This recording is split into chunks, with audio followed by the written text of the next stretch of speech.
A very good morning, sports fans from around the world. This is your host with the most, Ben Muchedzi, live from Peterhouse Girls School. This is the 2025 Super 12.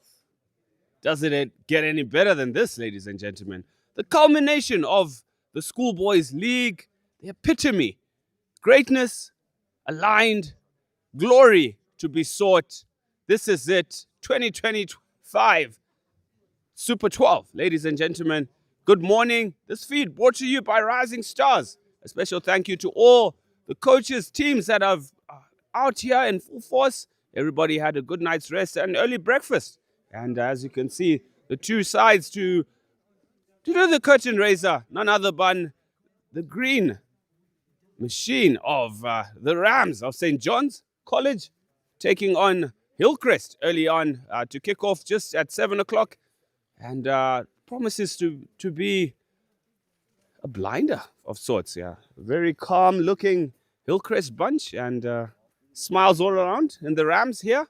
But all the same, nothing but camaraderie, good sportsmanship, skill, elevation, and, as I said, a chance at glory at the crown of being crowned Super 12 champions. This is Ben Muchedzi, and I am your host for the day. I will be joined, of course, by my good buddy, Moody, later on, who's will be driving up from Harare. So, should you be coming through into the Eastern Highlands, I know it's peak holiday season, and you're destined to go away with the family, just take a short left over the railway, and you'll find us tucked away neatly on this beautiful strip, this Astro, brought to you by Peterhouse Group of Schools, a wonderful facility that is here. Ladies and gentlemen, stay tuned. We'll be back. Remember to like, subscribe, and share the link that is on our page, Rising Stars Media. I am your host, of course, Ben Muchedzi. We'll be back after this short break with a little bit of an intro from the host. We'll be back after this break. Thank you.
Welcome back, ladies and gentlemen. I'm joined here by a legend in hockey circles. I mean, he used to be my coach way back when. Mr. Banda, good morning to you, sir.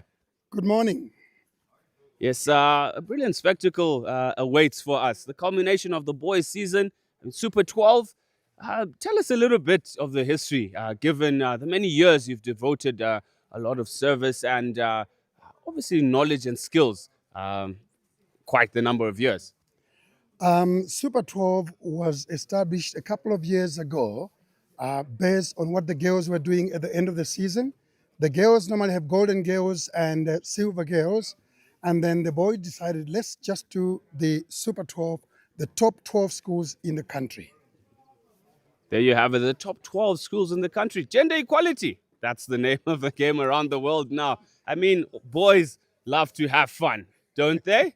Yes, and what do we look forward to in terms of today? The teams that are here, deservedly so. I mean, they've contested well. Some of them are unbeaten and in the side of the Rams. And they, I'm sure, are really confident coming into this tournament. You will expect exciting hockey from the 7 schools in the northern region and then 5 schools from the southern region. Yes, 5 schools from the southern region, some notably missing names, the likes of Loma Gandhi and Eaglesville as well. Maybe it's the first time, but it just goes to show the level of competition and skill that is going in and in the development of the game around the country. Yes, indeed. It's sad that those schools have not made it, but it just shows the level of competition that is in the hockey world in Zimbabwe. Yes, I'm really proud of the efforts of all the coaches around the world. And to the students that aren't here, I do hope you'll take the time to either tune in live or join us to watch the pinnacle of the Hockey League. Ladies and gentlemen, we'll be back after this short break. A couple of interviews, maybe I can sneak in with the coaches here. But all the same, we are primed and ready, and grateful to our host, Peter House, for opening up this beautiful, beautiful facility. Thank you, Mr. Banda, for your time. We'll be back after this short break. Thank you.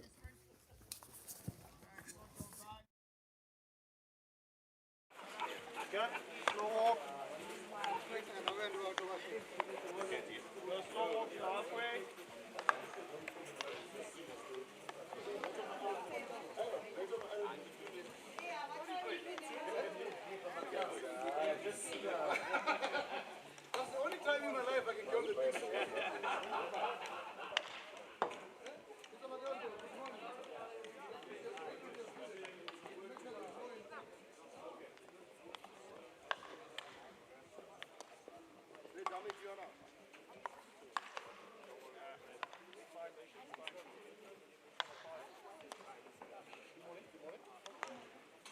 Alright, to finish off 2 lines, you're gonna go sideways. Okay, 6 feet. Sideways. Okay, sprint to there, then you come back, sideways again, sprint to there, then we're back. Okay, let's go. Sideways. Yes. Out in and out. Okay. Let's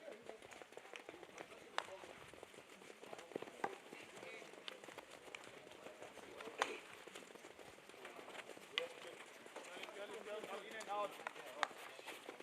Okay, other side, let's go. Finish off, quickly. Wake up those legs, let's go. One in and out, sideways, go.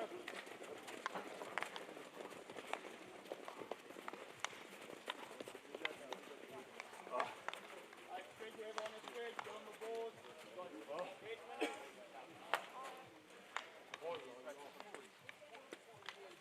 Yeah, the one there, time to go. Get on the balls, take the first right in.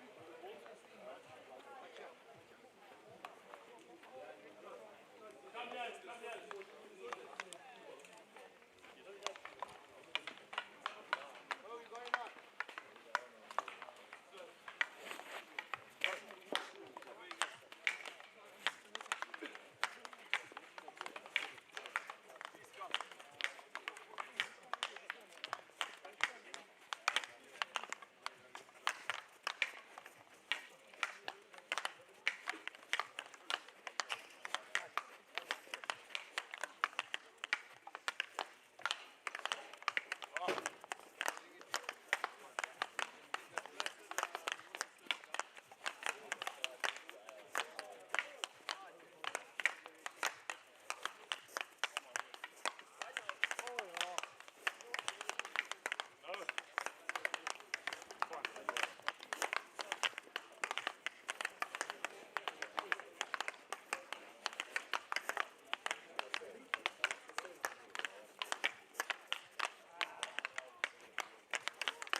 That first touch in. Make sure on the passes.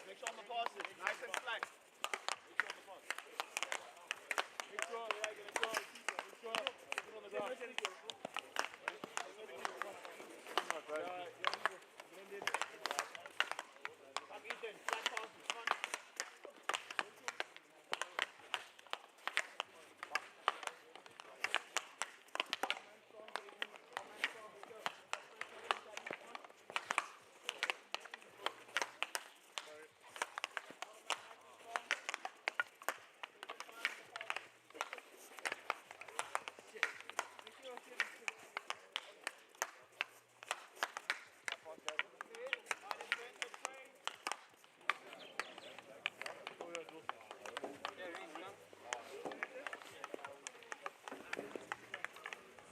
Yeah, one of you has come.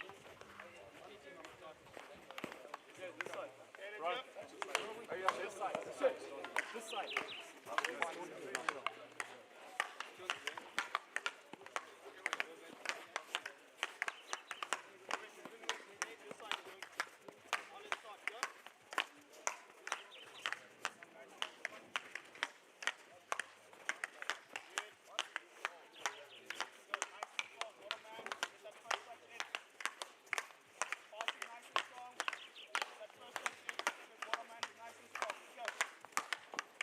Move your feet, past the boy, move.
Minute week again.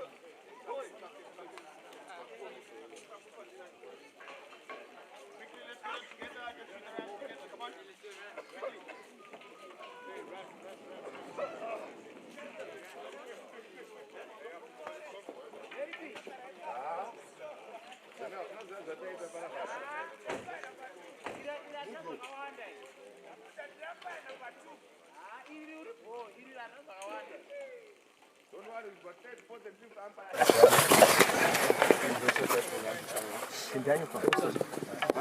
Quickly.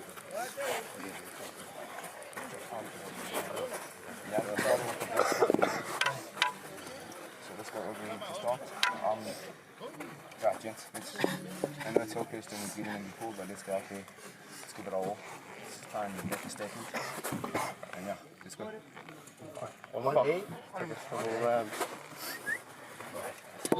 Good one, good energy.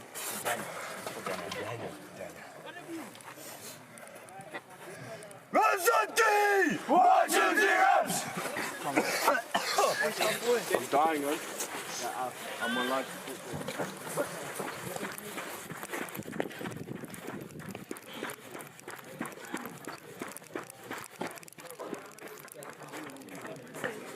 One, two, three, use! Give them the game. Don't think who they are. Make them good. Do everything together. Hey, go.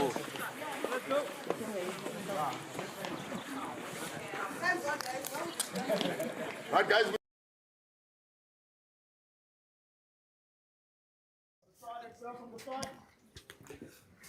Welcome back, ladies and gentlemen, live from Peterhouse Girls School. This is the 2025 Super 12 Tournament. St. John's taking on Hillcrest, our curtain raiser for the day. Bright and early, 7 o'clock push off. We do apologize for that, but as they say, early bird catches the worm. And can either St. John's or Hillcrest here take early dominance as we see excellent transfer of the ball left, right, and center for St. John's here. Looks a very silky smooth outfit. Ethan Ridley unable to trap that final ball there, but St. John's look very well oiled this morning. Coached, of course, by Coach Tendai Maredza. He's also coaching the under-18 boys. Seasoned campaigner, former captain, of course, of the national side. Now applying his trade in the coaching circles. Also runs an academy, the Reds Academy, which I'm sure most people are acquainted with. Coxedge there on the ball in jersey number 7. Expect him to orchestrate things in that midfield alongside the likes of Nyandoro playing up front and Ridley. Deadly duo there. Can't afford to blink with them. Early doors here. St. John's with the early dominance. As you can see, very high press overhead from this 5-yard rule there, gathered by Coxedge into Nyandoro. Unfortunately, 5-yard rule as well there. 3 out 4. Hillcrest with another overhead. Just trapped. Coxedge on the ball here. Scans it right to the left. Decides to self-pass here. Sends it into the D. Deflection by Nyandoro. Fortunately, off target there. St. John's very direct this morning. Looking for those runners up front.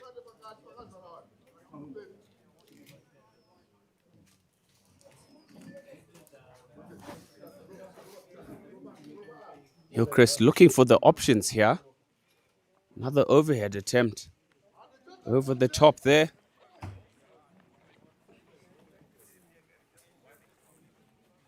Some pressure relieved, though, from that overhead. First time penetrating into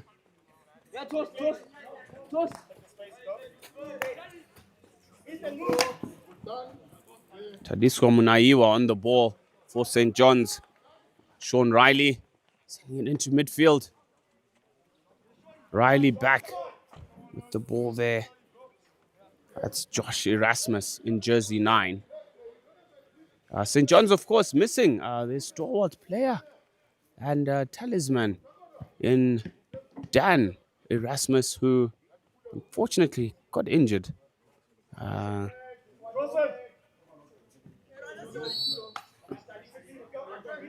Manaiwa positioning himself well there.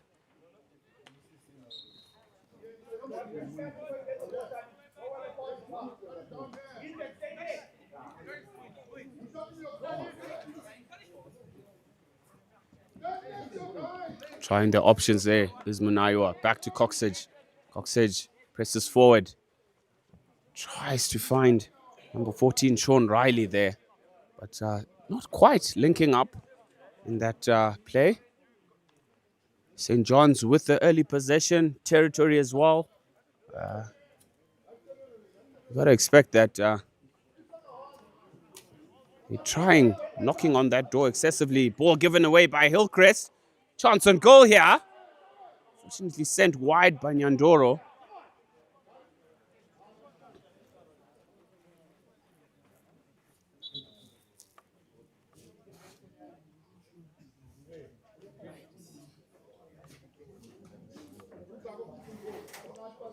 Our umpires for the day are Forbes Tindwa and Francis Mujatiwa on the far side.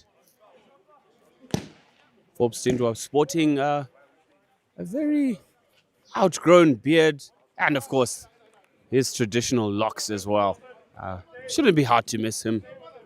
Another one who's done very well in his own career, progressing well as an umpire, as well as a coach.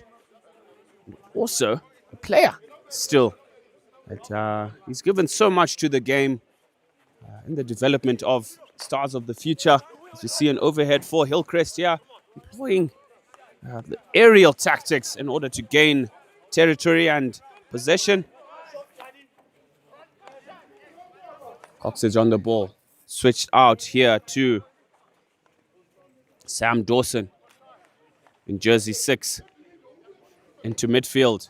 3D skills, but not taken there. Erasmus on the ball. Wraparound play with Riley.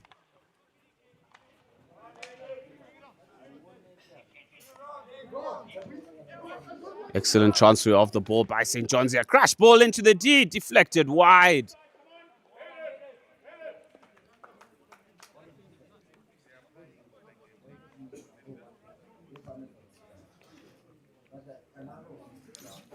Get ready. Get ready, Riley. There you go, boys. Gotta go, Riley. Gotta go. Yes.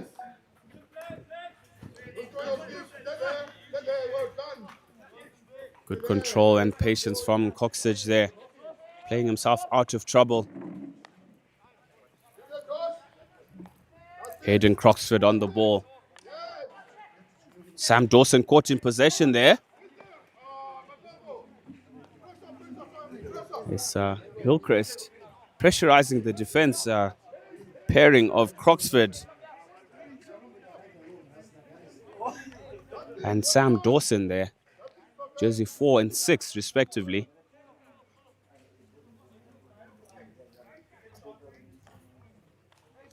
Coxedge on the ball.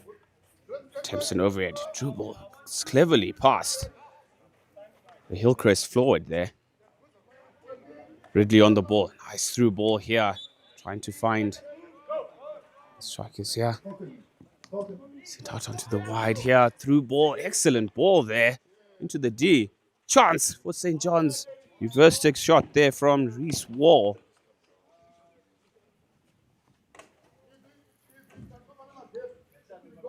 Or Joshua Davis looks like jersey. Is that jersey number 13?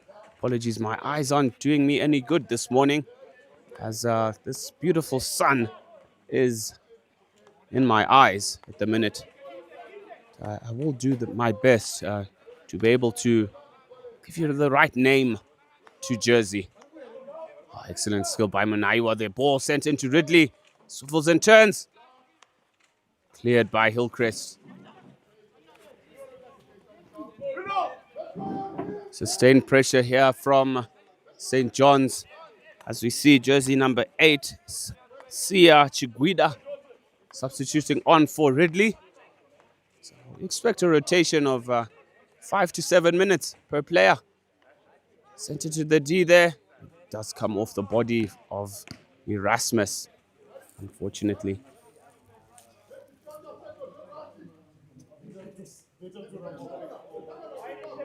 Restart here for Hillcrest. Under pressure.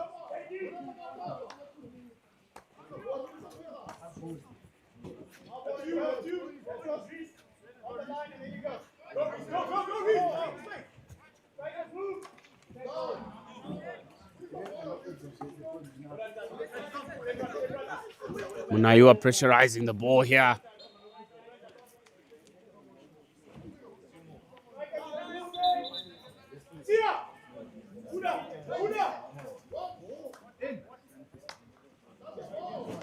Intercepted ball there in midfield. The Nathan van Rooyen in midfield, jersey number 3.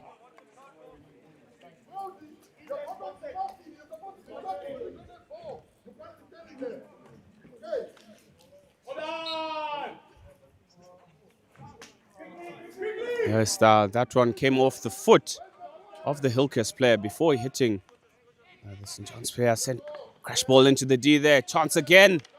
Sent it to the D. It is the short corner, the very first one of the match. Except a well-oiled move here for St. John's. Coxedge at the center of it. Or will it be a drag flick or a slip to the left or right? My guess is it will be a drag flick attempt.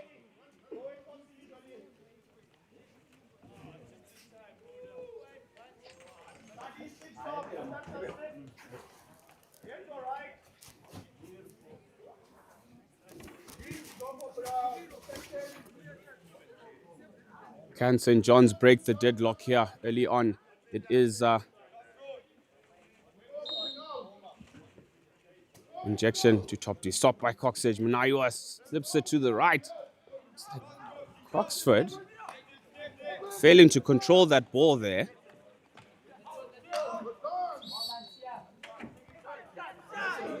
Chiguida on the ball, winning the free hit.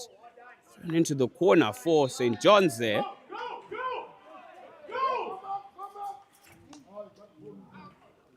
St. John's appealing for a short corner for deliberately not being 5. It does come off the backstick there of the number 7 of Hillcrest. But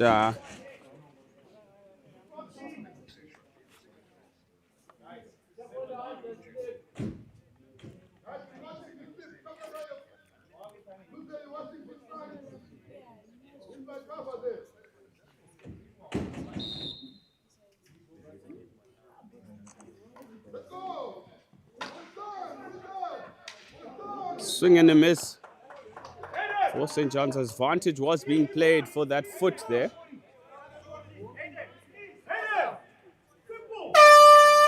And that's a signal of the end of the first shaka. Of course, the short corner does need to be played.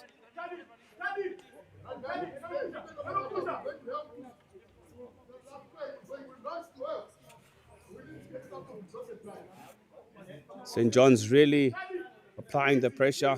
All players around the D. Expect them to try and prevent that ball from crossing over the 5-yard line. It is sent to the short side. Whack towards the keeper. Well saved. The follow-up there by St. John's. The strikers are reacting a lot faster there than the defenders on that occasion. And St. John's do go into the first quarter break 1-0 up over Hillcrest. We'll be back after this short break.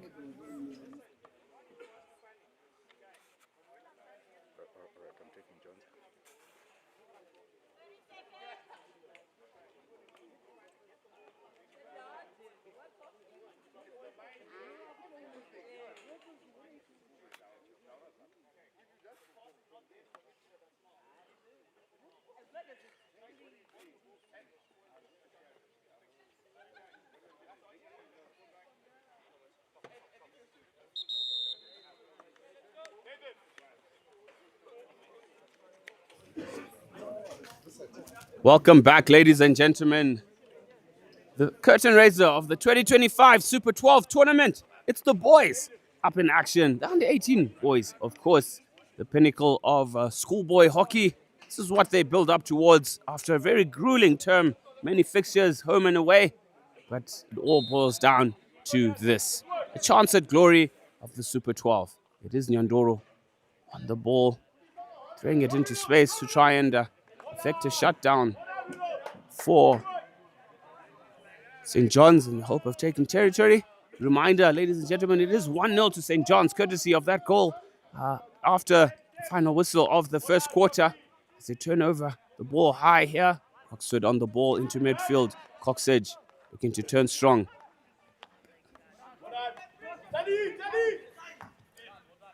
Munaiwa, jersey number 16. Brilliant ball into the corner from Munaiwa. Erasmus on the ball there. Chance at goal here from Nyandoro. It's a lifted ball into the player there. I hope he's okay. Yeah.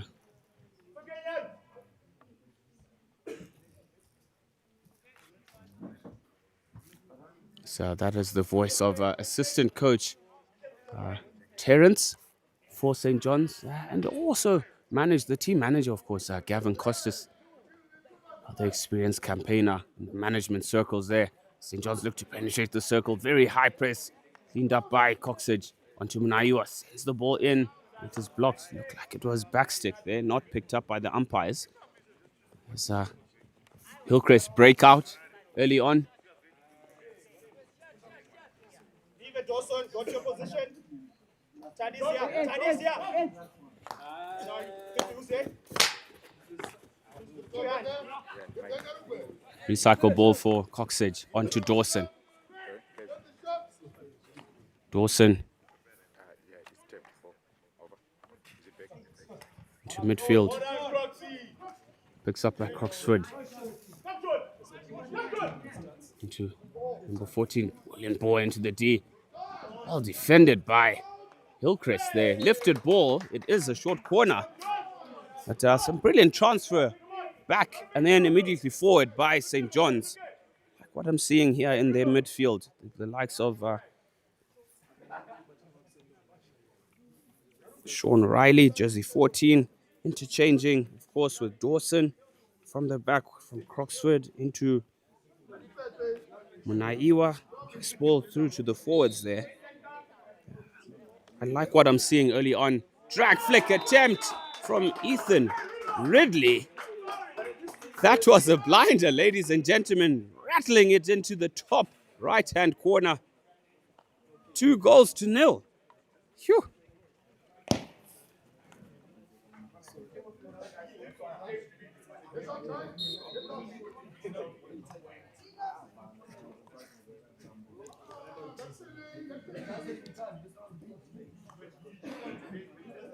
I tell you what, if I was the opposition, I would avoid short corners at all costs. Because when you have a man like Ridley on the ball, or on the park rather, you expect that he will get something away on target. He's really grown into that very excellent skills there from Mzongi. Mufaro Mzongi, jersey number 15. It is a long corner for St. John's, who are in a somewhat commanding lead of 2-0. Just the second chaka, still early days. Hillcrest yet to get a shot away at goal.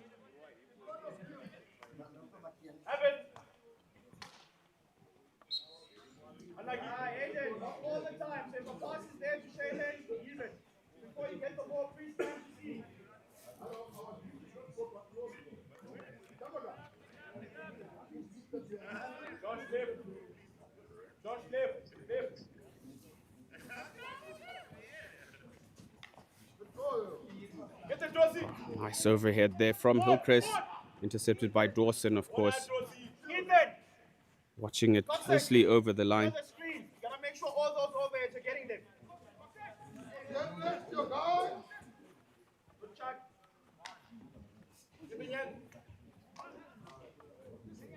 Nyandoro recovering the ball here for St. John's. Through ball to Ridley. In turn from Ridley, centre cross. It is a tap in at the far post. Looks like Erasmus.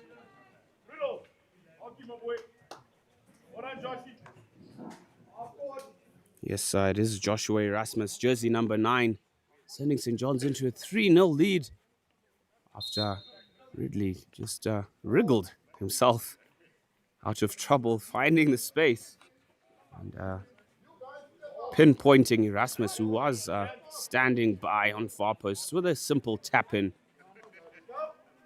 Brilliant hockey from St. John's College. Pick up. Easy. Let the ball do the work.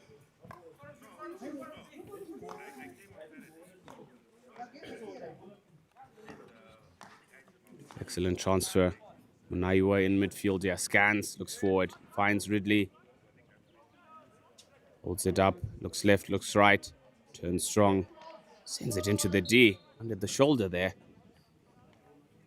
Some clever play from Mr. Ridley.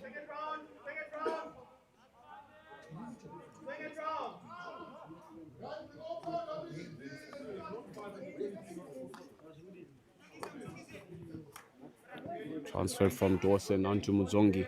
Muzongi looks infield, sends it to Nyandoro at top D, failing to trap the ball, courtesy of the shove in the back there from number 7. That is Tanaka Zuze, who is one of the defensive pairing.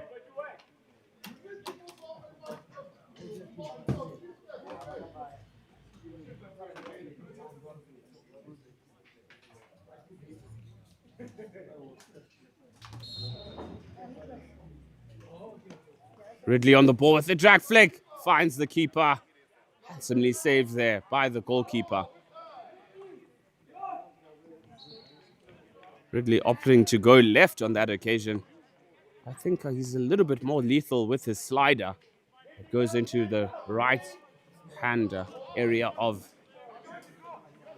the goals. As he trots off for a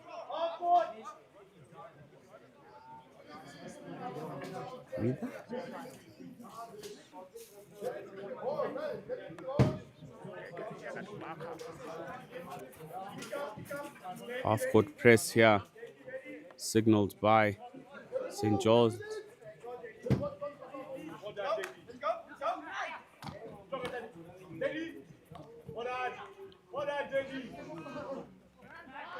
Picked up in midfield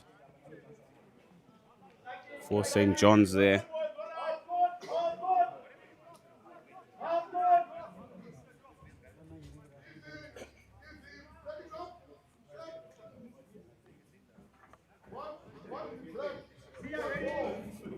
Half-court press signaled by the umpires, or rather by the coaches.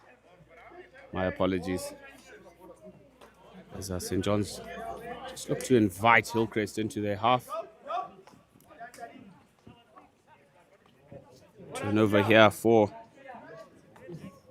Chiguida, trying to find his forward run-ins in Joshua Davies. Fortunately, Davies not quite getting to it.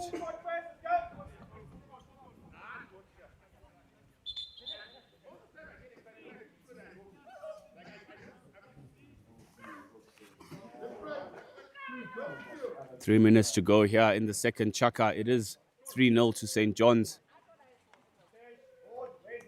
The Rams in a very comfortable lead.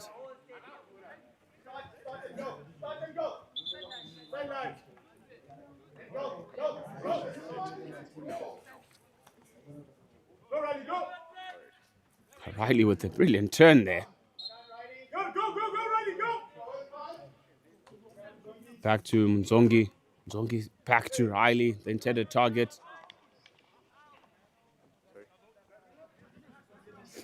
And now you're on the ball, trying to force it through the player there, hounded by two Hillcrest players.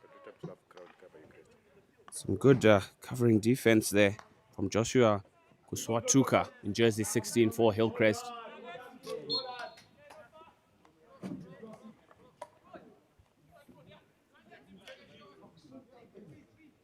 Croxford with the ball through here. Sent to speed spot. But hitting Sia Chiguida's foot. Wasn't quite prepared for that tap in there, but some good skills from young Riley Etlin in jersey number 2.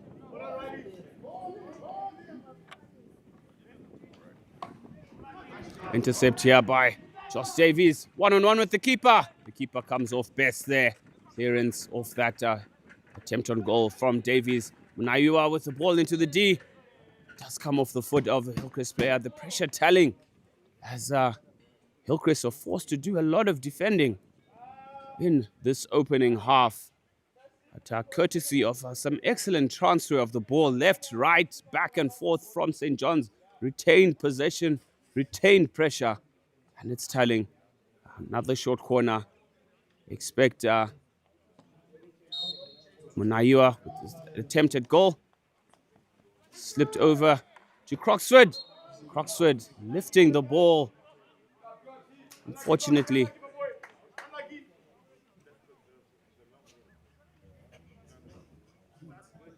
disappointed with himself there. But,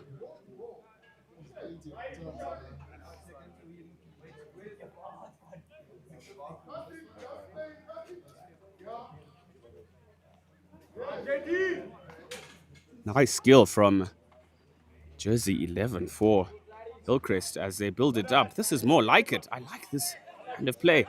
Fortunate swing and a miss there from number 14 for Hillcrest, Blessed Matambo. But nice play from Takunda Karikai. Building it up from the back. I mean, taking the St. John's team on. That's what I'd like to see. As Etlin there was within the 5-yard rule. Of course, for overheads, the player needs to be outside of the 5-yard line when an overhead is played. And that is the signal of halftime, ladies and gentlemen. It is 3-0 to St. John's College. The Rams off to a very good start early doors. Hillcrest with all to do in the second half. Stay tuned. We'll be back after this short break. Guys, what are they doing? They're doing half press. So why are we rushing? Let's not rush. We need to maintain. Okay, we need to maintain. Let's keep possession. Let's keep possession. I'd rather keep the score like that than get more goals. What we're doing is we're doing You have a free scan to see. The space is actually on that side. So if the strikers is congested here, we can just throw the ball to Shaylin or Hayden on that side, which is easy. Okay. If the strikers want the ball, what I would want you to do is to take the players out, right? And then we can throw into the space for you to go and collect. It's that simple. But we're good enough to move the ball on the floor, so we don't need to lose the ball during offense. Okay. Once we get into the 23, let's be a bit composed. We don't have to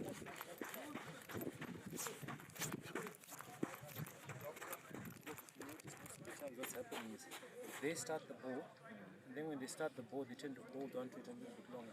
So don't be too quick to get out of it, because that will probably come in. So don't be too quick to come out, just hold a little bit longer. Counter-attacks are bound to happen.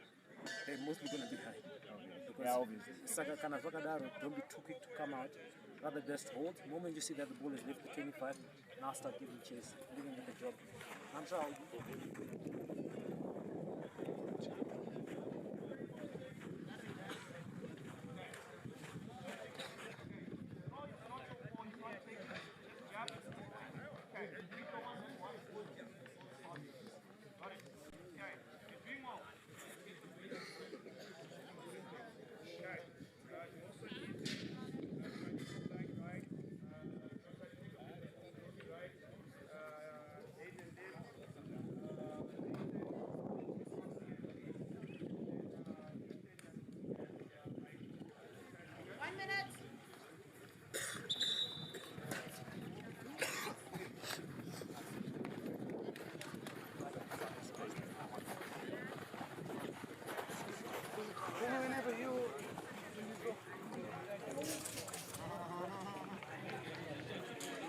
Peterhouse Girls School in Marandera. It is the 2025 Super 12 tournament, the curtain raiser of this 3-day tournament, stretching from the 7th to the 9th of August 2025.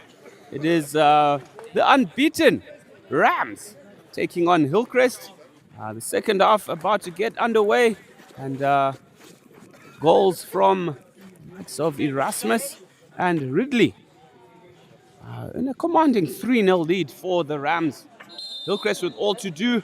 I'd like to see them take on St. John's a little bit with a little bit of direct play. Try and string those passes together. Really pull this one out the fire, can they? As we see Dawson interchanging the ball here for St. John's into Coxford.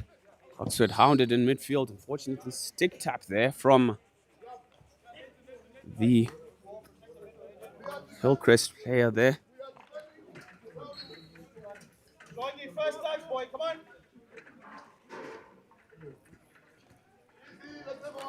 Mzongi slipping on the ball there.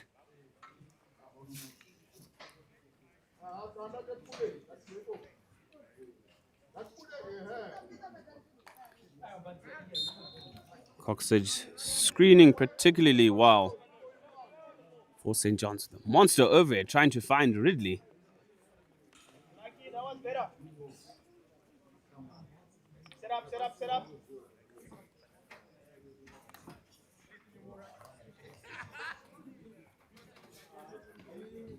Watch the overhead here.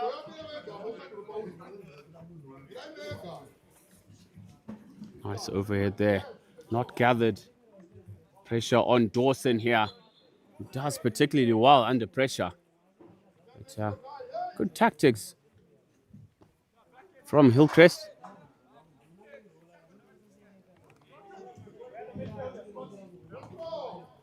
Ball into midfield from Dawson here. Finds Croxford. Croxford searching for Nathan Van Rooyen in midfield. Transferred on to Chiguida. Get in front of the player. Or don't throw your stick. Watch the overhead. Ethan.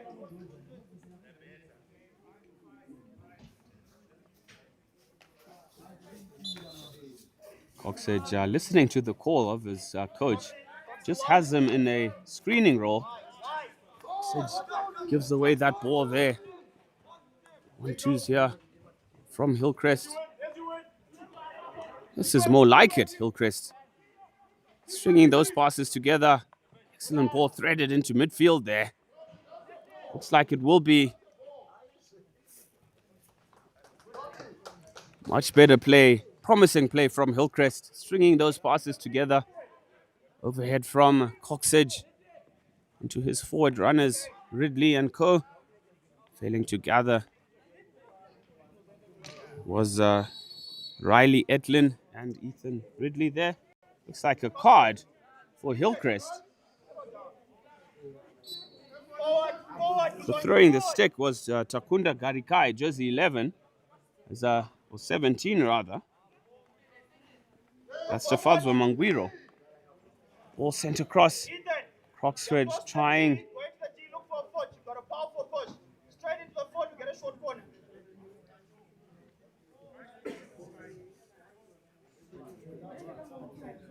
Yes, very clear instructions from the sideline here. There's, of expectations from the coach, Tendai Maredza, of his unit of a striker in Ethan Ridley. Good pressure from Nyandoro here as St. John's look to turn over in the D, as they do. Look for a foot. Nyandoro looking for a foot. The advantage played. Well executed from St. John's. Good pressure on the ball there. Was Riley Etlin and Nathan Van Rooyen, jersey number 3.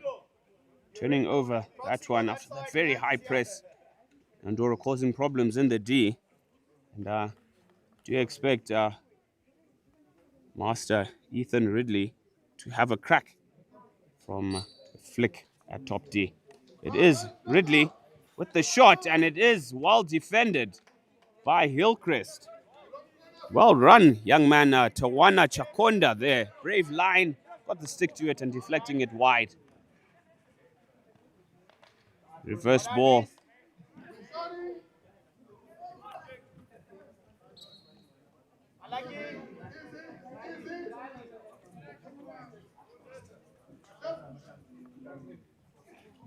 Overhead attempt.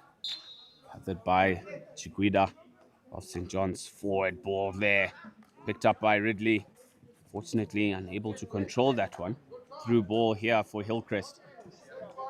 Hillcrest stringing the passes. Patient build up from Hillcrest. Under pressure, of course. There's an illegal tackle there by Reese Wall, jersey number 5. Strong shill of the whistle there from umpire Francis Mujatiwa. Coxage brings it up for St. John's. Ball into the middle, but nobody home there.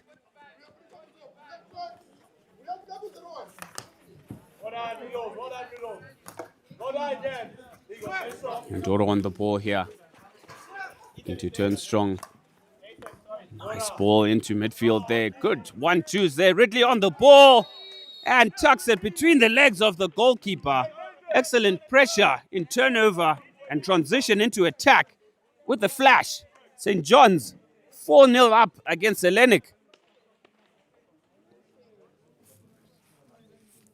Yes, Hillcrest, it is with all to do, but the pressure just proving too much.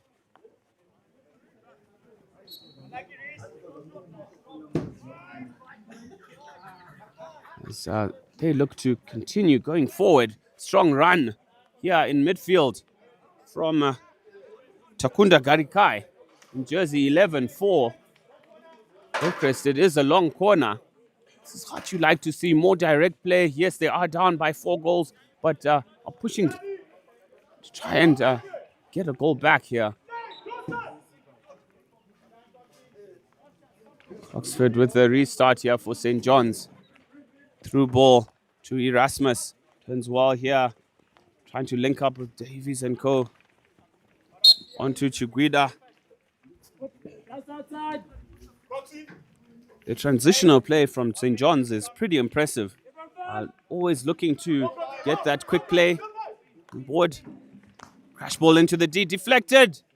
Fortunately wide there from Reese Wall. A little bit hungry to get on the ball, as you can hear his coach asking him maybe just play the dummy ploy.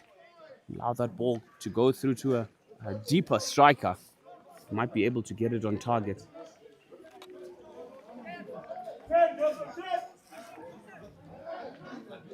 Dawson under pressure here. Nice ball over the stick. No advantage being played there.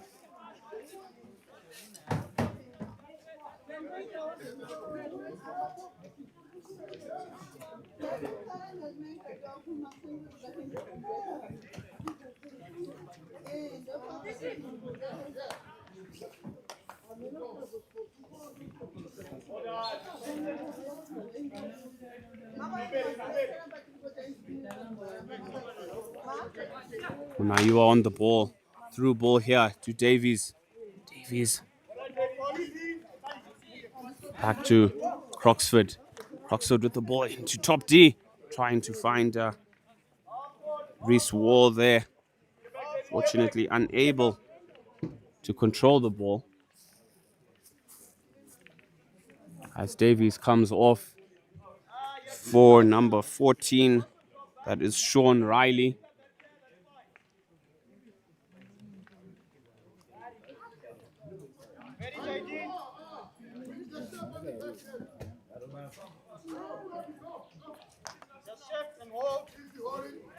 Switch ball here onto Takunda Bishi for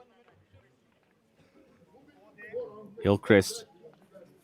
Under no pressure whatsoever. Just looking at the options here. Hillcrest just sending the ball left and right. Hillcrest would want to progress a little bit forward here.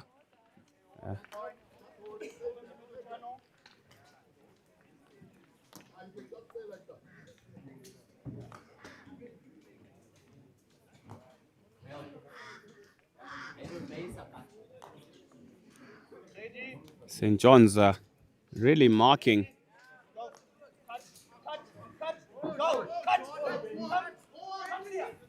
Signal thrown here and turnover as expected. Ball thrown away in midfield.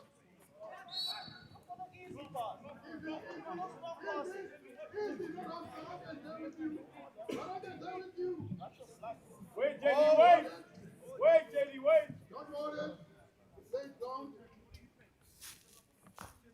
JG! JG, go! Come! There! Win it, Sunny! Go! Go! Munayua on the ball. Good ball, let it run, let it run. Go, Vicky, go! Go! Go, John. Go, go, John.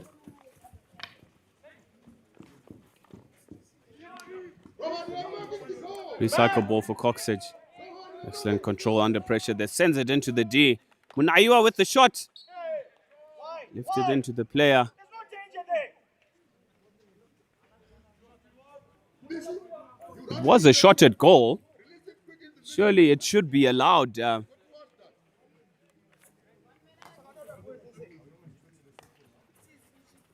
goes here, there you go. Win it. Well done, Charlie. Well done, Charlie. Go, go! Strikers move! Munayua on the ball. You're upright!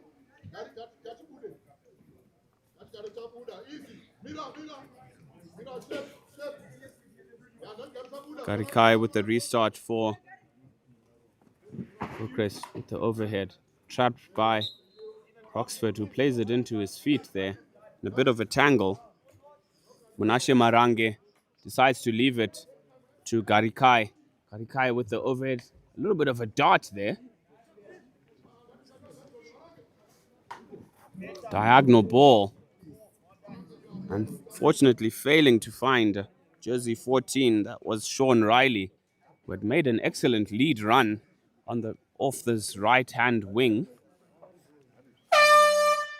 That is the end of the third quarter, ladies and gentlemen. 4-0 to St. John's over Hillcrest. We'll be back after this short break.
Between Erasmus and Nyandoro.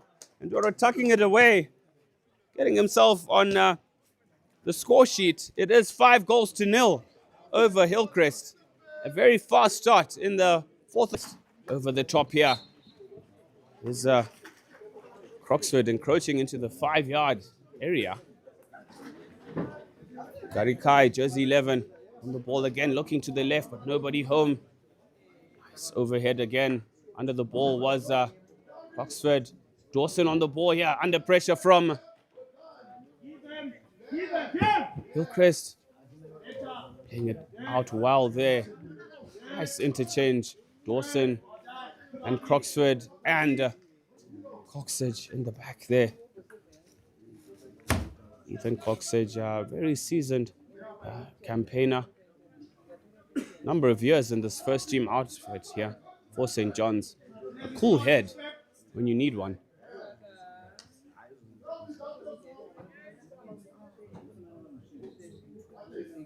Well played from Ethan Coxedge. They're under pressure, opting to send it over the sideline there. As Hillcrest look to create something for themselves, to at least get them on the score sheet, as they trail here by 5-0. So they transfer the ball. Turnover here. Erasmus right on the ball there. Hounded by 2 players. Wriggling his way out. Through ball here to Nyandoro. Nice lead run there from Nyandoro. Tries to find Ridley. About to pull the trigger. Garikai looking for it. Off the stick of Garikai. Ooh. Questionable call. Looked like it did come off the stick there, but the umpire ruling that it was a foot. And it is a short corner to St. John's. Munaiwa to inject. Coxedge to trap. And Ridley to flick towards goal. My guess is he's going with the slider to the top right. Oh. Well, he didn't quite go to the top right, ladies and gentlemen, but he did go to the right. Bottom right corner it was. As he just watched the running pattern of the defense of Hillcrest there, took his time and just slotted it into that bottom right-hand corner. It is 6-0. Mr. Ridley's second goal of the match. Well crafted by the Rams.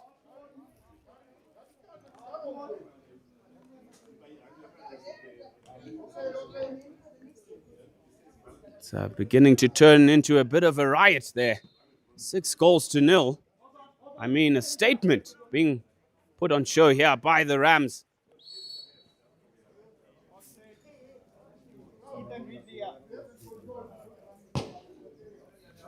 Monster overhead from Ethan Coxedge, but the accuracy not quite there. So he needs to look into the pockets and the corners rather than down that hotline, which is 9 times out of 10 marked. St. John's with the brilliant ball out to Erasmus. Erasmus had time there to pull the trigger, but Hillcrest defense right on top of it. And, might rue those chances. I mean, this is a chance to maybe get himself on the score sheet.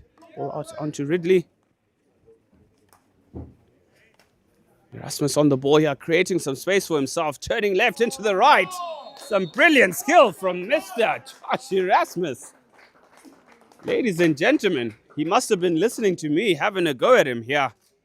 And he just said, hey, I'll prove you wrong. I will, just wriggle my way out and create a scoring chance for myself. And put St. John's into a 7-0 lead with that nice piece of skill from young Erasmus.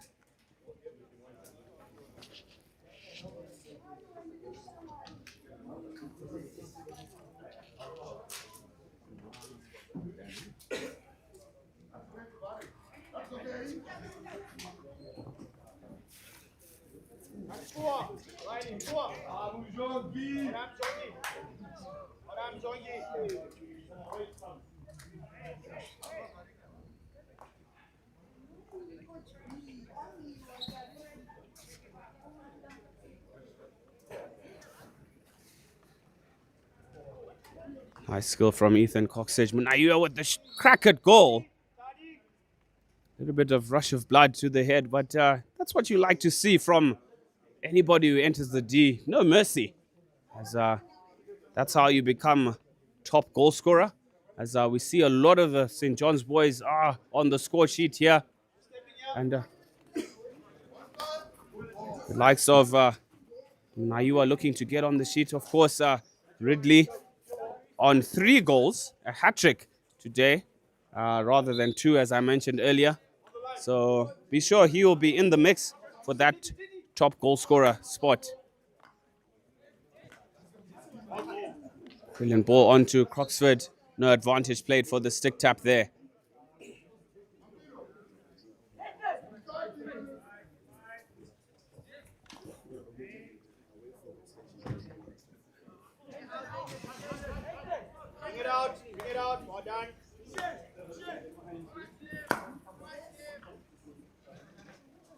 Good diagonal ball there from St. John's, unfortunately not being able to be picked up. That was Shaylin Palmer, youngster, on the field now. Coach to action. As it is a long tournament here. Nice skills there from Takunda Bishi.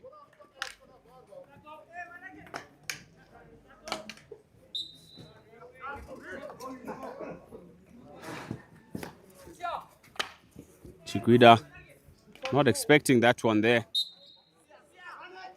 That through ball from Reese Wall. Wall plays it back to Palmer. Palmer recycles into midfield to Coxage. Coxage under pressure there. Trying to find Chiguida on the other side, who recovers well for St. John's Rams.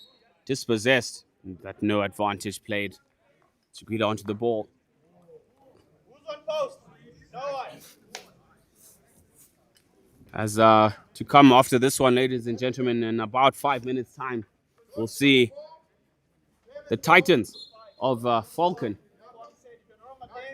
taking on Milton Boys, a Southern derby there. Milton, who've done particularly well to enter the fray of the Super 12. I can't remember in my playing days when played Milton at all.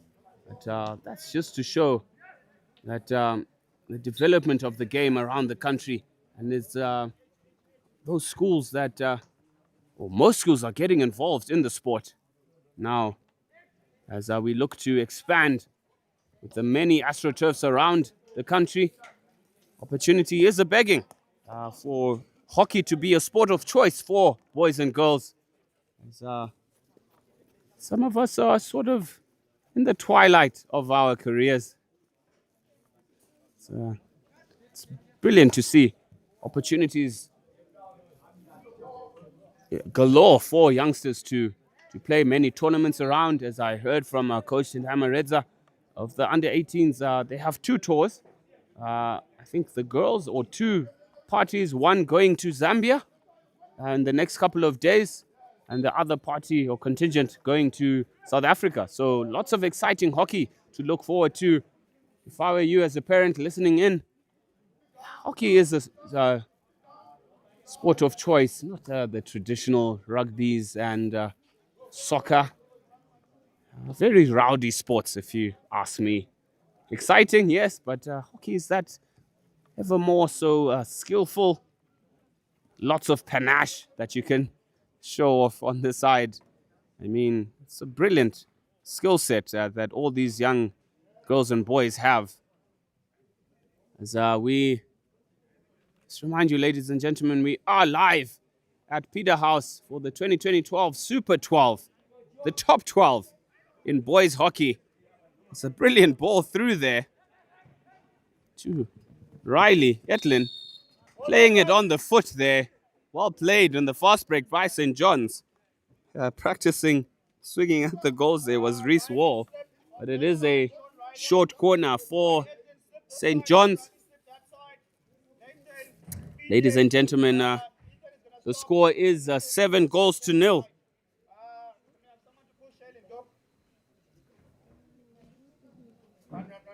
Mr. Palmer to inject for St. John's.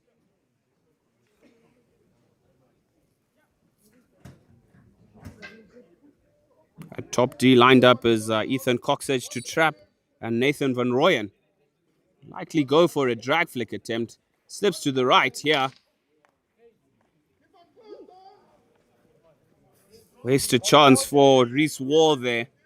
As one would feel also Riley Etlin had a clean shot at goal, but scuffed his shot.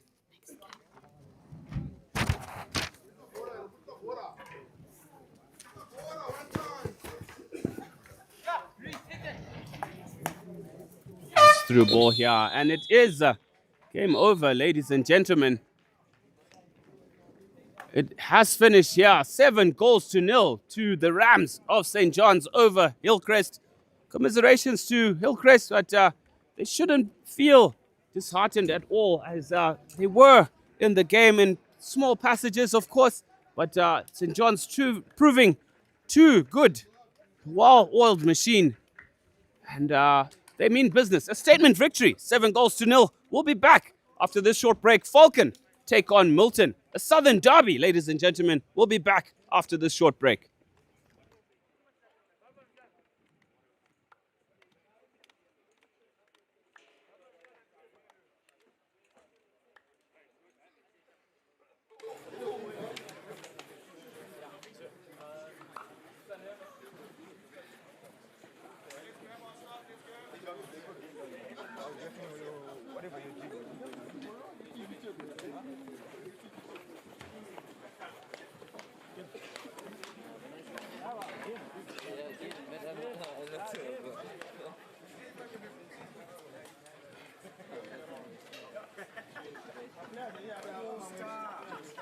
Otherwise, when you check your bags, this one.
When it goes banging, when I go back with this thing. We need to get in the thing. No, we all get points. The young halfway back. We need to go with the woman.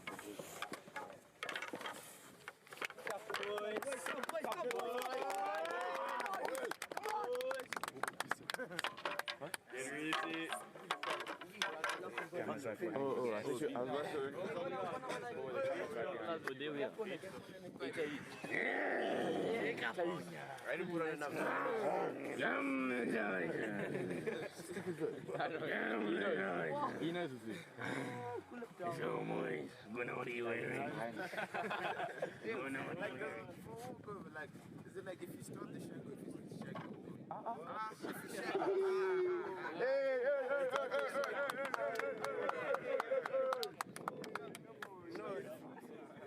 you I can get Charlie. I'm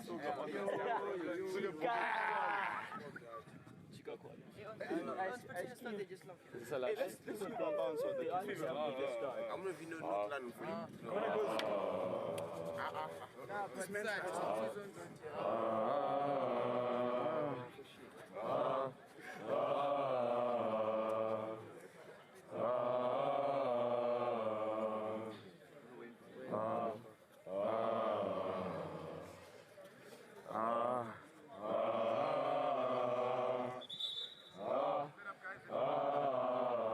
Okay, lost. Come boys. Fuzzy. You sit up. Bouncy.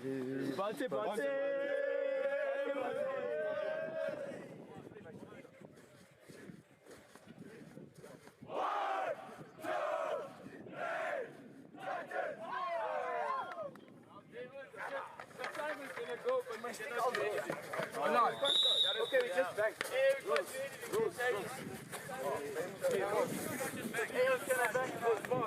Can I shot? I want breakfast go, bro. Maybe they didn't want to face us, bro. Did you back? So I think it's a forfeit. Morning, ladies and gentlemen. Once again, welcome back to the second match between Falcon College and Milton, who unfortunately are a little bit late out the blocks. They did travel overnight. A very difficult time to start, but they will be joining us shortly. And Falcon are already fanned out on the field in preparation. We'll be back after this short break, but please do stay tuned. a slight delay as we wait for the opposition to arrive. We'll be back shortly.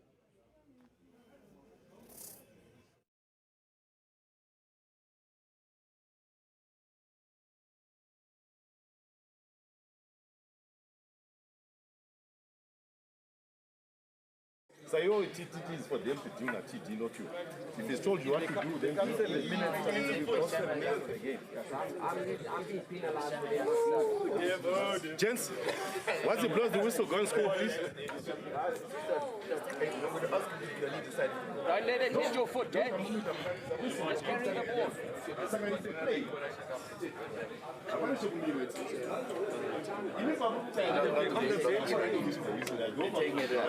Curry's supposed to bang, but he doesn't want to leave it sick. I'll look at the camera.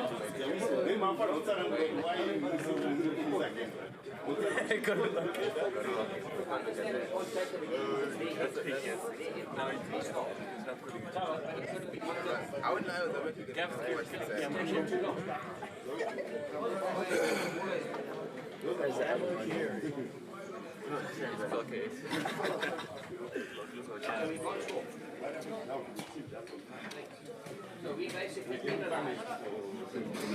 No, welcome. Thanks, you guys. Did you guys catch? You obviously covered your book. Time to have some water.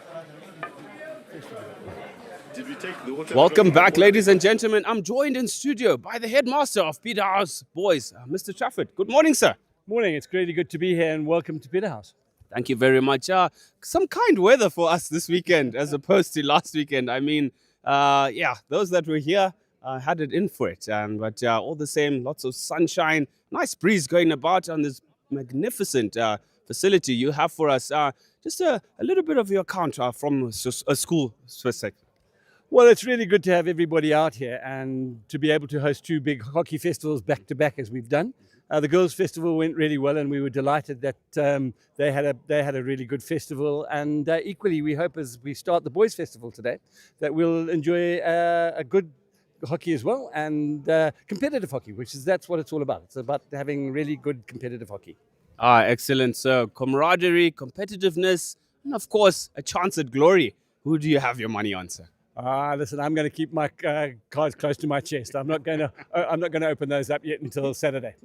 Yeah, there you have it. But all the same, congratulations on being able to host consecutive weekends, and we look forward to a thrilling matchup. Anything for the viewers back home?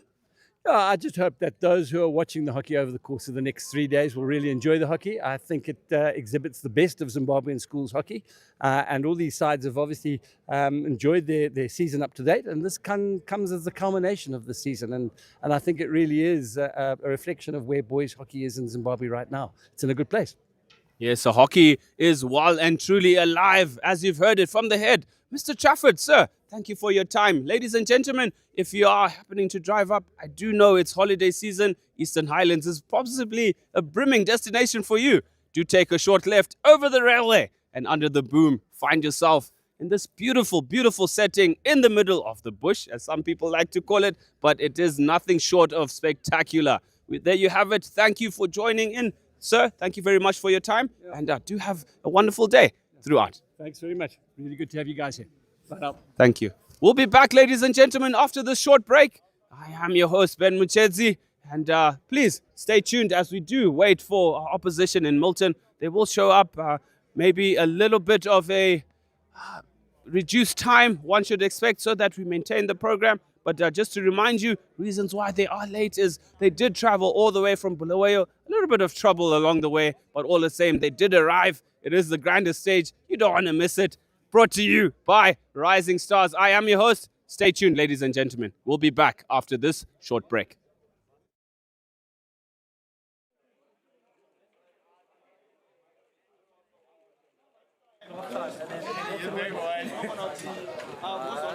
They can just start small one, and then start off with one.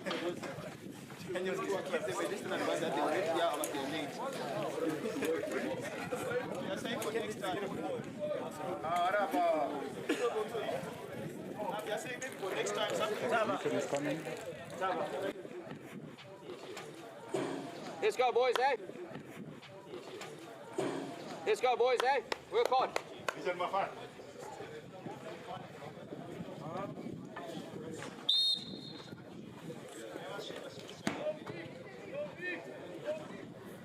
Welcome, ladies and gentlemen, to a reduced first chukka.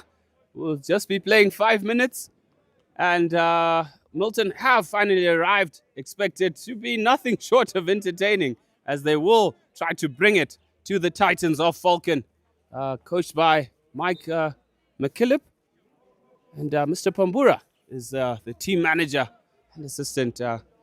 Just watching on the boys. Been acquainted with Mr. Pambura for some years. Former teacher at Prince Edward. Looked after me in my coaching stint back then. Good morning to you, sir. And of course, a wealth of experience in Coach McKillop there. Stalwart in the BAC circles. A mean hit on him as well. He didn't want to catch the wrath of that ball after he takes a whack at it. But a legend in Southern hockey circles, as well as the sport, the country's perspective. As Falcon look to assert their early dominance here. Quick restart. Called into the correct position by umpire on this near side is Tichatonga Jaure, and assisted, of course, by Donald Mweta, sporting the red boots. Very colorful at that. Good morning to you, our umpires. As Falcon look to recycle the ball here.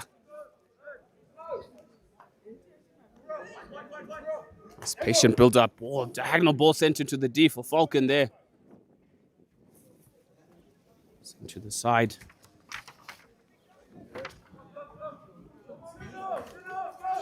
Nice through ball here for 12, who sends a diagonal ball intercepted there. Midfielders failing to really pick up the ball here. Scuffed ball. Nice skills from Milton here. Good skills as he charges towards the D. Intercepted there.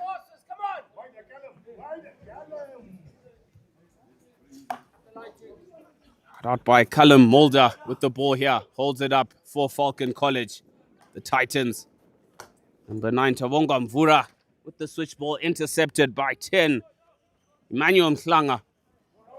But Falcon on the charge here through David Meikle. Meikle into the D, looking for that short corner. He is impeded. It is the first short corner of the match, ladies and gentlemen. 2 minutes 30 on the clock. Falcon with some set piece play to come. Expect some ingenuity from the strikers for the Titans. A reminder, ladies and gentlemen, a reduced first chukka here due to opposition running a little bit late. Coming up next will be the Springboks of Prince Edward, my old school, taking on Hellenic. That should be a cracker for the boys in maroon and green as they look to open up their account as well. So Falcon inject here onto the short side. Crack from top D. Well defended from Milton.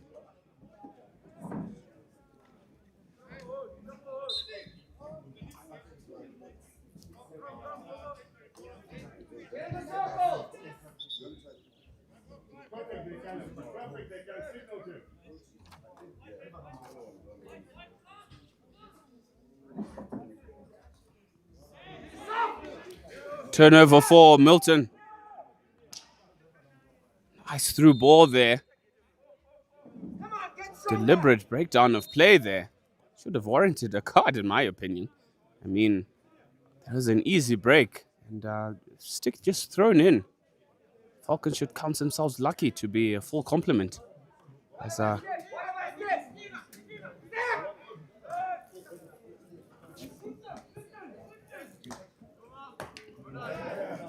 ball intercepted by Meikle.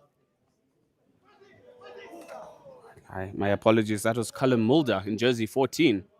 And over here, Christopher Thomas on the ball, trying to find Daniel Foster. Foster on the ball for Falcon. Back to Foster. Foster into the D. Nobody home. They're off the upright. Ball is still active. Picked off by number 18, Tyrese Mkotekwa, jersey 18. Stick tap on him. It is a second short corner for Falcon College. As we will get the end of the first quarter buzzer, but we will have to play out this short corner.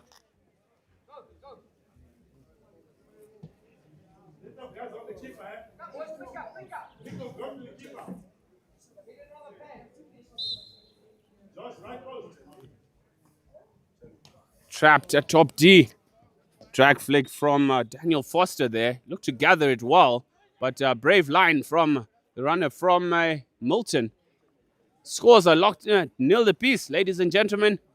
An unorthodox start, but for the same, nothing short of competitive hockey. We'll be back after this very short break. Stay tuned.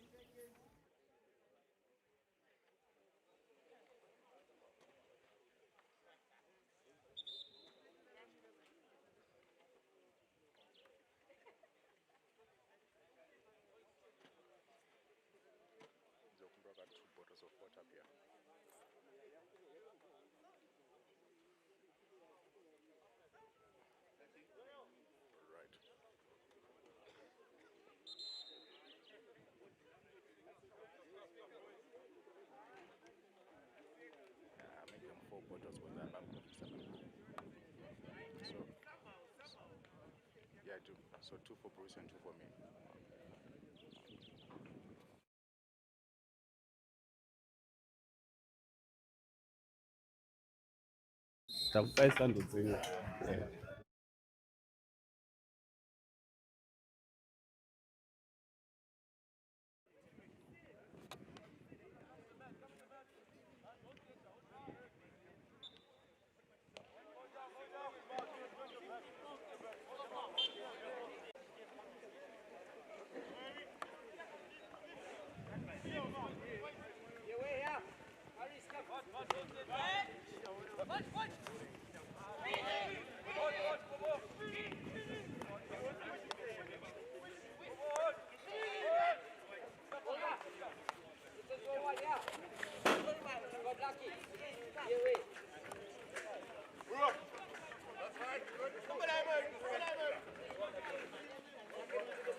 Welcome back, ladies and gentlemen. Second chucker is away. It's just sorting out a few refreshments for the lads behind the camera. Of course, shout out to the ever consistent, our senior director, of course, in the Peaky Blinders hat today, Mr. Case Tembo. I see you, buddy. And of course, the men behind the vision. That is Uncle Bruce. Shout out to you. And the solar panel in Nathan.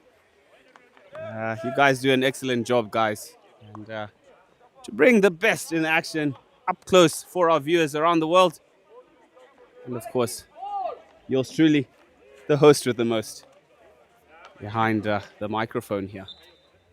Ladies and gentlemen, scores still locked at nil apiece. Falcon over Milton. I tell you what, I'd like to see a little something here. Great tackle there in close proximity, but Falcon doing really well there. That was Mukotekwa on the ball. Crash ball into the D there.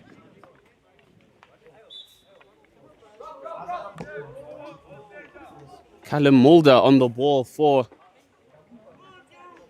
Falcon College with that crash ball overhead here. He's going to find space.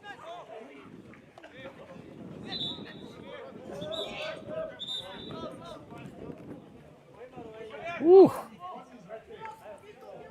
The ball had bounced twice. It was ruled within 5.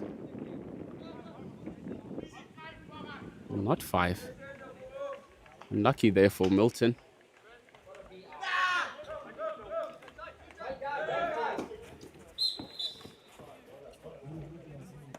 Good attempt down the line there from Senior Mpofu in jersey 7 for Milton. We like to see it. Players attempting that diagonal reverse stick pass. Turnover here. Great skill from the number 8. Dylan Mpofu into the D here. Can he gather? Possibly get a short corner for his side. Senior Mpofu. Dinked over the stick there from Daniel Forster. Nice play from Forster and his counterpart there. Picked off in midfield. Nice skill there from Miltonian. Reverse stick shot. Nobody there. It is a short corner. Ladies and gentlemen, defensive unit there. Pairing of Mvura Tawonga for Falcon College. Just tapping the stick. Some brilliant stick work from Senior Mpofu. Earning his side some space. An attempted goal. The swing, he did miss, but nobody within danger.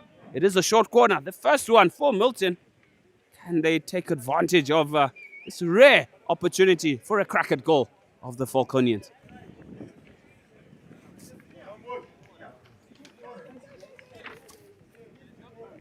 Don't run through first wave, but let's have a second wave, Injection is good. Trapped at top D. Shot at goal.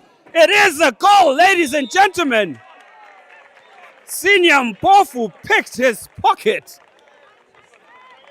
Rattling that ball into the bottom right-hand corner. Against the run of odds, ladies and gentlemen. 1-0 to Milton.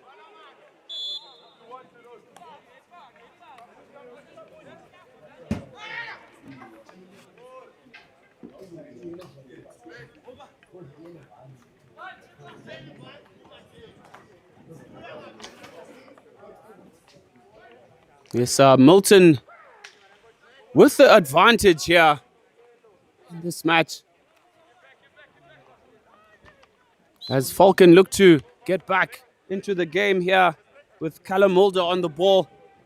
Daniel Foster with the cross overhead there. Into the D, go Falcon. It's interesting to see how the interpretation of the 5-yard rule is in the men's league. That would have been a short corner, but I guess they have deliberated to say, hey, maybe just play head out virtually. As Foster is on the ball, sends it across. It did not move 5. Falcon really trying to regain some dominance that they've had early on in this game.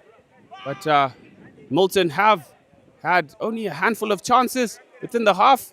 Nice ball into midfield there by Milton. Excellent ball out here.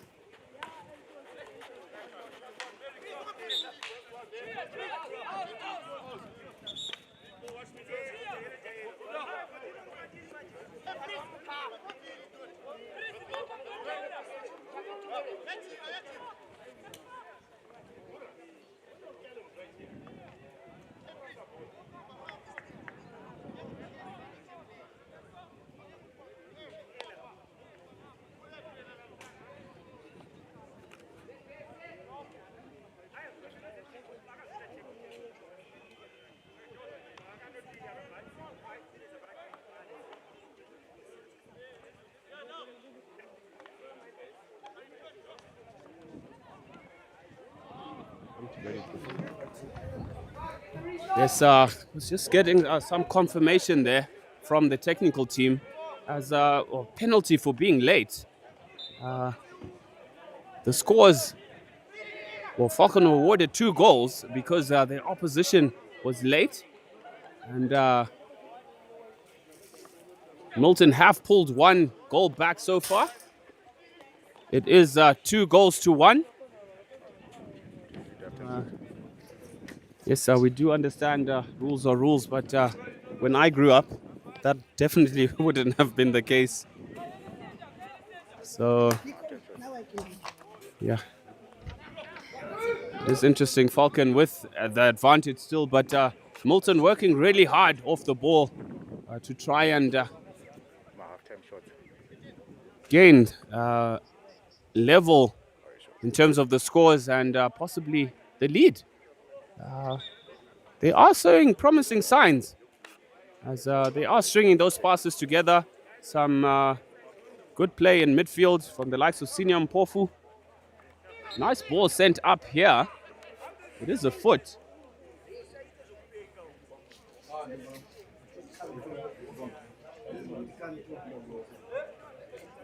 Some clever playing here that I'm seeing from Milton.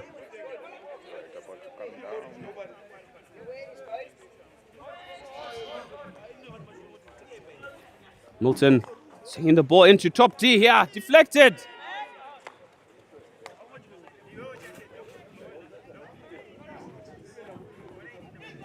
Mkotekwa trying to beat the Miltonian there. But, Milton standing strong in defense. Mkotekwa on the ball again through. Ball here, Falcon 13. That's David Meikle not finding his forward runners or support players there. Dimitri Fat in jersey 3. To take it, Daniel Forster sends it into the D. Nobody home for Falcon College.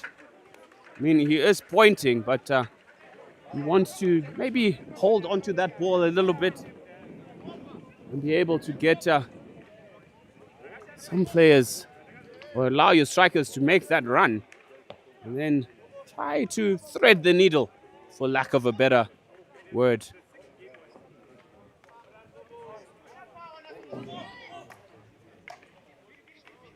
Intercept here.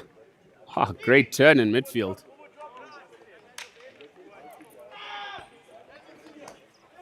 Good interchange here by Milton.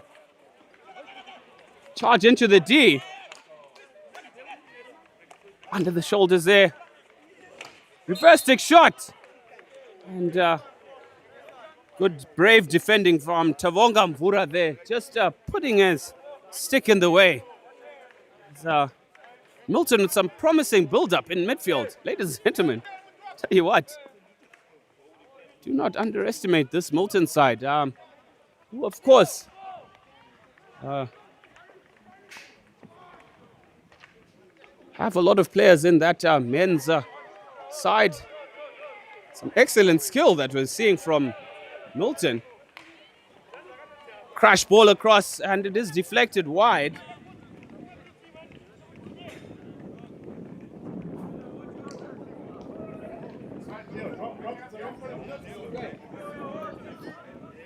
It is a long corner to Milton. And if you are watching, Mr. Leslie Makirimani, I will get back to you shortly. I can see you are ringing me. It is scores 2-1 to Falcon. It is halftime. But one might say a little bit of momentum shift as Milton do have the ascendancy on the field, down by a goal. All the same, a little bit of a slickier outfit, in my opinion. We'll be back after this short break. Ladies and gentlemen, stay tuned.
seconds.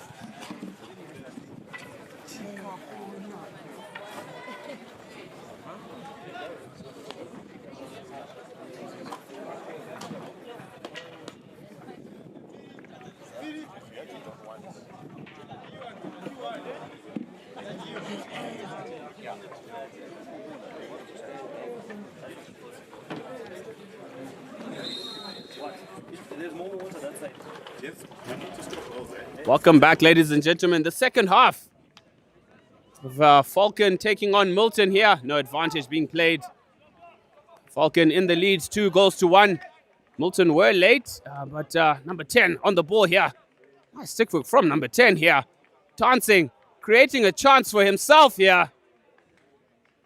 It is a short corner, ladies and gentlemen. I tell you what, Emmanuel Mhlanga running 6s and 7s and circles around the Falcon defense, cutting across their D, swiveling, sending it onto the foot. A chance early on for Milton.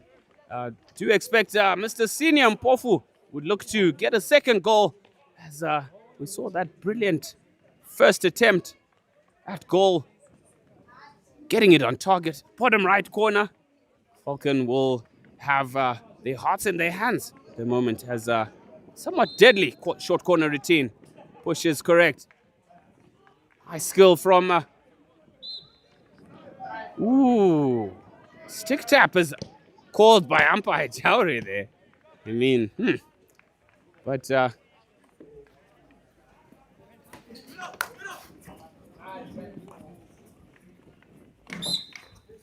all tracked there. After Darren Lube collected well, but well tracked by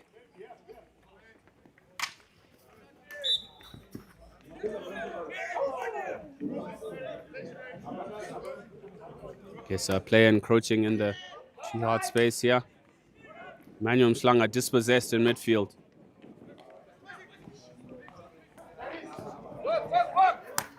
Diagonal ball to Mhlanga. Some brilliant skill from Mhlanga, turning the defenders inside out there.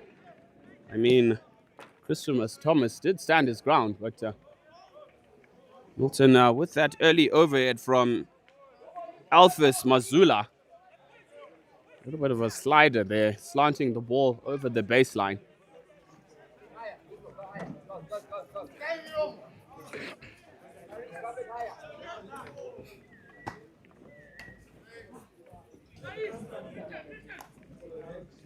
All defended and covered by Alphys Mazula. The reverse stick attempt there. It's lifted though. Danger called by umpire Donald Mweta. Daniel Forster on the ball. Overhead into the D. Finds the Falcon 10. That's Emmanuel Mhlanga.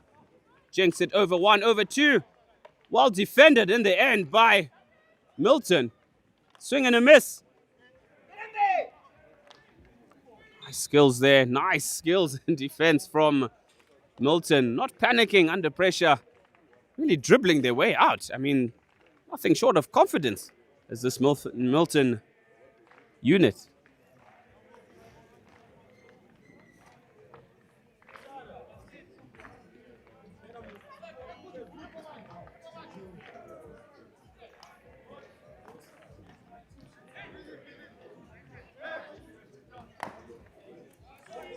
The right ball, except Mazula wasn't quite in position there, as he was expecting that it might just be a turnover.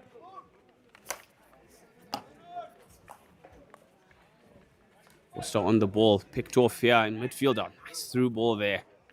Trying to find his teammate. Brilliant Mhlanga. A lot of Mhlangas in this outfit. Brothers, I presume? Oh, great effort here. Nice skills there from brilliant Mhlanga.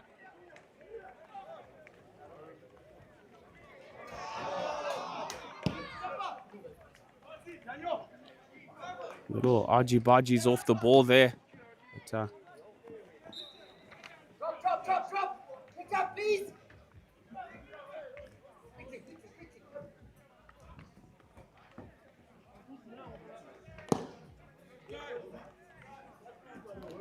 overhead attempt by Milton.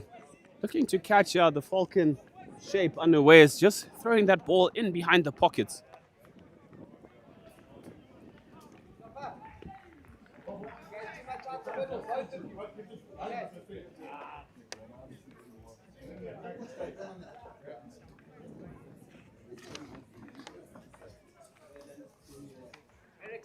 Chica, get higher.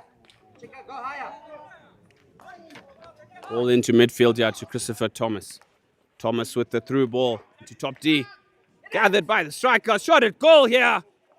And he outright misses the target. That was an easy tap in for Mr. McDonald Chikaponya.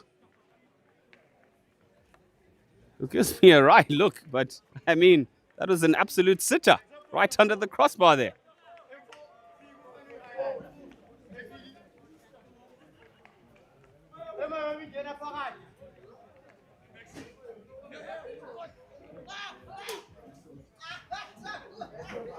Overhead by Muslanga.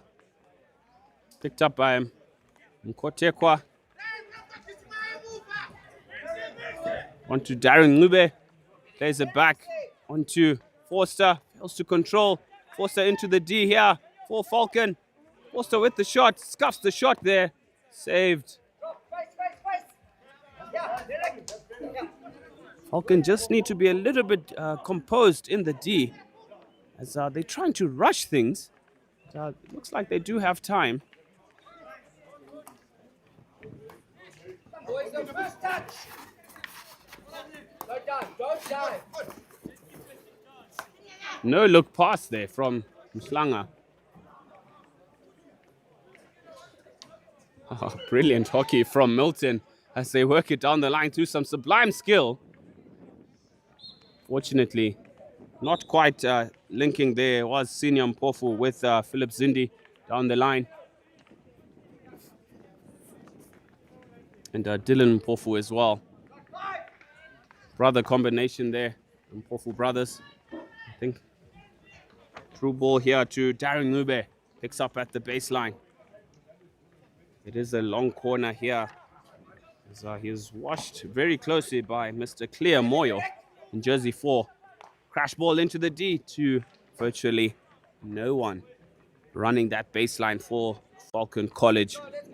Score is still 2-1 to Falcon. It is just over 4 minutes to play in the third chaka. Milton with the bulk of possession and virtually. They just need to play hockey in the right end of the field. Wants to feel that they can be able to create chances for themselves. As we see, overheads being thrown here. Milton on the charge through Mslanga. Mslanga with the nice 3D skills as he's going onto his reverse. Mslanga with the reverse stick tomahawk. Watched all the way by Ethan Gona, but some brilliant skills there from Mslanga. Going for glory. Almost, but so close yet so far. Courtesy of that strong palm and glove of Mr. Ethan Gona in goals for Falcon. Into midfield here goes the ball. It's picked off there. Daniel Forster looks forward, sends it on to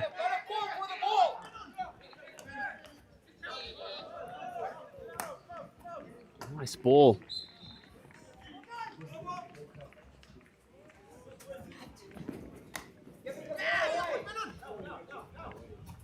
Gathered by Mazula. Mazula onto Mhlanga.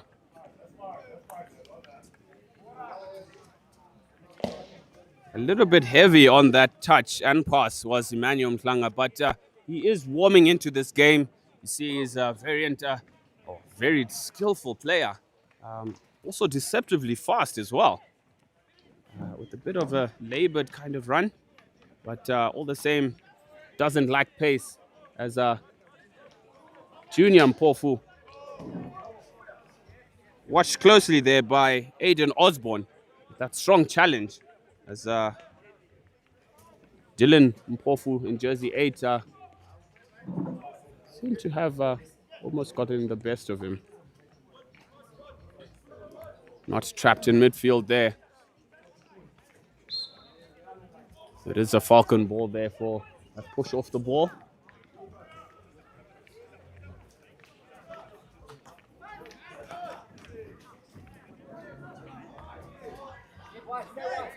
Come on, Derek.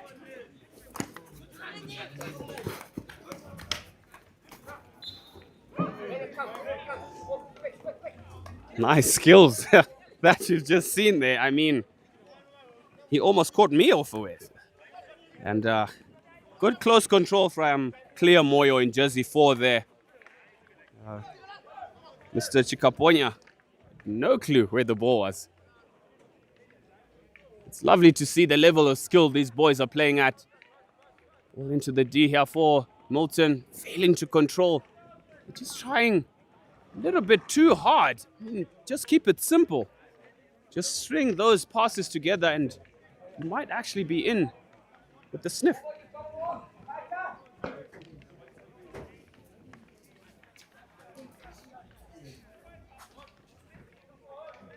Milton on the ball here as they try to penetrate the circle. It's cleared by Falcon there. It is a short corner. Signaled by the umpire that it was dangerous. It's Coach Mike McKillop not happy with that call. But of course the umpire is excellently positioned. And Donalmeta signaling that it was rightfully dangerous and a short corner for Milton. Scoring opportunity. Can they equalize with 50 seconds to go in the third quarter?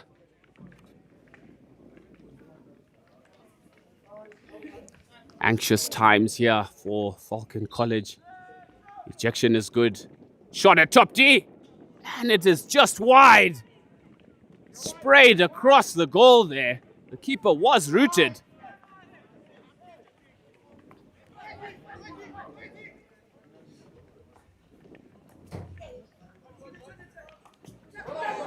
Great tackle from the Falcon midfielder there. Nice through ball onto Falcon with a chance here, trying to send it onto his teammate. Fortunately, just falling at the last minute. Falcon guilty there of not capitalizing on that fast break. Just losing his footing there where it mattered most and allowing the keeper to effect the save. It is 2-1. Falcon over Milton.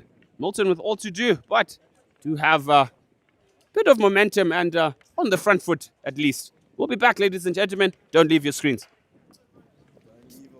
Don't leave him. Stand there.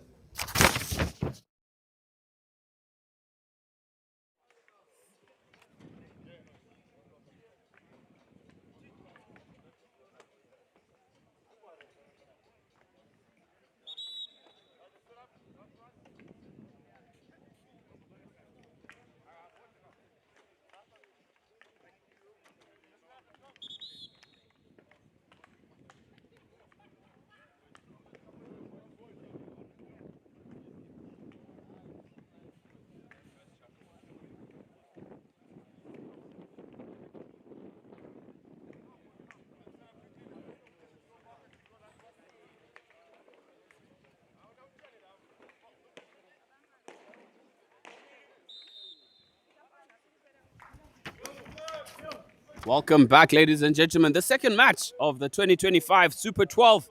Falcon taking on Milton. Falcon still in the lead, 2-1. A slender one at that. As Milton are on the charge here. Looking to send that ball into the D. It does go across. Stopped. Excellent positional play from the centre back. Through ball from Forster here onto Darren Nube. Nube turning infield. Running across there. Nube looking for the lead run. Sends it into the D. Blocked off by Clear Moyo. Jersey number 4 who sends it through. It is a lifted ball.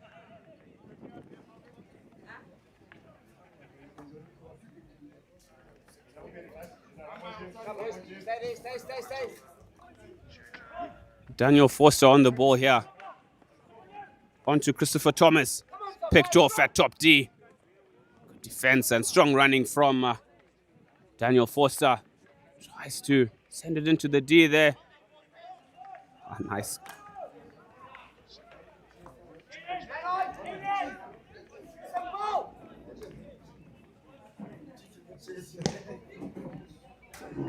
Yes, one has a sense that Milton have a goal or two in them. They just need to string those passes together where it matters, the business end of the field, but definitely not like that.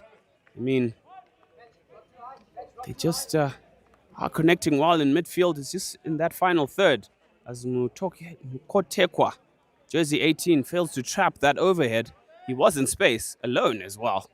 But just not quite getting his bearings right on that occasion. Clear Moyo on the ball over the stick to his teammate as Milton to build it up. Daniel.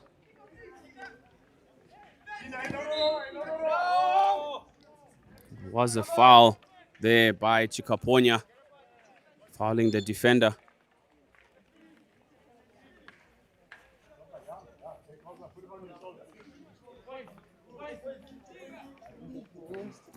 Alphas Mazula.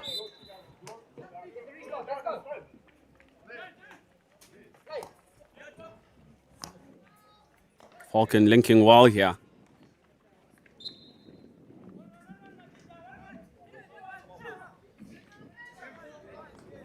Steady fetch.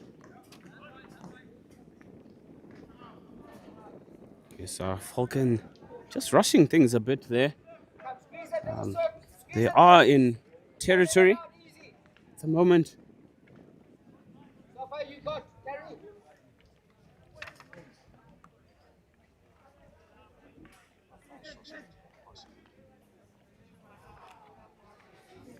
Good skills from Mr. Pofu in midfield for Falcon, but or rather for Milton. One touch play from Daniel Forster. Nice interchanging play and licking up. Oh. Fetch, stay this way. Leave that with Stoffer. Okay, now you gotta go.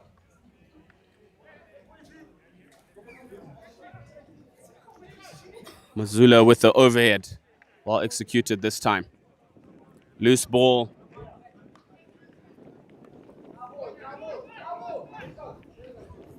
Looked like the last touch came off Falcon. But, nice ball onto Daniel Forster into the D here. Looking to create the space off Falcon. There's a head out. Back stick.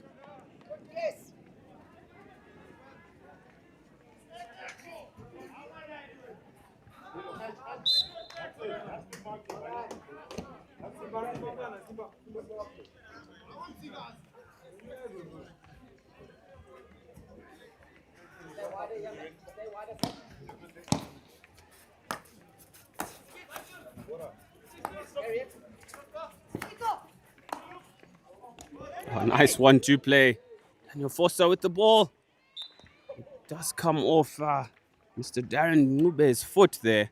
Some good creation of space.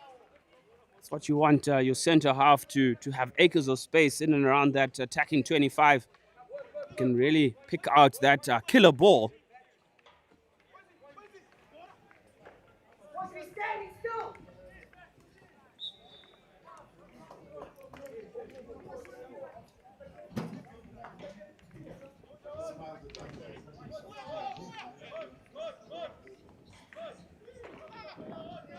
Nice ball into the D there. It's like it is a head out. But Manuel Mhlanga causing problems for Falcon midfield. Picked off in midfield here. Chikaponya picks it up. Tries to get it through.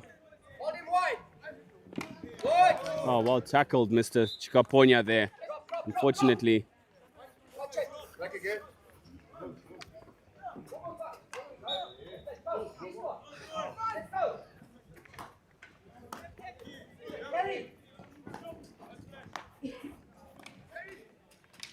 Mr. Dube. Get the play, go for a little bit. Vantage.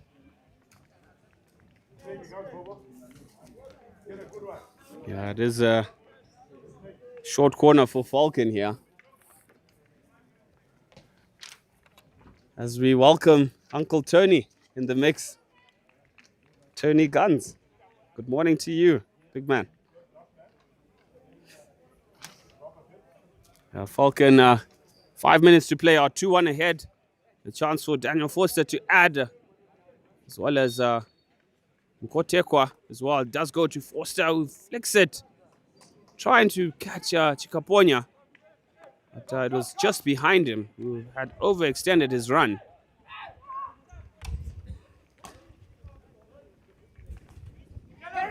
Intercept in midfield here.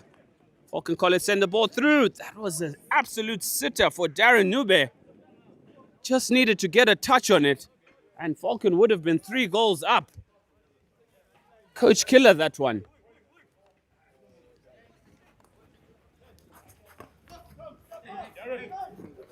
Good. Keep going, keep going. Work hard, work.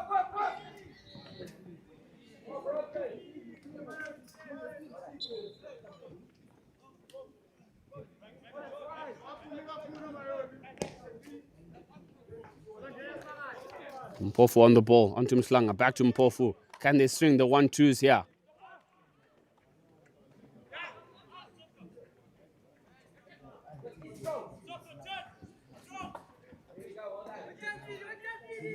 Go higher, go higher. Into Forster in midfield, turns well, creates the space for himself, sends it through. Out to Mkotekwa, fails to control the ball for Falcon. Pressurizing the ball here. Being sent left, right by the defender. Good 1-2s here. Oh, great skill. But picked off. Mkotekwa on the ball. Hounded by Mkotekwa, still no advantage. Right circle. Stay there. Back to Forster, sends it into the D. Trapped by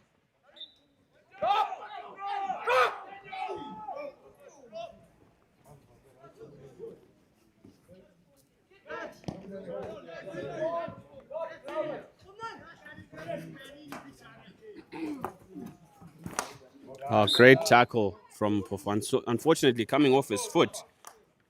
Senior Mpofu there. Great slide over ball there. Good skills from Tawonga Mvura down the line for Falcon. Let's go. Catch. Wider here. Catch. Just follow the dotted line there. Good there. Get by the keeper. Gotta work.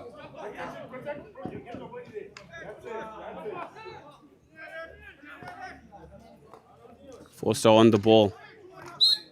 Good tackle in midfield, but he looked to shield the ball there.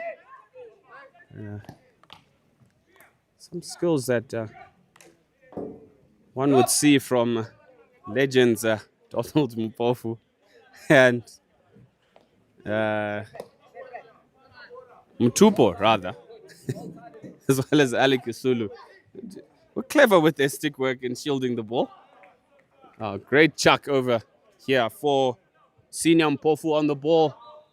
Unfortunately, failing to control. We couldn't believe the acres of space that he was in there. But, it's unfortunate for him. Brilliant through ball and lead run from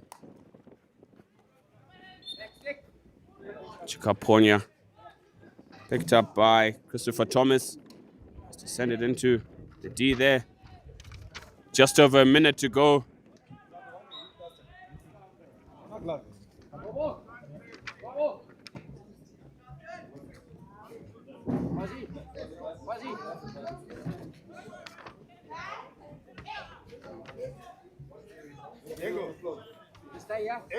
Just 1 minute to go, ladies and gentlemen.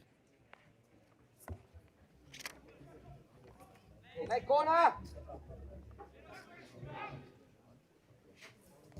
Get in there. Good. Yes, that just going over the baseline there from that attempt. Don't dive. Don't dive.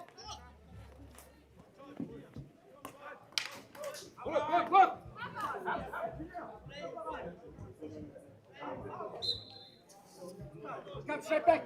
Chica, straight back. Come. Rico, come. Back. 25 seconds to go. Milton, can they pull this one out the fire? Well marked by Daniel Forster. As he is picked off, it does go over the baseline. One must think that is it for Milton. We have brought the game to Falcon today. Of course, Milton starting off with a 2-goal deficit, of course, by not doing themselves any favors for being late. And rules are rules. It does finish, of course, Falcon College 2, Milton 1. Coming up after the short break, it is Hellenic taking on the Springboks of Prince Edward. Stay tuned.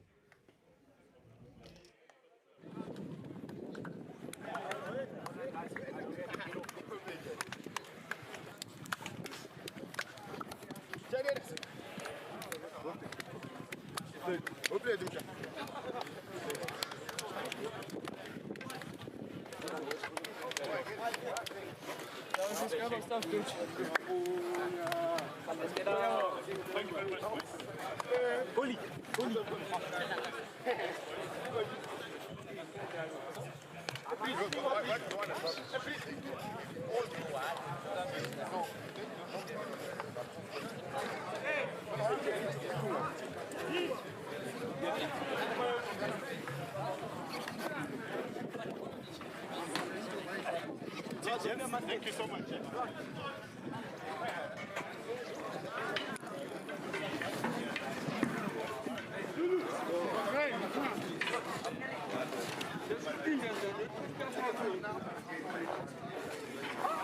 Hey, gents, hurry up, time.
Welcome back, ladies and gentlemen. I am your host, Ben versus Prince Edward. Expect this one to be nothing short of a cracker. Both teams trying to gain the dominance in this tournament. First hit out will try to set themselves on the quest and on the right course to glory of the 2025 Super 12.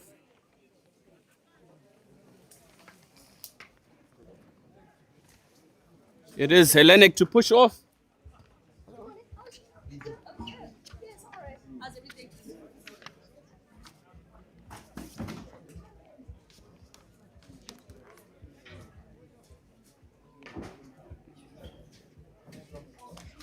Expect some scintillating play from Mr. Mashiri, Muzengeza, Ivan January, midfield. I mean, Prince Edward have had a very good season, as has Hellenic, of course. But this one could go either way. It will boil down to whichever team takes their chances. As Hellenic get us underway, ladies and gentlemen, the 2025 Super 12. It is the best of the boys. Into midfield here, eliminating the players there. No advantage there. That is McBolden Muzamba in jersey 10 for Prince Edward. Has grown into quite a decent midfielder. Hellenic look to build it up slowly. Prince Edward on the money. Prince Edward, of course, coached by Mr. Harold Abraham, with the team manager, Mr. Donald Sihambe. And Hellenic, coached by Prince Male.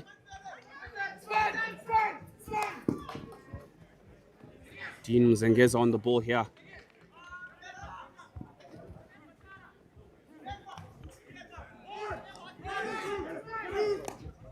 Ball into the D. It is lifted though from Raymond Sipani. Just opening his stick at the last minute. Just needs to close it a bit. As Coach Harold gives us a glare. Good morning to you, sir. It's nice to see. Very cool, calm, and collected coach he is. Has devoted a lot of time with these boys and expects them to do particularly well. Hats off to him for clawing the side out of the B League, one should say. Great skill there. Swing and a miss. Fortunate foot there. After that miss from Sipani. January with the early retake. January looking to take it into the D. Shot at goal here. Saved by the goalkeeper for Hellenic, Mr. Kali in goals. Shot at goal from Ivan January. Sends it wide, unfortunately.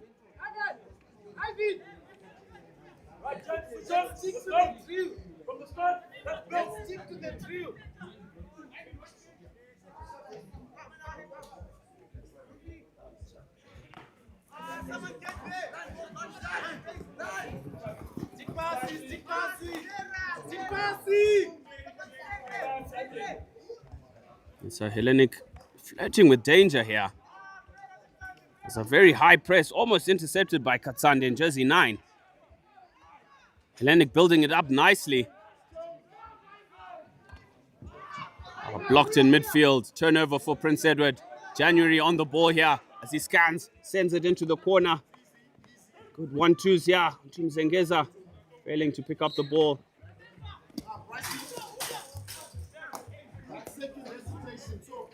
It's umpire Munashe Mashoko playing ball boy early on in this match. Wants to keep the game flowing, I should suspect. Shout out to you, sir. One of our standout umpires in Zimbabwe. International experience recently in Poland, officiating some FIH competitions there. He is assisted by Mr. Kanyue Tafuma, experienced coach, umpire, player as well, legend in the hockey circles, who led the Green Machine of Chizipiti to the gold medal of the Golden Girls, as we witnessed last week. Hats off to you, sir, and congratulations again on that win. And he plies his trade in the umpire's jersey this weekend. But testament of the man that he is. Loves to see and support the game that we all love through all sorts, as Hellenic building out from deep here.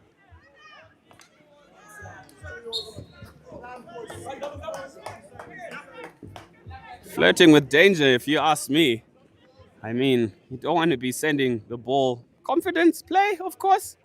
But I'm not for one for mucking around in the back. So you just give the opposition an excellent tackle here from Sipani, who turns the defender Sam Burt inside out there. Ball into midfield onto Mzengeza. Brilliant hockey from Prince Edward. Swing and a miss. It is a long corner though. As that was Tinaya Mashiri. Looked to bury that for Prince Edward. Silky play that we're seeing here.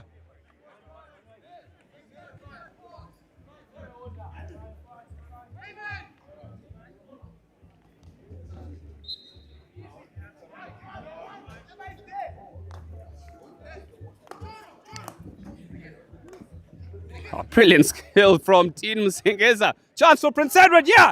What a save from Kali!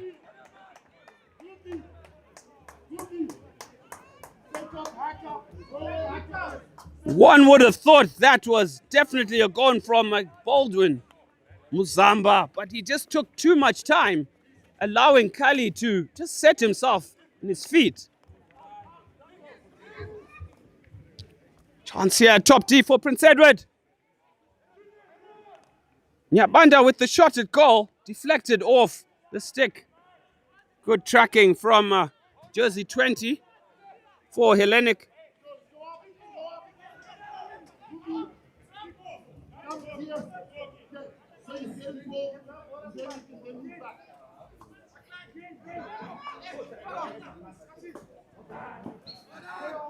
Fortunate from Sipani in jersey 15. As Hellenic build it up through number 14, switch ball there from Chakudzwa Tomo, but failing to find the target.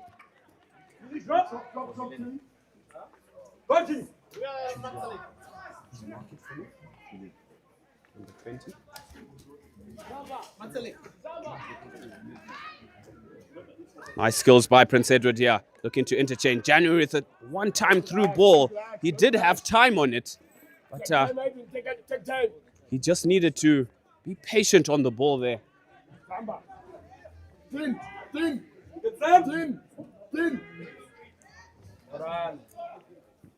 Sent into midfield here, gathered by Prince Edward. Taking the space. Wow. Lifted ball in midfield, no advantage. Nice tracking there from Muzamba in jersey 10 for. Crash ball in, nobody home for Prince Edward. It's number 6. Tandoma Shava there. A chance to dive at glory. But it is a long corner, ruled. Mutembai on the ball. Prince Edward with plenty of chances. Kali with the save again. January with the shot towards goal. Blocked by Hellenic. Hellenic standing tall in defense there.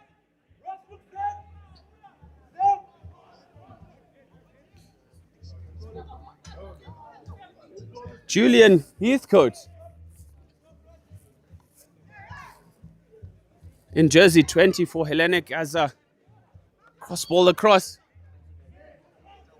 And it's somewhat of a sunny morning out in Marindera. I'm joined by a legend, the man, the myth himself, Mr. Kays Kanyangarara. Good morning, sir. Good morning, sir. How are you doing? Very well, thanks. For those kind words. Yes, you are a legend, sir. Coached myself many moons ago. A wealth of experience and blessed with 2 boys who have grown into the sport that we all love. And we'll be in the opposite coaching box again later on in the tournament, hopefully. Definitely. It'll be an awesome thing to meet him in the final. As I was chatting to him this morning, and he says, well, you're still my dad before anything else.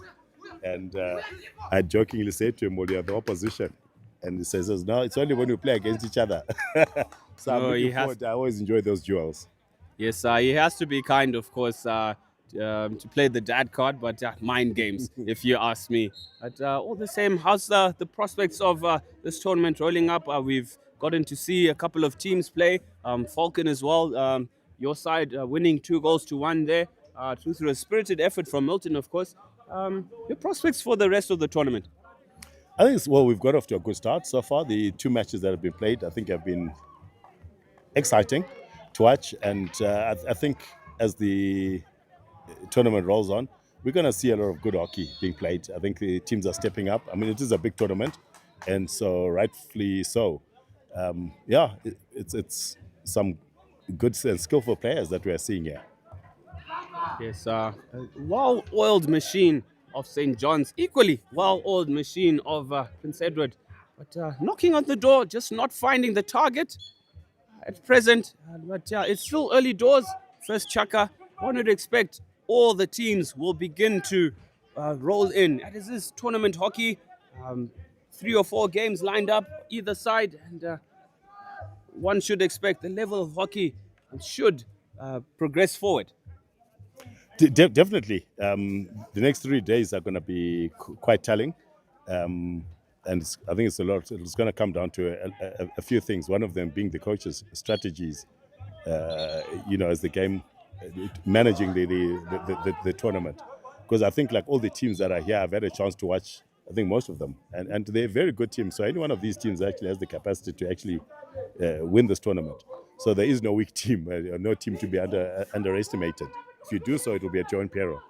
Definitely. Tournament hockey, every game is a final, if you ask me. As the action continues here, as we trickle almost to halftime, just under a minute, or rather end of the first quarter. It is Prince Edward 0 against the Spartans of Falcon. Yes, Heathcote just having a few words with Coach Kaniwe, or rather umpire Kaniwe Tafuma, who switched jerseys on me. Hence the little blooper on my end. But Hellenic looking to assert their bit of possession in this game. Good positional play from Mr. Mutembai, jersey 18 for Prince Edward. Nice one-touch play there. Zengeza on the ball. Well read there from the defense of Hellenic. It is the end of the first quarter, ladies and gentlemen. It is 0-0. Prince Edward taking on Hellenic. We'll be back after this short break.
One more chaka if you're keen. He wants to have a red.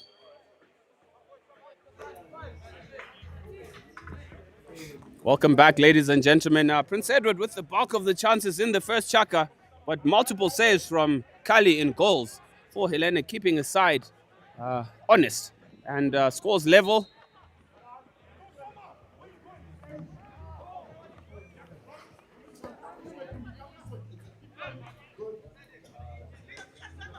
All transferred by Hellenic. Number 16 there. Luke Goodson Hounsel. Missed timing his through ball. And it does go over the baseline instead of the quick restart. Trying to find Tandoma Shava in jersey 6.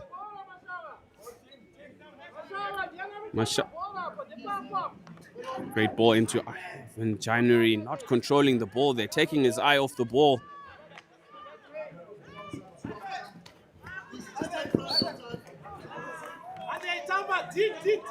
Great turn from Ivan January. On to Mzengeza.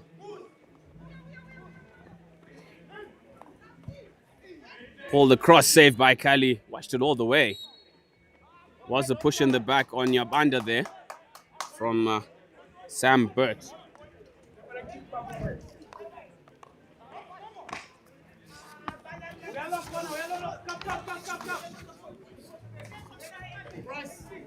There's a long corner. Mashawa on the ball. Early ball out to Mazamba. Nice skill by Mazamba there. Sends it into the D. Chance for Prince Edward. PE just need to be a little bit more direct. Rather than trying to pass to top D, they need to aim for the keeper's pads. Because the sticks are trailing. Nice skill from Mazamba there. Gamesmanship here from Mr. Sam Burt in jersey 11. But Mazamba picked off as he goes past Mashawa. Acceleration from Mr. Burt. Mr. Burt charges down the right-hand flank for Hellenic. Sends the ball into the D. Looked like a foot there, not picked up. But play on, it is. Strong tackle at top D there by Mr. Anesu Nyabanda. Warning signs, Mr. Case. Yes, I think Hellenic are starting to get a bit of their rhythm and taking it on. Maybe the confidence is building up. And I think also PE just giving away position unnecessarily at times. So it's quite evenly balanced at the moment. And I think we hope we'll see them stepping it up a bit more. Some are just taking a bit of the, like, there we go, taking them on and taking that ownership. It's the only way they're going to score. Yes, whilst it looked like off the hand, but certainly 4 points on the ground there. But it is still advantage Prince Edward with the possession here. Very silky Prince Edward side.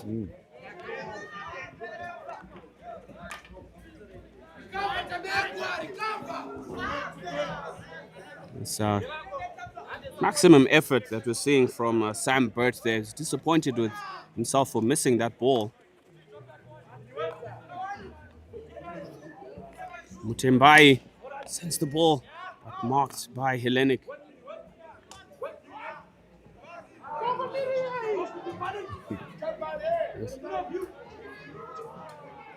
Yes, Hellenic on the attack here. For the stick, that's it. It is play on, and it is a short corner. Prince Edward just guilty of not really giving away possession, and they might be caught unawares against the run of play, as Hellenic not any slouches, of course, in counter-attack. I mean, you look at there, the centre back at the ball on his own, totally unmarked. He stops it, but his first touch was not great. Played it into space, and then actually didn't go to play the ball. Allowed the striker to just collect the ball and run at him. And once you're doing that, you're on the back foot. And obviously, as you say, the Hellenic counter-attack worked well and it's resulted in a short corner from where they actually had possession. So Hellenic with the pull-out, unfortunately not gathered that top D. Well marked there. Well marked by number 14, Nyabanda.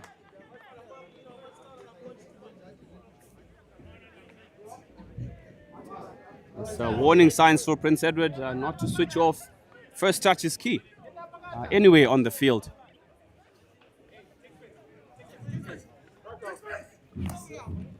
Ooh, very risky. Yes, risky ball there. Risky shot. I don't think he had looked at it before making his pass. There was a striker standing right there, nearly intercepted that play.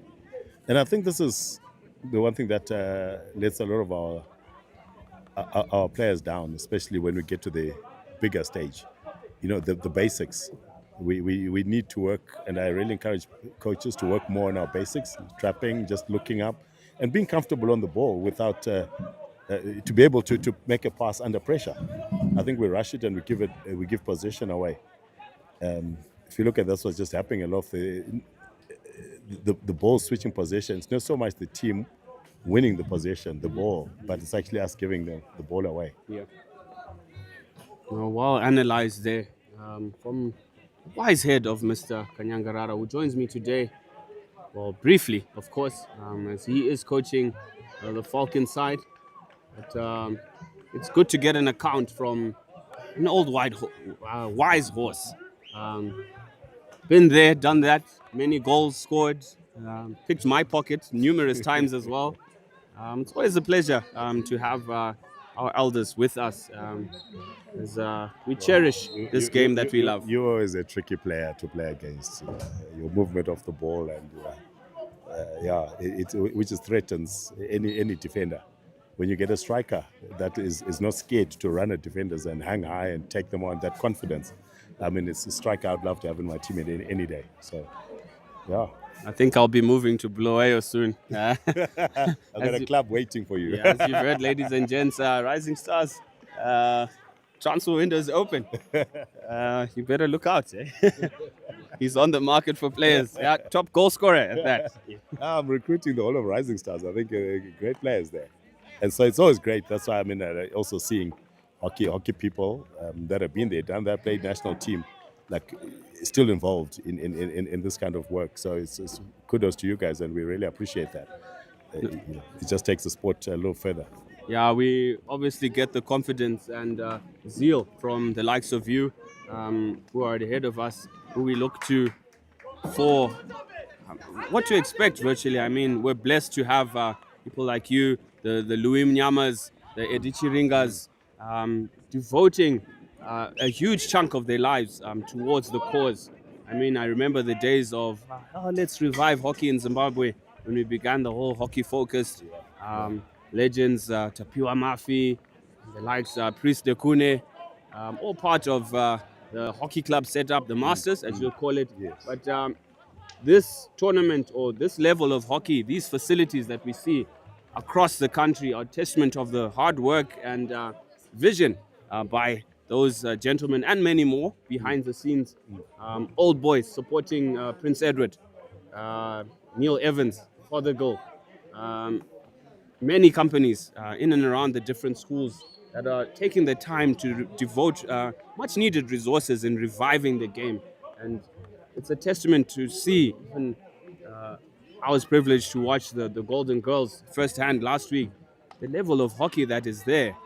I mean, it's what dreams are made of. And people dreamt it way back in 2008, 2009. We then hosted the Olympic qualifiers 2011. And there's just so much hockey available for so many people. I mean, it's just exciting. And what a time to be young. What a time to be involved in hockey. I mean, I'm still, I think I have another 20 years to go.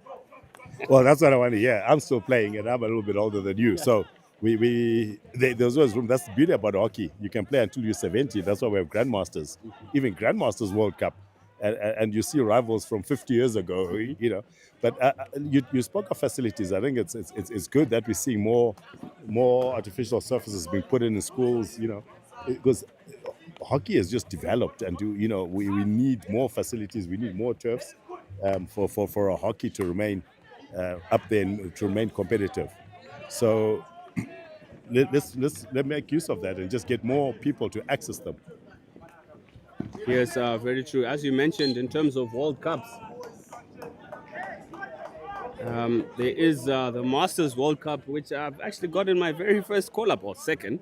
Last year I wasn't able to attend, but I'm excited to be a part of that mix, to play against my age mates. I hope to run them ragged, as I'm still feeling in very good nick, doing my work behind the scenes as well.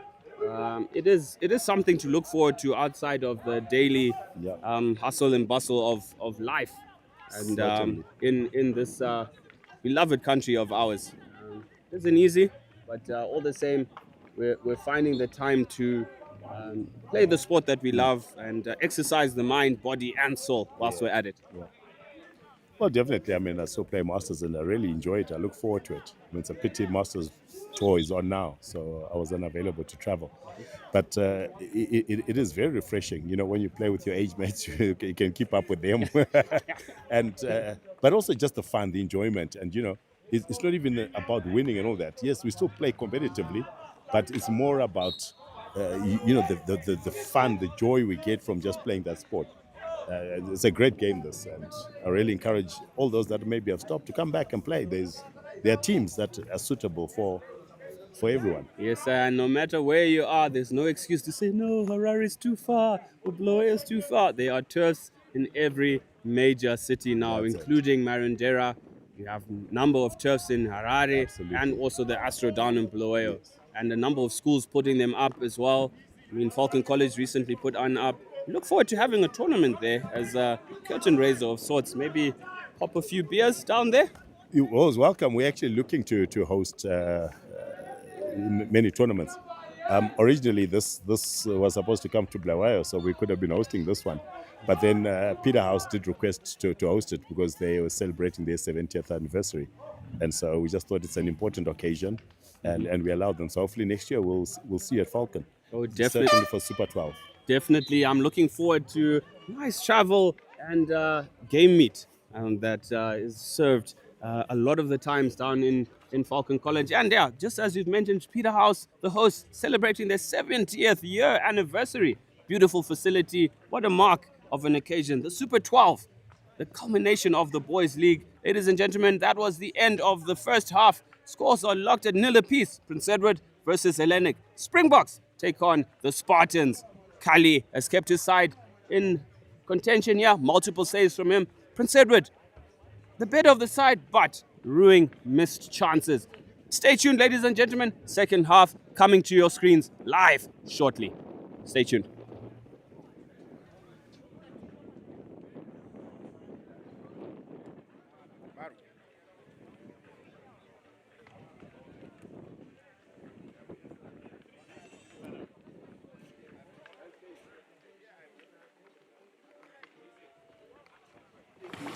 Let's go down. We've always said that you will never stop Moronagadai, but when it's flat, that's the reason why we lose. We don't want to lose.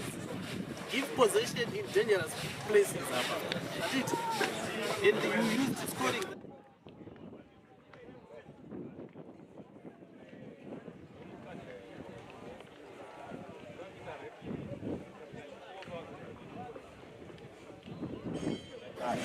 So that we've got overload, right? And then this striker came in where you were. If they pick it up there, it's your job to come to the post. They're not supposed to come. That's your place. Your job is to make sure they don't come there, they go there, and you start working. Did you see? Listen, and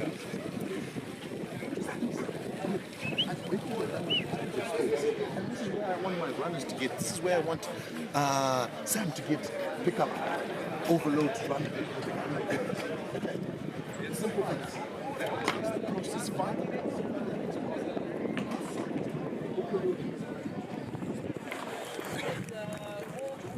30 seconds.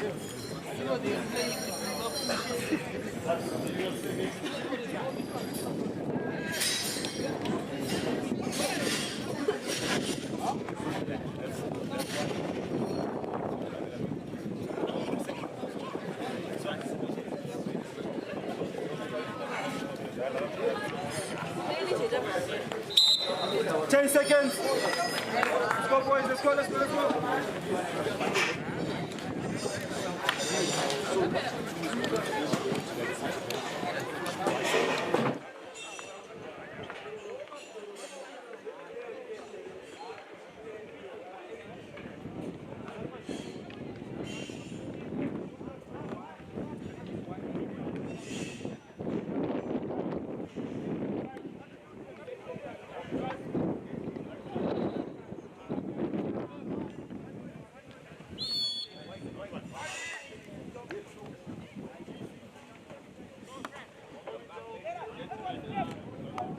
Courtesy of inviting the legend to the studio, I've been gifted a nice chocolate-flavored milk from Denderi. Thank you, Mr. Kays. Yeah, I mean, there's another 3 lads as well. If you can steal some more for us, it will be great. Great, thank you so much for us. Yeah, thank you so much. To soothe the throat, that will be giving you all the action live, ladies and gentlemen, from Peter House. And the score's locked at 0 apiece here. It is the second half, third chaka. And Prince Edward might be a little bit guilty here of trying to do a little too much. just need to get the ball.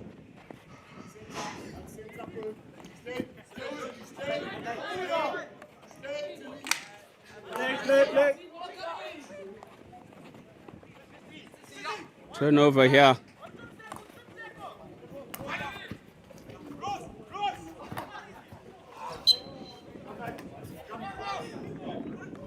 Turnover for Prince Edward here. Anesu Nyabanda, jersey 14 on the ball. Nyabanda scans, backs it forward. Fortunately, there's nobody home there. I mean,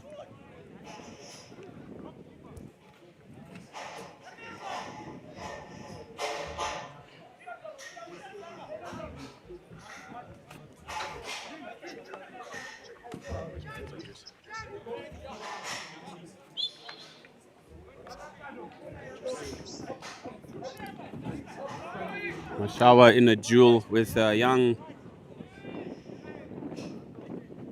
Christian Mackings.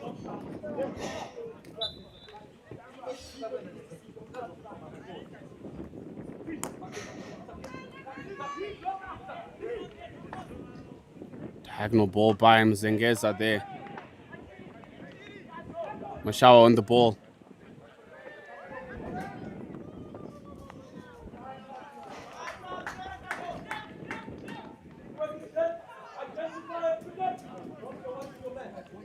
Prince Edward with a change of tactics here as Mashawa has gone into midfield as well as Mzengeza and Ivan January.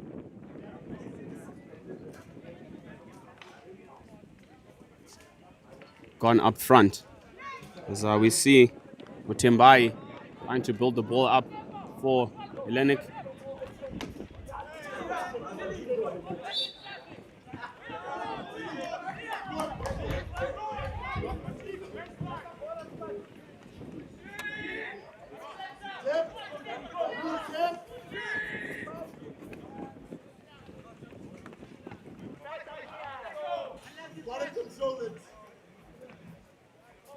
Overhead attempt there by Hellenic, not controlled by Patrick Ravla in jersey 19.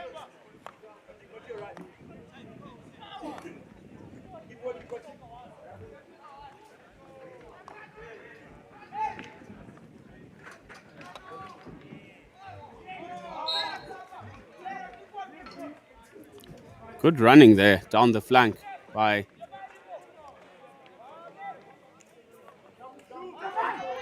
Timbai on the ball here. He just needs to keep that ball on the ground. I mean, there's no reason why.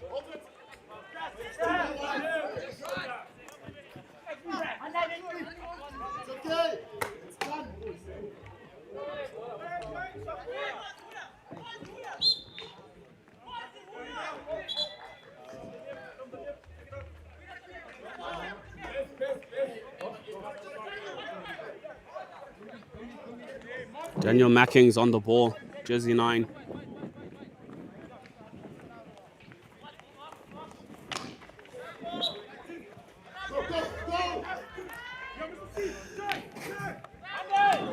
All tackled by Ivan January here in combination with Mzengeza.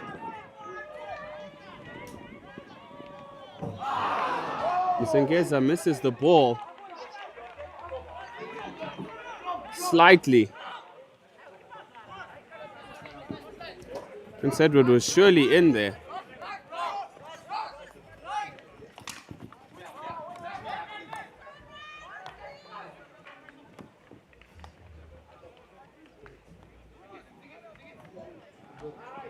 A great ball to Ivan January.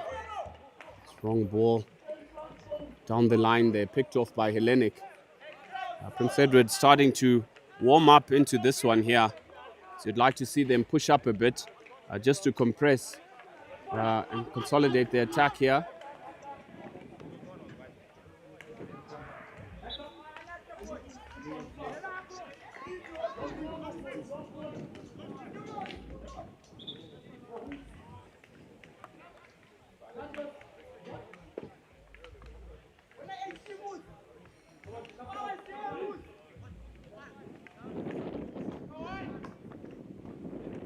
Chance here in the D. Mashawa on the ball. Slightly picked off by Hellenic there. Well defended by the Spartans, who clear their lines. No nonsense stuff in the back there. Sam Burt clearing his lines. As you see Burt on the ball again.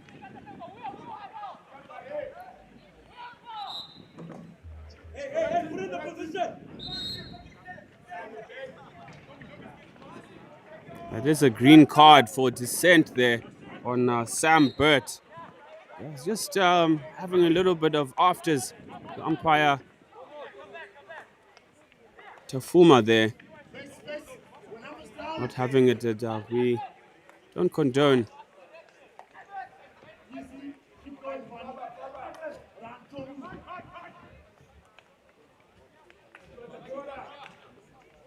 Great skill in defense there from Douglas Njowola.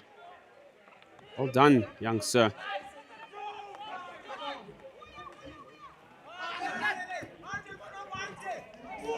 Good running from Sipani down the line for Prince Edward.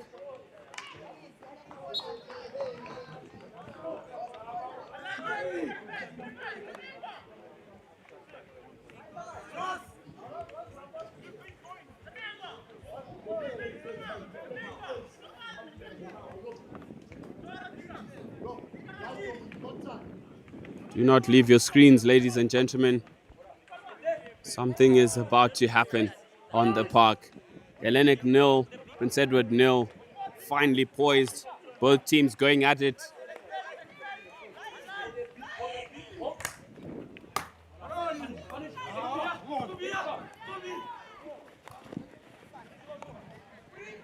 Chance here for Hellenic. Shot at goal. It is over the crossbar from Dylan De Silva in jersey number 7. Prince Edward flirting with danger here.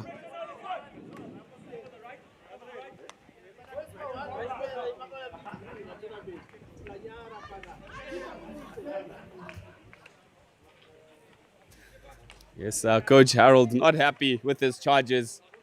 I mean, a little bit lackluster going forward as Mzengeza brings the ball up here. Mzengeza with the shot at goal! Ladies and gentlemen, what a save! Top save there from Hamza Kali in goals. Wow.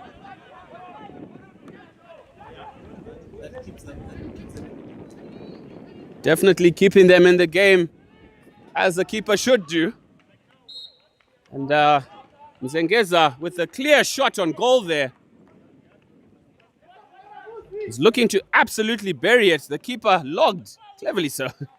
And blocked that shot and sent it wide as well.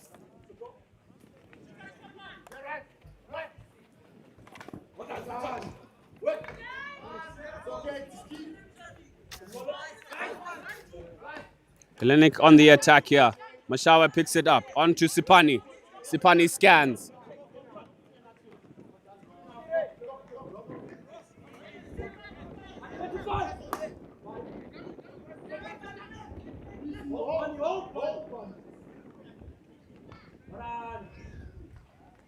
Great ball through to Ivan January on the baseline. Turns 1, turns 2. Picked off by Hellenic there. Well defended in the end. Sipani on the ball, turns into... It is a short corner. Prince Edward begging for advantage there. But the whistle had gone as his trigger was about to be pulled. Umpire Mashoko ruling that no advantage, of course. And it is a short corner to Prince Edward. One of two that are very far in between. But Prince Edward, a chance to gain the advantage by 1 goal. 1:30 on the clock. They are poised. 2 castles here. As you see, Mzengeza goes out to Mzengeza with the shot, slips it. Shot at goal here. Prince Edward has a chance. Another save from Kelly in goals. He's having an absolute blinder and having none of it.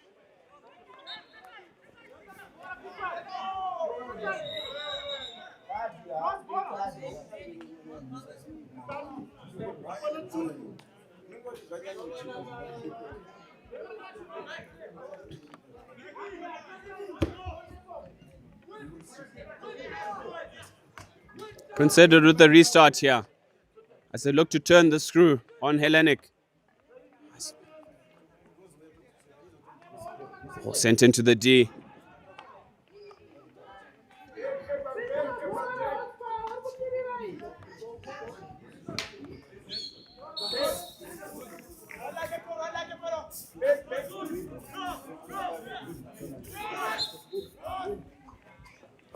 Overhead by Hellenic.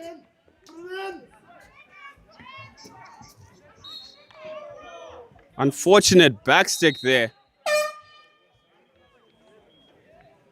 And it is a yellow card this time. More dissent from the number 11 there, Sam Burt. I think the management team of Hellenic needs to have a little bit of a chat with them, as he seems to have a go at the umpires. Not called for in this sport. Sportsmanship is always required at all times, and the scores are 0-0. Prince Edward with the man advantage, of course, due to that 5-minute yellow, and we are locked at nil apiece. We'll be back after the short break.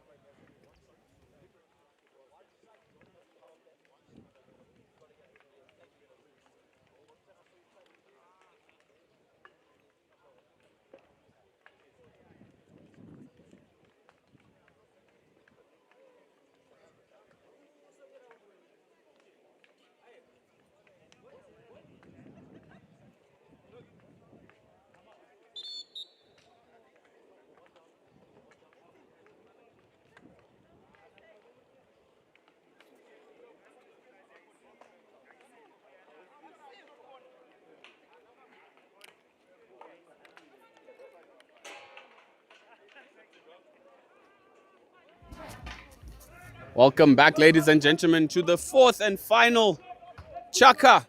Prince Edward taking on Hellenic. Scores locked at nil apiece. Hellenic and Prince Edward both have men in the sin bin. One on a green and one on a yellow. Right on the cusp of half time there. Mr. Sam Burt.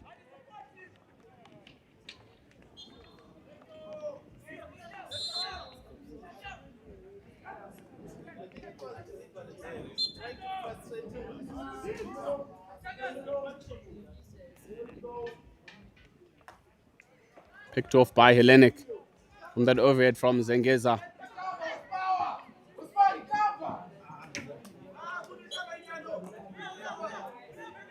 Mashawa there in the attempt.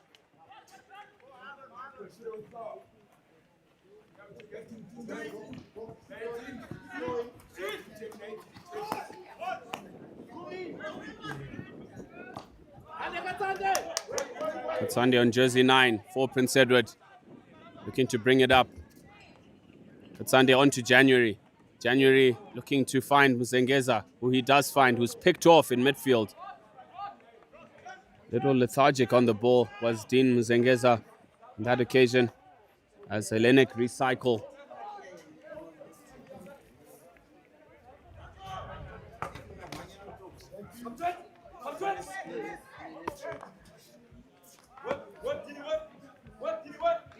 Katsande with some nice skills for Prince Edward. Nice ball into midfield to find Mtambai. Mtambai with that pass. Chance here for Prince Edward. Kali spotting the danger there. Another save from Kali.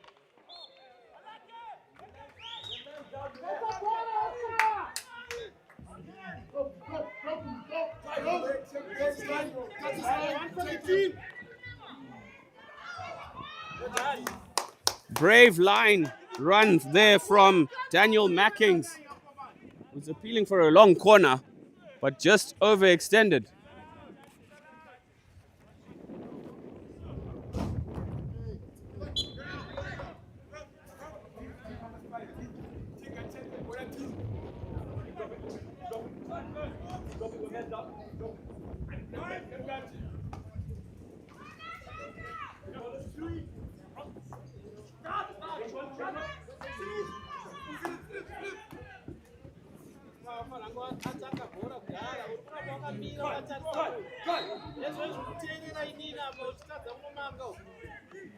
Attack a ball, you attack the ball.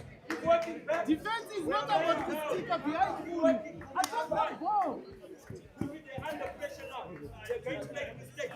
They keep working back as well. They're going to make mistakes. Keep working back. Really, you're occupying Sam's role. Don't forget. You've only got one up top. Prince Edward looking to regain their rhythm here. Atsandi on the ball.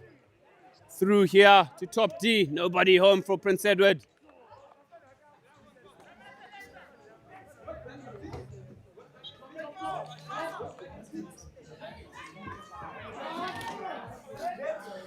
Prince Edward not doing themselves any favors at the minute. They just need to string those passes, make them hit the stick rather than into space. It's a nice overhead from Hellenic. Well tracked there from PE.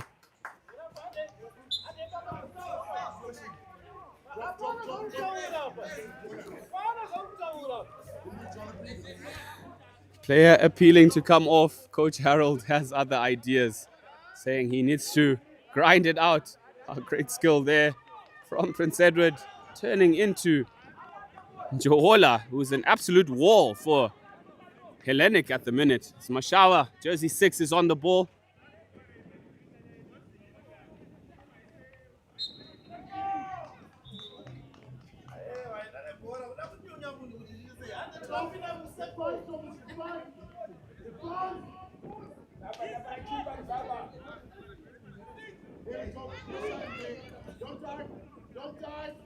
Don't dive.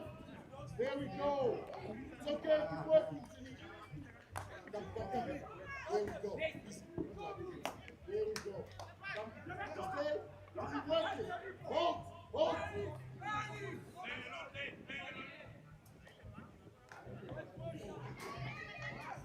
It's a transfer of the ball there from Prince Edward.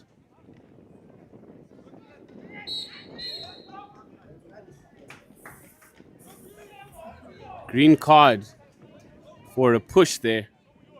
That is Dean Tabengwa, jersey number 5, earning himself 2 minutes in the sin bin as Sam Burt gets on the field.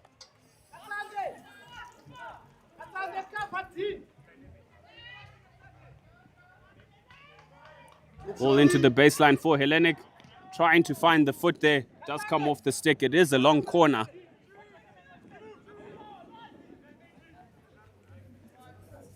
Prince Edward cannot afford to fall asleep here. Hellenic quite slick in attack. It has been quite limited.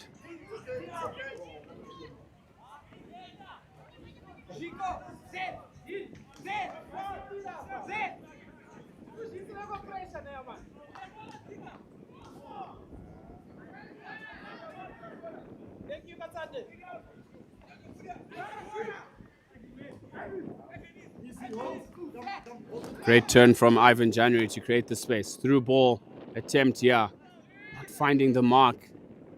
I just feel they're trying to just be a little bit too direct. Well tackled in midfield. Timbai,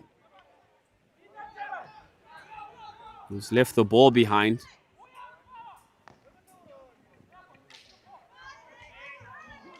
Hellenic with the chance here. Well marked.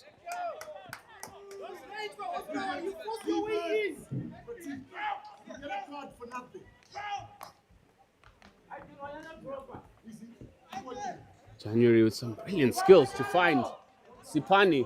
Sipani with the... Ooh.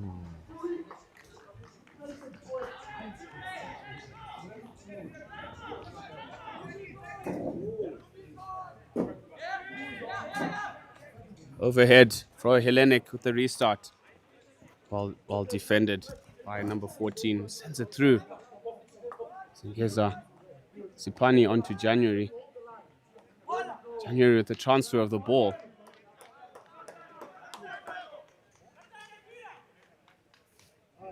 5 minutes to go here for either side, Hellenic or Prince Edward, to gain the advantage. Much needed victory. Tournament hockey, points matter, as do goals that win games.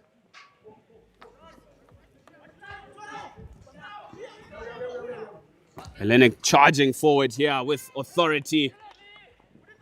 Marked by Prince Edward. Anyway, will do. Onto Mashawa. Turns strong.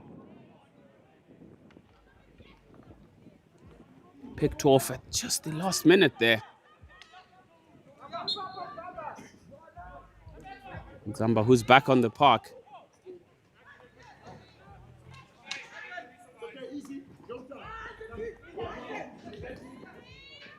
Zengeza on goal here. Zengeza with the clear chance. Prince Edward for glory was Mashawa. Diving right over the ball there. That is a coach killer. Zengeza did everything right. Put it on a silver platter for Mashawa. Diving to despair. Absolutely missing the ball. Just get something on it. I mean, everyone was saying 1-0 behind the scenes here. It wasn't to be. Absolute coach killer. I feel for that water bottle that went flying. But it's pure frustration at the end of the day. But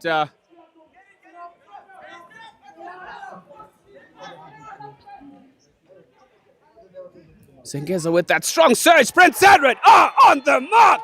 Ladies and gentlemen, young Muzamba with the fist bump on him. It is Prince Edward 1, Hellenic 0. You had to sense that Dean Muzengeza would have had something to do with it. I mean, that was a sublime quick play, dancing it around on the baseline.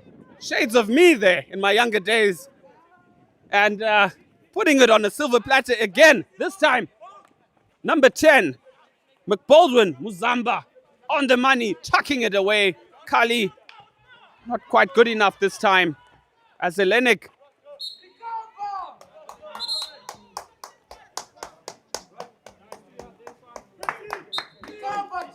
There's a yellow card for that. I'm not sure there was too much malice in it. Shot at goal here by Hellenic. That's Daniel Mackings trying to score an equalizer. 2 minutes to go here. Hellenic do still have time. They just need to be a little bit patient and they build up. Just string those pounces together. And everyone does seem to want to be going for glory, but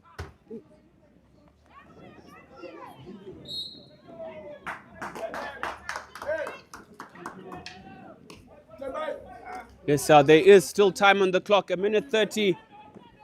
Hellenic with all to do. Prince Edward in a strong position of a slender 1-0 lead. One has to say, it was going to boil down to that one chance. But can Hellenic string together something here? Heavily build it up. January, back to Mashawa. Mashawa with the shot on goal. Njowola, who's been an absolute wall in defense for Hellenic today, clears it yet again. Park up traffic. Come on. Get off that traffic and park the ball. Intercept in midfield by Hellenic. Time has been stopped. We have just under a minute to play here.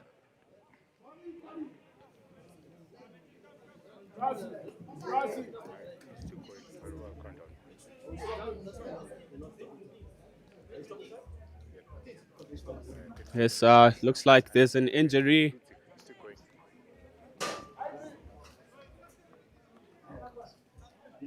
There is just below a minute to play.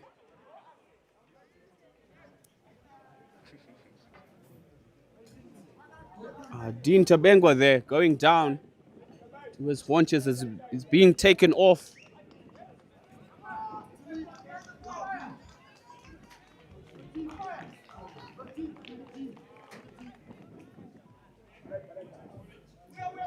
As a substitute, Makawi Tadisa is on for PE. to replace the injured Dean Tabengwa. It is 50 seconds to go. Great sportsmanship shown by Captain Ivan January, giving possession back to Hellenic. Hellenic with all to do.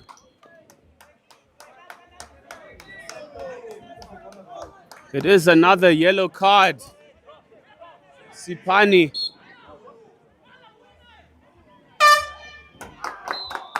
It is time up, ladies and gentlemen. Prince Edward scraping home with a 1-0 lead, a win over Hellenic. Commiserations to them, but either side going hustle and bustle. Prince Edward knocking on the door as well as Hellenic, but it proved to be that one pivotal chance to beat the very impressive and man of the match performance, I'd say, from Mr. Kali in goals. But on that occasion was beaten by an excellent finish presented on a silver platter from Zengeza to Muzamba, the decisive winner. It's finished. Prince Edward 1, Hellenic 0. We'll be back after this short break. CBC take on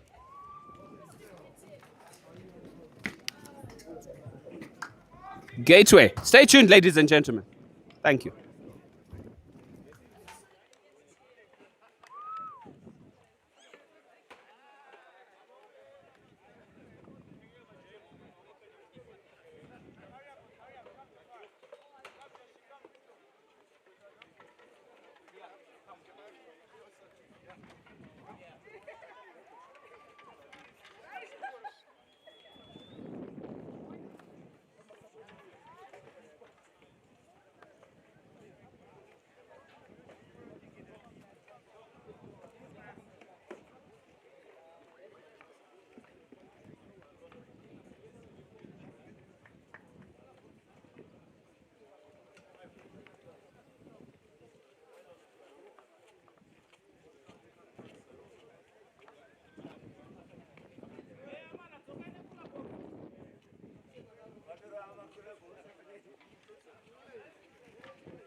Head of umpires the previous match, Mr. Mashok. Your thoughts on the task at hand that you guys have in terms of marshalling matches? To be honest, it's fun, exciting as well. The kids are playing good hockey, we're enjoying it. And it's just clean hockey. Nothing malicious from the boys or from the coaches, we're enjoying it.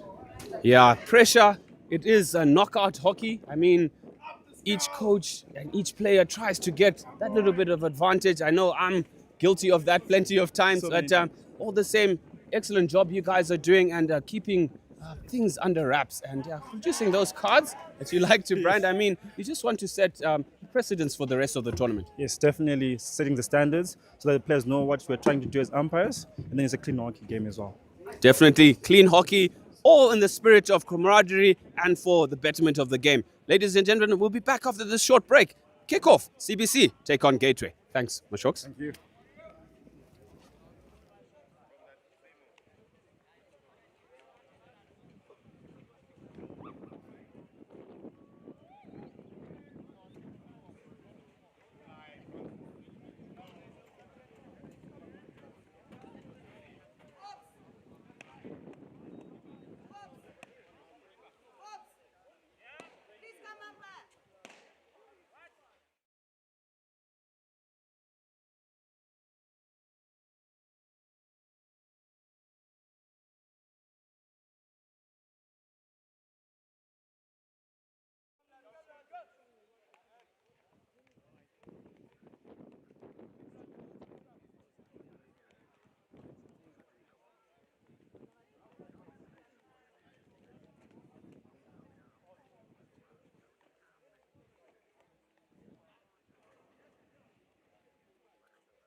Welcome back, ladies and gentlemen. Apologies for the delay in return to my desk. Just needed a little bit of a refreshment break as the sun is boiling out here.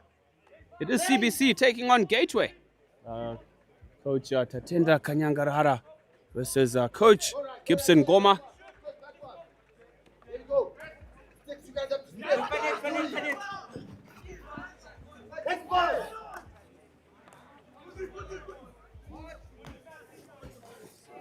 You guys just sit down, down. Well done, well done, well done, well done, well done. This is a CBC ball.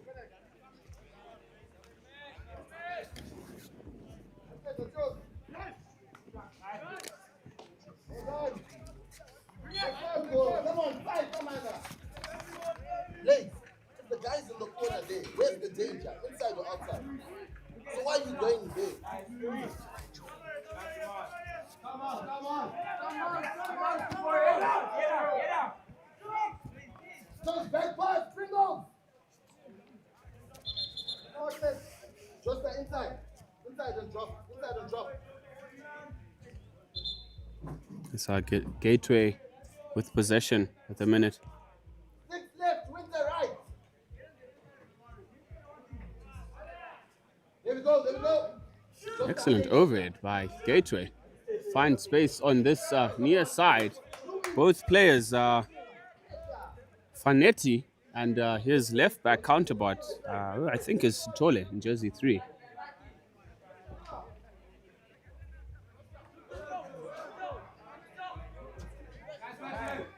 CBC with the chance, shot at goal. Swing and a miss there from Ryan Winterball.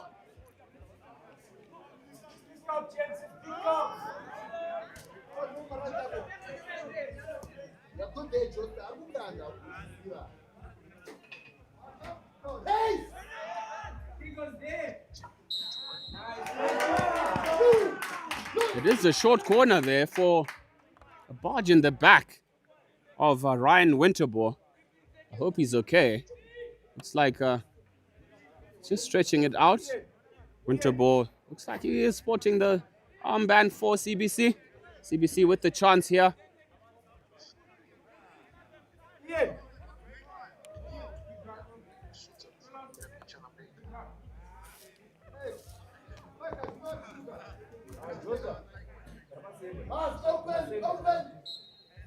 Chance for CBC here.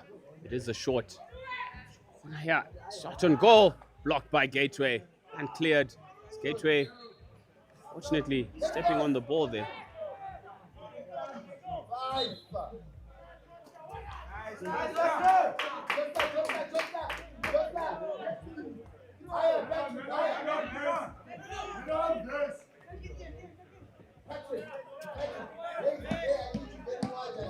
Blaze Skippers there.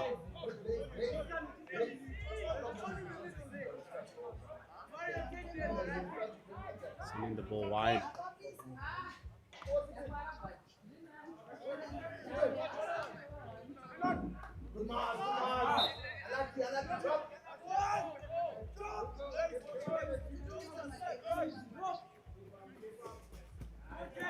Good chuck from Gateway. Number 10 there. It's a monster. The chuck is Mr. Joshua Murray.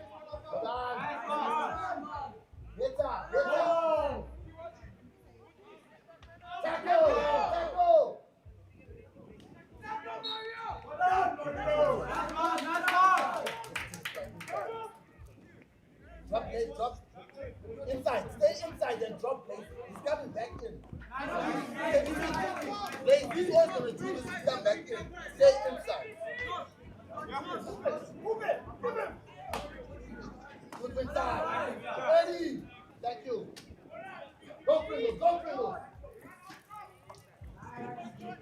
Tackle. Wanted CBC here.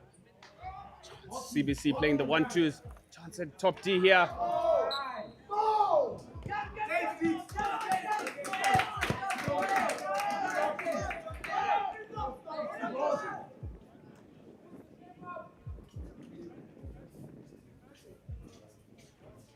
Overhead attempt from Murray.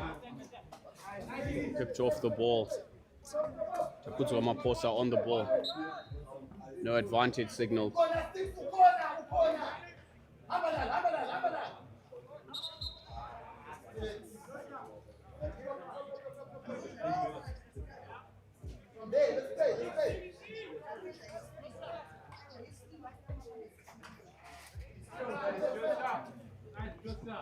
Nice turn there from captain Ryan Winterbourne.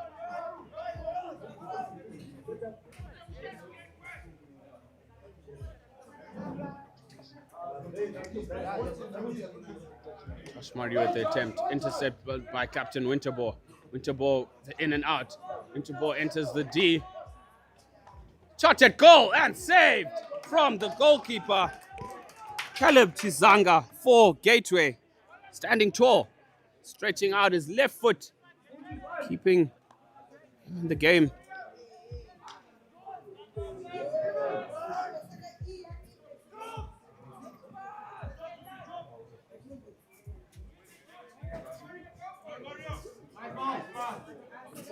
Well tackled by Gateway. Building the ball out here. Nice skills under the shoulder there from Tarimba Nashi Fanetti. Fanetti finding Mark Fillon. Fillon dispossessed, still in possession here. Gateway looking to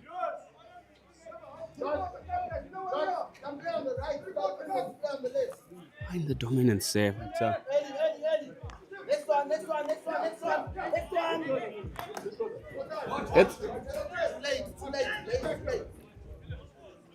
it's a nice press from Gateway.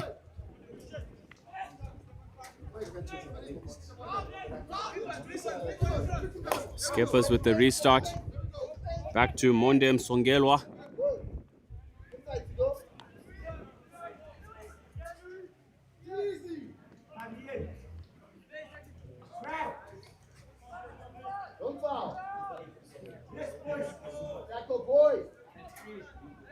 Matthew Chimudzi playing himself out of trouble there.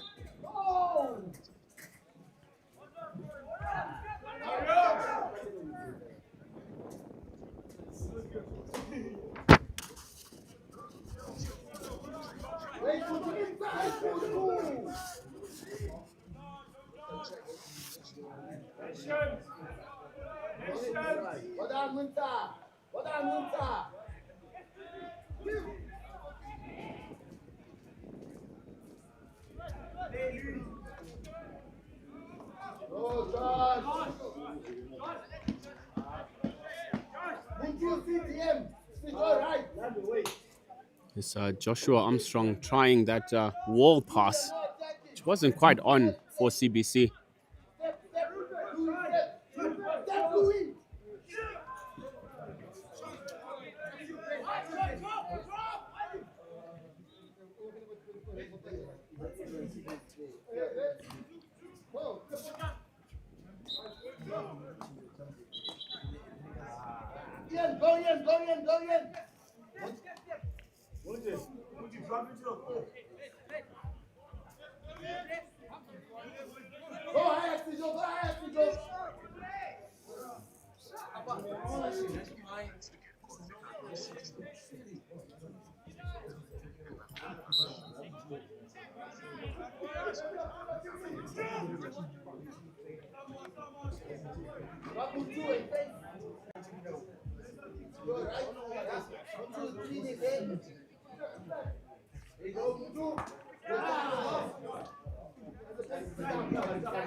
Well tracked there from Luis Gomez. Unfortunately sends it over the sideline.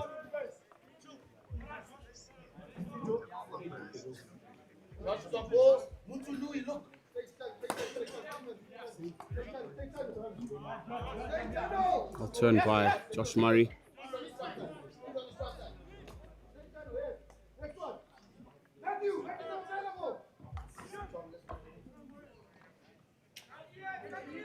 Good through ball there from Gateway.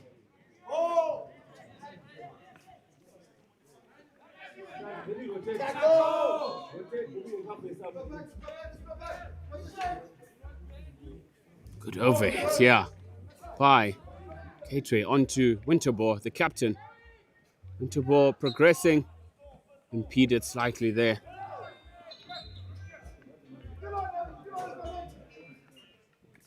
Let's go.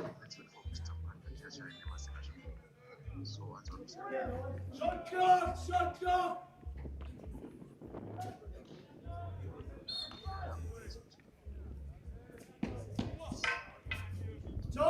Time!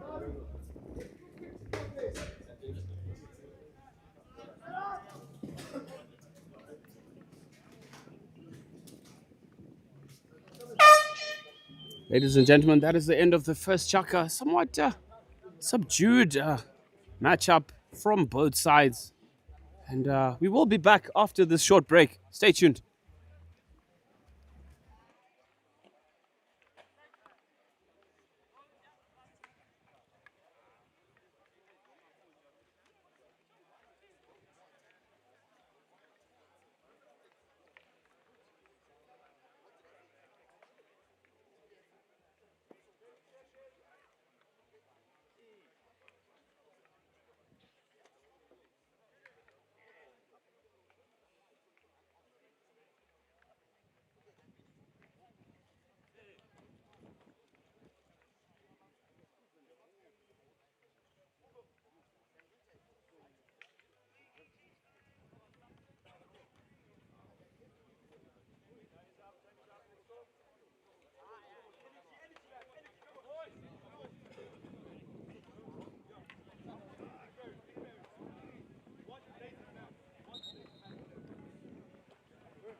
Second chaka, ladies and gentlemen. CBC taking on Gateway. Scores locked at nil apiece. Very animated coaching boxes at the interval there. As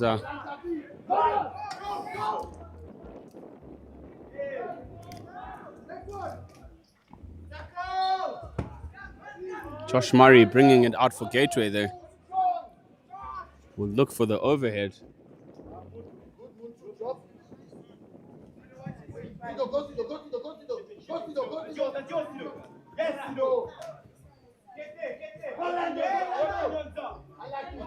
Full press! One day you are fine. You know what he's going to do. Good move. One day, don't too easy. Josh Murray here for Gateway as he scans, sends the ball emphatically through. It does hit a foot.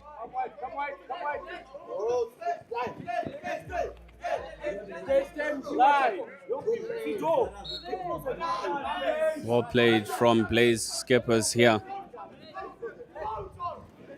With a nice overhead onto Sydney Ndlovu.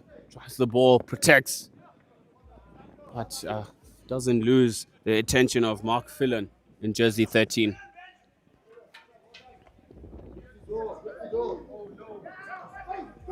Gateway with the counter-attack opportunity here. Switched out to number 2. Fillon on the ball, leaves it behind. Advantage here for Tafara in jersey 17. Joshua Murray.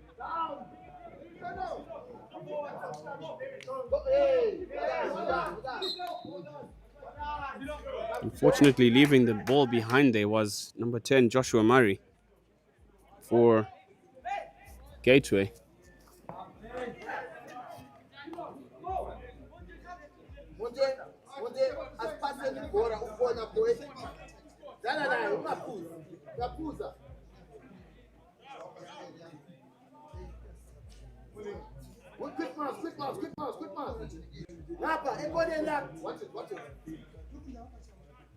Overhead here in the back, finding acres of space on the field. Unfortunately, Orlando Nyoni failing to control that. It was a bit of advantage for.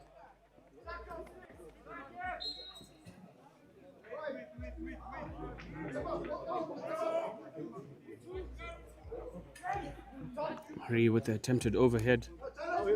Trapped by CBC. Fanetti a little bit too eager there to get to the ball. Oh, well picked off.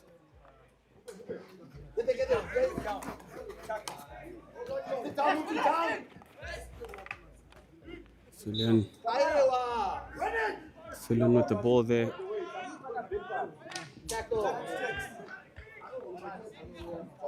Gateway with a sniff there. Winter ball. Through but blocked by Kudzaishi Sitole in jersey 3 for Gateway. It is a free hit to Gateway.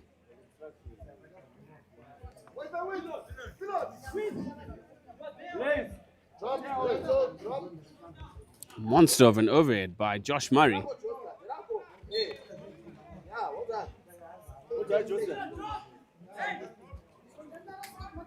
One day, the good place from there. One day. From there. One day.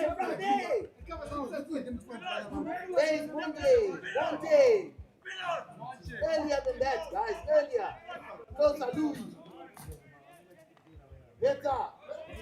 Easy, guys.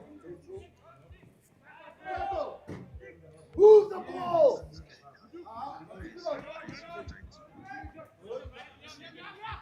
Sit down, what's up, feet?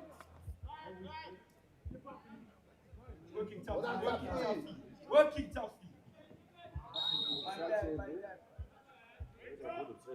Six. Josta, Varago go first, Josta. Catch in, Ushi. Let's go. Go, Orlando. Go, Orlando. Hey. Go, Orlando. One down, four. Let's go. Interesting contrast of coaching styles here, as one party is very vocal, dictating each and every play, whilst the other is allowing the players to express themselves through the hockey that they are naturally gifted and talented with.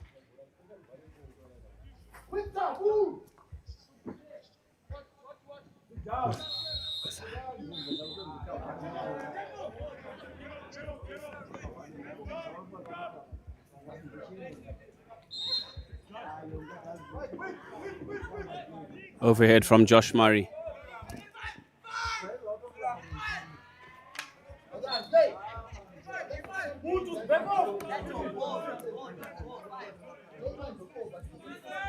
Drop Lando, one.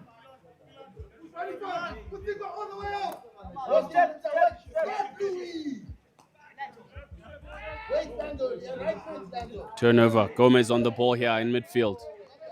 Picked off by Josh Murray. Excellently. Well tackled, young lad.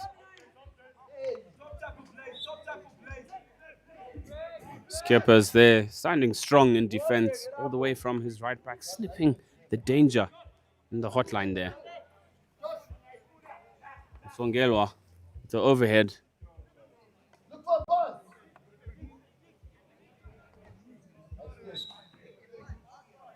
Josh, wider. Put through, there you go. Overhead attempt again. Stick down. One stick. Good skills in midfield there. Poor tackle.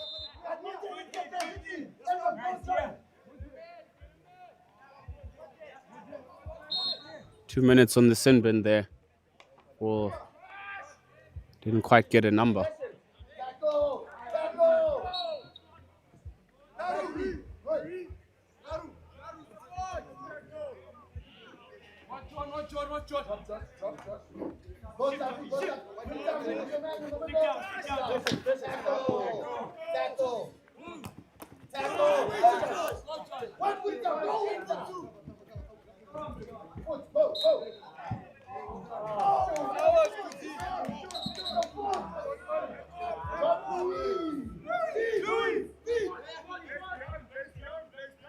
Joshua Murray carrying the ball here for Gateway. Is it into the feet? Cleverly so.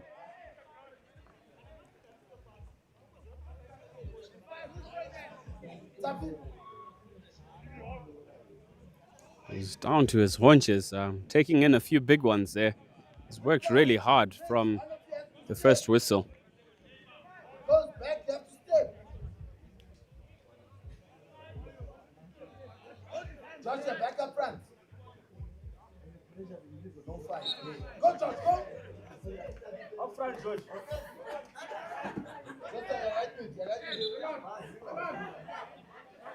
Blaze is good. We are pulls our bag. Blaze to corner. Blaze to corner.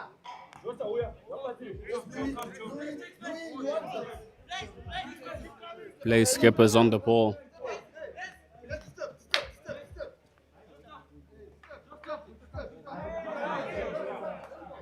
Through ball to Armstrong. Turns in field. Armstrong scanning. Holds up the ball. Armstrong with the reverse ball. Shot on goal here. Well saved and well washed all the way from Caleb Chizanga.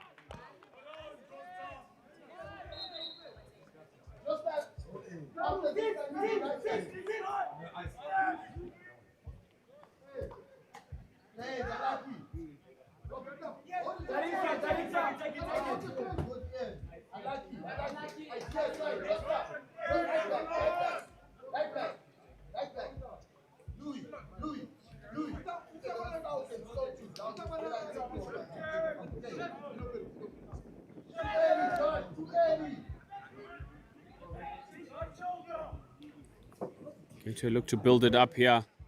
Played by Gateway, going down the right-hand flank. Played it onto the foot, looks like. Ooh. Gomez on the ball.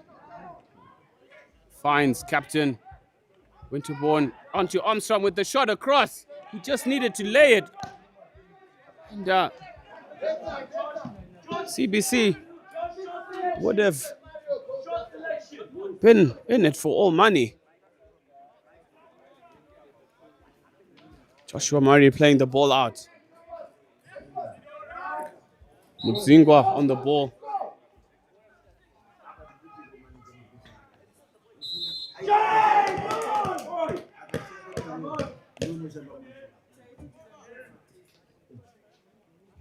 Players not 5 is ruled there.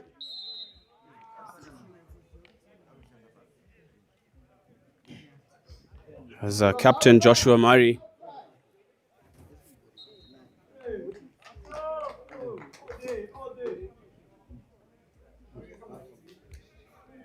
Yeah.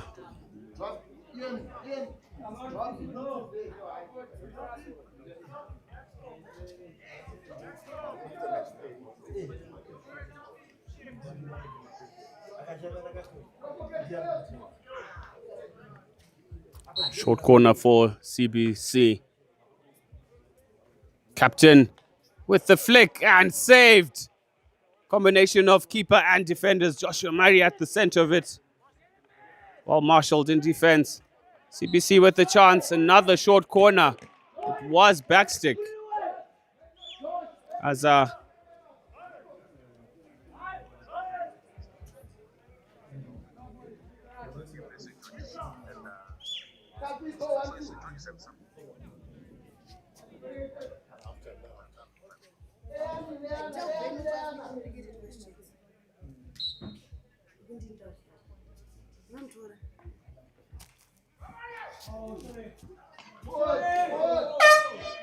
another short corner for CBC. That is a halftime mark.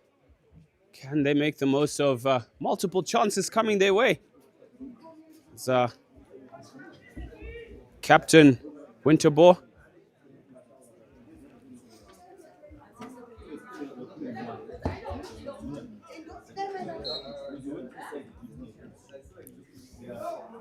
Not perfectly executed out there for CBC. Ball is still live. Defended well by Josh Murray, but just comes off his foot. Another short corner, third consecutive one for CBC.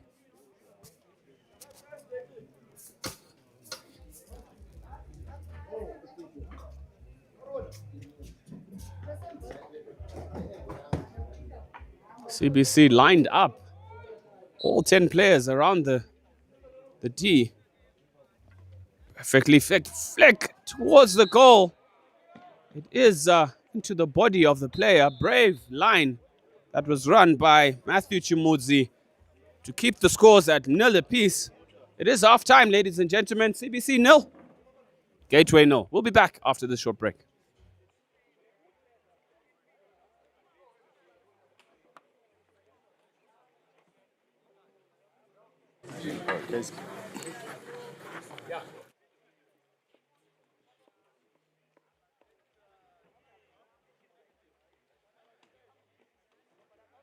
My only concern right now is our lack of control. People are not playing their positions when they're given that position to play. Okay? Sticks, mouths, if you guys are on the field, ideally how do you want to set up? So why are we changing? So why are we changing that? Okay? We're going to change it. With sticks, you're going to play attacking. You're going to play one, holding, one attacking, then you go up. I'm not happy with that.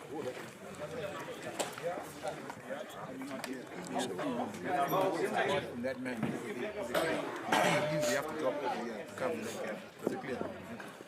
Okay. Pizza. Have we settled? Okay. First thing. At one point we lost our shape. Okay, I'm assuming that we got tired when we were running a lot, and that was obviously going to happen because we did talk about it. Right? We're just playing one phase kind of hockey. All right, we gotta control it. Because I need you to control it in the middle. Are we together? All right. Each time we've got to break down, we need to step up the shape, right? So that actually we've got that dip. At the current moment, we don't have it. We only got one person up front because we're not stepping up. Right. The two screens in the middle. Please, your immediate movement is going forward. It is not. That is not the instruction. You can't immediately go forward because they're coming straight through. Right now, you're forcing two center backs to try and carry the ball into your space. That is not how we win. That's not how we win. How would you get it? We've got them. Let's take the field. So now, let's put on the pressure. Let's go back to what we're talking about. So going back to the original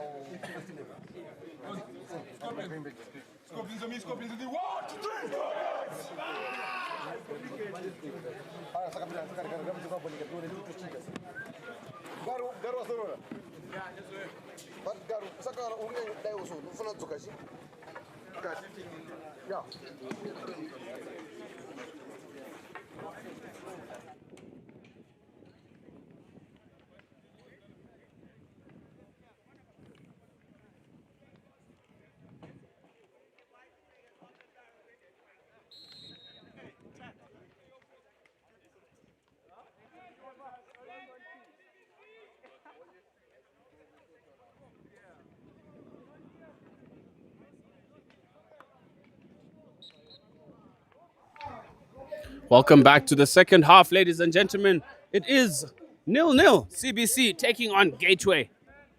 Provincial battle. The pride of Bulawayo, as well as Hararians in Gateway. Nice ball and build up for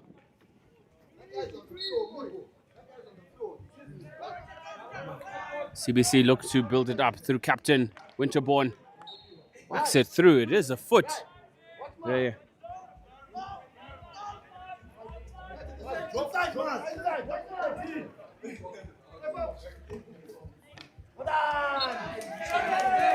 It is a short corner for CBC.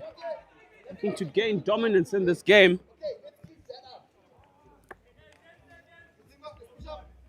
You know what I want. You know what I want.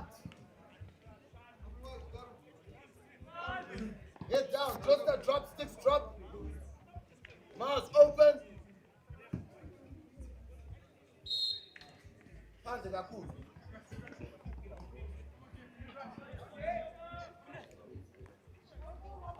Into the D here. CBC with the shot cleared away by Gateway. Unorthodox, but did the job. CBC still. Come. Sticks, whoa, sticks, whoa. It is a short corner, not 5. Good thinking from the CBC forward there, jersey number 9.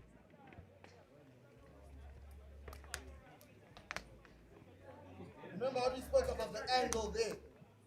Remember how we said the angle? Collate the item. Expand.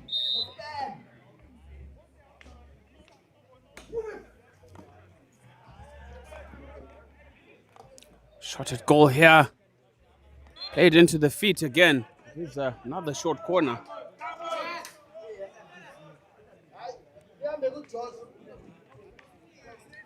Louis Gomez and captain Ryan Winterbore, jersey number 8, expected to go to Winterbore. Possibly going to have a crack at it.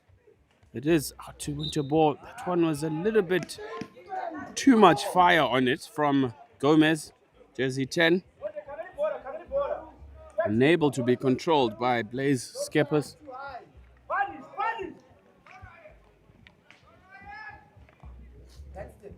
Well picked there by Josh Murray.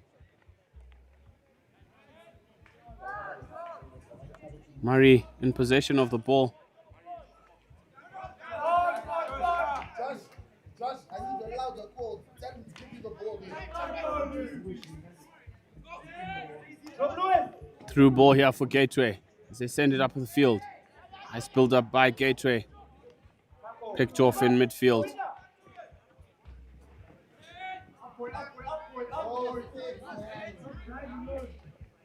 Good 1-2 play here.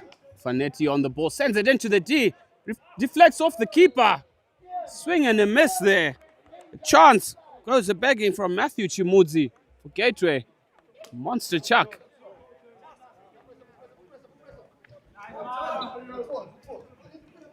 Nice skills from Mario Gomez.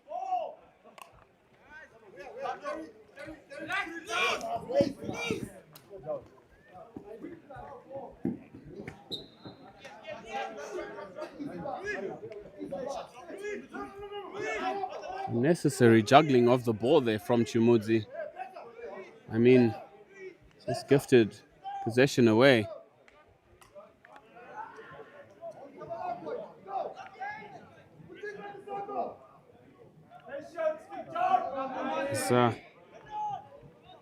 Fillon looked to turn the defender there. Through ball attempt from Takudzu Ramaphosa. Not finding its mark. It is a lifted ball. CBC ball.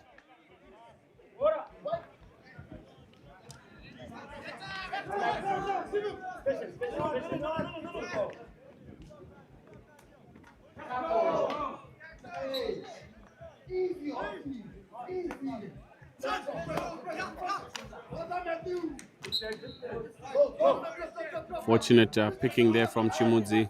Just slightly lifted it into the player.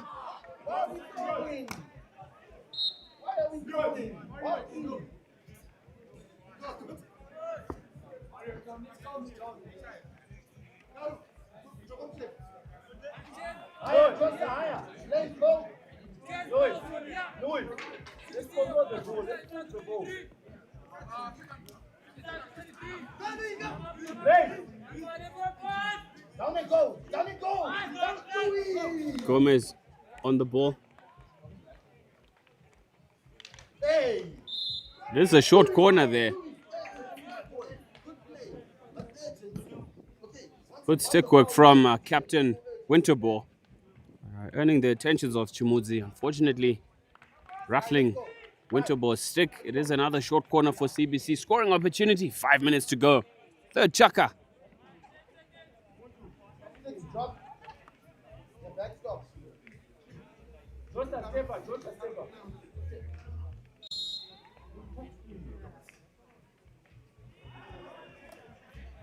Winterbore with the flick. It does come off below the knee.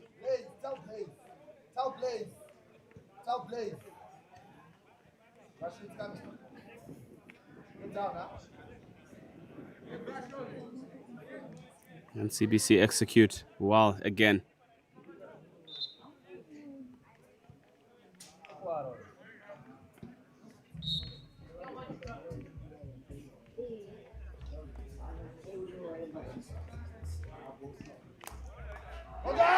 It is a goal.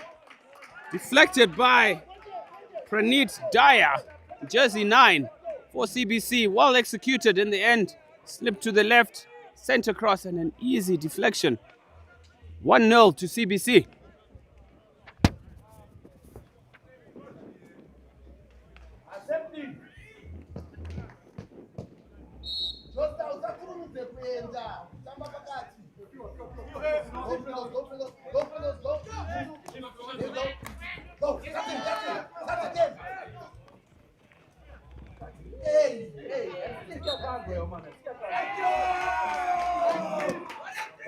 Short corner again. Brilliant surge to the circle by number 9, Dyer. Flailing stick there. Earning CBC at another short corner. CBC just asserting their dominance on this game.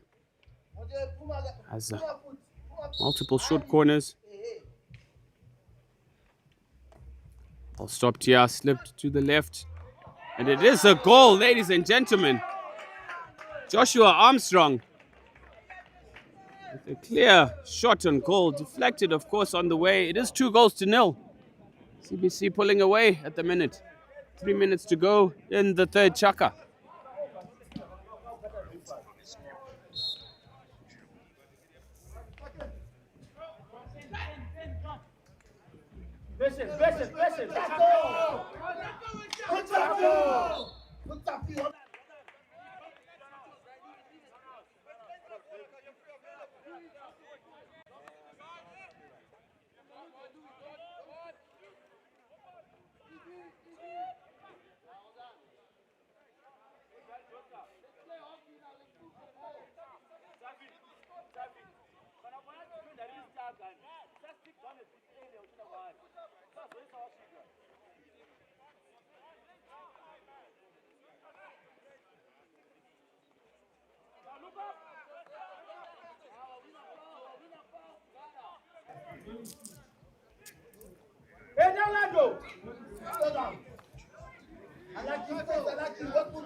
A transition here from Gateway. Fortunately, pass is not sticking. Blaze Skepper steps in the way.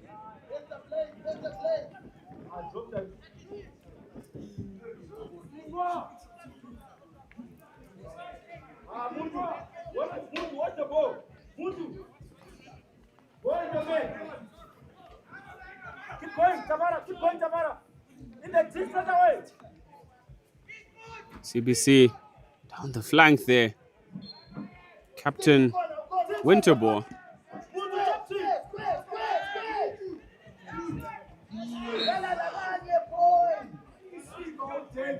Pickpocketed there by Joshua Murray as he pulled the trigger. Fillion on the ball. Burst of pace from Fillion.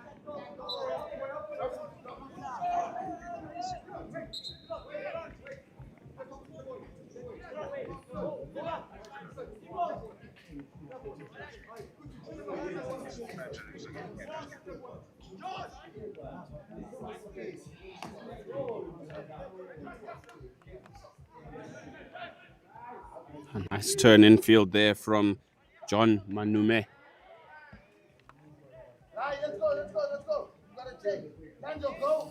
Winter come.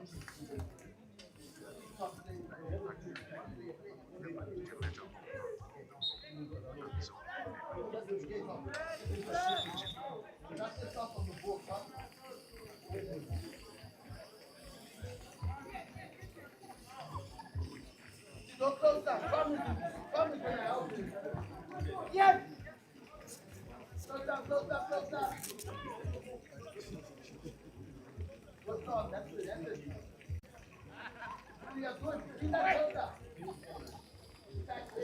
Brilliant skills from Chumudzi down the flank here. Strong tackle.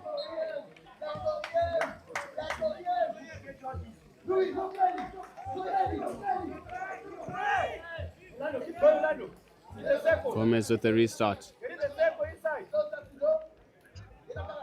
Pressure on Skippers there. Fails to trap the ball. That is the end of the third chaka, ladies and gentlemen. It is 2 goals, courtesy of multiple short corners. And Dyer and number 15, Joshua Armstrong, pulling 2 goals for CBC. It is 2-0 over Gateway. Fourth chaka to come. Do stay tuned.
Welcome back, ladies and gentlemen. Fourth chaka. Smoothie plays the ball well. Well played, young sir. Good surge forward.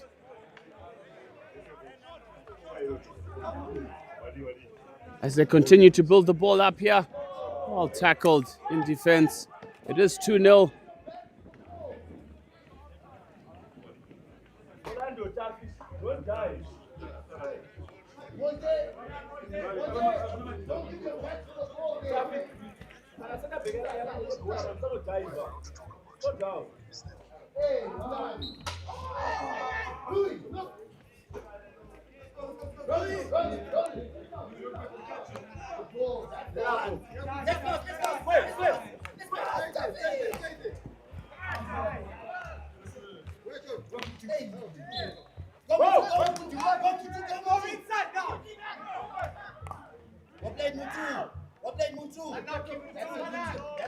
Well covered by Gateway in the end.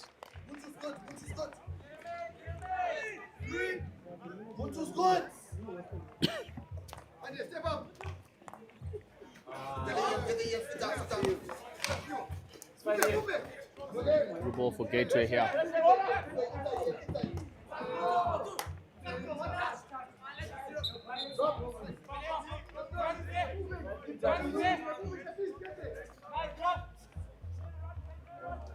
Good chuck from Joshua Murray.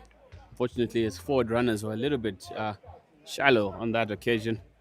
But he was trying to pull the strings in what seems to have in the midfield now that he stepped into.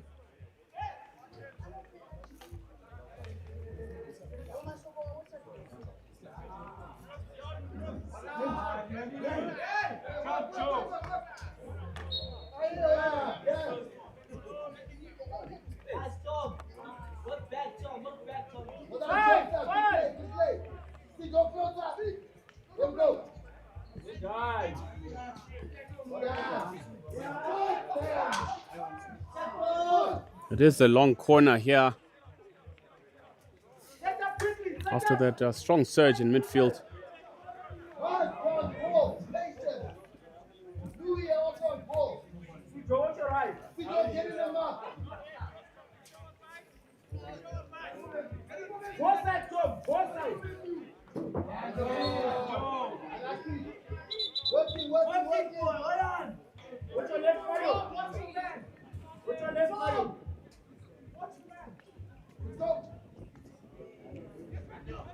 Nice ball across for Gateway. Sent into the D. Swing and a miss. And another miss. An absolute sitter. Coach Gibson Goma very animated on the sidelines. He does not want to look to the bench right now. I mean, He was committed, expected his teammates to have hit the target there. I mean, it just lit up for him, and he completely mistimed that.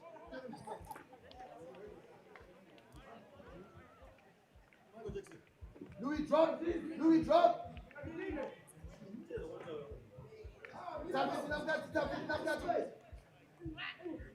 Don't foul, don't foul. Tackle. Tackle.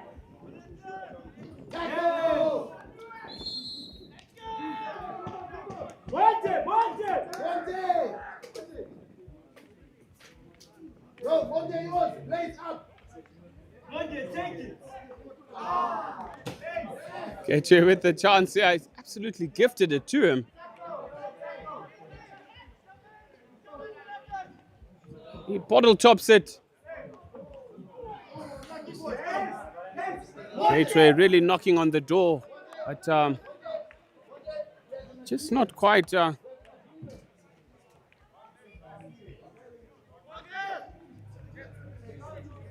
it there. Monster of a throw.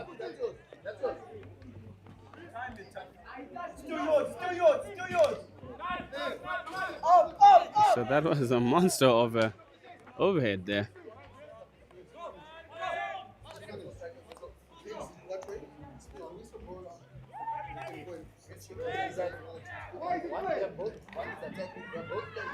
Shot by CBC.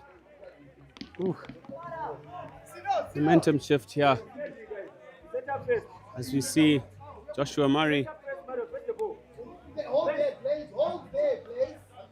Unfortunately not able to catch that one.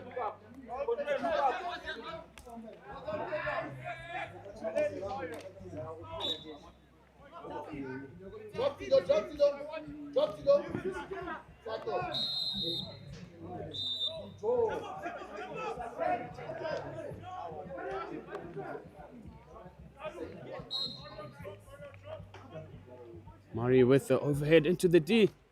Deflection, goal! Just missing the target there. But good attempt, young man. I mean, well spotted by Joshua Murray there. Gateway with an excellent chance. Really taken attempt, but just wide of the far post.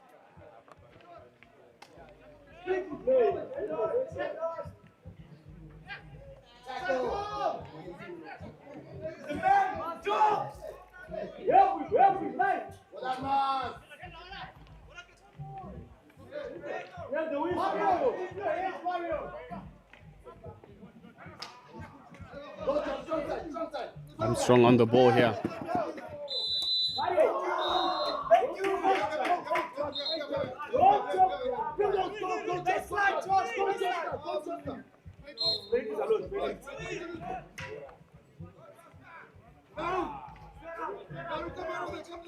Chumuds with a legal tackle there, earning himself 5 minutes in the sin bin. Unfortunately, he won't be back on the park. We have exactly, well, now under 5 minutes to go in this one.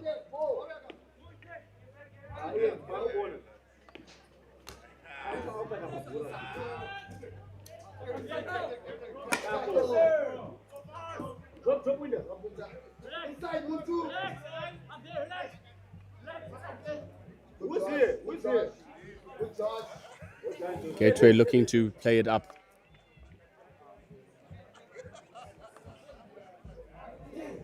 Chance here for Gateway. And he sprays it wide.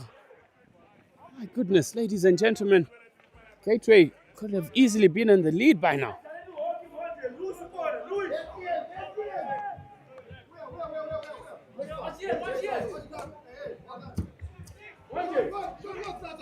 Multiple missed chances.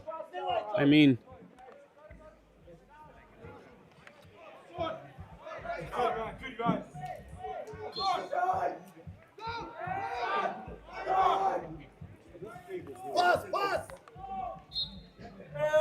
does come off the foot slightly. Umpire Forbes right on the money there. Another short corner for CBC. Mars, you're there for 1, 2. Okay, you're stopping. Sticks, sticks, 1, 2.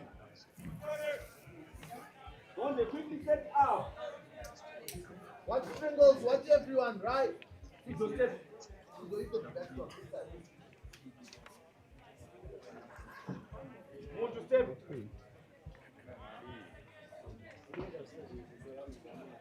Sharp, 1, 2.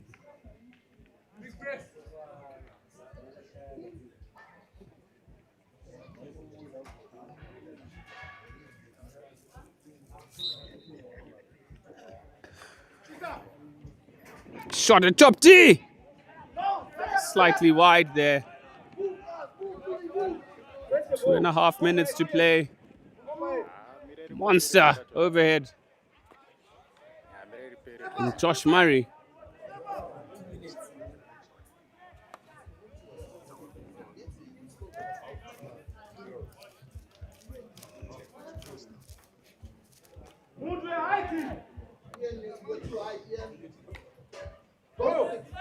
Chance for CBC.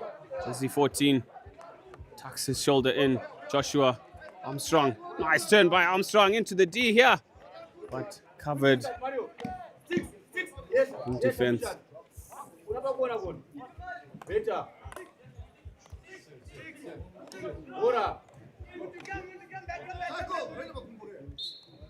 Joshua's there, Mario. 1, 2, drop a lot. A lot. A lot. A lot. One day, steaming. One day, steaming. Patience. Here you go. Patience. Down. Don't throw. No. Good effort from Joshua Murray. Trying to build the ball out the back. CBC with the shot. Goal patience from. It is a long corner. Well defended in the end. To the weird screams on the sideline. I mean, it's clearly brilliant defensive play and they're begging for a stroke of sorts.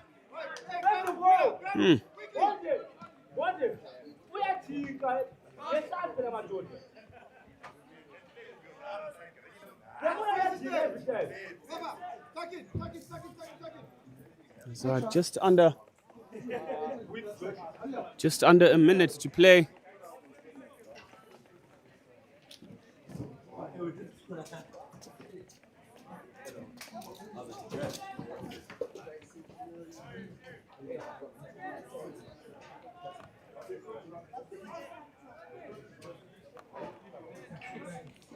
Intercepted by Josh Murray.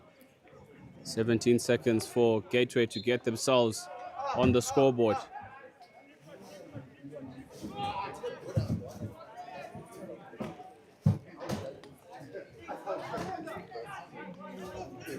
CBC with the surge here.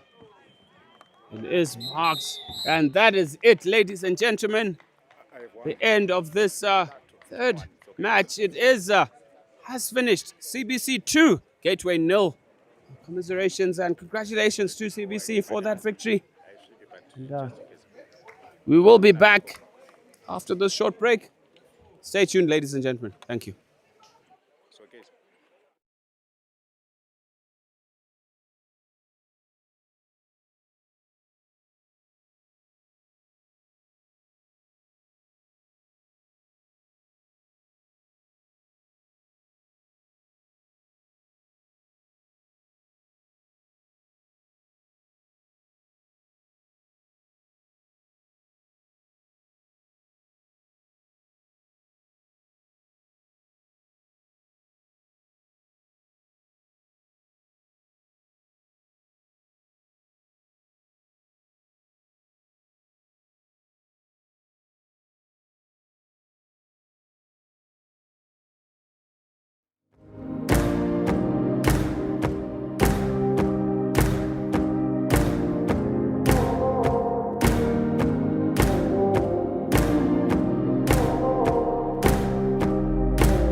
Yeah, it's been a lot of planning, a lot of late nights, a lot of getting together, a lot of brainstorming amongst a lot of people as well. So everyone's quite excited. The vibe is quite nice on the school campus. We're actually closing school early just to accommodate the tournament, so which is quite exciting as well. So to have our heads that have supported us very well to get to this point has been quite exciting, and I think everyone's really excited to actually have this event we hosted at Peterhouse this year. I think it's a great new experience for everyone to have, and here at Peterhouse we have great weather, and I just feel like it would be such an amazing thing for other people to experience, and I love playing here, and I'm pretty sure other people would love playing here too. We cannot wait to have everybody out here. The grounds are absolutely stunning out here. Just being in the bush and having an astroturf in the middle of the bush is phenomenal. We're very blessed to be able to host everybody, and we just hope that everybody has a good weekend.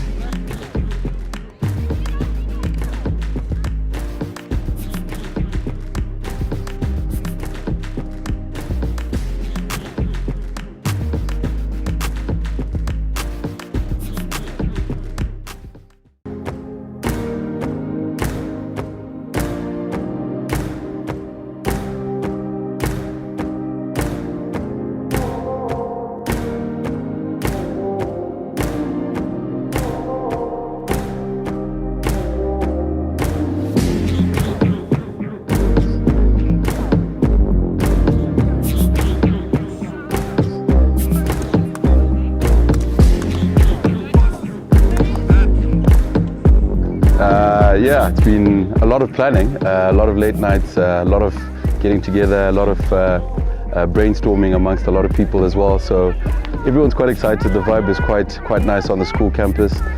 We're actually closing school early just to accommodate the tournament, so which is quite exciting as well. So to have our heads that have supported us very well to get to this point has been quite exciting, and I think everyone's really excited to actually have this event we hosted at Peterhouse this year. I think it's a great new experience for everyone to have, and here at Peterhouse we have great weather, and I just feel like it would be such an amazing thing for other people to experience, and I love playing here, and I'm pretty sure other people would love playing here too.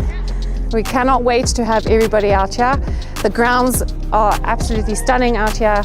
Just being in the bush and having an astroturf in the middle of the bush is phenomenal. We're very blessed to be able to host everybody, and we just hope that everybody has a good weekend.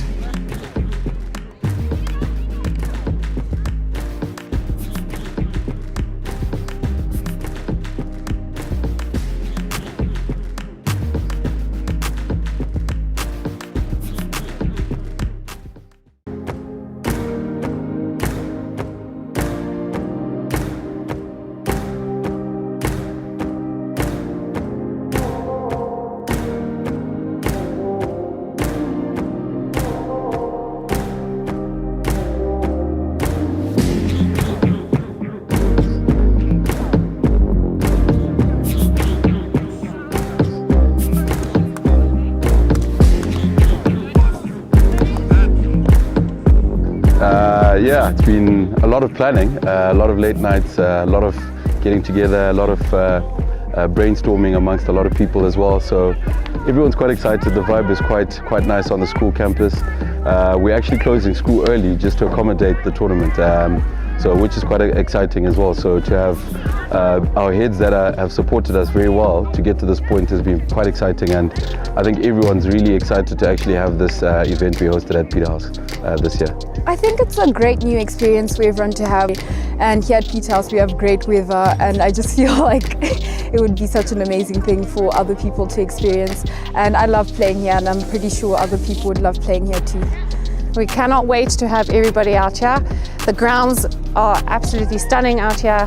Just being in the bush and having an astroturf in the middle of the bush is phenomenal.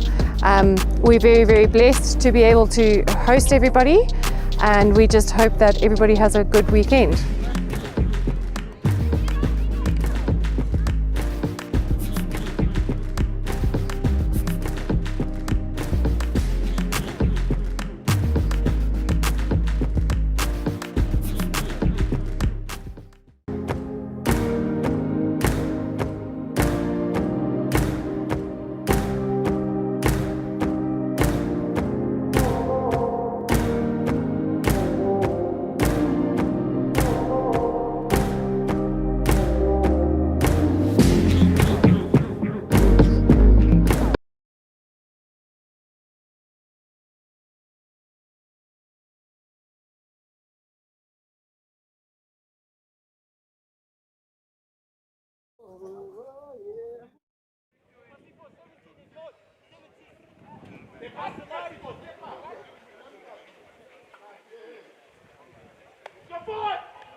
Get it, Connor! Wide, wide, wide! Wide! Well done! Go Casipo, down the line! Go Casipo, go! Yours, quick! Connor!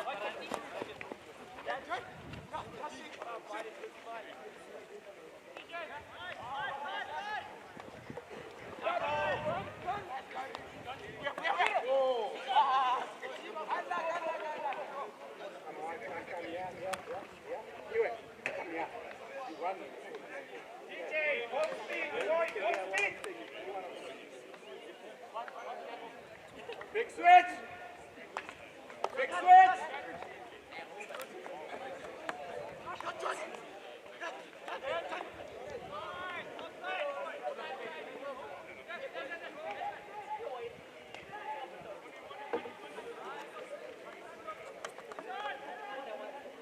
Who's this? Good ball, good!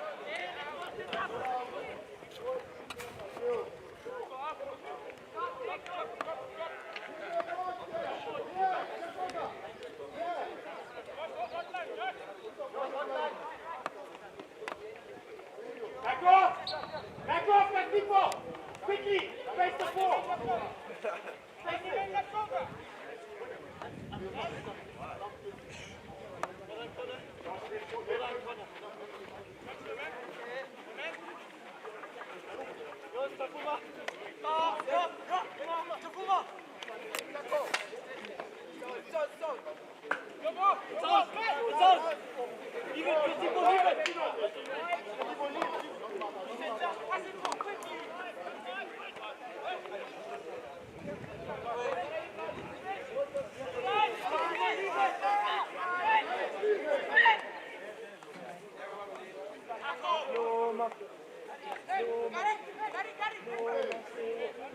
Get in there! Get in there!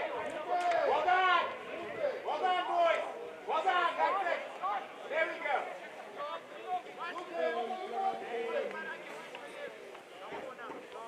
You know it! You know it! You know it! Chinos, where should you be? Chinos, where are you? Chinos!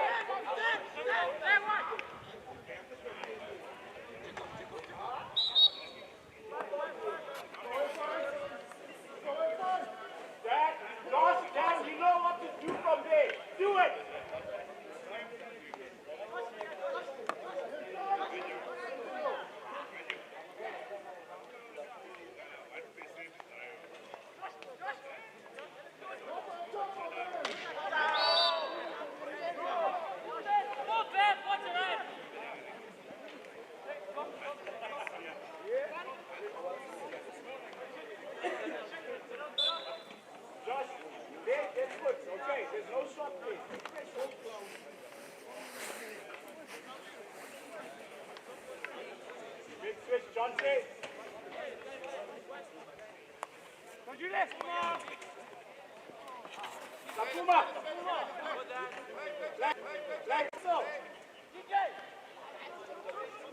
Takuma.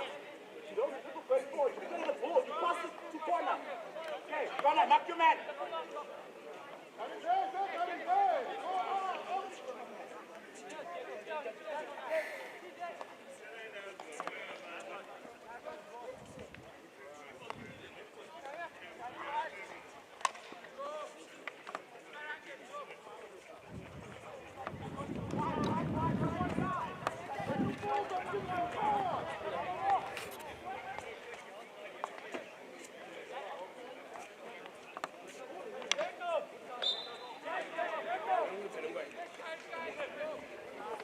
Hurry up, Jacob!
Puma, what are you doing?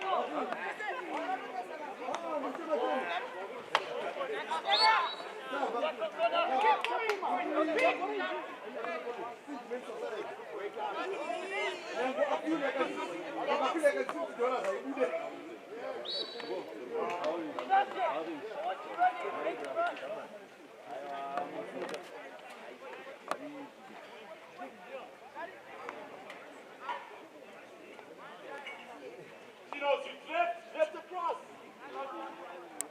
Now let's step up, step forward.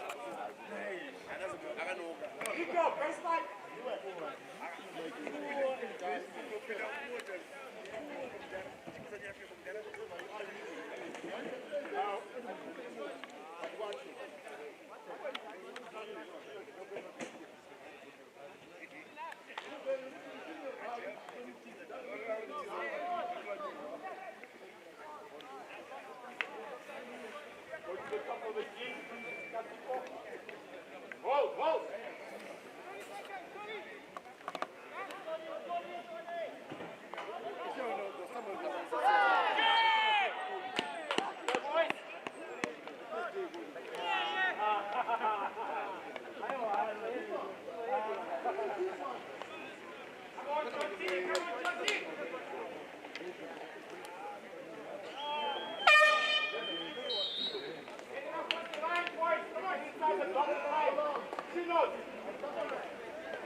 step across, across. All the way, Chinos, all the way to it. There we go, pass. Go round them, keep pressure, that's it. Two hands, well done. Get it, drop off the line, drop off the line. Step up. Get there. Step up. Go Dan, go Dan.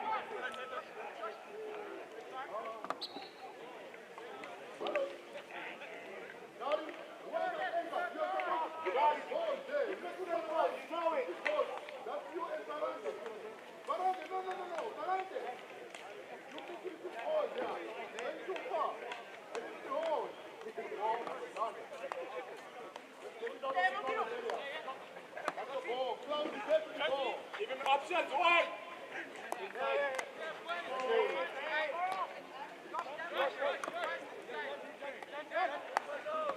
Go wide, go wide, go wide. Stay wide. Go in, go in. Mark a man, Joanna. Don't Jody. Don't boy.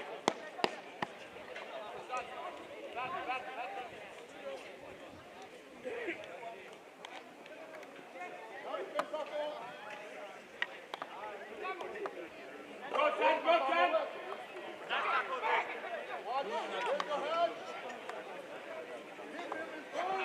Look out the front. That's it, cut inside. Inside.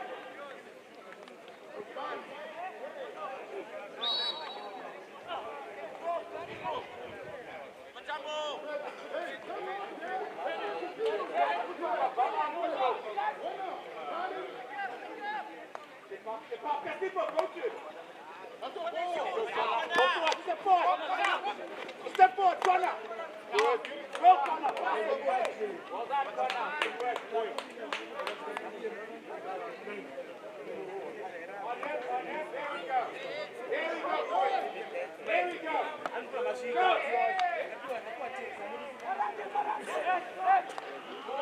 Boy, get in front of him, corner.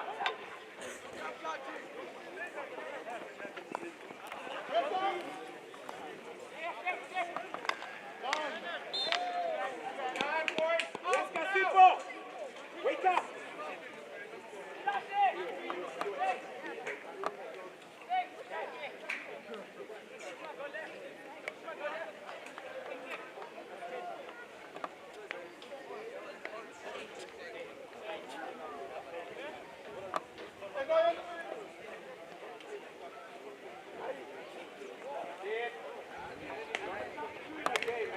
Come forward!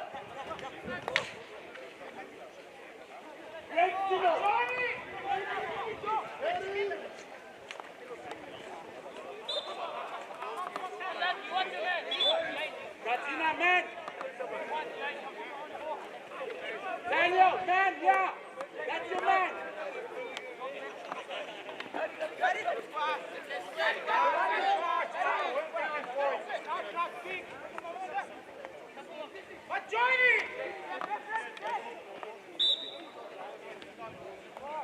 Slow it down! Katina, come on! Come here!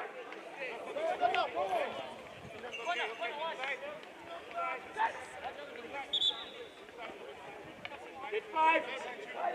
And press! You're not marking! Boys, you're not marking!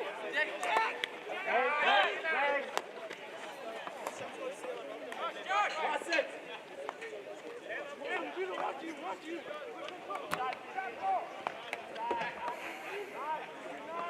Slow it down, Donkey, slow it down! Dan, hold, Dan!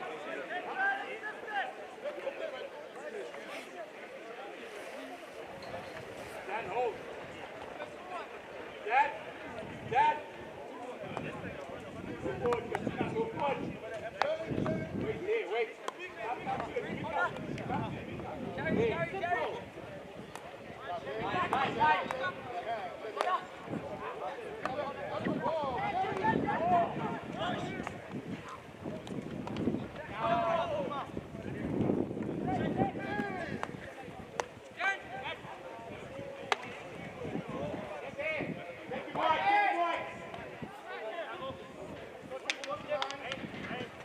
Leave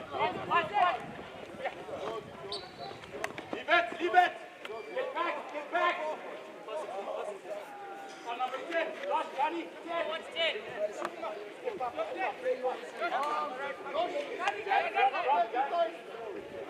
Step up to it. There we go.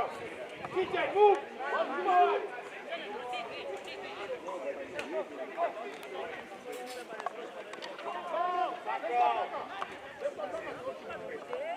Move. Captain.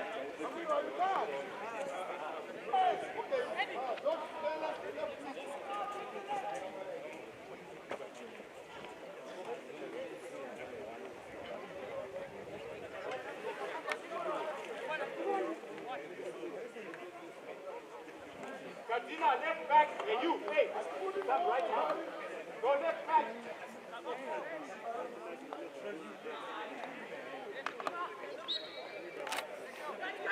Back up.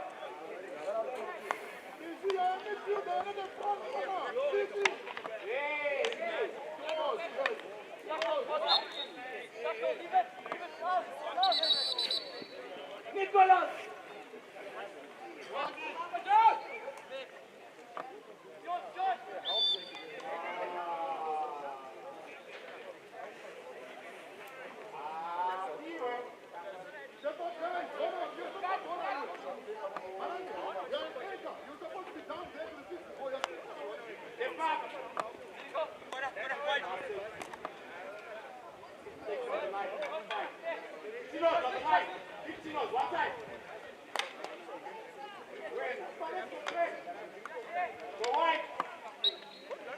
Go, Tinos! Tinos, it's your ball!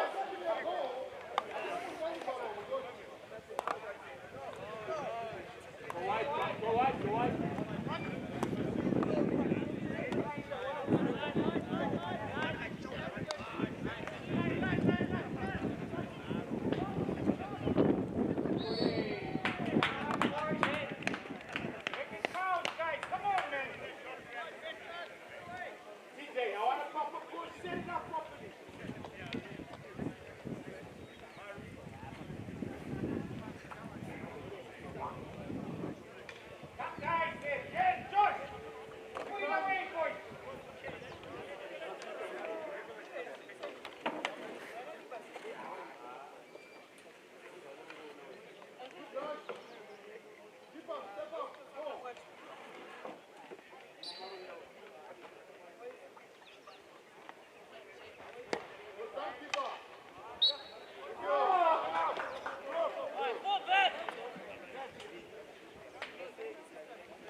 Get on the baseline.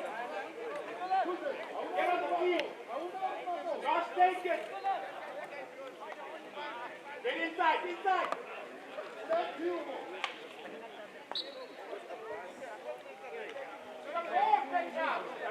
Great dance on it. Great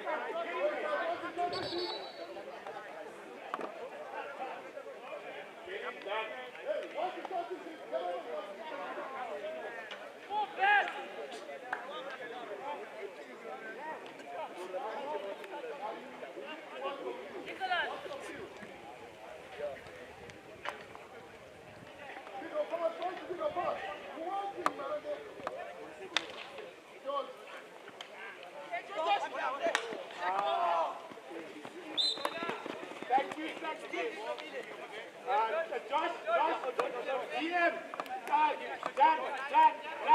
Dan, switch it, Josh, Dan, go further up, Dan, Josh, stay.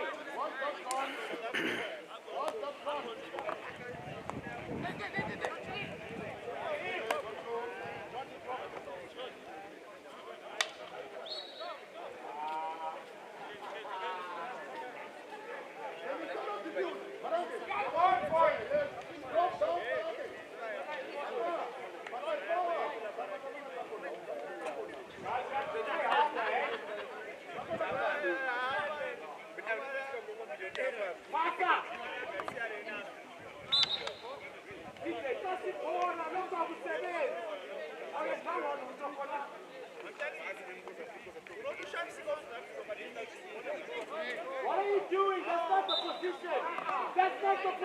Get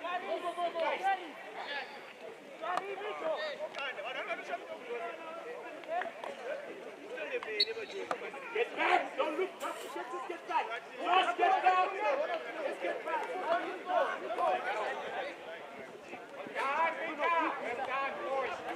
Don't dance like the first captain!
Why didn't you go for the ball? Get to it.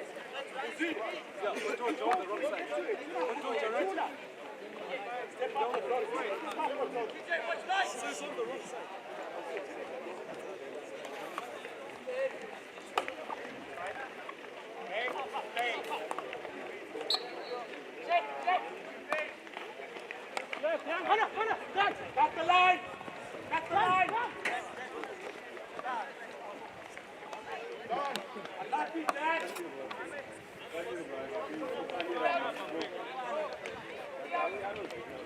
Josh! Ellie, Josh, Ellie!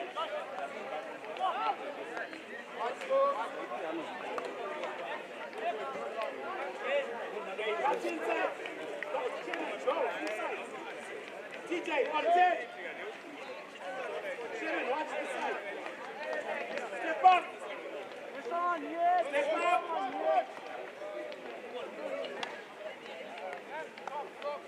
Go forward, boys! You need to go forward!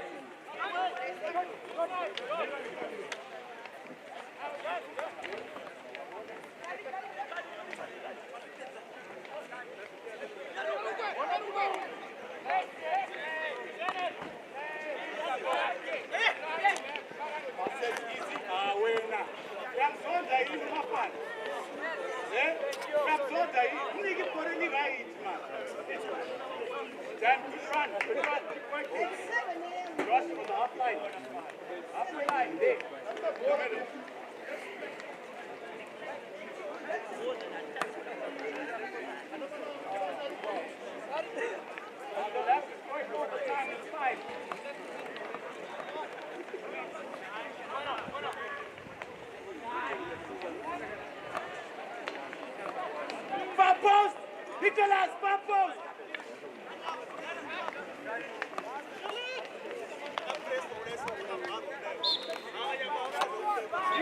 Keep that, go! Hey! Far post, Nicholas, man!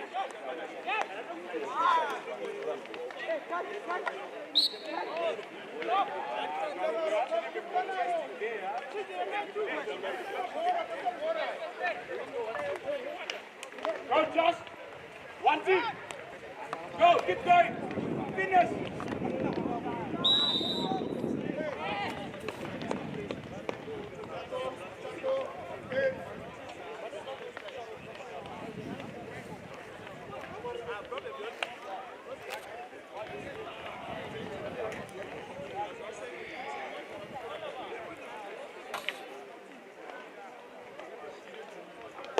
Come, boys! Nicholas, that way, that way!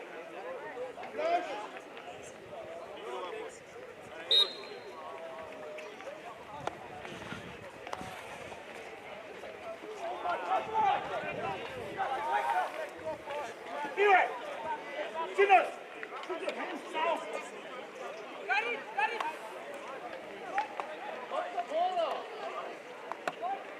Ellie, let it go! Doesn't have to be like that, Dan. Stop and pass.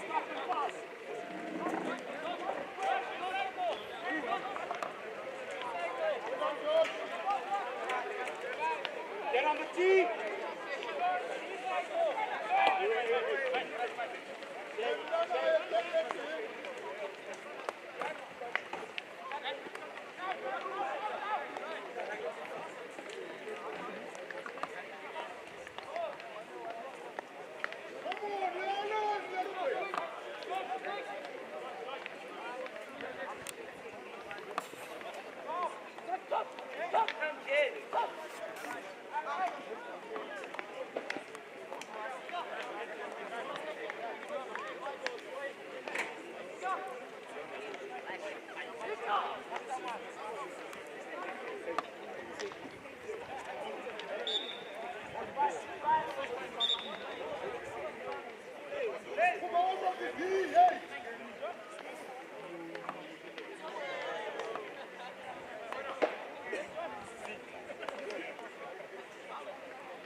Come on, boys!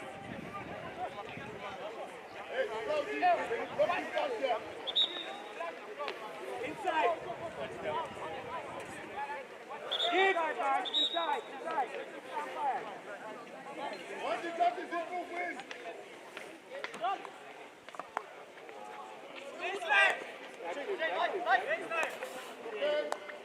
up, step up. Go back. Now come on. Step up here, guys.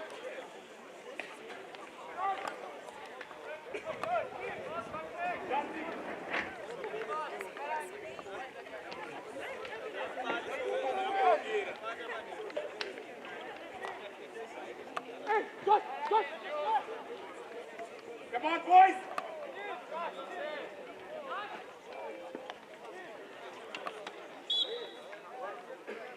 John T, I want you to switch it. Josh, Shannon, you go center.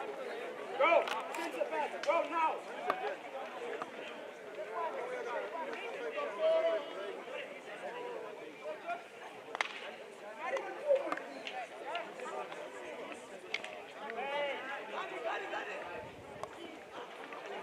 Go, two of you, go. Two of you.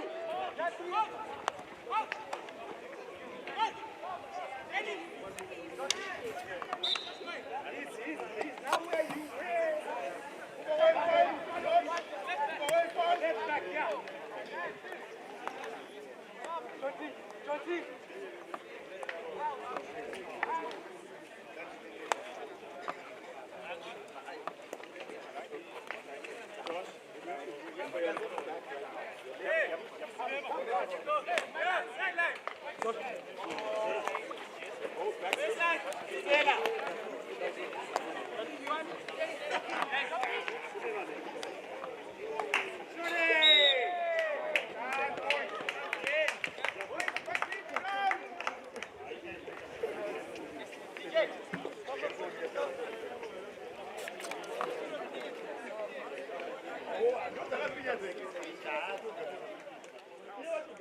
Nicholas, all the way back, run. What's up, all the way.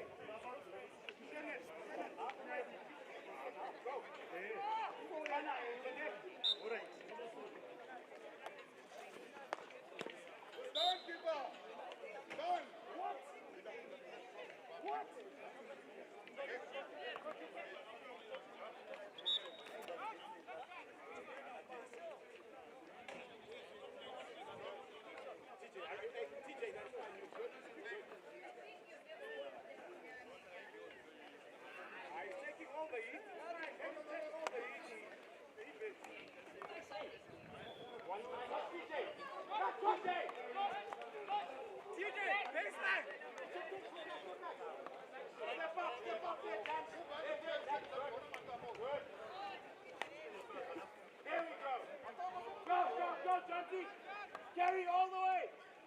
Chinos.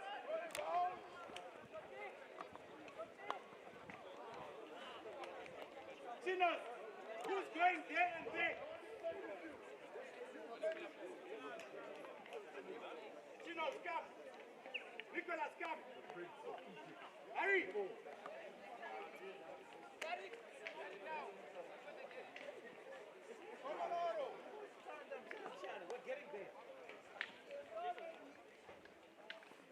Give him the ball!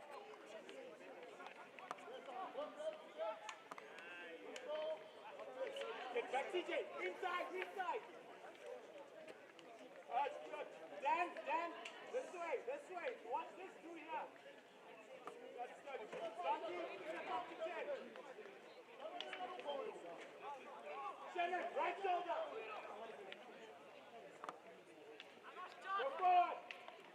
Go forward! Go forward, boys! Keep going, Dan!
the ball!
Just keep going, just keep going.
Let's finish them.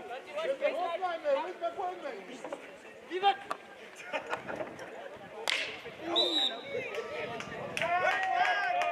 Go safety. Go safety.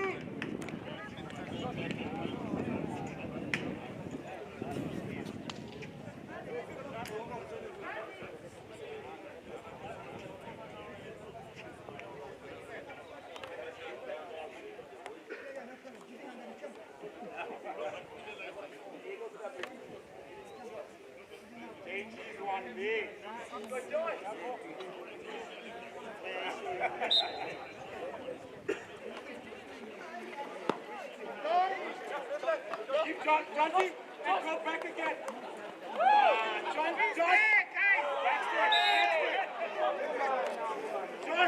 Josh, it's called keep and go. It's not keep and watch, okay? What are you doing?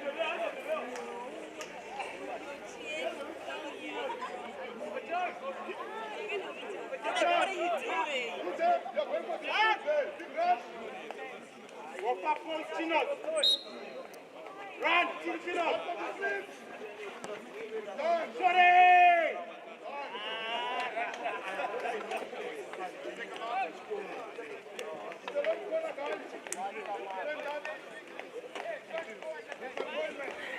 Chinos, where are you? Where are you? Papas! Who's Papas?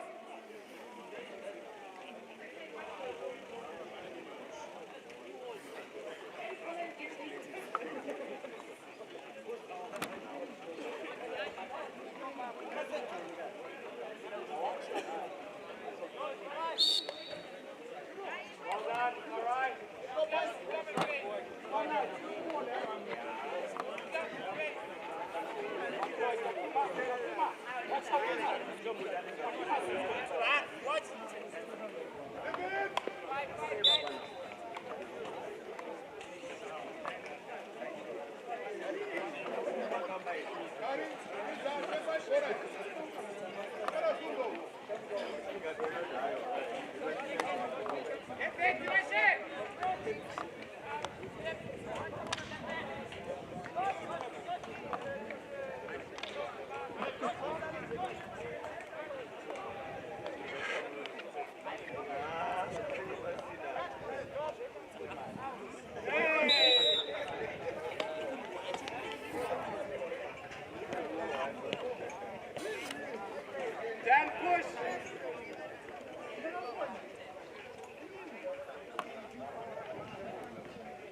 two bunnies there. You two bunnies there. Your paper, don't sleep there. Stay low.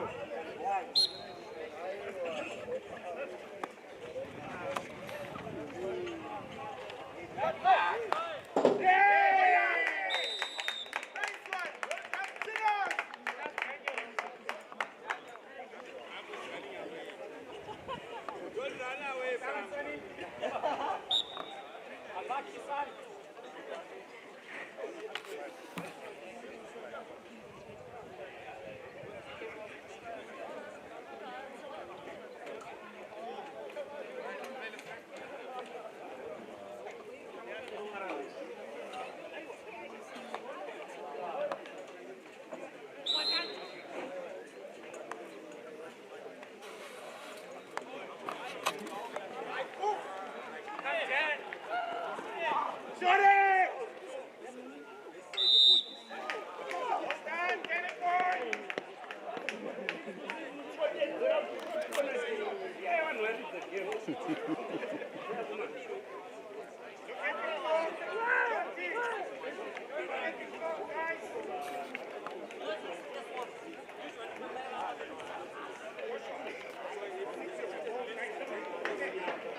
Get a shorty, look at the time, Chanti. You got space there. Look at the time still. Keep it there. Tafuma's on. Tafuma. Tafuma, that's it. Get in. Get in, Tafuma.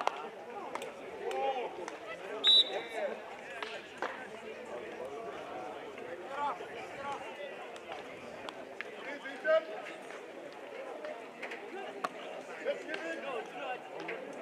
Let's give it. Get it out. Get it out.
Nane.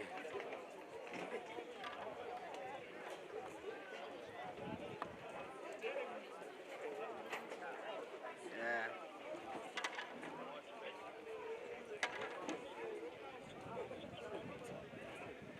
All right.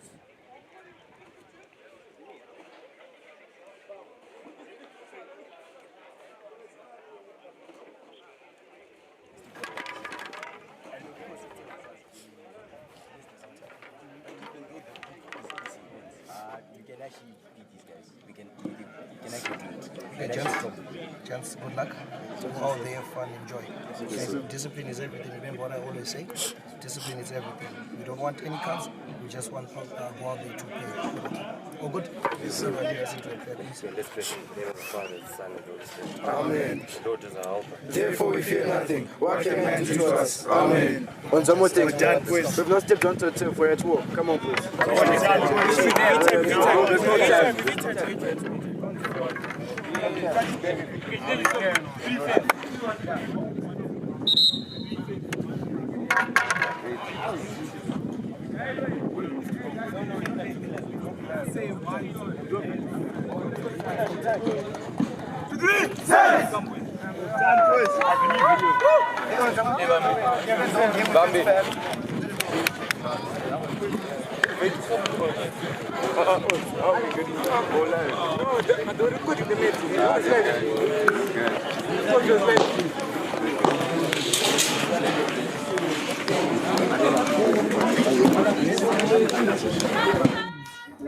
Good afternoon, ladies and gentlemen. Welcome back to Peter's Girls AstroTurf in the heart of Marindera. I am your host, Ben Muchedzi.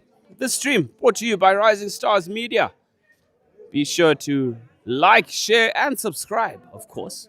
Share it across all your respective social media panels. It is the Saints of, or the Dragons rather, of St. George's in their red kit, taking on Milton, who had a very spirited outing against Falcon. And the first hit out of the day, narrowly losing by 1-2. I mean, look out, St. George's. You don't know what's coming your way. But all the same, both sides are at it. Milton coached by Mr. D. Machemedze and the team managers and F. Mabiza. And in the coaching box for St. George's is Mr. D. Kumundati with his assistant and team manager Takunda Kapuma. We're just waiting for push-off here. Our technical table checks their watches. Referees are Donald Mweta on this near side and Kanyue Tafuma on the opposite side. Shout out to you, Mr. Bruce Burr.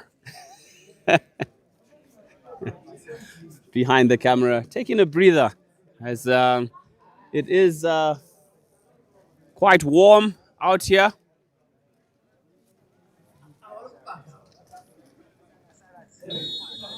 Good afternoon to you too, Mr. Kapuma. Nice of you to join us.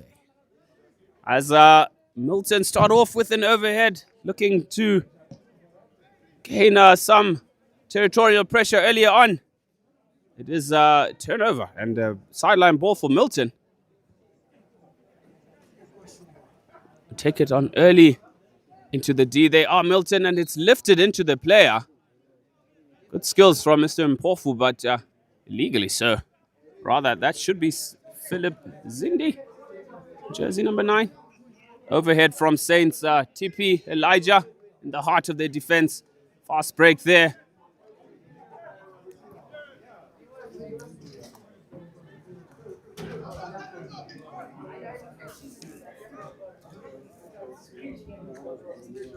Milton. Good skills there from Milton. Oh, brilliant skills backing into the player, of course. But good stick work that we're seeing from number 10, Emmanuel Mhlanga, who had a very good outing against Falcon this morning. Will prove hard to contain. I did have some time with him outside of their first match. I was just giving him little pointers. Of course, I guess the best view in the house from the commentary booth. And I'm enjoying.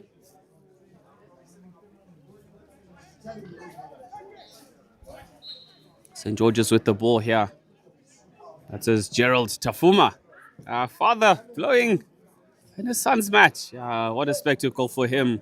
And a proud moment as he watches his son play on the field. TP Elijah with the ball for St. George's. Pass through to Tadiwa Nashe Vambe. Missing the ball. As Milton are hot on the charge here. Well tackled in midfield. Tinashe Muyedzwa putting pressure on number 4, Claire Moyo. Fortunately, playing it a little bit, not on the mark. Umpire asking him to come back. All centered to the D, trying to find player top D. Unfortunately, not quite accurate, but warning signs on for Milton as St. George's look to stamp their mark on the game here.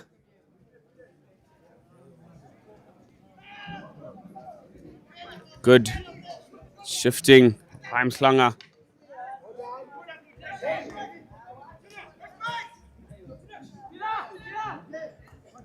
Nice loop around play here. Daryl Ntini passing it down the line. Daryl Ntini in jersey 17. They're trying to find Michael Mukori, jersey 9. Ntini pickpocketed there. Wow.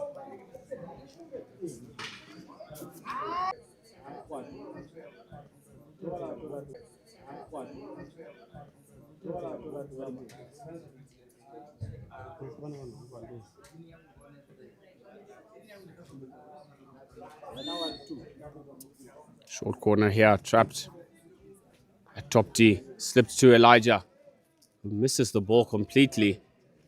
But he does recover well to pick up the ball. Elijah on the ball here. Sends it across into the D. Shot at goal! Blocked by Milton. Good heads-up play there from TP Elijah.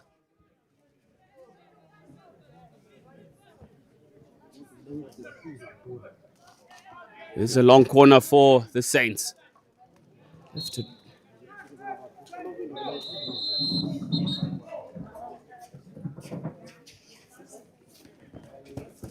There is an injury. And it is a talisman. Senior Mpofu has gone down.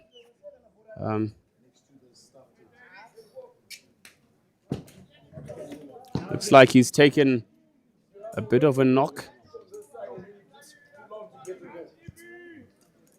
The flailing stick. As, I'm not sure if Mr. Dan Erasmus would like to join me in commentary. You up for it? Good man. We'll see you for the St. John's second game. As you might be aware, Dan suffered a knee ligament strain and will be out for a couple of months. But St. John's didn't look like they were missing him earlier, as they were really on song today, scoring 7 goals past Milton. As St. George's bring it up the line into midfield here. There's a foot on the other side there. Gerald Tafuma on the ball. Turnover here for Milton.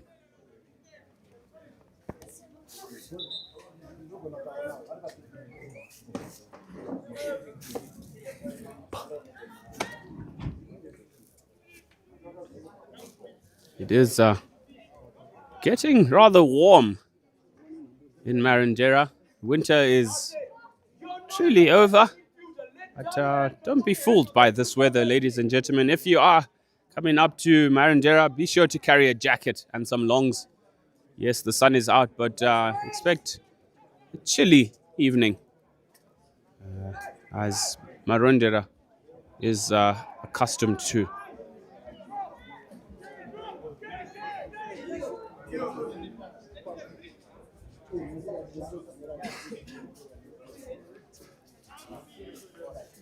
When you've got time, we switch to question. It is a sideline ball as Milton are slowly creeping up the line.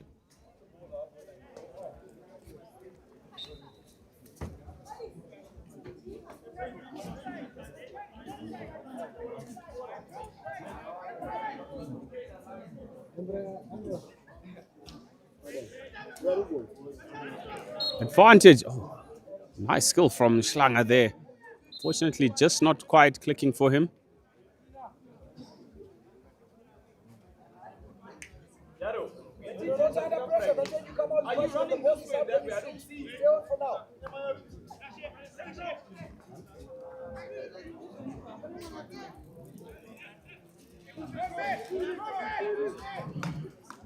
Crash ball into the D, intercepted by Elijah.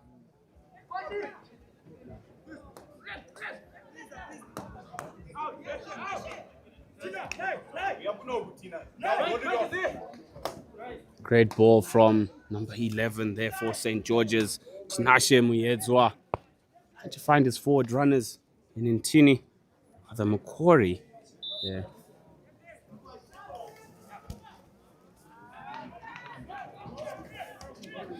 Substitutions galore as Jerry Tafuma subs off. Loud shrill of the whistle there from umpire Mweta.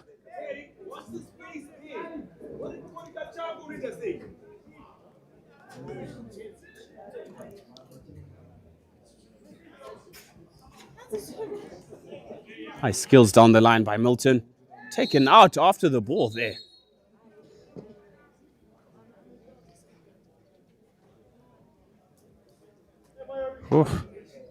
Tinashe Muyedzwa, lucky to not be sent to the naughty chair.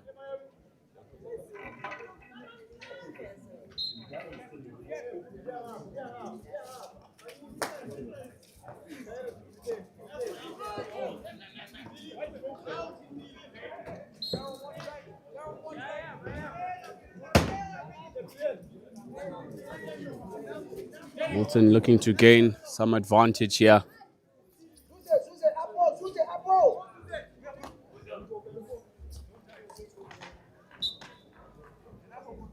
Slight backstick in there.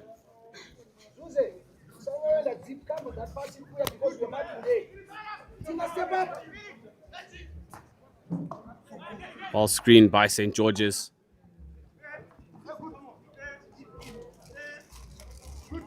Good skills by Mr. Clear. Awful in jersey number 4.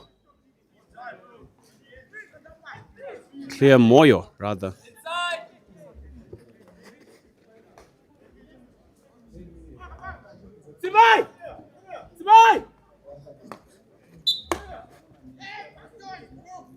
Unfortunately, that ball just rolling over the side from Chadzimura in jersey number 12.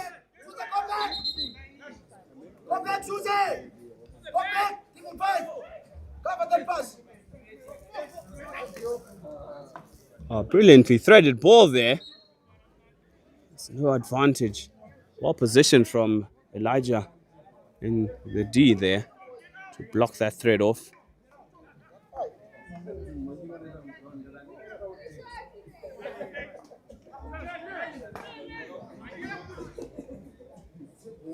Lucky play from Mhlanga.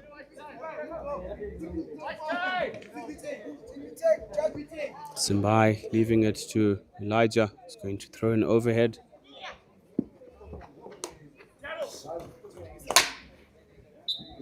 There's a free hit inside, just inside.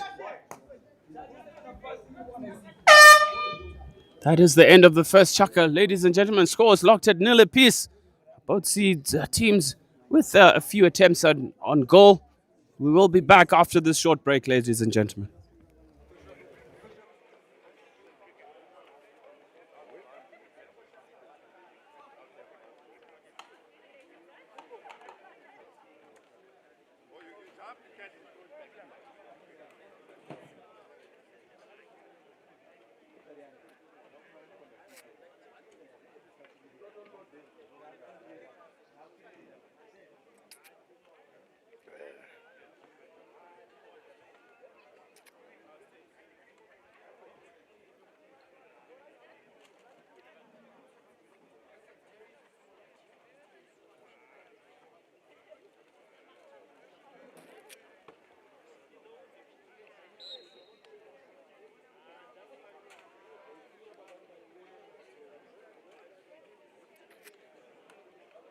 Let's play the pocket ball, but feel the ball, keep it. As of now, you're just losing the ball. That's why we should have waited under pressure. We're together. Yeah, so just in the midfield, they are pressing up high. Let's create the inside pass. Okay, let's go back on.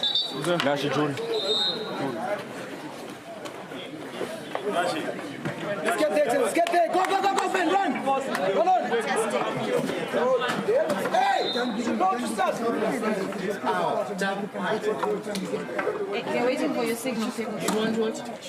And I make your mind is big boy. Ajax, okay. And he's the big boss of Philips. So they want to take him. There's 7 leagues in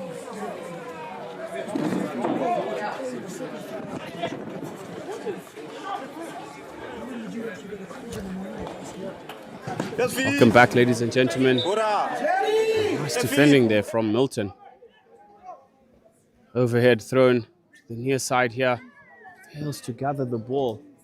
Did Mr. Brilliant Mhlanga.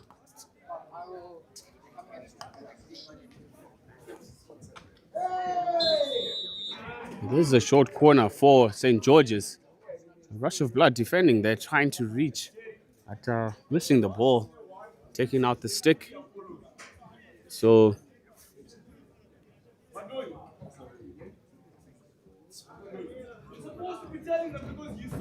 it is a short corner, the first one of the match for St. George's.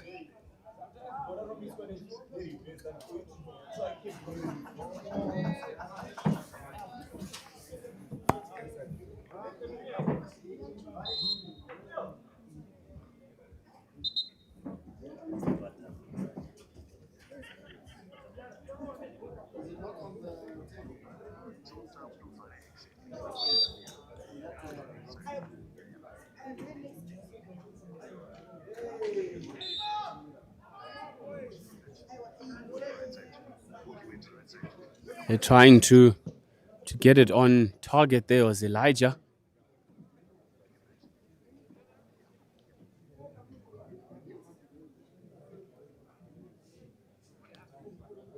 Secondary take here for St. George's.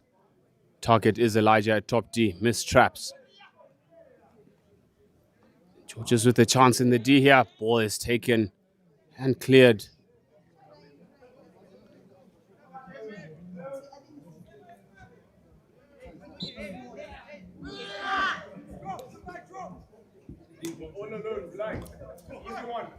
Overhead attempt there, well marshaled by St. George's.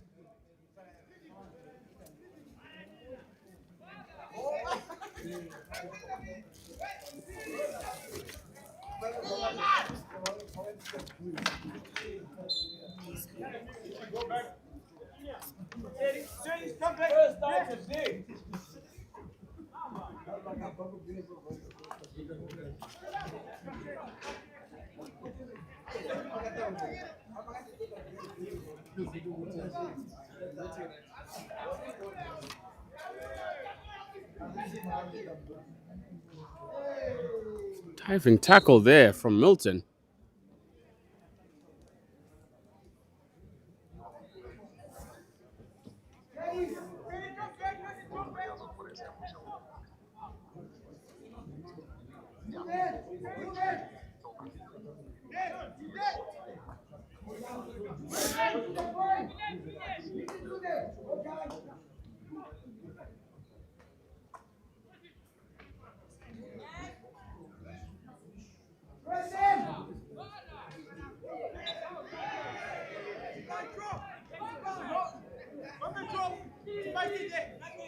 Brilliant skills by Mr. Moyo.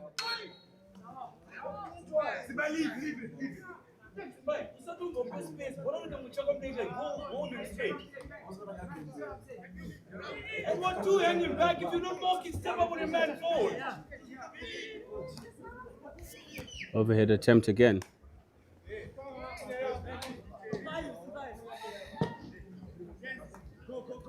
He's not 5. Everyone's gotta be 5.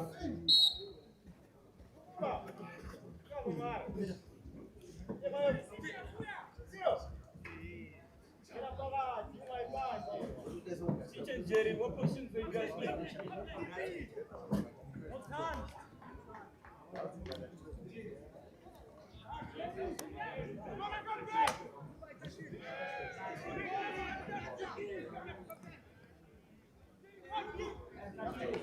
Milton bringing up the ball here, marked in midfield. Oh, brilliant turn by St. George's. Into Jerry Tafuma.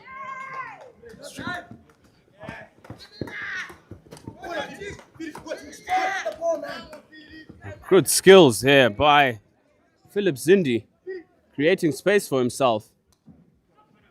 Field. Overhead, crossfield ball. Excellent discovery of space. It's not 5 there. Nice dictating of play that we're seeing from number 9, Philip Zindi, in of Milton. Identifying the space on the far touchline. 5 minutes to go here in the second chaka of this match between St. George's and Milton. The score is still locked at 0 apiece. Through ball from the Saints there. Number 10, Tichona Maradze. Just not quite finding the control he needed.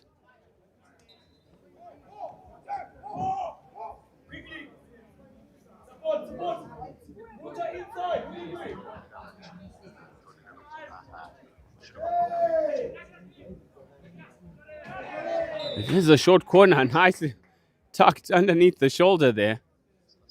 This is a chance for St. George's, their third short corner of the match.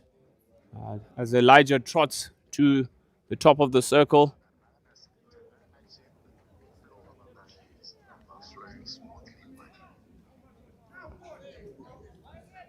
So the huddle of St. George's there. Be sure that Elijah will have a go. It's a drag flick.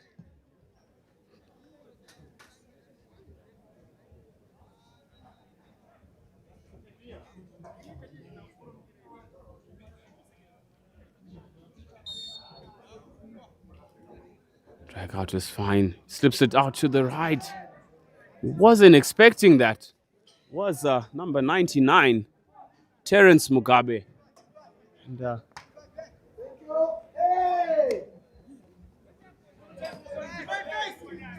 it's into space.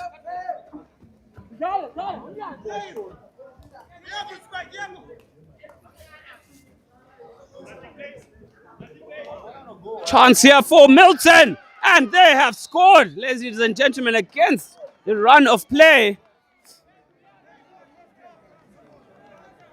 It is 1-0 to Milton. I mean, St. George's caught napping on that occasion. It was a simple tap-in at the far post. Coach is asking for a lifted ball in the back play there, but umpire Mweta ruling that it was fine. All the same, it is 1-0 to Milton. St. George's hot on the attack. Yes, St. George's with the chance. And that's wasted.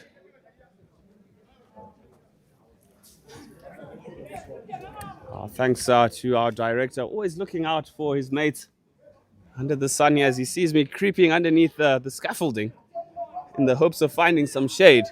Cheers, Case.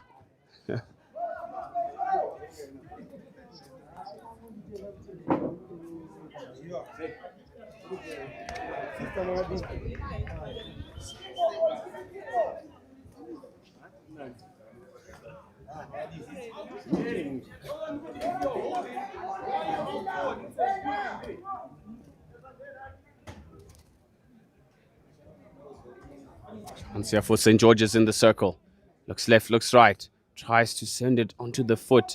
It does come off the foot, or rather the stick. It is a long corner.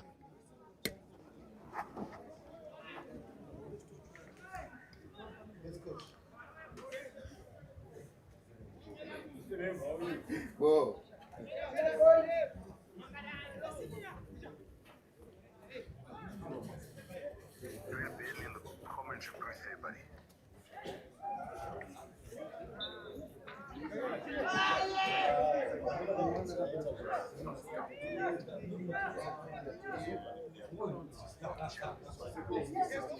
Nice skills from Schlanger. Twisting in and out, creating space for himself.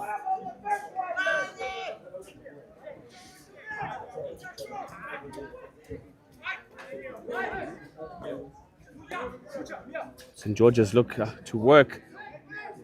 The passes intercepted by Milton. Milton on the counter attack here. Checks to the right. Brilliant ball underneath the shoulder there. It is a foot. Milton.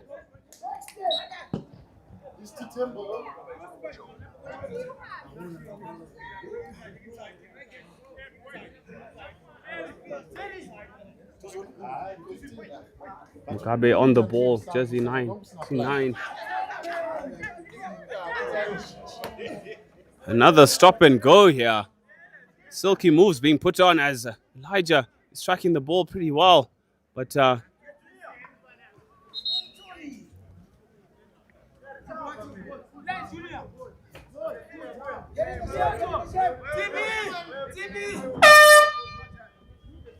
and it is 1-0, ladies and gentlemen, at halftime. Milton advantage. St. George's with all to do in the second half. The coaches have their work cut out. We'll be back after this short break.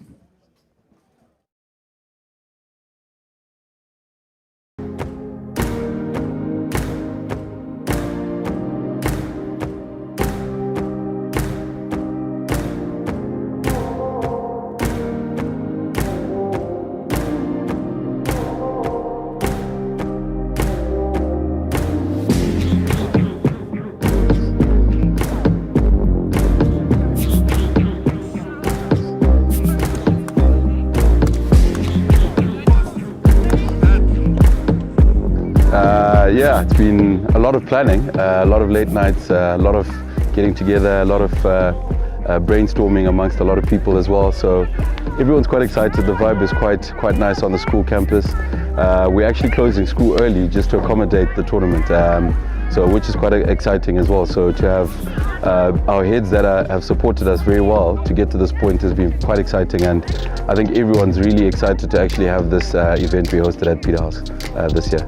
I think it's a great new experience for everyone to have, and here at Peterhouse we have great weather, and I just feel like it would be such an amazing thing for other people to experience, and I love playing here, and I'm pretty sure other people would love playing here too. We cannot wait to have everybody out here. The grounds are absolutely stunning out here. Just being in the bush and having an astroturf in the middle of the bush is phenomenal. We're very, very blessed to be able to host everybody, and we just hope that everybody has a good weekend.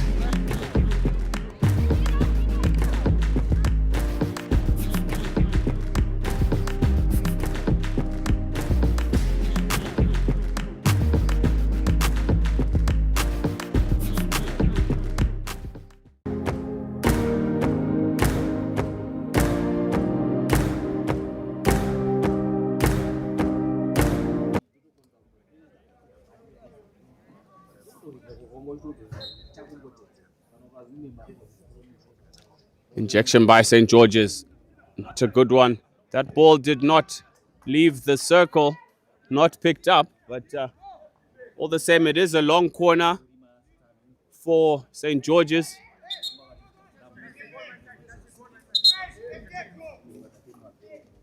The left and the right pass.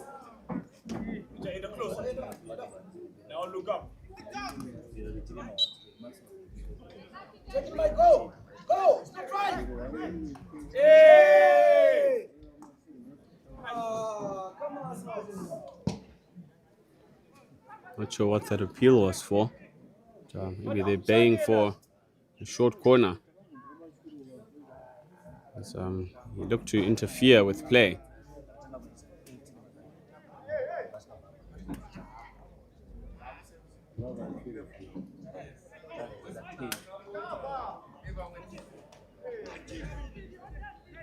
All tracked by Milton here. Does come off the foot of St. George's player.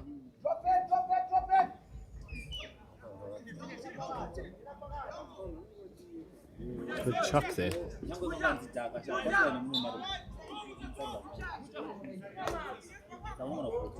Nice ball into the corner. Unfortunately, the striker unable to run onto it.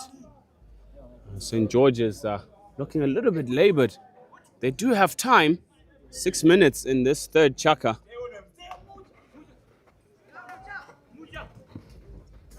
Nice ball under the shoulder there. Looked like backstick. picked up by the umpire. Oh, nice skill by Mhlanga in midfield. Turning 6s and 7s.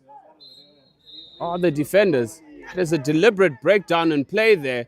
Earns himself a green card.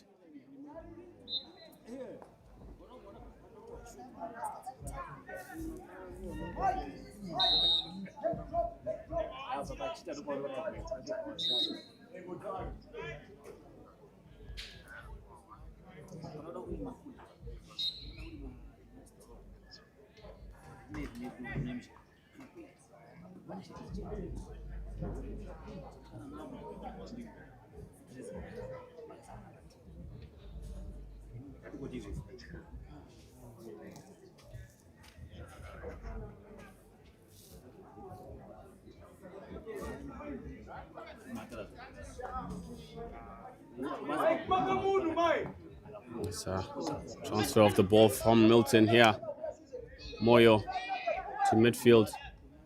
Nice ball there, but intercepted in midfield by St. George's.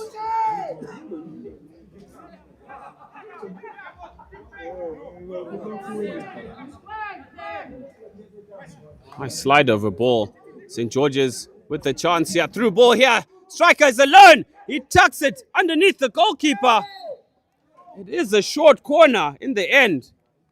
He thought that he had beaten the goalkeeper, but the ball just stuck in the keeper's kickers there. And it is a short corner. Warning signs for Milton. Can't afford to fall asleep with this silky St. George's side. As you saw, that transfer in play from defense into attack. Lightning quick. And short corner result for the Saints. And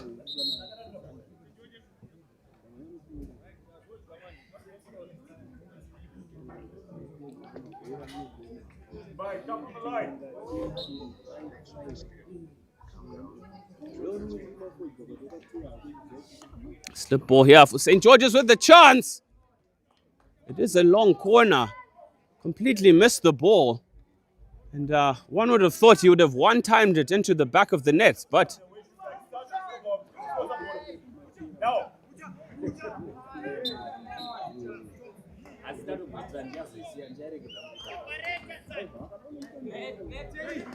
tried to do a little bit too much there.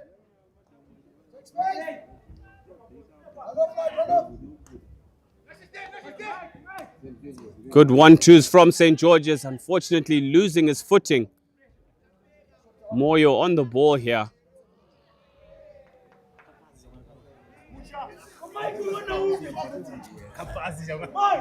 Silky and cool, calm and collected from Mr. Clear Moyo, jersey number 4. Hats off to you, young man. I mean, cheeky skills there. Again, as you see, his confidence growing.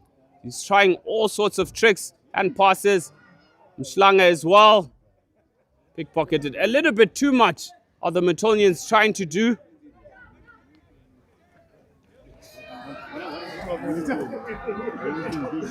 Oh my goodness, they are putting on a show at the minute. Entertaining the crowd, I must say, but no case in showboating if you don't actually put the ball in the back of the goals. But a little bit of shoe shine hockey. I mean, I'm guilty of that sometimes. In my day, St. George is equally trying the same.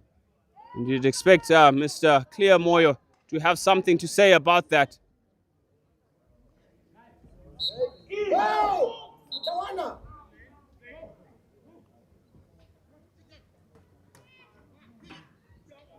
Cleared by Moulton. And, really controlling the midfield is Philip Zindi, jersey 9. Rotating left or right for Milton. But the score is still 1-0. Very slender lead at that. Ball sent across there. One just get a sense of frustration as they are progressing well towards the D. It's just that final pass for St. George's. I mean, not doing themselves any favors.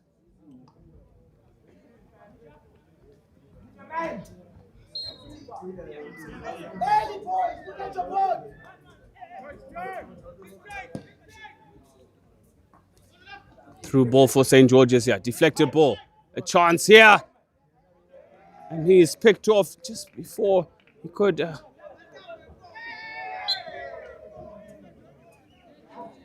Schlanger, cool, calm, and composed on the ball. Just shifting it left and right with ease at the minute. And allowing St. George's players to just commit. As we see that overhead from Zindi. Trapped by St. George's.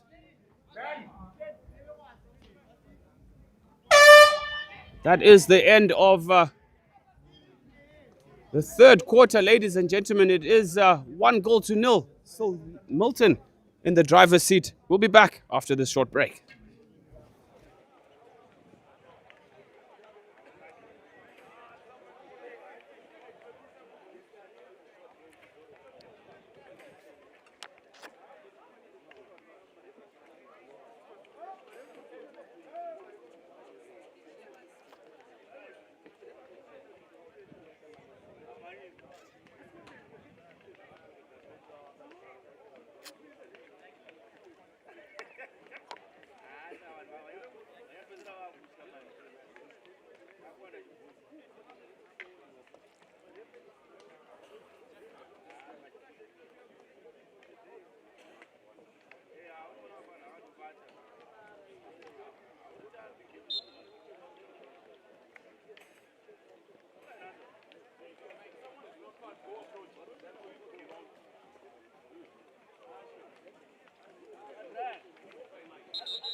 Welcome back, ladies and gentlemen, to the fourth and final chaka match between Milton and St. George's.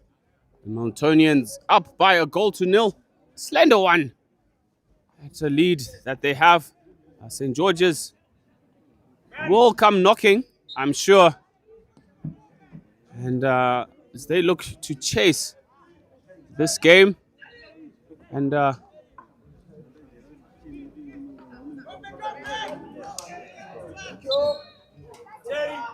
Terry, that ball won't go in. You have to go on an angle first and then try to put it in.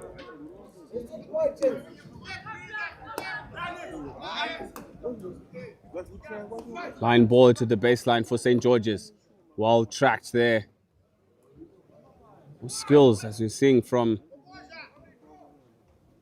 Go stick down. I saw them wave with this ball, man. Keep your stick down.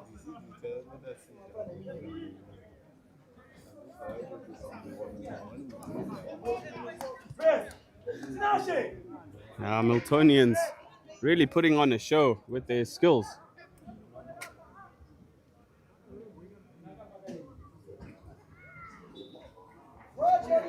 The ball is out there. No advantage here for St. George's. Chance here for St. George's. Swing and a miss completely.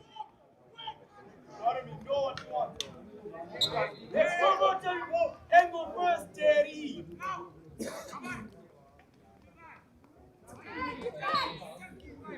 Well marked there by Zindi for Milton.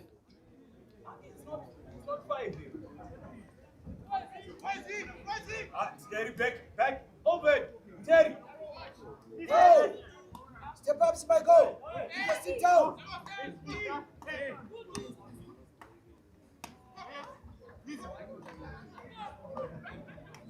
Good skills from Schlanger. As Milton played the ball out here. Brilliant brand of hockey that I'm seeing from the Miltonians.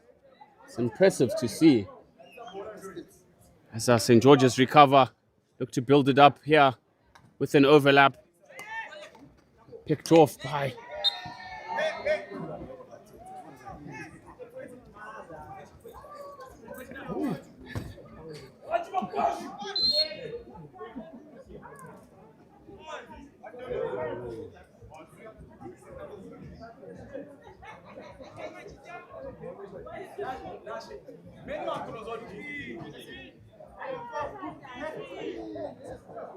There's an overhead by Elijah.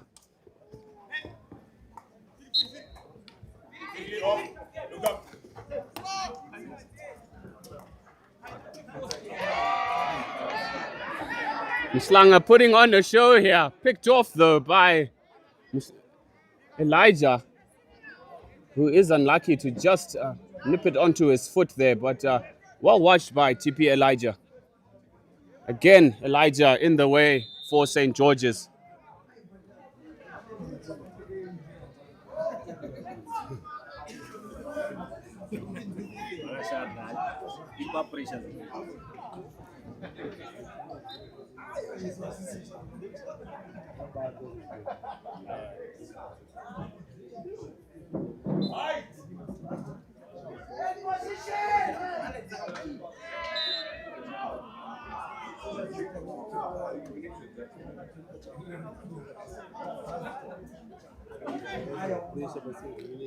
Acres of space on the right-hand side for St. George's. Can they string together some passes in an effort to find the equalizer? Ball sent into midfield here. Patient build-up from St. George's.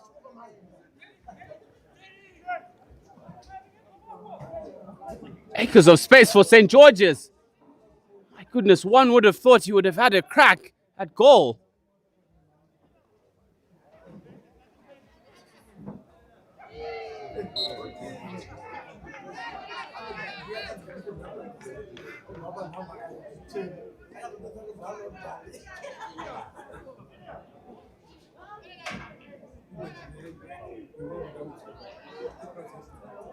Oh, well tackled, young man. St. George's on the attack here. Milton can't afford to fall asleep.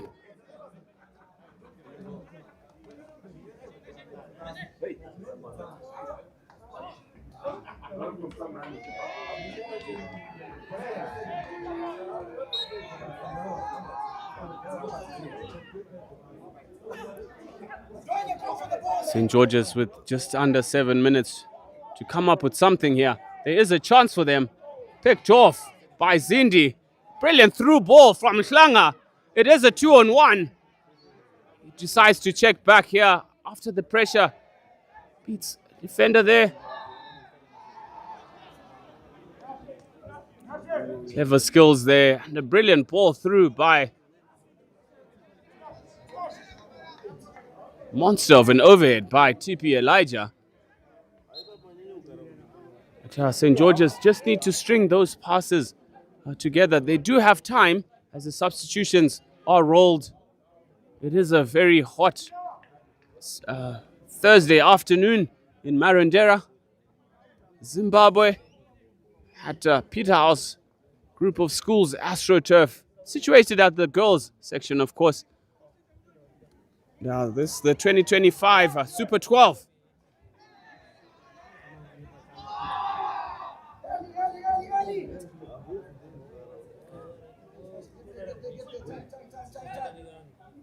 So the appeals are from members in the crowd.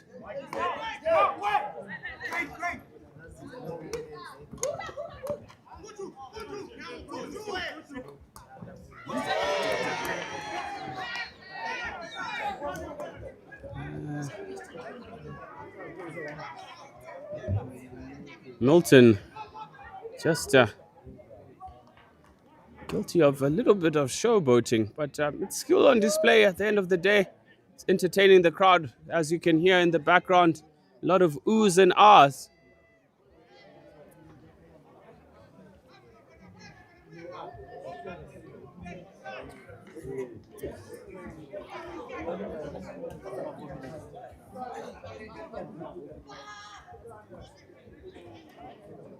Milton playing a very good brand of hockey.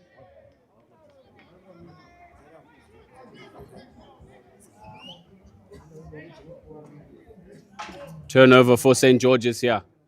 St. George's up on the attack. Is unfortunate obstruction there, as in the hopes of counter-attacking, just running across each other's lines a bit. Nice overhead from Milton. Zindi.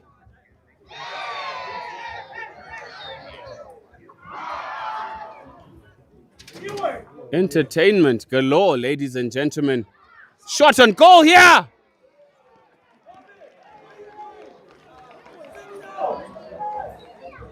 Ladies and gentlemen, in the soccer scenes, we'll be saying that is absolute mavira vira, as it's come to be known as. But all the same,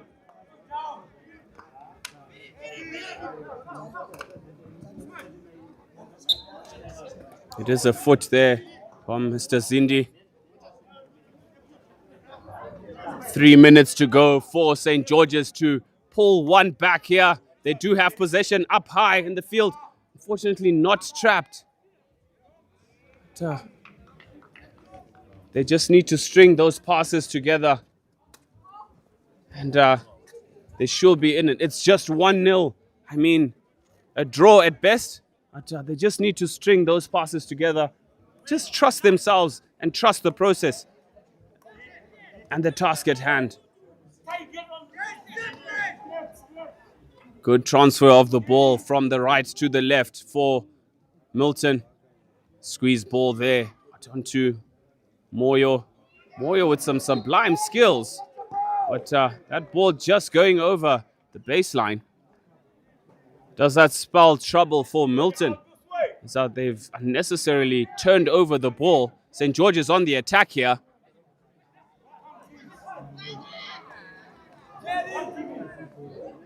Well defended by TP Elijah, who's been a standout player for me for that St. George's outfit. Really screening exceptionally well. Marshalling his troops. But, of course,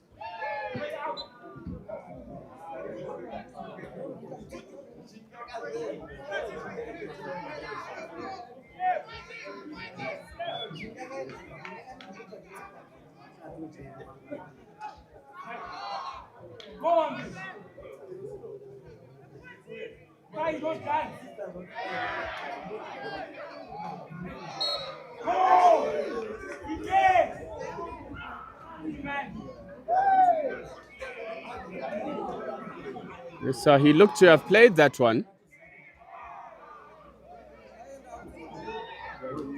Reverse stick shot here. It's not on target.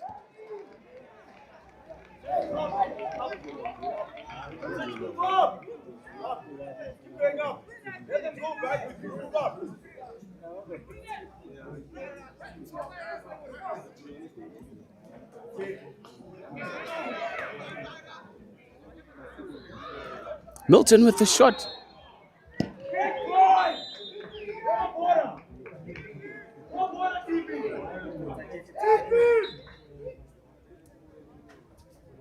Overhead from TP Elijah. Recycled. Zindi on the ball.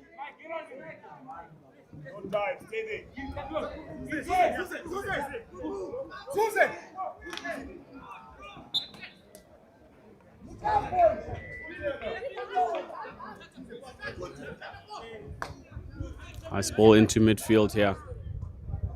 Laid off onto Klanga.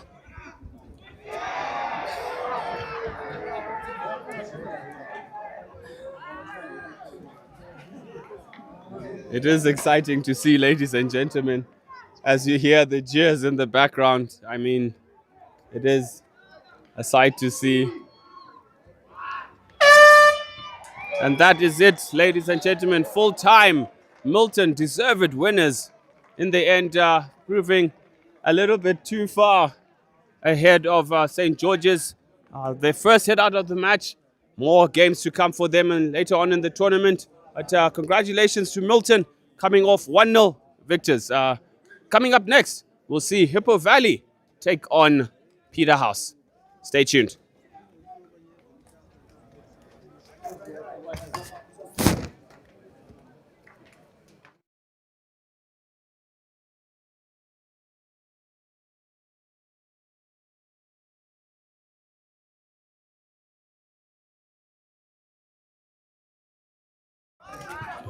Point of correction, ladies and gentlemen, it'll be Hellenic taking on Hippo Valley after the break. My apologies. Same kit colors. We'll be back after this short break.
You can go for me, like.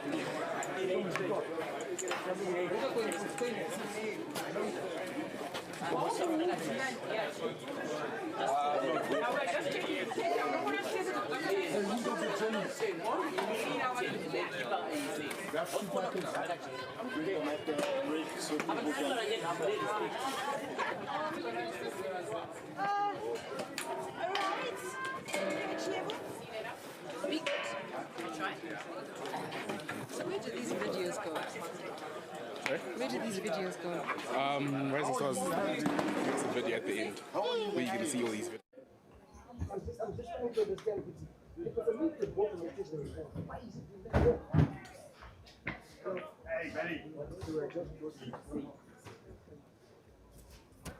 Welcome back, ladies and gentlemen. Good afternoon once again. Fixtures galore. It is the Super 12 tournament. Juggernaut of 12 of the best Zimbabwe's finest schoolboys teams out here battling out. We just saw an entertaining match and brand of hockey being displayed by the Miltonians against St. George's. Milton winning 1-0, 1 goal rather. Coming up shortly, as the toss is going through, Hippo Valley to take on Hellenic.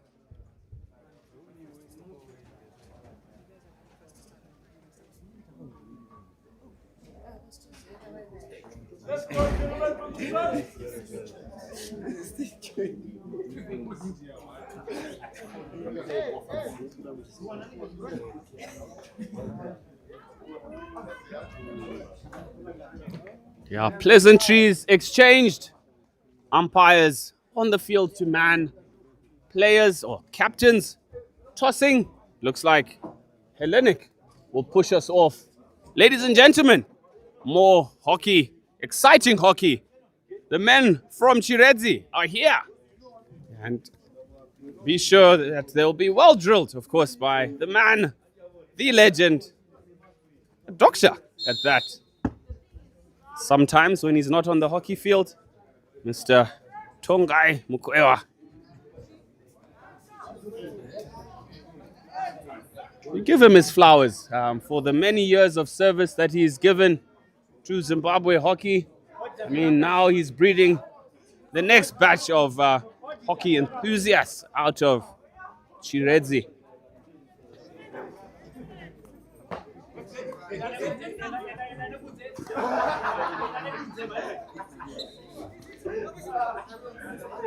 Hellenic had a good outing this morning against St. John's, but came off second best in their hit out.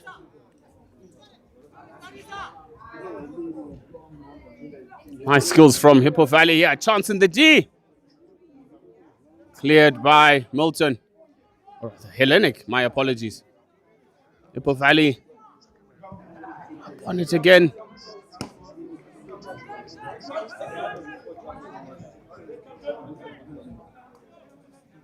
Not finding the space there. A brilliant ball down the line. That's where coach expected a striker to be running to. It's like the sun has gone now.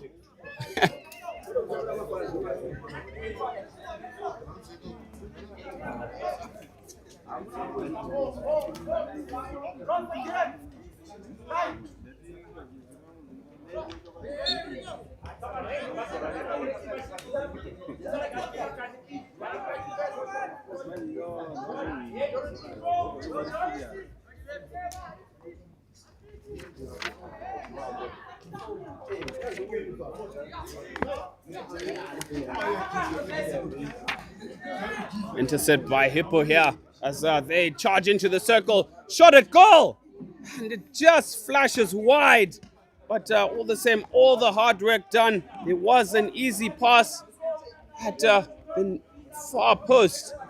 And he failed to pick the target there. Ooh, what has happened to the weather? It's somewhat just changed. I mean, the sun is hiding behind a bit of cloud there. And I think I need my jacket again. I was just in an umbrella not long ago. But yeah, if you are traveling up, ladies and gentlemen, please pack your jacket because this weather, it's still sort of late winter, so it will be the cold. As Hellenic are on the charge here, well defended by Hippo Valley number 2. That is Tinashe Shumbanete.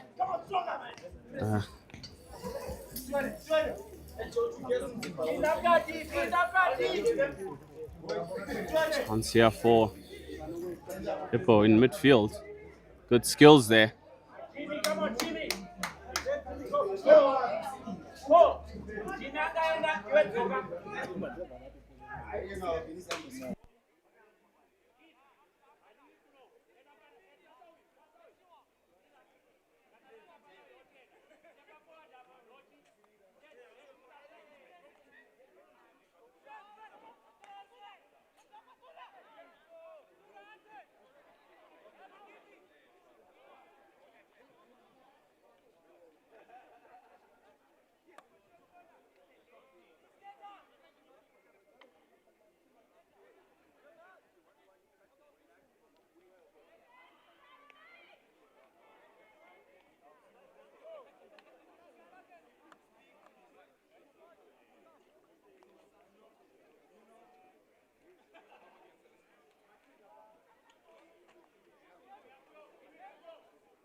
rakamaka kuti asawana bhora kupinda mukati kana wadzoka back nomaka ndichimbobuda kuenda kwaari go out straight away odita as soon as ndiri kushomba achiwana bhora itoenda mukona uko because hapana munhu ari kukumaka ikokoko ana kiti nanzingo chigara mukati saka takuchinja ipapapo una tikuchinja ndoipinda handi papa tere ngadzikamba kumashure handi yofanira kumisa upasa bhora around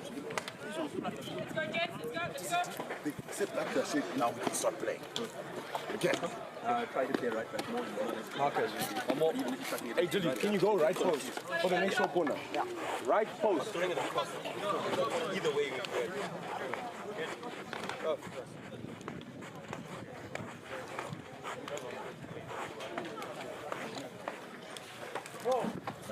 Uyachiona bhora akangokanda bhora saka yose inokuloza apa tinotogara hapo ina anapedza ujo yamunibatsira kugadzira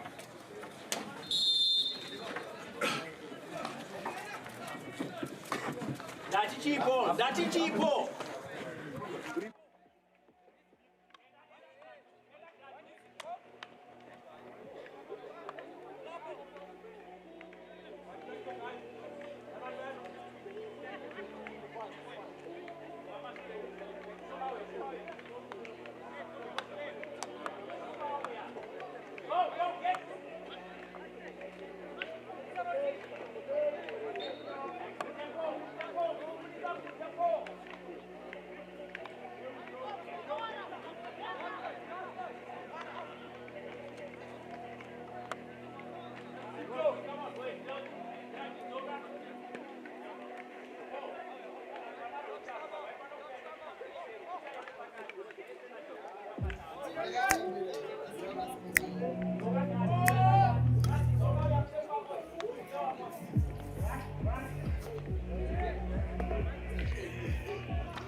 Welcome back, ladies and gentlemen.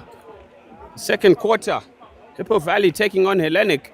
And Hellenic with a slight chance there at the end of the first quarter from that short corner. A drag flick attempt going slightly wide as Hippo Valley look to start strong again. Through ball there for Hellenic. Nicely over the stick. Advantage being played.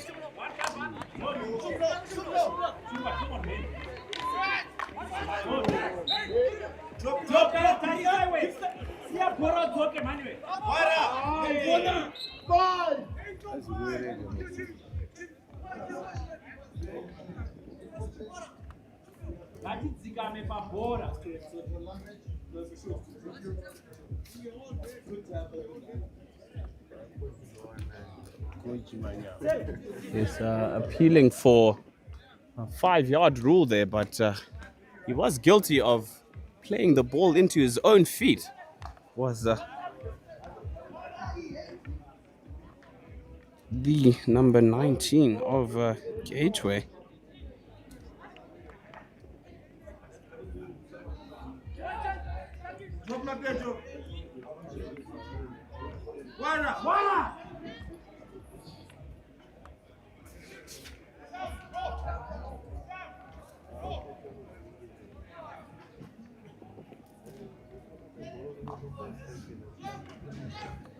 People trying to transfer the play here. It's the wrong ball.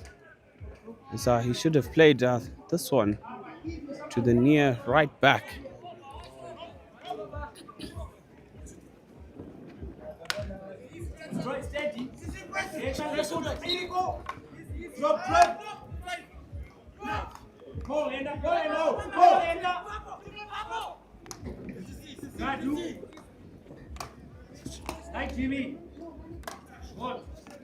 Oh, good skills from Mackings there.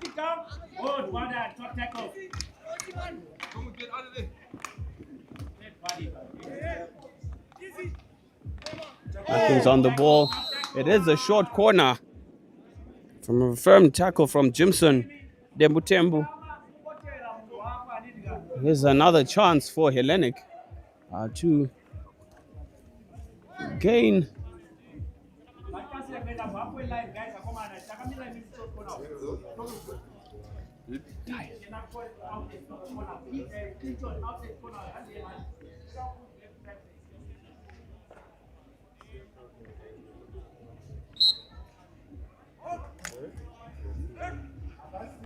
The shot is good.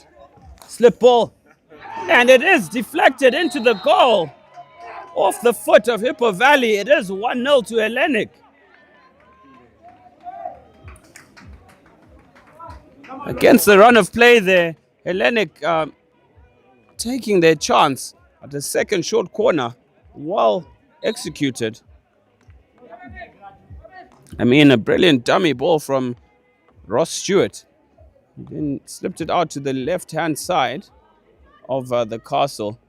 Shot at goal, deflecting off the defender and found its way into the goals. 1-0, Hellenic over Hippo Valley.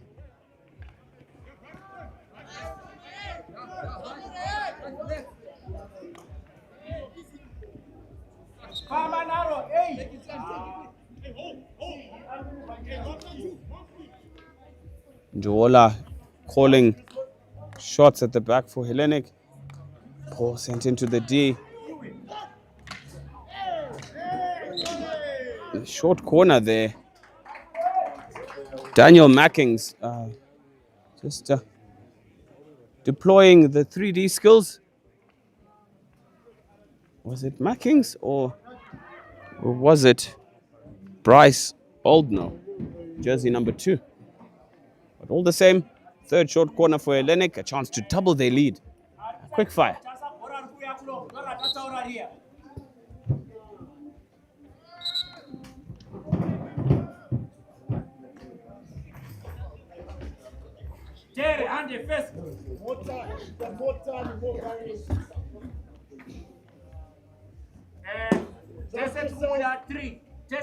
Three. Wait. Back yourself, Stu.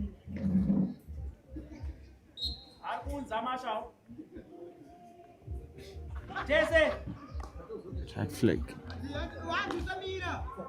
Will be a long corner here for Hellenic.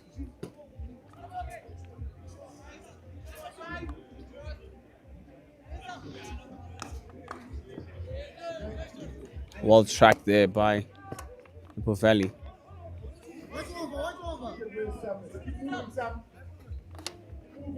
Nice overhead across there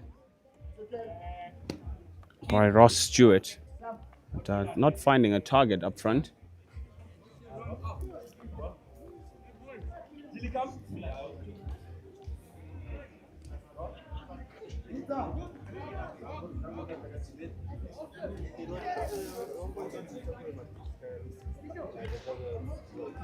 Well beaten up the field by Hippo Valley. Quick transfer of the ball there. Hippo on the attack as they entered into the circle. Can he find space for himself? Unfortunately, pushing his way through, hounded by 3 defenders. Doesn't quite execute well.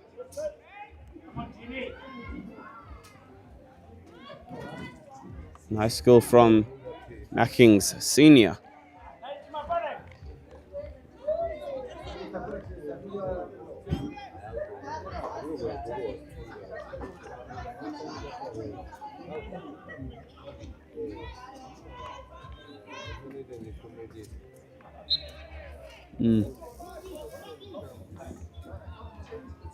Not 5 there.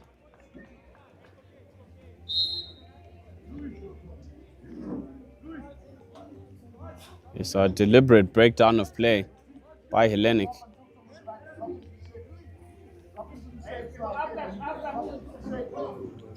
Number 14, Takuzoa Tomo, receiving that yellow card. Green card, rather.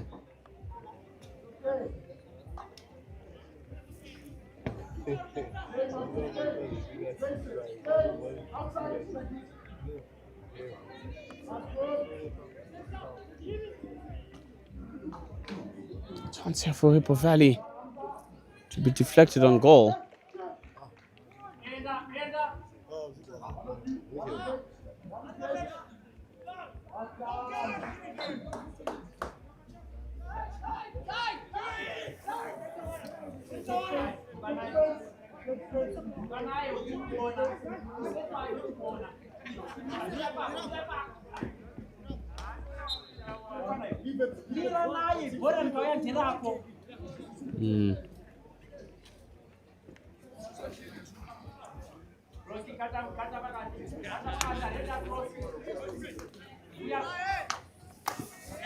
Intercepted there for Hippo Valley.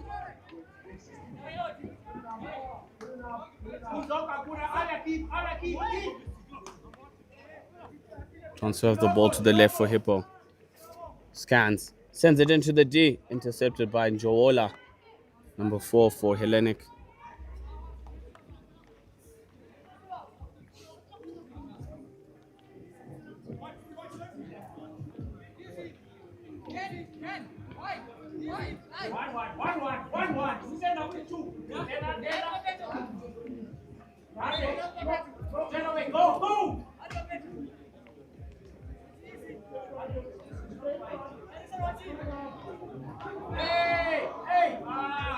Bit of a tussle there.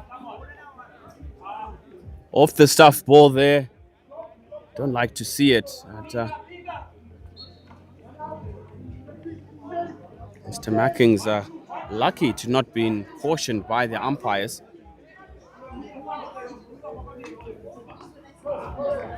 Counter attack here. Sam Burt on the ball for Hellenic.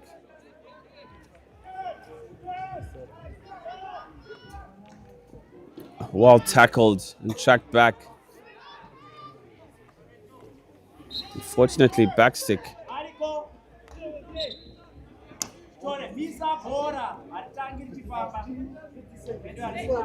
Drop yourself. Drop. Come, drop. Drop some more, Fritzy. Mama diagonal. Mama diagonal.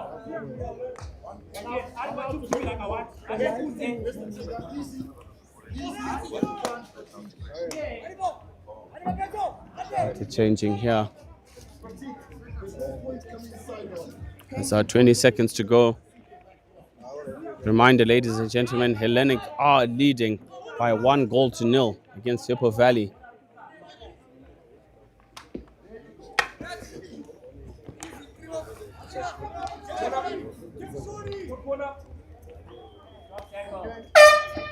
That is half time, ladies and gentlemen. The score is 1-0 to Hellenic over Hippo Valley. We'll be back after this short break.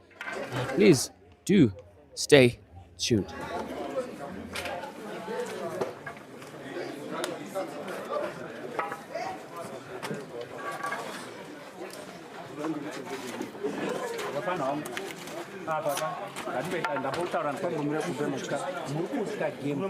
Jimmy urikudya, Tere urikudya, Roji urikudya, Paul urikudya pamwe pachimba. So simple.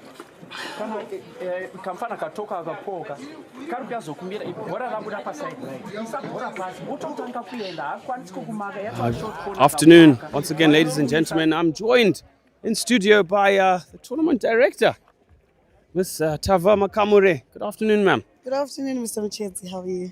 I'm very well, thanks. Brilliant spectacle on display. Nice follow-up from the Golden Girls. Your take on the tournament thus far? It's been wonderful. I think it's been lovely display of hockey from both boys and girls. So can't wait to see who's in the final. No, final it should be on day number 3. This day number 1, I'm sure the crowd is beginning to pull in, as we can see around. What are your hopes for the remainder of the tournament? I just hope and pray that it ends well and that the boys have a lot of fun. Hoping that a lot of parents show up and support their kids. I know it's a bit far, but yeah, hopefully hockey keeps growing and more people come and support. Yes, support, camaraderie, and a chance at glory for one of these 12 sides who Miss Makamure is baying for that final. She doesn't want to preempt who she thinks will be in the final, but all the same, we do look forward to some more interesting clashes. And a word for the players themselves. Hey, keep having fun and show us your skills. Yeah. Awesome. There you have it, ladies and gentlemen. Second half coming up. Hellenic are 1-0 ahead over Hippo Valley. Stay tuned.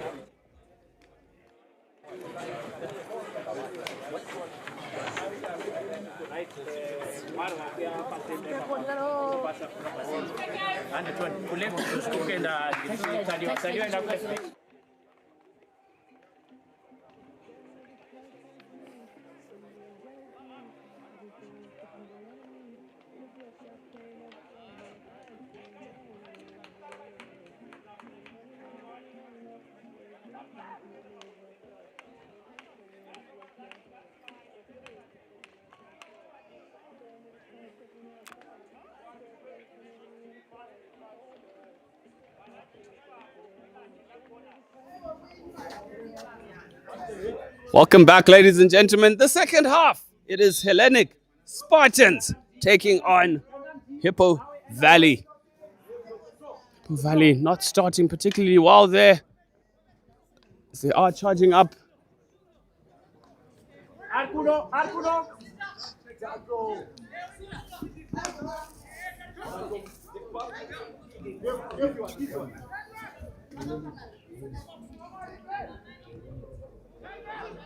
This one. Macking's on the ball. Nice to Sam Birch there. Sam Birch from the outside. So he charges into the D. He's obviously looking for that foot there. He does have a hand on the player's back. It's well spotted by the umpire there.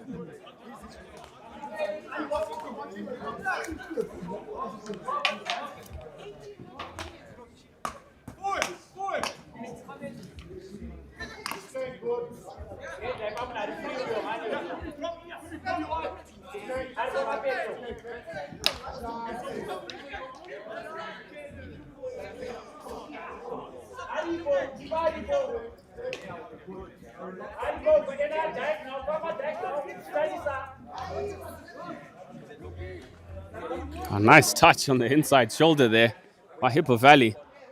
Ball down the line is excellent as well. And they send it into the D. D affects that banana run. Wizardry play from Hippo Valley down the right-hand side. It is a free hit for Hippo as they chase the equalizer here. They are down by 1-0.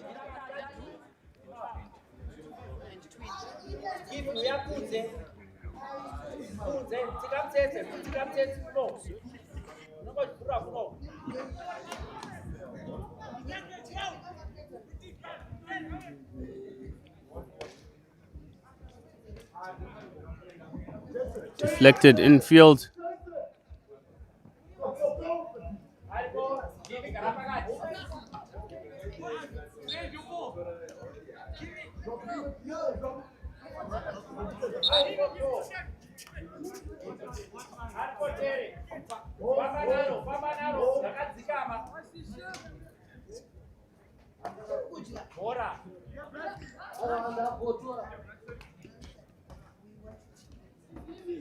Junior Mackey, they're dispossessed. Nice lead run from Hippo Valley in the corner. Dispossessed though. Njowola on the ball. The ball right under his shoulder there. All stolen by our senior Mackey there in partnership with his little brother.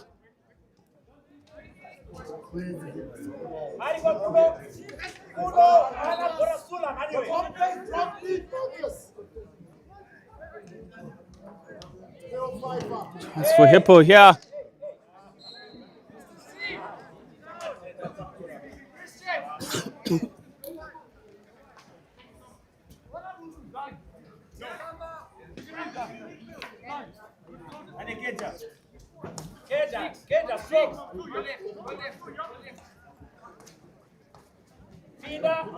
Oh, nice skills from Hippo there. Reverse stick shot. Saved by the goalkeeper. That was surely on target.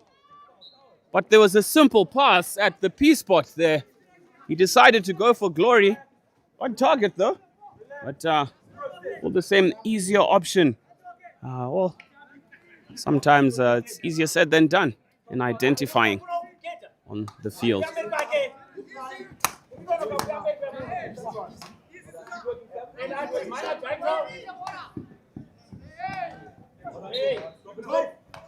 Sam, pick him up. Put up, Paul. Yeah, Paul, Paul. Paul, Garabo, Paul. Jimmy, Mira, Jimmy. Hey, Paul. Zikama Mpana. Paul. Chukuna Shindiki Stika, Disparo Moro Bora.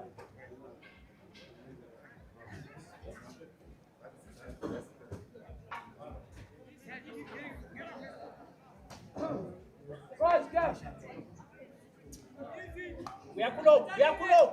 One striker guy in Hero. Hariko. Sam Burt hassling in midfield there for Hellenic, trying at all costs to protect that 1-0 lead.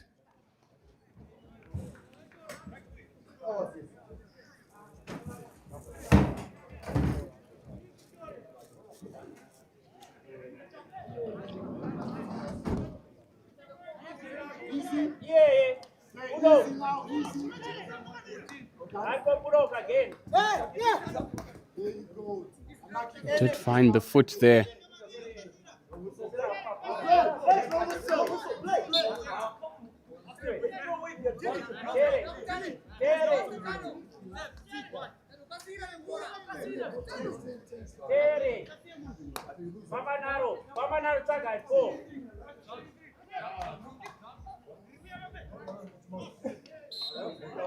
It's a back stick there by Hellenic. Hippo turning the screw a bit. One can feel. That's okay.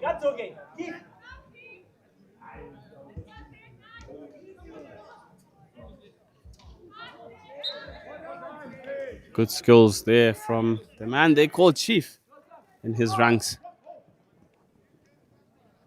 Overhead, tracked by Hippo Valley.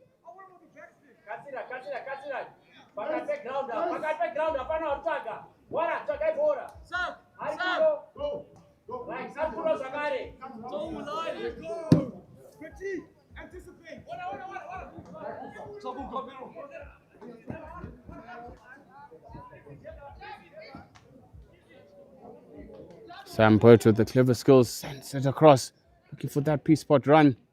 His play on, signaled by the umpire. Hippo in trouble, but it is a stick tap there.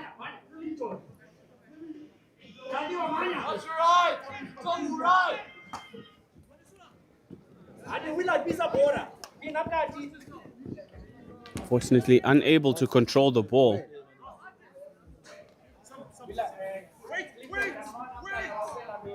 Marcus, line, back. Yeah.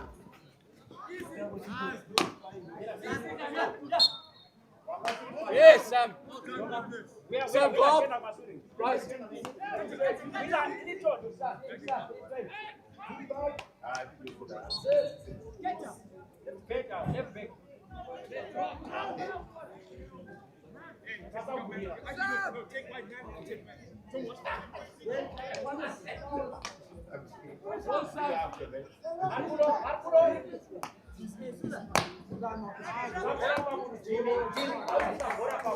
Good thinking there from... nice ball to Sam Burt. The long levers tried to dink the ball over the defender's stick. But the defender right up for it. Ooh, looked dangerous.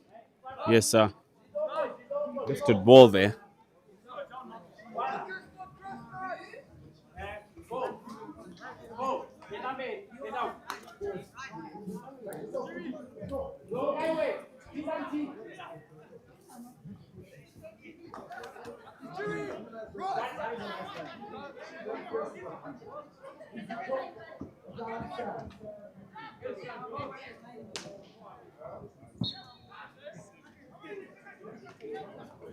Marcus, just remember there's a match.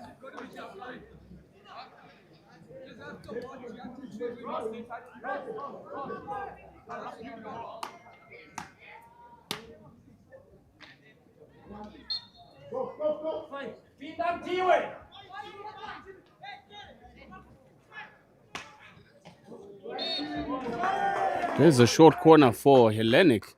Crash ball from Sam Burt there. Hippo not dealing with it decisively. And, short corner here for Hellenic. I used to say, shot away. They have a chance to stretch their lead to 2 goals. Guys, remember numbers. Play for the break. Don't go.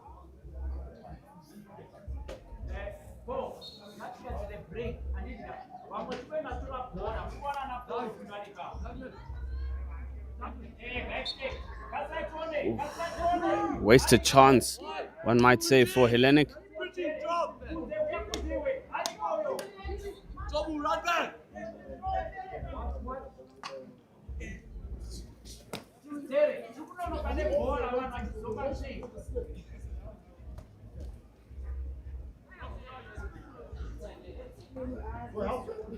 Help them.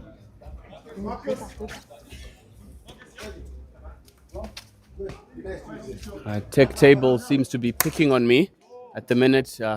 We will be dishing cards soon, Miss Makamure.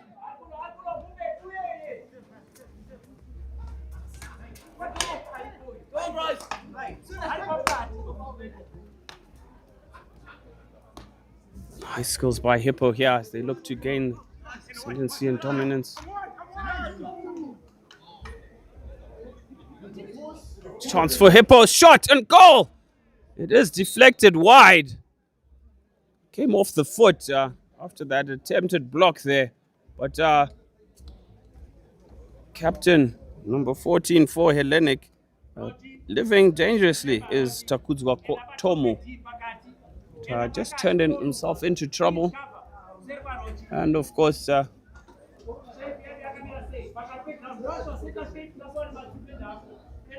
resulting in a short corner.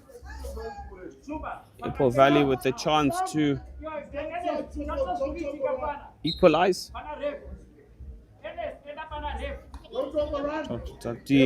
Chance for Hippo, center cross. Fortunately,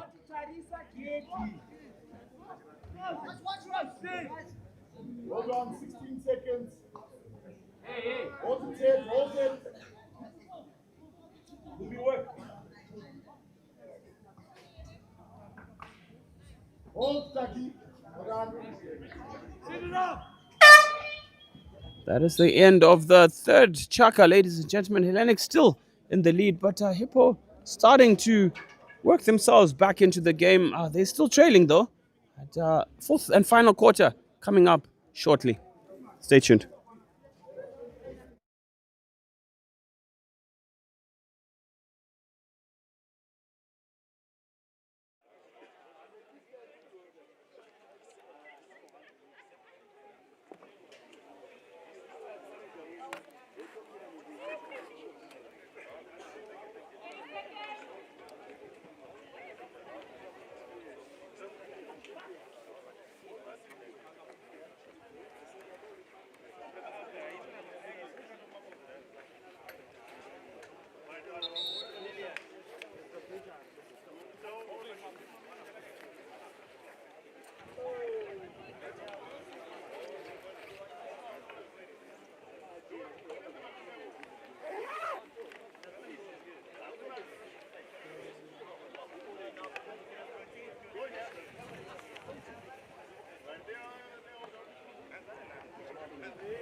Fourth and final quarter for this match between Hippo Valley and Hellenic Spartans, in the lead by 1-0.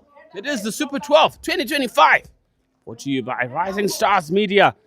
Shout out to all our sponsors, ladies and gentlemen, boys and girls from around the world.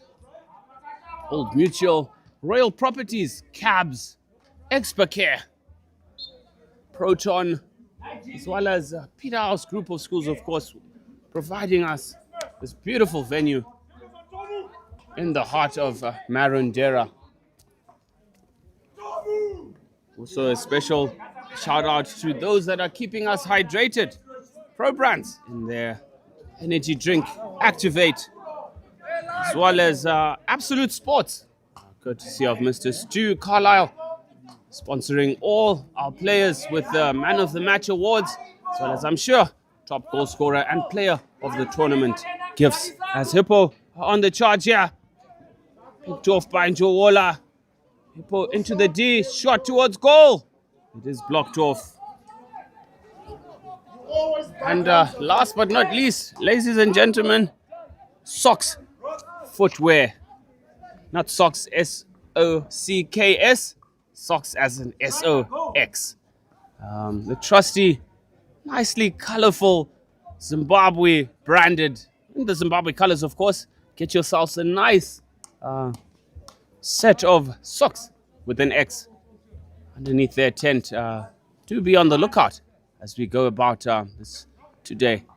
For the parents and do take time to visit the Droughtman's caravan, as I'm sure the beer is nice and cold. This weather does bode for a cold one. And the kids, please do find the cooler boxes of Activate. Get your hands on some electrolytes that will help you out. As Hippo on the ascendancy here, chance in the D, trying to create space for himself there. Shot across, yeah. Unfortunately, obstruction there. As, they are beginning to turn the screw and attempt to salvage something from it. I don't know whether it's too dark or what, as sporting some shades. As, not taking too kindly to the banter.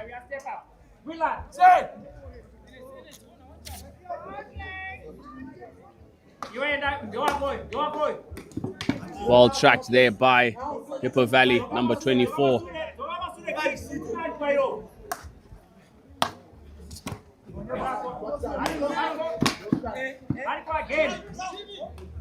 Out running by Hippo Valley here. Reverse ball comes off the backstick of Mackings there in jersey 9. Sent out wide, fortunately unable to control it.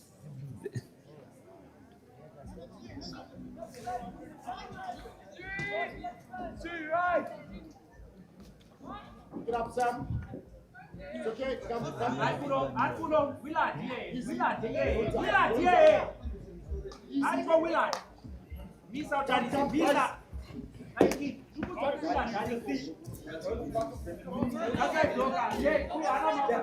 This Hippo with all to play for.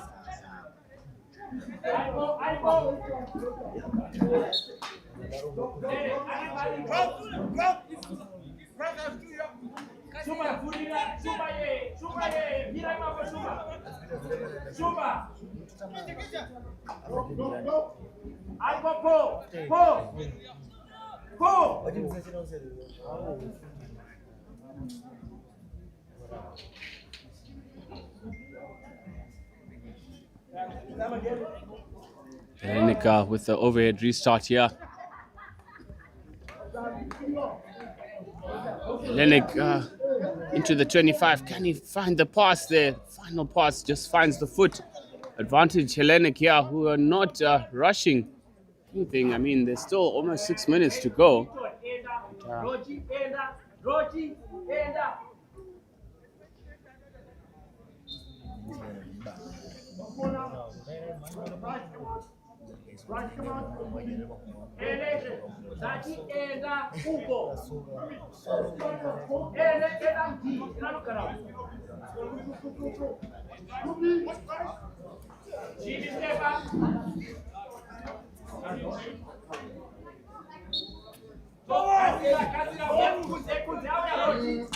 Chance for Hippo Valley here. Nice ball to the base. Hippo Valley on the attack.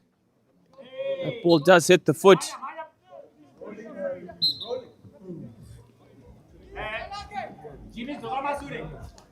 Yes, that ball wasn't stopped completely.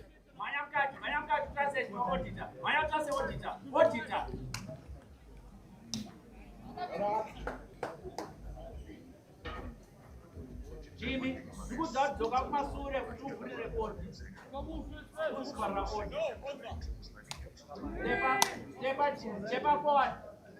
Jimmy, step forward.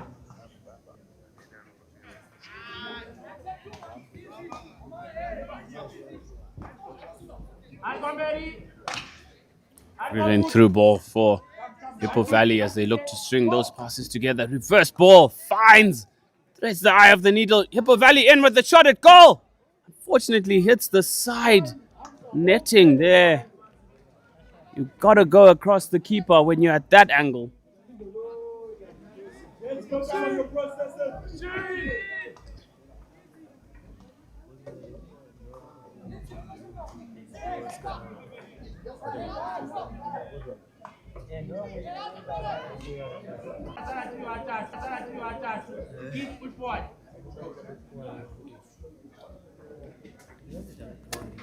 It's just a break up in play, ladies and gents.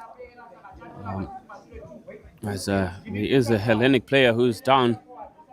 Should be the legs that are giving way. It has been a grueling match for them as a very fit Hippo Valley outfit. It's been running hard at them and they've defended well all day.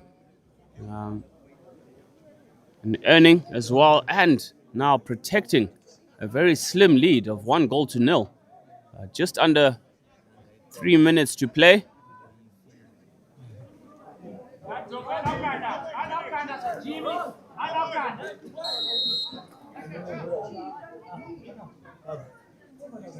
Massive overhead. As,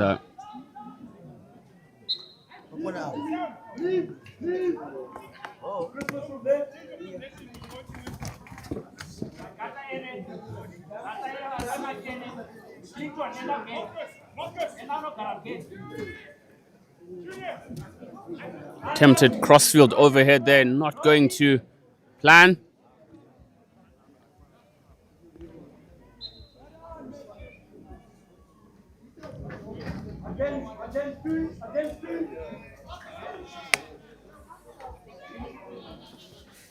Yeah. Right on cue, I'd say, ladies and gentlemen. I'd just like to welcome Maru into the commentary booth just for a quick chat as he is holding his weapon of mass destruction and he's absolutely delivering fire pictures all day, every day. Maru, good afternoon. Good afternoon, Ben. How are you doing? Very lonely in the commentary box today as my good mate Moody has decided to leave me hanging. But all the same, I'm having to find some form of entertainment by engaging with the rest of the crowd. How's the experience of the tournament so far? Life behind the lens? How are you viewing things? So far, things have been going pretty great. I've witnessed a couple of good matches. I think the Molten Falcon this morning was a very good game. A bit dramatic. And yeah, I'm sure the crowd got what they wanted to see this morning. So not too bad. I think it's been worth my while. Oh, definitely it is. I'm sure you have a million perfect shots as you've been accustomed to be known as. I mean, some of the pictures that you produce are just sublime. I hope I feature in quite a significant number of them, Maru. Now, of course, you featured a couple, and I'm not so sure on a million. But yeah, however, I am trying to get as much as I can. And yeah, it's been quite a day, and yeah, we're only halfway. There's a couple more matches to go, so hopefully I've got time to take a few more $1 million shots, I'd say. 100%. We definitely look forward to seeing all of it on social media. Be sure to like and share his page, Maru's Photography. He does do professional photography as well as sporting. Any setting, he's the man for the job. Trust me, you will not be disappointed. Just take some time and flip through his social media handles on Instagram or Facebook. Be sure to find him. He is our official photographer for the Super 12, as he was for Golden Girls. Maru, good man. Thanks for joining me. Thank you so much, Ben. Have a good one. That is it, ladies and gentlemen. Full time here on this match between Hippo Valley and the Spartans of Hellenic. Hellenic coming up 1-0 victors, somewhat against the run of play and many betting odds. I'm sure some pockets will be very empty. Tish Jowry is one who's just shaking his head as he's walking past me, and I'm sure he had his money on Hippo, but not today. Uncle Tish, not today. All the same, Peterhouse to take on Gateway, the hosts. Their first hit out of the tournament. Ladies and gentlemen, stay tuned. We'll be back after this short break.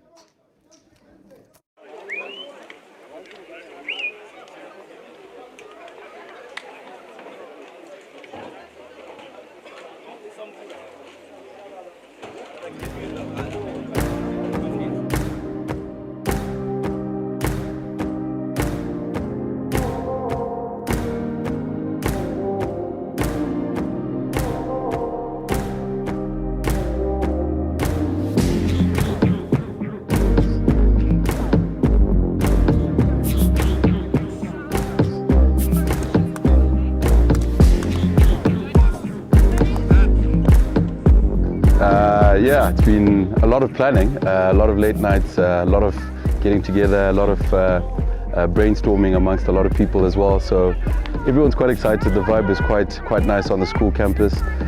We're actually closing school early just to accommodate the tournament, which is quite exciting as well. So to have our heads that have supported us very well to get to this point has been quite exciting, and I think everyone's really excited to actually have this event we hosted at Peterhouse this year. I think it's a great new experience for everyone to have, and here at Peterhouse we have great weather, and I just feel like it would be such an amazing thing for other people to experience, and I love playing here, and I'm pretty sure other people would love playing here too. We cannot wait to have everybody out here. The grounds are absolutely stunning out here. Just being in the bush and having an astroturf in the middle of the bush is phenomenal. We're very, very blessed to be able to host everybody, and we just hope that everybody has a good weekend.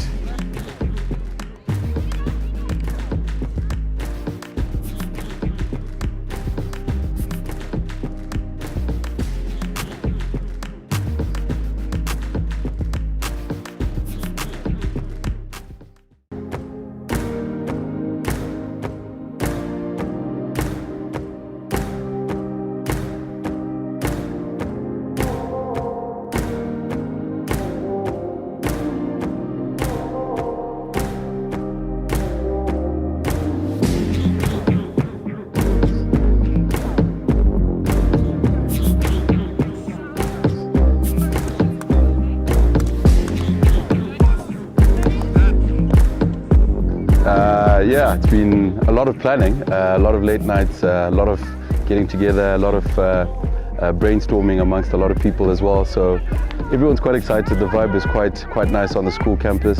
We're actually closing school early just to accommodate the tournament, which is quite exciting as well. So to have our heads that have supported us very well to get to this point has been quite exciting, and I think everyone's really excited to actually have this event we hosted at Peterhouse this year. I think it's a great new experience for everyone to have, and here at Peterhouse we have great weather, and I just feel like it would be such an amazing thing for other people to experience, and I love playing here, and I'm pretty sure other people would love playing here too.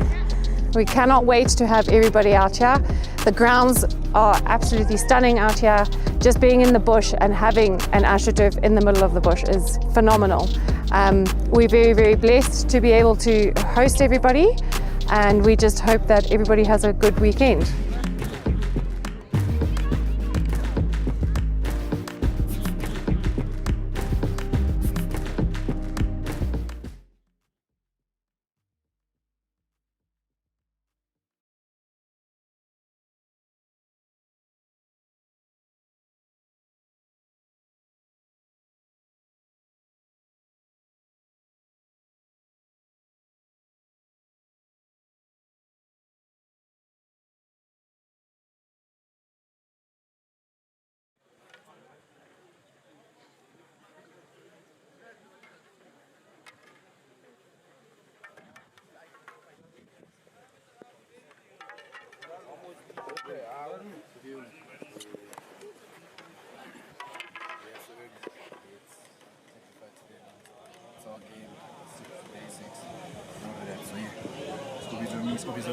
One, two, three, Scorpions! We're rocking the house. Woo! Woo!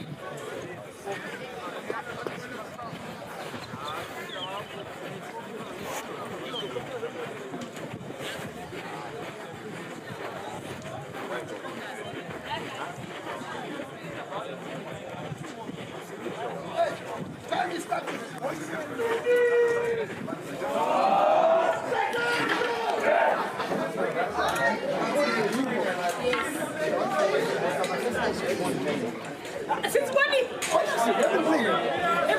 Everybody else had a new game since morning, but they didn't have a new ball set. We said it was very cool. Come on, come. I like it. Just what? 2 o'clock sharp. Coach, I'm going to see this side so that they don't shout at people.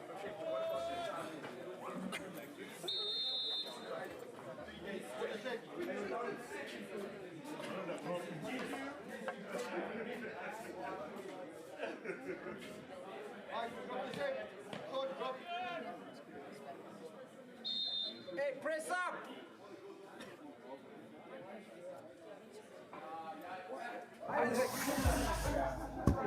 Good afternoon, ladies and gents. Welcome back. It is your host with the most, Ben Muchedzi. A somewhat lonely day in office today. Moody, wherever you are missed, buddy. I missed the bands in studio. But all the same, I am holding fort for the both of us. And we'll see you when you land. It is the hosts, Peterhouse, in their first game of the tournament, taking on Gateway in their second. Attempted overhead move there from the Petrians. Nice switch ball here.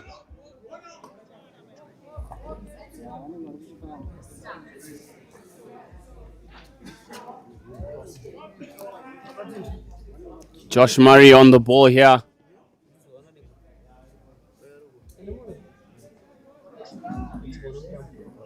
Plays the ball.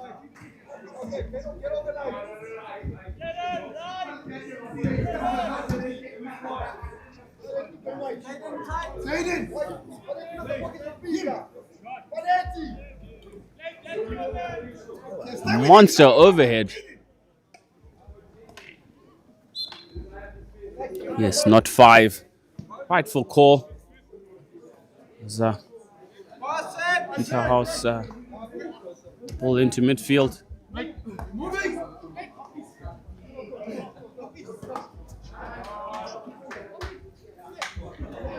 Stick tap. Looked like it is a Gateway ball. Umpires are Tish Jari and Forbes Tindwa on the field. As Coach Gibson Goma takes on Mr. Strati Orphanitis.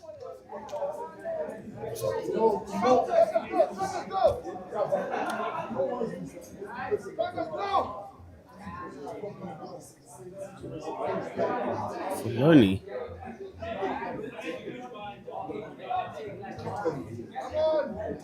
Counter attack here for Peterhouse.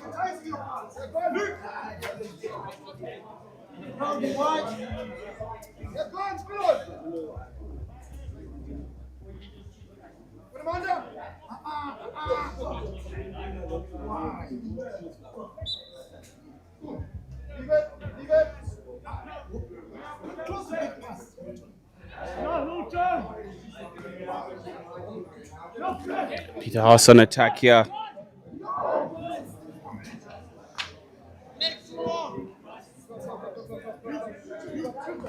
Blake Hopgood on the ball there.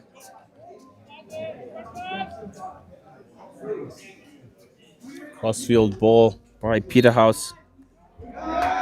It is a short corner. 5-yard rule. After that crossfield ball from Luke Marilia.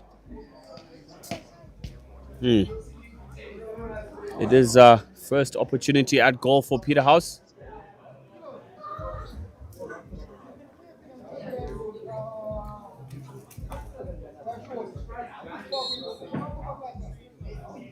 Shortened version. Marilia on the ball with the shot towards goal.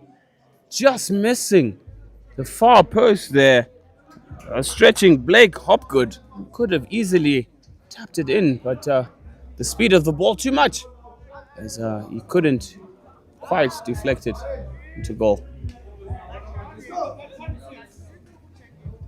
Marilia onto Hopgood. Stopped by Murray.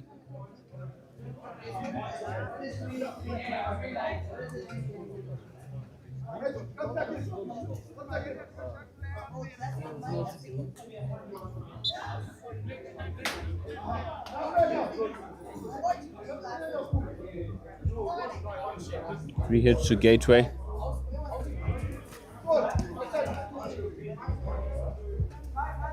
Monster chuck again from Joshua Murray.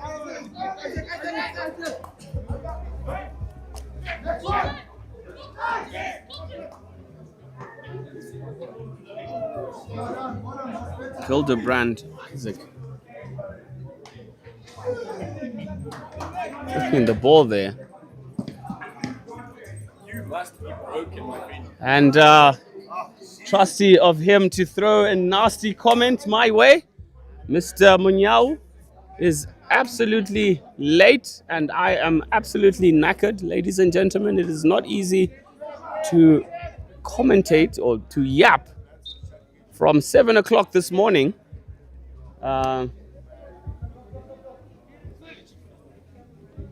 Yeah, I was wishing him to come to my rescue, and he answered the call. Switch ball here for Peterhouse. Center cross.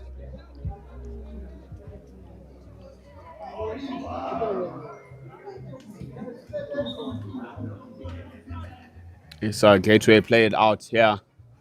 So they look to commit more numbers to the top.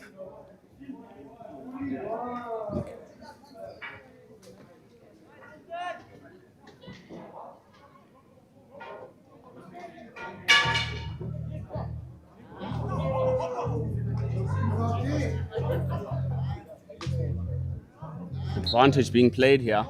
The stick tap.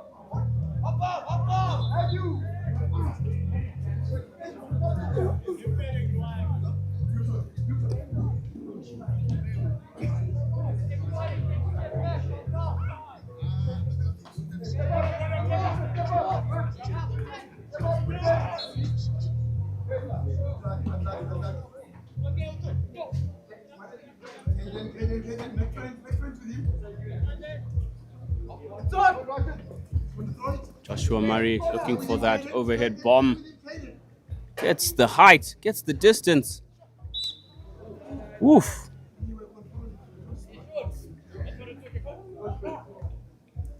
One-time shot attempt there from Matthew Chimudzi, jersey 11.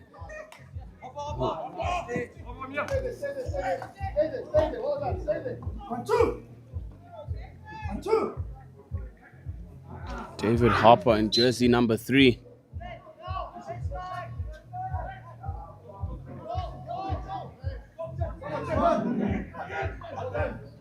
Brilliant through ball there. That was an absolute sitter. And ball deflected wide. Brilliant chance for Peterhouse for that what looked like a tap-in.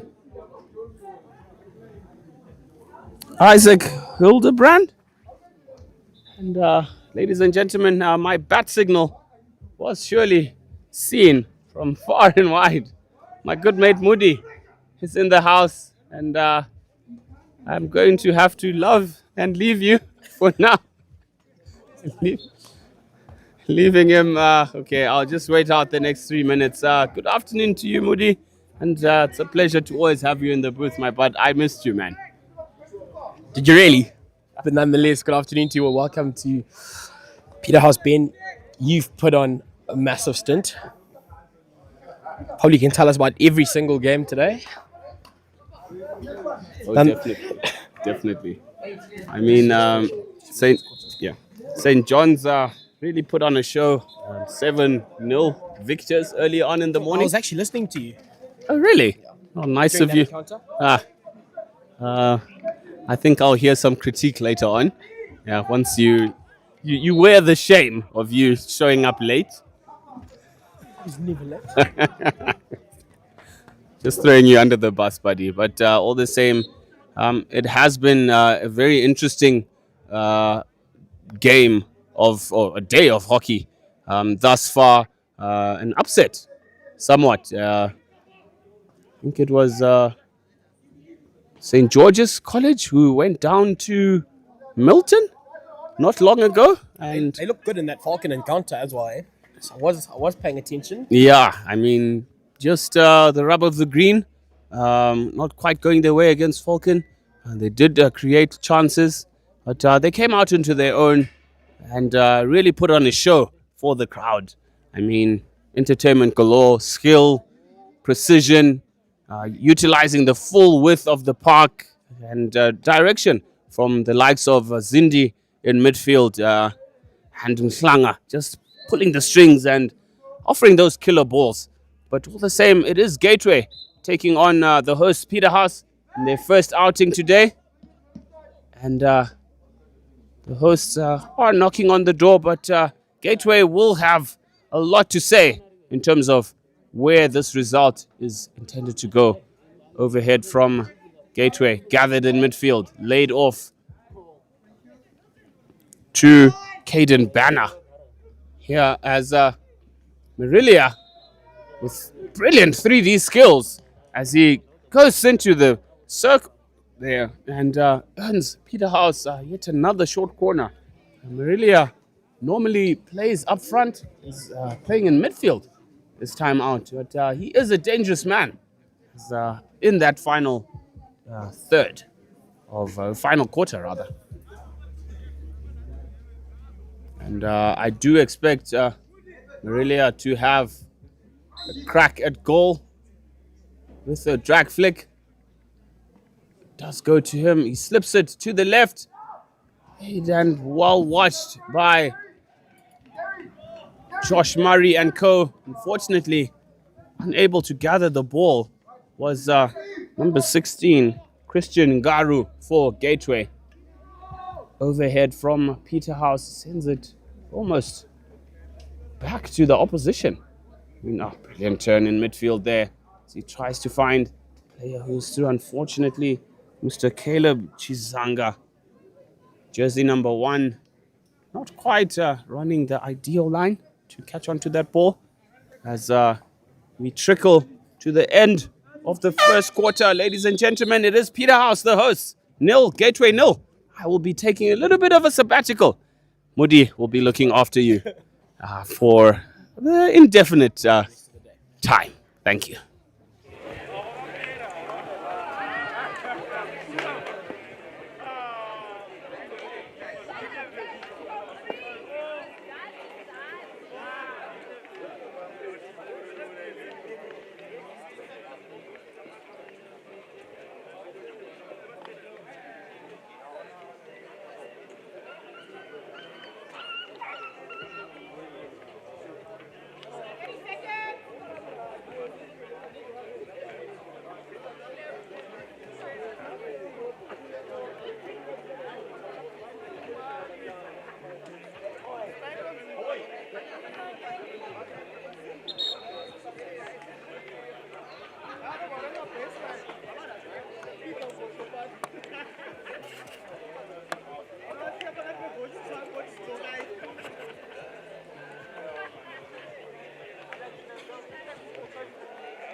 The boys Super 12th tournament.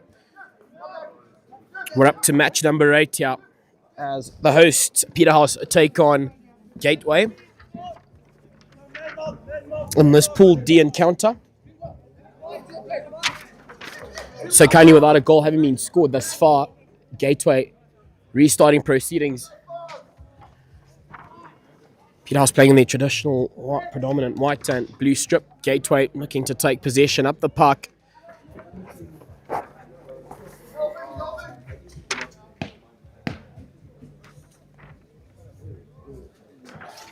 So game 8 of 10 today.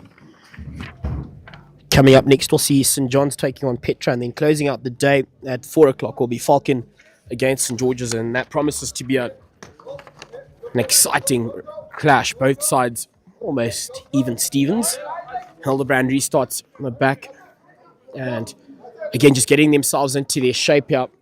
Barner collects on the line, and weighing out his options also goes down the line. Unfortunately, isn't picked up well enough.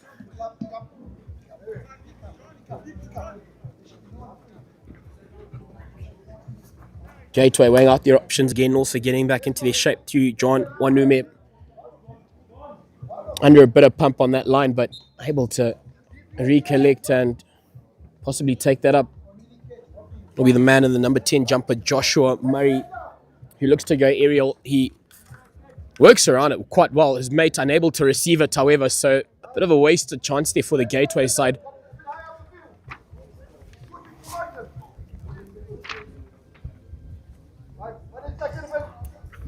As Hildebrand looks to launch from the back, looks out to the side, he finds Barner to the middle and looking to work themselves up the park. However, met by some good, well-anticipated defense from this Gateway side, who take it early, haven't done the meter, so he has got to watch his man crack on that run.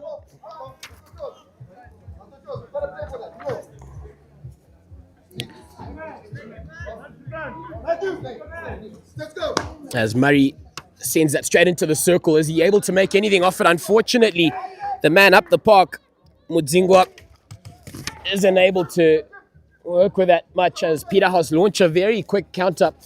If they're able to loop around, still taking it up, ball out into the circle, however, taken off the lines. As that just floats over that dead ball line, so they'll get a restart. Bit of panic there for the Gateway side. Peterhouse just up to the challenge, reading the room and taking that early. Gateway again launching an aerial counter, however, met very well in the air by the Peterhouse man.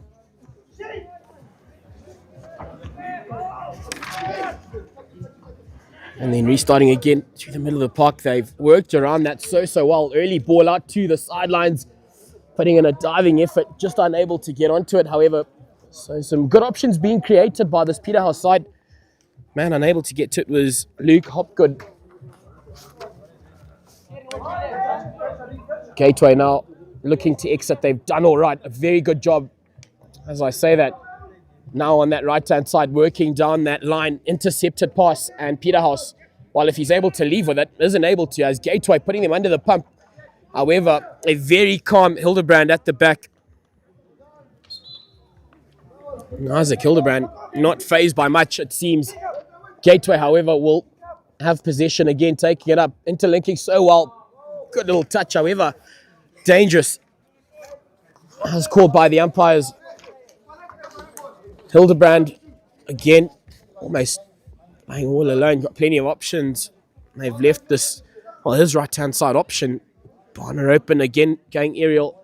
Is he able to find his mate up the park? Called off it by the umpires, so Gateway will also get a chance to reset themselves. Looks to go aerial. Hasn't worked a treat. Now Peterhouse on this counter, but more or better comms needed, must I say, to make a better effort of it. Working through that midfield so well was Christian Katai. Just can't find his man, who is Fanetti on that end, but both sides promising and looking quite dangerous. We're still deadlocked without a goal having been scored into the second quarter here at the 2025 Super 12. Hosted here at Peterhouse, boys. Hopgood. Can't meet it, and a bit of innovation there and skill.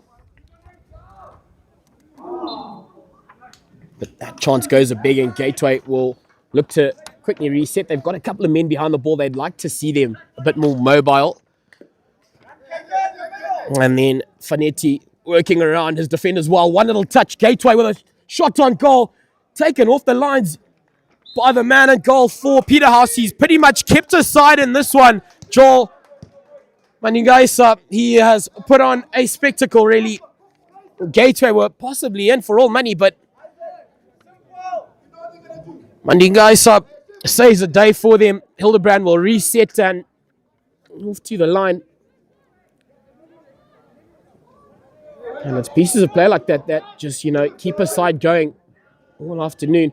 Now to the midfield, they've been able to regain possession.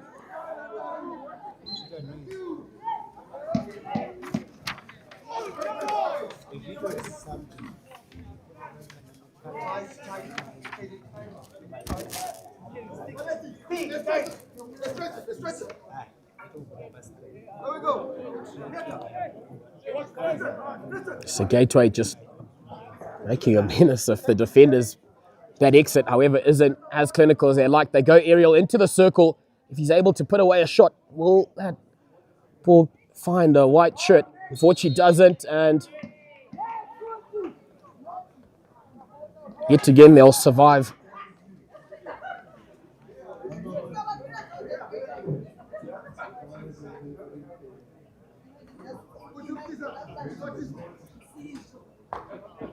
And then now, unfortunately, Bana unable to meet that, was under a bit of pump. So, well, I think it did come off a Gateway stick. So, Peterhouse will still get to go forward.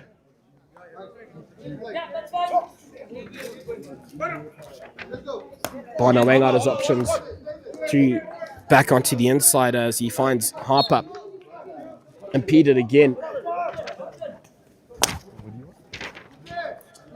And now still up the park, down the line, into the circle, but again, just not clinical enough. Come on, Houghton's is the call from the man behind the lines, Joel Maningaisa, who just looked after them there and kept them in this one, creating chances, but just not clinical enough on the opposite end of the park. 4 minutes and 10 seconds to go, missed the second, so we're just about halfway here. Gateway launch, yet another bomb in the sky. Past his defender, I thought he was. He'll get turned over, so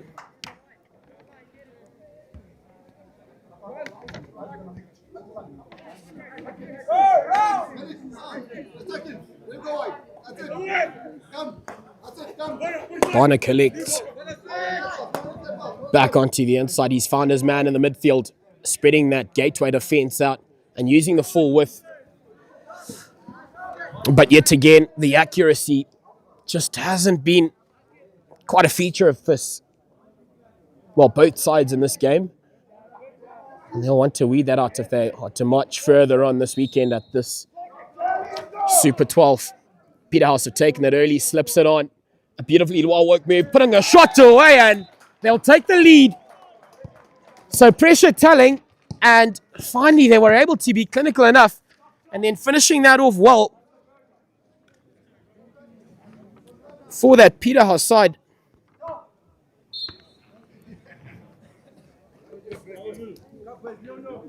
To give them the lead here. Won't be too much longer remaining, 2:45 really. Gateway looking for an instant response. That was Tafuma Taundi, the goal scorer for the Peterhouse side. 2:33 is all they have got to survive to possibly take that into this midway break and just regroup themselves and work out an option to possibly add an extra before Gateway are able to do so, keep them at bay. However, just working his way through the midfield there very well. The Gateway side, they've got 3 options up the park. However, the umpire calls them off. And then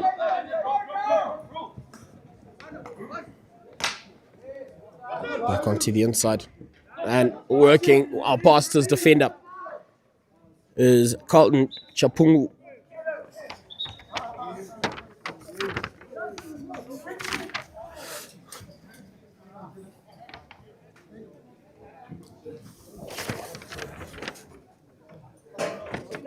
So Gateway will restart with, well, off that man Murray. He's gone aerial countless times on that occasion, finding his marker well.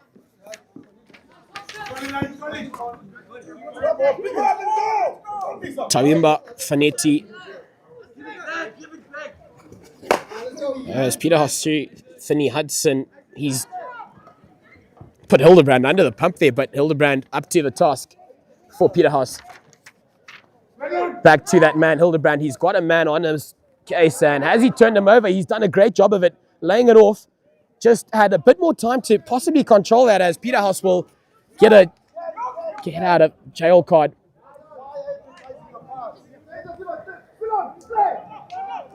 Well work move. Making light work of his defender into the circle. Peterhouse just taken off their lines yet again. However, they aren't quite done in clearing the ball there. They do all right. And then sending it past one defender. He gets a good little touch into the circle now. Brilliantly tackle there. Just a flat stick, and he's caused chaos for his defender. Peterhouse clear their lines very well. A clinical defensive display there for this Peterhouse side. That man and the number 8 jump up. Rufaro. The pingies up. Got a man on the ground, hoping he'll be all right. With just, well, 1 second on this clock here. And the umpires will bring us to our midway break as Gateway take on the host Peterhouse in this Pool D encounter. Peterhouse find themselves 1-0 up.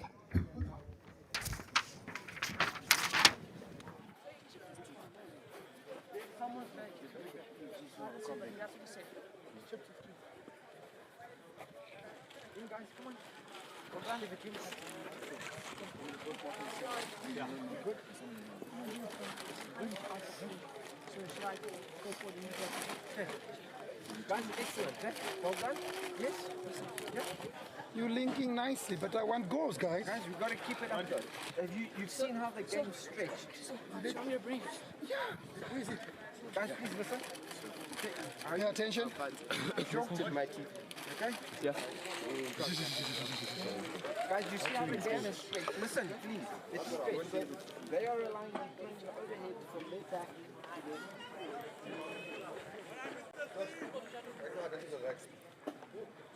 I'm going to straight up. Several times I've told you don't go in front. You said it was right there. You've given him one, you've given back the ball, then you peel off. You got robbed, you scored. Unacceptable. Okay, we had this. We still have this. All right? Let's keep our shape. All right? Let's keep putting them under pressure. There's only one change I'm going to make. Okay? So that I've put you in there. Whenever you're going to make that back pass, I want you to press the center back.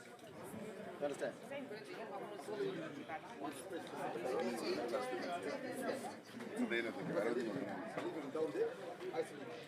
Put pressure.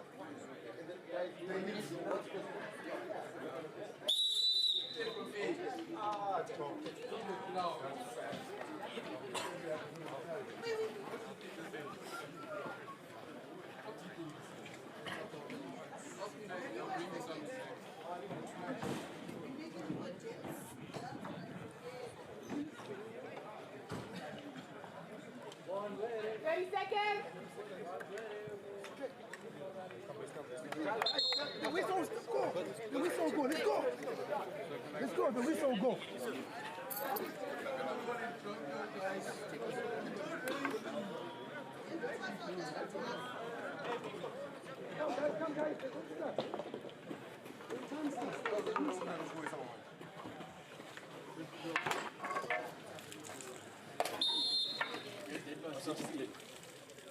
Gentlemen, welcome back up to the second bit as we're out here at the 2025 Super 12 Boys Hockey.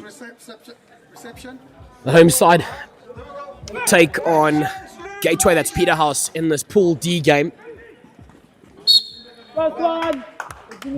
Peterhouse taking the lead through a Tapuma Taundi goal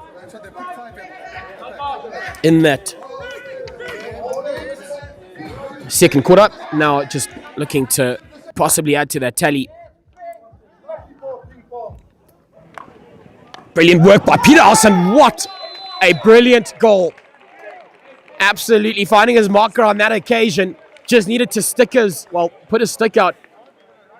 And easy work to complete that move. Luke Morelia makes it a second early on here. And this is the third quarter. Peterhouse, just the way they would have wanted to start. Gateway obviously looking to respond almost instantly under the pump. They've put themselves, but again, it's that very calm and cool influence of Hildebrand at the back. But geez, that was crisp, that second goal.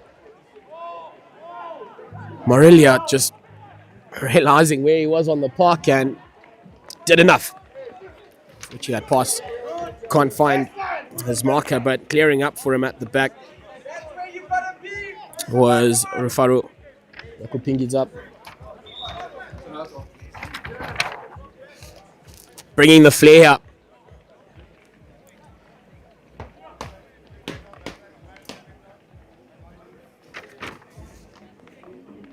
Goal scorer makes his way off the park as we see the reintroduction of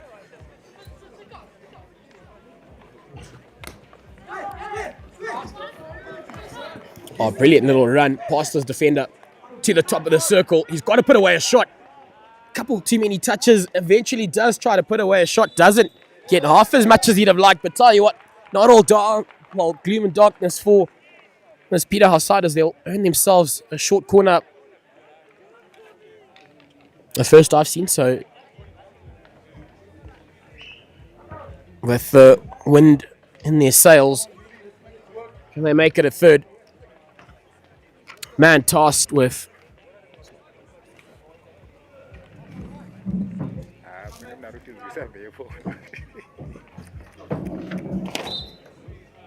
so to inject it to the top of that castle, it looks extremely busy. Hildebrand, unfortunately, off a Gateway stick, I'm pretty sure. So a good little defensive effort. Hildebrand will be the man to restart proceedings. He's looked his right-hand side and cracking it instantly. Came off a foot, and they'll get a second crack, this Peterhouse side. So almost turning their fortunes themselves, just looking a little bit busier. And Gateway almost under siege at the moment. After that fantastic start they got themselves off to, they're going to need another defensive effort as well as their first attempt. Again, a very busy looking castle, but didn't look as fluid for Peterhouse, and Gateway will exit there. Unfortunately, just going wide. So score remains 2-0. We're up into the third, 8 minutes and 9 seconds remaining.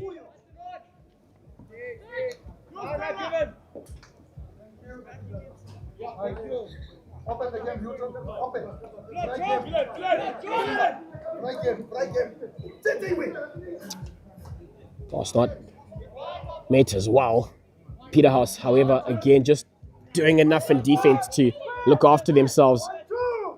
Beautiful workout. They've created a couple of options up the park, unfortunately losing his footing, so Gateway will receive that little gift. Still taking it up the park. Again, past another defender, but a man up the park for Gateway, just guilty of camping behind the defenders, and as long as you can anticipate play there, easy to pick up, and that was the case. Fortunately, however, Gateway ball. Then out into the circle. Still taking ball up. I just need to find some sort of infringement. Tell you what, it has come, and Gateway will earn themselves a really hard fought opportunity.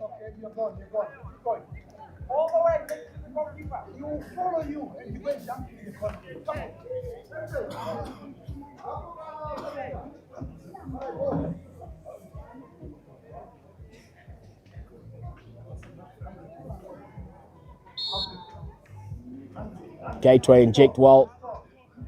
Beautifully little well-worked move again. It's that man in goal for Peterhouse. That is ×2. But boy, oh boy, Joel Mandingaisa yet again producing the goods for his Peterhouse side. He's been a real stalwart. Gateway easily could have been 2 up as well. Tell you what, they find themselves with nothing to show for their efforts. However, they still have possession, taking it up. Do they get a second crack? Peterhouse might have just done enough to clear their lines yet again. But you've got to offer Mandingaisa more praise for his work because, wow.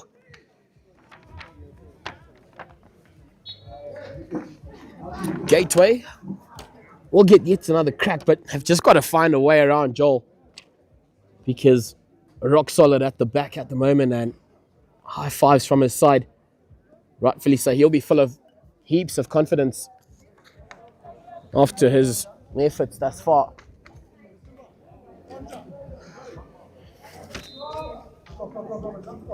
Again, Gateway do a great job, and it's that same man again. Bit of an easier effort from him on this occasion. Need to exit, but under hordes of pressure, just couldn't cross over that line. The Peterhouse defenders still with masks on, and Gateway just keeping them there. Oh, he's just almost over the line. Game awareness coming to the fold, and he was able to stop his run, but a great block tackle. Now, Peterhouse working through the outside and then sending that ball onto the inside. That man on the middle of the park has worked brilliantly. Now, Peterhouse spreading this Gateway defense, crashing that up the park. Can anyone finish it off? Unfortunately, just didn't quite off.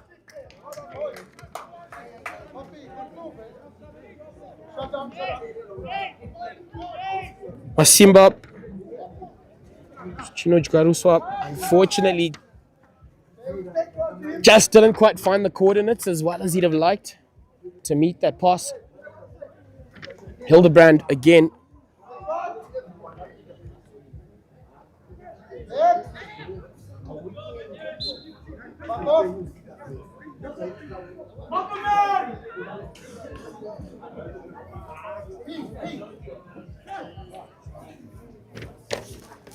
Beautiful pass, but again, if it doesn't find your marker, it counts for nothing. Still beautiful, not really. Peterhouse just finding his foot, unfortunately. Gateway, bit of miscomms. The option was there to take it early, didn't quite come off. Again, looking to the skies, they stick it on a bird and impeded by the Peterhouse. Gateway take it early. Has he done his meters? I think he's looking to crash that and it'll get turned over.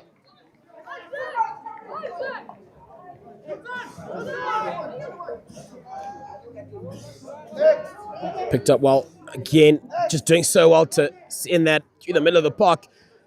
Interlinking well. If he's able to meet his mate, he sure does. Looking at a tomahawk attempt to possibly finish off the job. Finding a foot. Man was on the ground. That was Hopgood, I'm pretty sure. But or rather Nicholas Orphanides.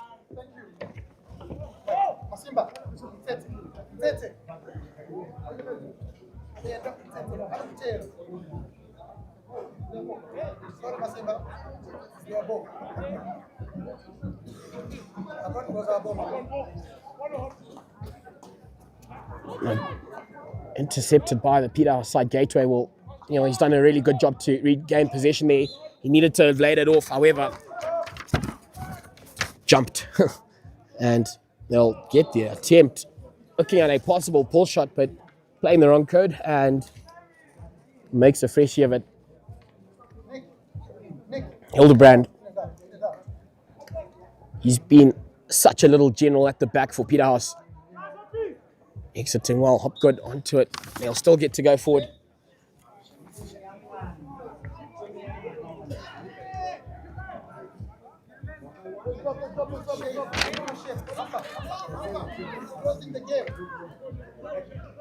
Weighing out options again, just not under a great deal of pressure and easy to work around for the defences. Peterhouse still taking it up, and tell you what, they'll make that a third and really stamp their marker and authority in this encounter.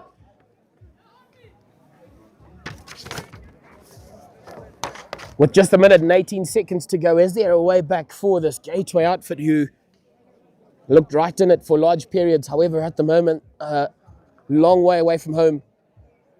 The Peterhouse boys settling into their work. They've rolled up their sleeves and all they comfortable need at the moment.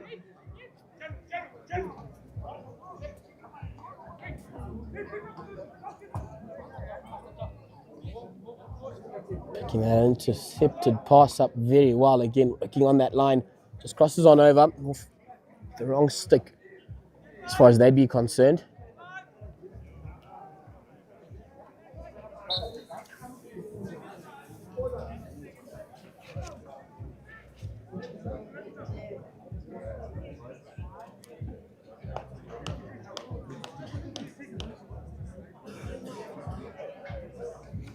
And again, the Peterhouse gents will have to don their masks and prep for yet another defensive effort. Just 15 seconds to go here, so we'll definitely play out the short corner.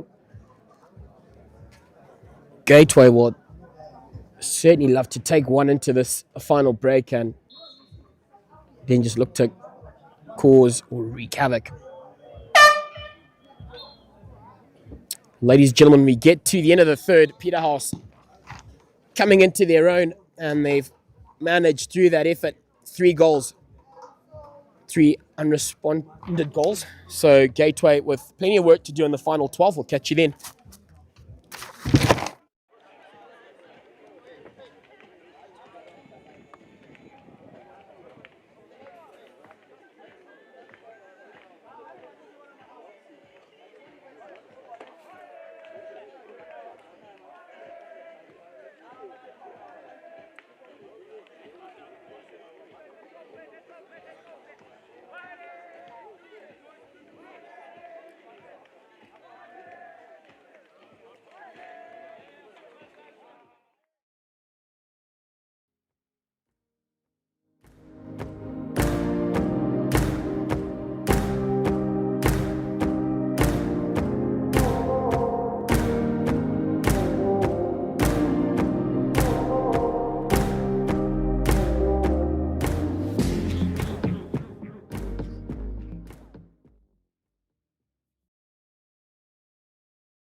Gentlemen, it's a Pool D action at the Boys Super 12 2025, the first staging of it here out at Peterhouse, and the home side, after such a laboured first and second quarters, tell you what, they've produced the goods and they find themselves sitting 3-0 up over Gateway, who will feel really hard done by what the scoreboard reads as that same man has just pretty much kept Gateway, well, rather Peterhouse in this one.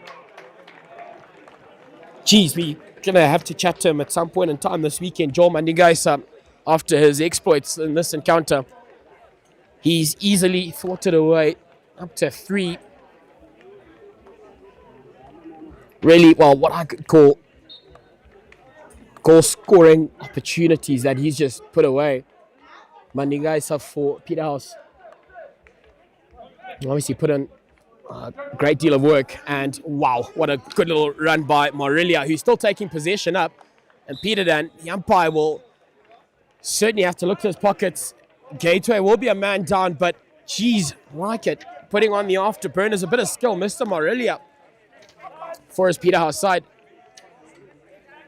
Gateway will be without the services of Kudzai Sitole. Hopgood.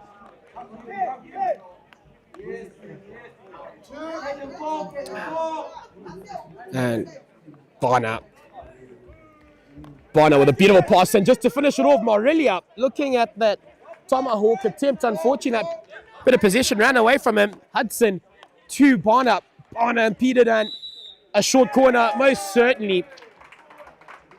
This Peterhouse side turning up the heat, rolling up the sleeves again and getting to their work.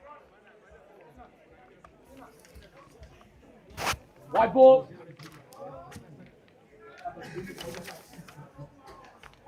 So Peterhouse to put on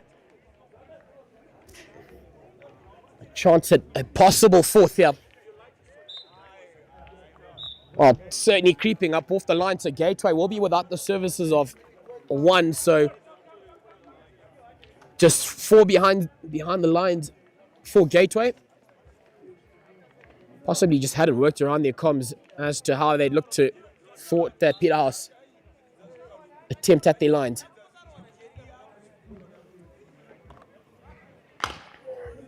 Done a great job, Barner, to possibly get, oh, unfortunately, hasn't quite come off.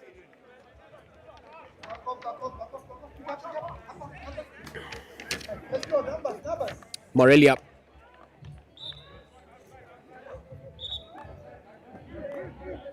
Looks to his right-hand side. Oi, unfortunately, having more time than he thought, Mr. Hopgood, and unfortunately didn't quite meet that one. Gateway survive 8:49. They find themselves three goals down, rather. As I've gone through everyone, and Gateway with a golden chance here. He's got to put a shot away. He's just taken too long, and the Peterhouse defense has organized themselves, and eventually Gateway find themselves with something to show for their work. 2 goals down, 8:25 on the clock to go. Fanetti is the man for Gateway. Will that goal spark a comeback? Almost against the run of play, but tell you what, in sport, that's all you often need. Looking to go to the top as Nathan Harper can't quite collect that. It runs away from him. But Gateway seem to have a bit of a spring in their step at the moment. He's definitely going to stick that on a bird again, but she wasn't quite developed yet, so doesn't gain as much as they'd have liked. A good little piece of play there.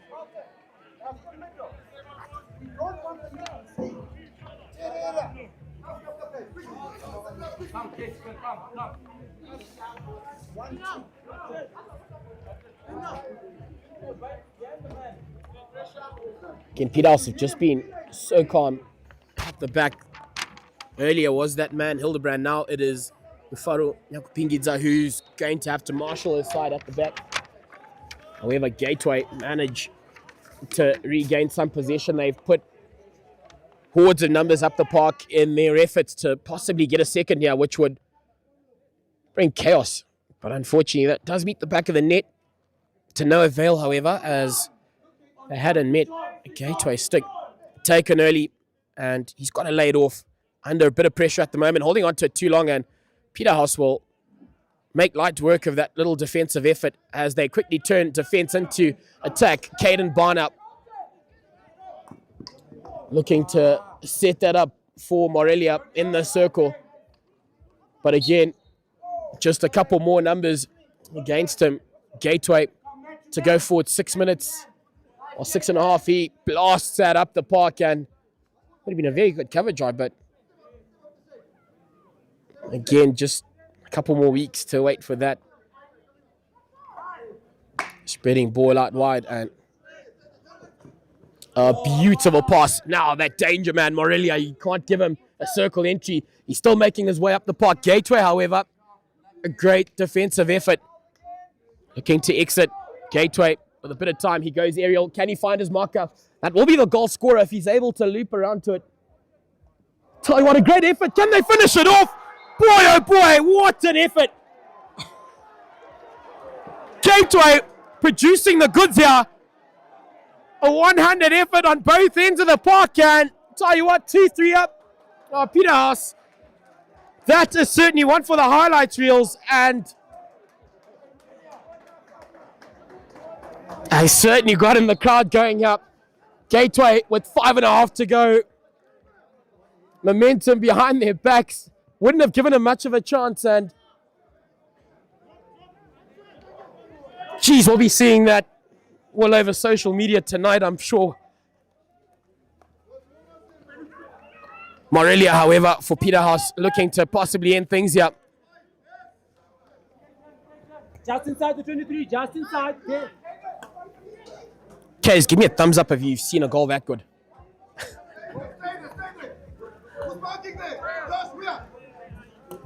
Geez, like, that is phenomenal. You'd love to see them after that effort, you know, create something that special again. Bit dangerous there. Peterhouse taking it up. It's that little danger man again who puts on a shot and it just goes wide.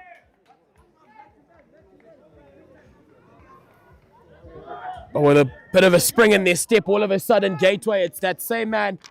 He gets something aerial again, but they turned over again. Fanetti got excited at that prospect again.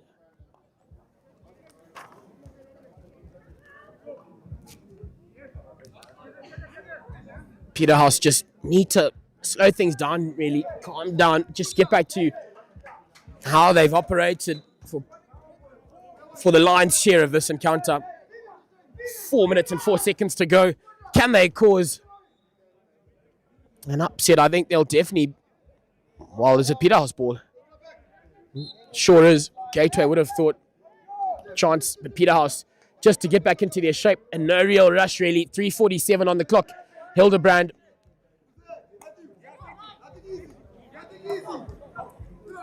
Hop up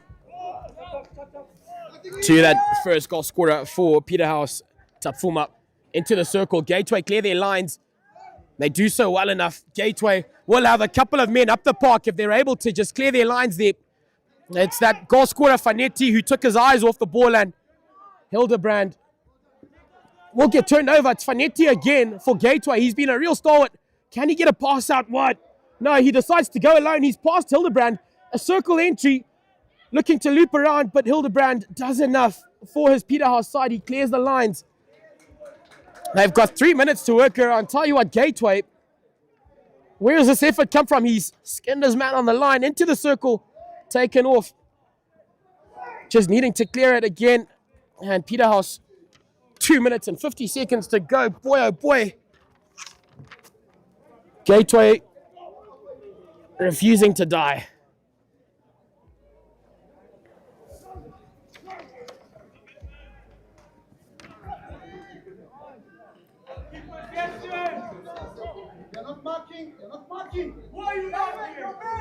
Hasn't quite come off.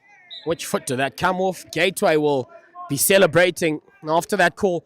2 minutes and 20. Bit of panic one might feel for Peterhouse. Beautiful pass goes in.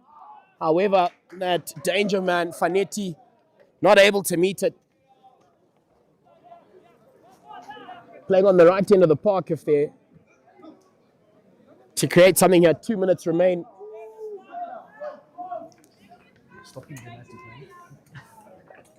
Right, Dan.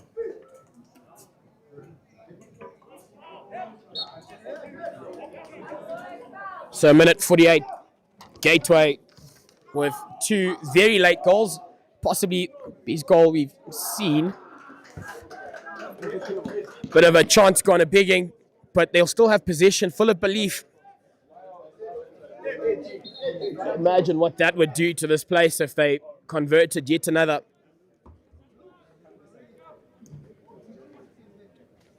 Looking to get past a couple of defenders. He's gotten past 2 and 1 minute and 15. Peterhouse through Morelia. He's past 2. Still taking possession up. He's into the circle. Dances back onto the inside. Unfortunately, pulls that shot to his left-hand side, but a great little run from him with a minute to go.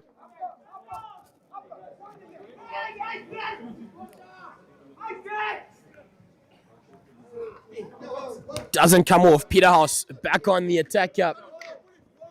He's done a great job of it. Or has he? It's turned on over. 42 seconds. Gateway. Again, look to the skies. Good little touch. Dill scoop on the cards, but it doesn't work. They've got a man. Finds his umpire might have been blindsided on that occasion, but it just goes to show the pace this encounter's been played at. There'll be 16 seconds, and unfortunately, I think that will be the end of that effort from Gateway, but very valiant in their efforts. It'll be 5 seconds on the clock. Ladies and gentlemen, out in Pool D, Peterhouse will claim a 3-2 victory. Look comfortable for large periods, however, putting on a show to come back with Gateway. Next up sees St. John's taking on Petra. We'll catch you for the start of that one.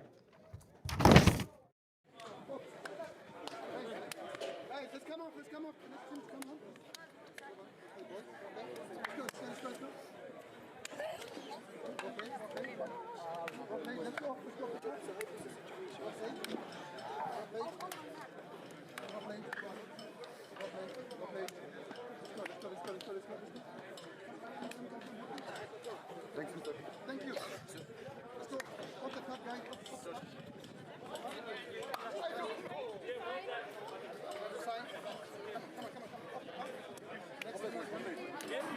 But I did say 5.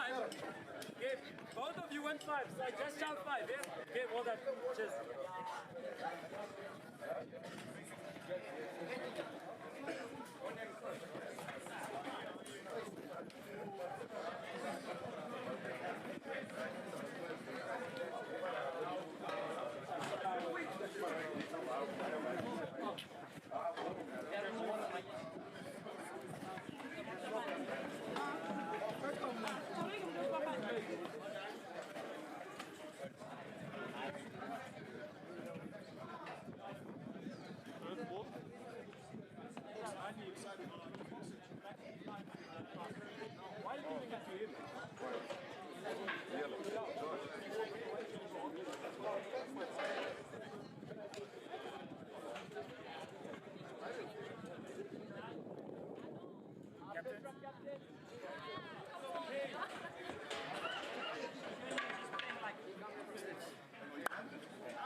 Moving.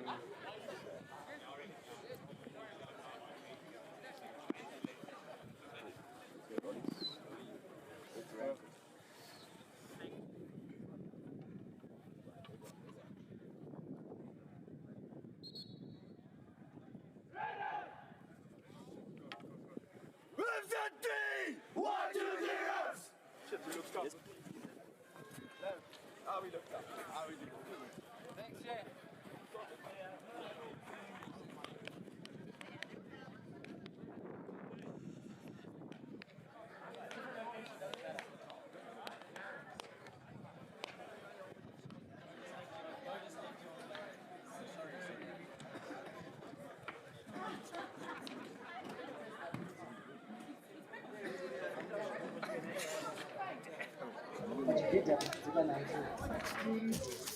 So welcome here, ladies and gentlemen, out at Peterhouse for the Super 12 2025.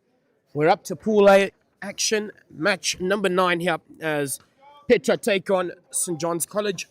They've looked good throughout the day. Started with an insane, if I may call it that, 7-0 victory over Hillcrest on the first encounter this weekend.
So just moments away from the start here.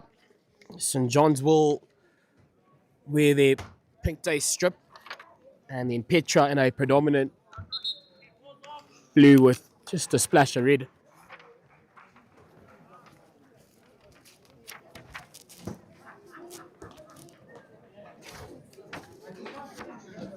Again up to Pool A here.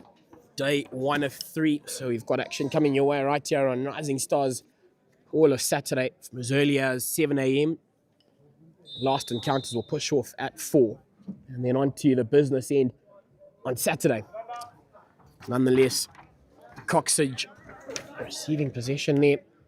Just looks to go to the back, weighing out options, meeting each other very well, and Riley unfortunately getting intercepted, and Petra gained their first bit of possession. Van Rooyen, however, with a little good jab tackle, interlinking so well now Petra on this line. And then Van Rooyen left-handed as well, so he had the advantage there through that tackle. Just looking unsettled, however, we'll get into their craft as soon as Coxage goes to his left-hand side down that line, and they'll be looking to get into their shape very early on. Sending that to the back, Croxford, Van Rooyen. He's one of the youngsters who's coming to the side late this season, but tell you what, producing the goods. Van Rooyen laying it off very well. Nyandoro unable to just put that away,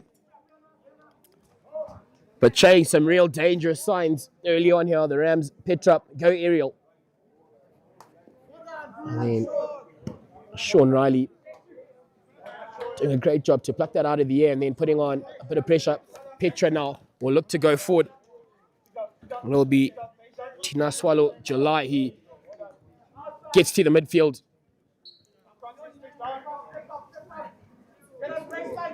Tafuma Rajure to regain. Jonathan Stevens will weigh out his options. He's going to look to crash it straight down the middle of the park. However, Van Rooyen picks it up well, looking to get through that defender, unfortunately, rather. Doesn't quite do so. Coxage looking to go aerial. Over was the call from the sidelines from Coach Tendai Maredza. Unfortunately, doesn't reach their markup. Ridley was up the park waiting. Petra through that man Stevens again, or rather Conovissa. Doesn't get to it. Coxage looks to find Riley. Riley out to the side. Manaiwa does a great job to thwart that attacking attempt. Called onto the line. Manaiwa, he looks back to Coxage.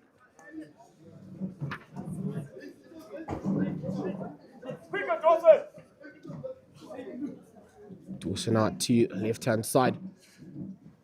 Beautifully, well work move, using his body to full effect there. It was Ridley into the circle, looking for the short corner. Get the short, here was the call.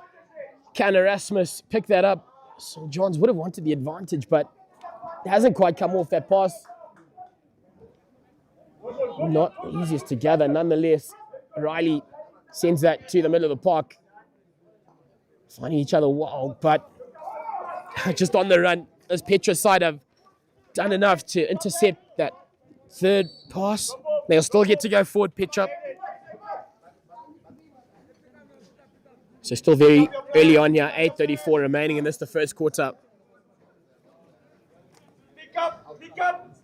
And Daniel Stevens for Petra looking to go through the middle of the park. Unfortunately, no one able to meet it on the other end to complete the job for Petra. They've taken it early. Erasmus through the middle of the park, turning his defender inside out, and he's done a good job. However, Van Nooyen collects, looks to the sidelines, doesn't find anyone, and Petra will lose the services of Daniel Stevens, who's got to take some time out on the sidelines.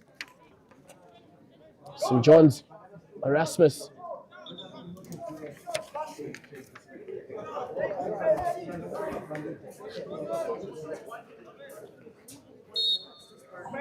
possession goes the way of Petra, who restart and they look to go to the middle of the park, and they've done all right. He just needed to lay it off for his mate. Turned on over. Ridley goes to Croxford, Hayden Croxford, to that dangerous man again. Ridley into the circle and finding a foot. A first short corner goes the way of St. John's. So pressure telling. Yes, the Petra side have been able to hold their own, but St. John's have looked the more threatening of the two sides in the early exchanges here.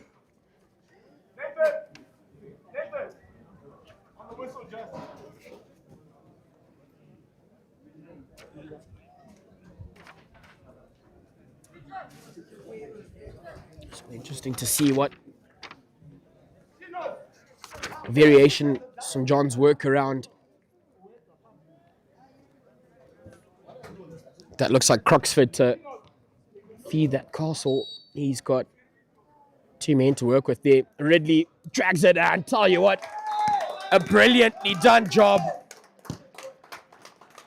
So it'll be that man Ridley who converts for St. John's early on here. 6:24 remain in the first. Fetcher find that down. Or find themselves down rather.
Looking to go aerial was Coxage.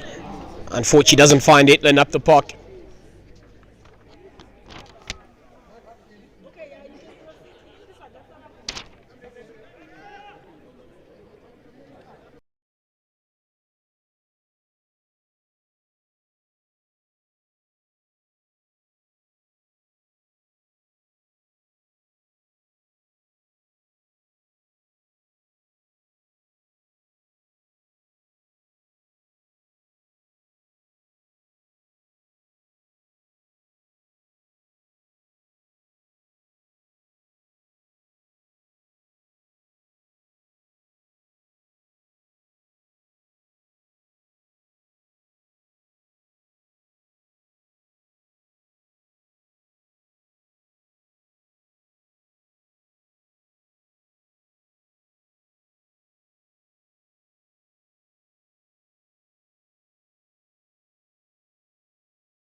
Right, ladies and gentlemen, again, welcome back at Rising Stars as we're out at the 2025 Super 12. We do apologise for that loss of the feed. Unfortunately, just a bit of a power outage here at Peterhouse, but certainly working to get going again properly while we are back.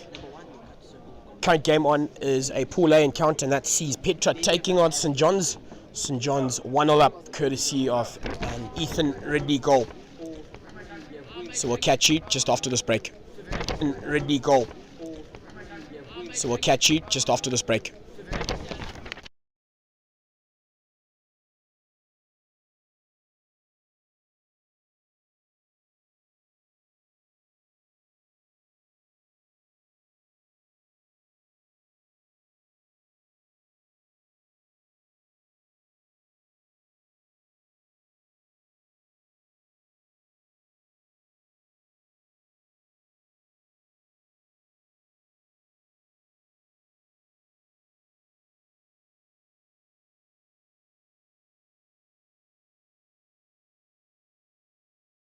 Right, ladies and gentlemen, again, just an apology for loss of transmission there. Right at the end of this, the first quarter, we're at Peterhouse for the 2025 Super 12. Match number 9. Pool A encounter, Petra taking on St. John's. St. John's 1-0 up, courtesy of Ethan Ridley. As we return to our action, St. John's will be donning their pink day strip, and then Petra out in their blue with that dash of red on it. So Nyandoro to the middle of the pocket. Can anyone finish it off? A short corner goes the way of St. John's.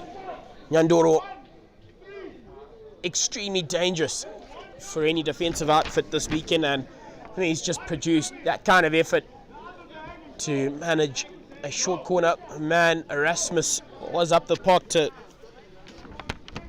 try finish that job off.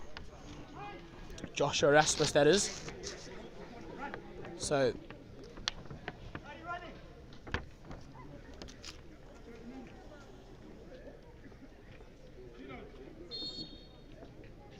St. John's inject. It's looked after well, and I think they'll get a second crack at it. We'll take that, says Coach Tendai Maredza. Extremely dangerous at this part of the game. Sorry. Oh.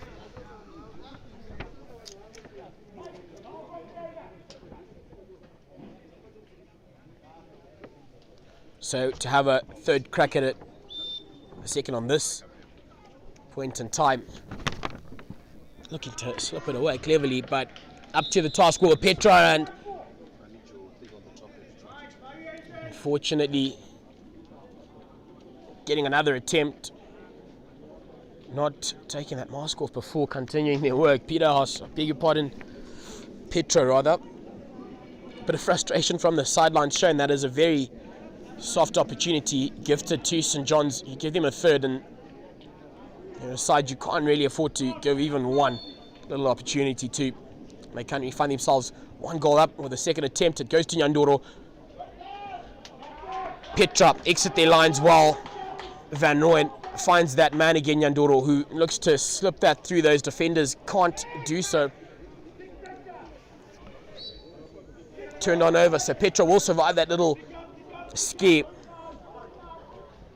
They look to go aerial. They've got a man up the park if he's able to meet it, impeding that defensive St. John's player. So Coxage looks to his right-hand side as he finds Munaiwa.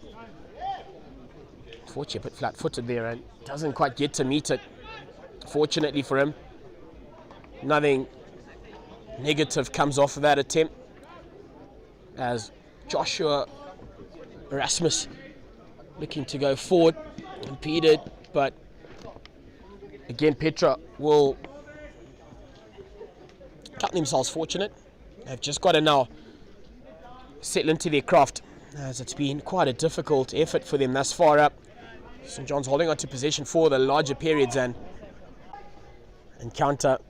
Petra just running a quick little change on the side. Mafuka makes his way off his foot.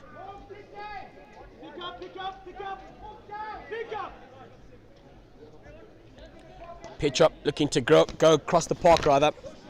They find Malambo, however, only onto Coxage stick. But some really good little play there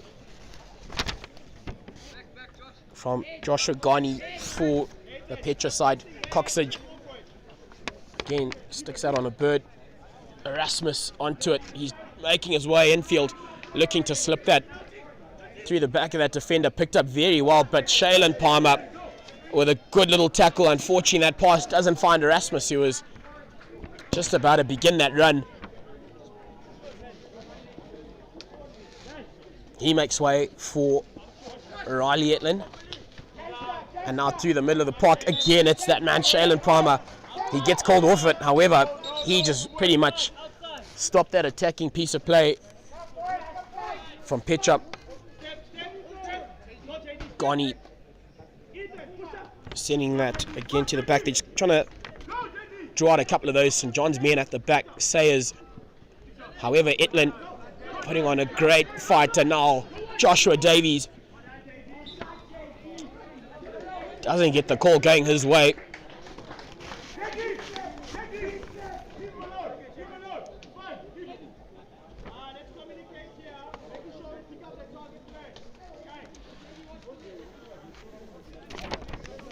Reddy makes way off for Reese Wall, who has also been quite a figure for St. John's, and laying that off so well was Rongwi. Very calm at the back for St. John's. Now looking to spread that across the middle of the park. It's Van Rooyen who finds his other young mate in the side, Etlin.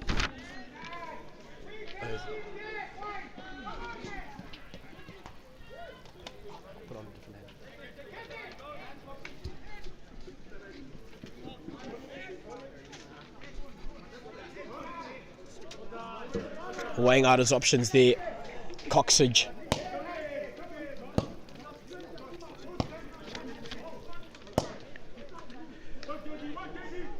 Petra to exit their lines. They find each other so well in using that width. needing to lay it off, and he's done such a great job for Petra on a nice little build-up here, deciding to go to the back very smartly under a bit of pump. You've got options around you, however, just relentless work from St. John's. Van Rooyen meets a great little touch. He slips it up the park. If they're able to collect it well enough, and a short corner.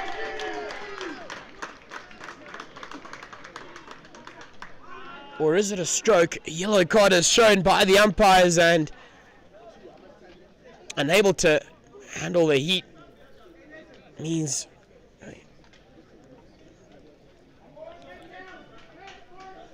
they impede. I think it'll be a stroke. And taking that will be an experienced head of Ethan Ridley. Strokes it so well. He does the job at the short corner opportunities, so I'm pretty sure he'll be most comfortable with this.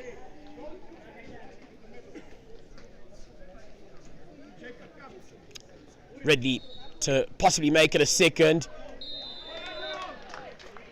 Through that right-hand side, Ethan Ridley gets a second. He's one away from a hat-trick as St. John's go 2-0 up here in this, the second.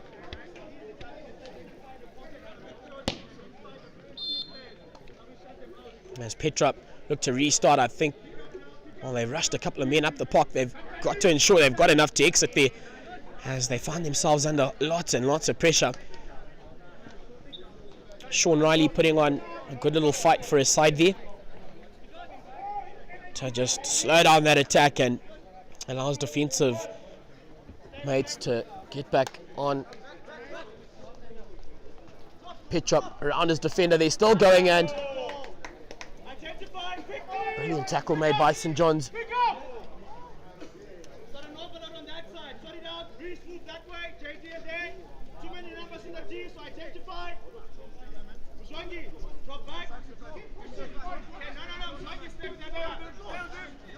Weighing out his options, but with about 3 St. John's men around him, he still managed to make a circle entry. Petra on the up. Can they find anything? They find a foot, and they'll end themselves a short corner. So credit where it's due. Petra backing himself was Daniel Stevens, and we'll get to a midway break up.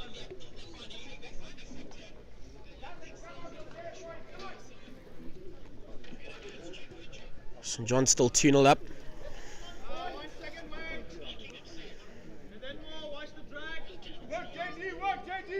So they look to inject it and make something of it, a brilliant rush up, but Petra, unfortunately, he held on to it too long. He's still going, he's got to put away a shot, and Oliver in goal for St. John's keeps him in the lead here. We'll get into our midway break. St. John's 2-0 up.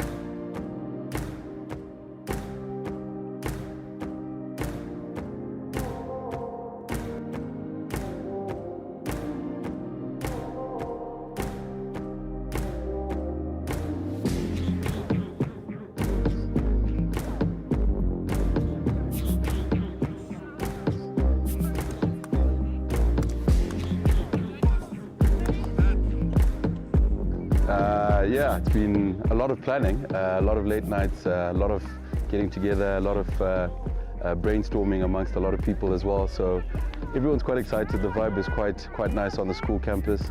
We're actually closing school early just to accommodate the tournament, so which is quite exciting as well. So to have our heads that have supported us very well to get to this point has been quite exciting, and I think everyone's really excited to actually have this event we hosted at Peterhouse this year.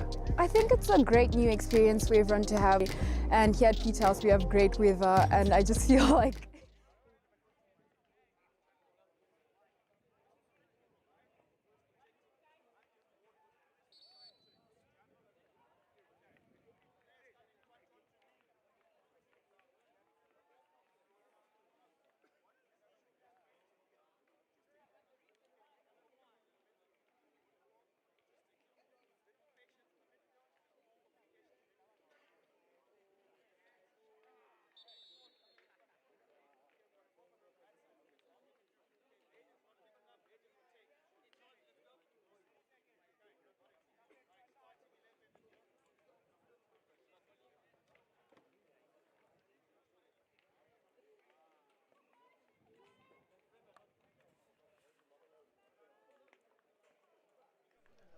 So welcome back out, ladies and gentlemen, as we're out at Peterhouse.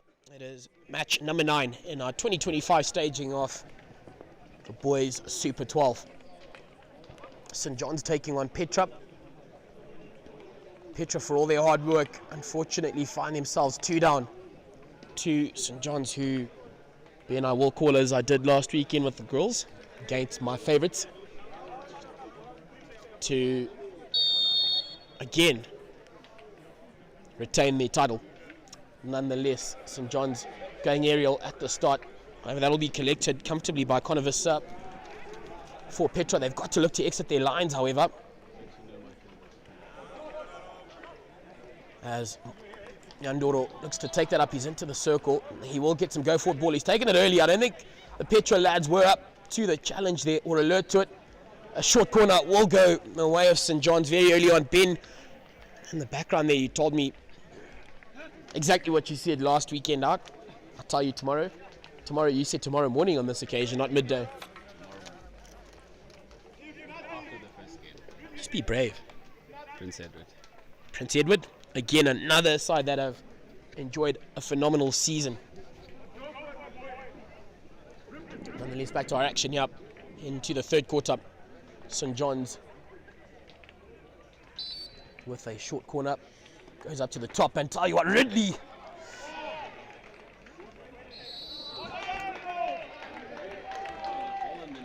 made a hole in the net, and that's a third goal scored.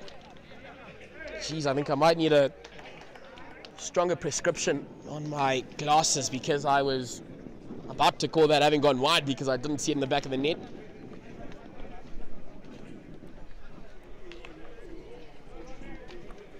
Three 3-0 up, so Ethan Ridley producing the goods. That's a hat-trick for him as well, I must point out, ladies and gentlemen. A second hat-trick today, I've been told.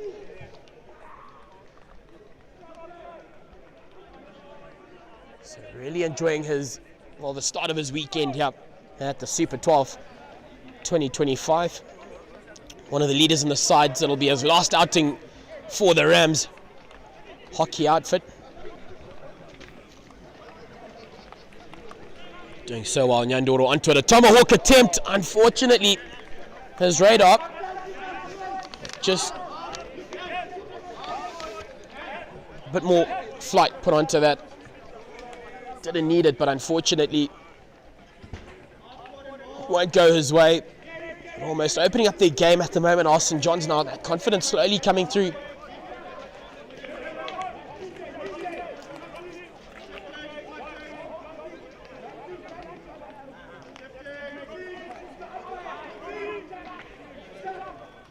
Going over the top of the defenders, but cannot get past Croxford, who sends that out to that right-hand side. Muzwongi down the line. Can he find his mate? He sure does find Erasmus, who dances past his defender.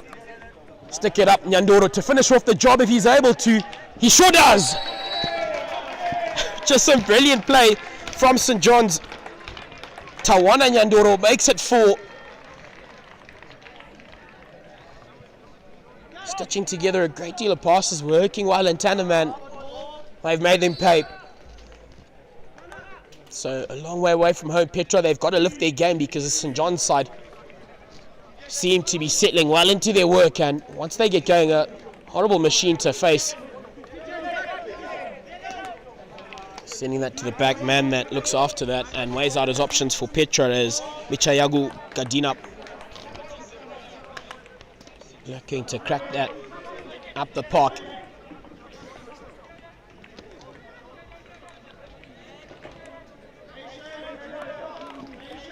Bit of skill being shown. Is he able to loop around his defender? Unfortunately, I think Croxford will be the winner of that little tussle. For St. John's over the top again. Go Petra. And that was St. John's rather. In their efforts to find Nyandoro, who sets it off for Erasmus. A one-on-one. You don't want to be one-on-one against him. Taken off his stick. Ridley, however, sends that back in. Erasmus looking to go through the keeper, who's done a great job to keep his Petra side at a deficit of just 4. Or off 4, that is. going to that left-hand side. Jongi. Or Petra rather, through the middle of the park. He decides to go back under the pump from Nyandoro, who makes a good little tackle. Erasmus picks that up again. But Jonathan Stevens, they just can't seem to find a way out as Ridley, through the middle of the park, he finds or can't just find Nyandoro. Bit of a ping-pong affair at the moment. St. John's taking it up. And then in their efforts to exit, Petra also losing possession. A whole host of changes on the side that's being made by St. John's. I think he's going to clean out that entire dugout. Coach Tinamaredza as St. John's through Ridley. Tucks it up. And that makes it a 4th goal for him. Creating space in some really tight spaces. There's a big figure of Ridley.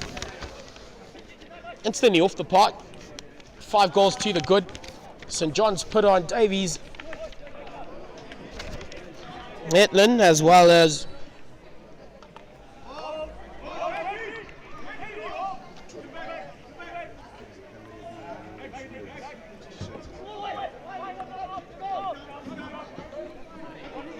Sia Chiguida.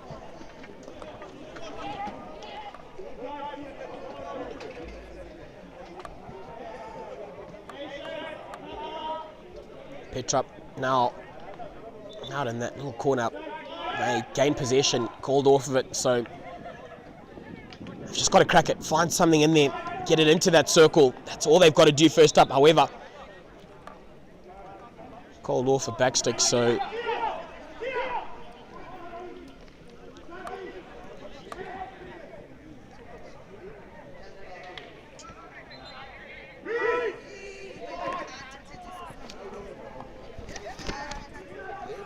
got to make a circle entry, but at the moment it seems almost mission impossible as St. John's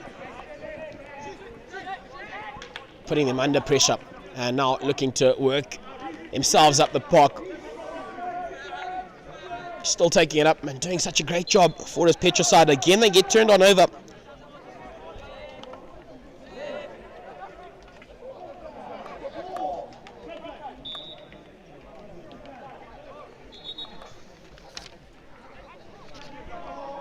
.4 minutes and 40 remaining in this, the third. St. John's, quite a respectable lead, 5-0 up at the moment. Goal scorers Nyandoro and Ridley ×4. Into a second hat-trick this weekend on day number 1. So one can imagine still lots to come from that man. Nonetheless, taking up ball really well, a great little run. He's got to lay it off, finding a foot.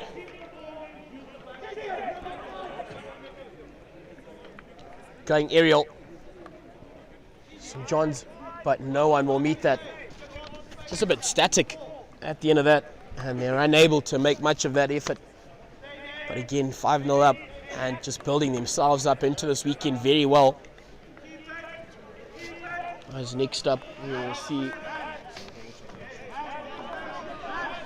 St. George's taking on Falcon College.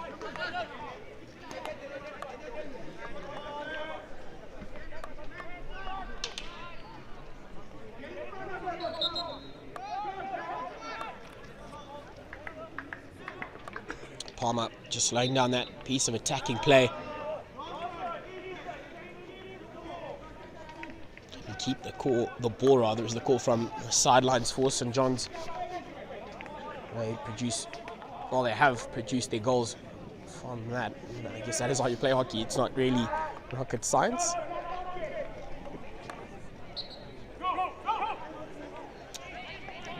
Etlin into the circle. No one to finish up the job.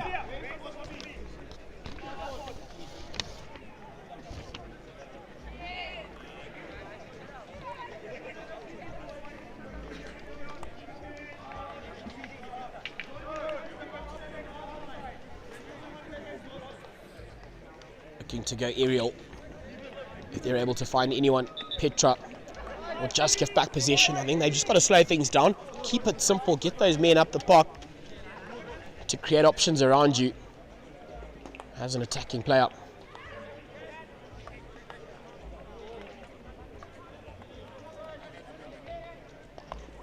Down the middle of the park, and Joshua Davies into the circle, but great defensive display. Jonathan Stevens.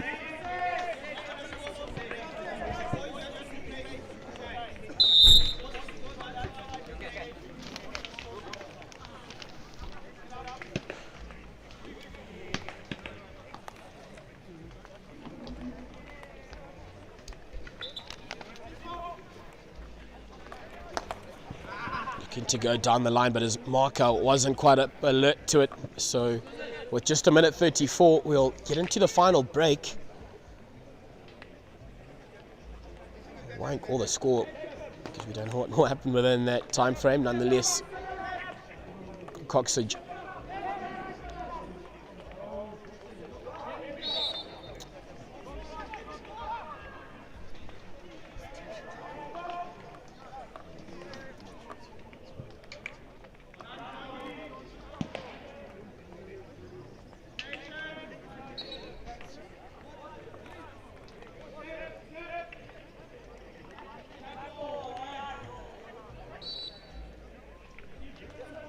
Again called off. Going aerial. Can they find each other at Zetlin, who's got 3 runners up the park? If they're able to meet it, I think he's going to find Davies. They need someone in the middle of that circle. That was Joshua Davies. The man then eventually called off of it for St. John's. Palmer picks it up.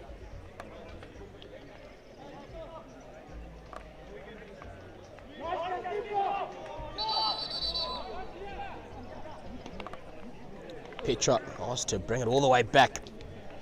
They'll just have 17 seconds to go here as they send that across the park.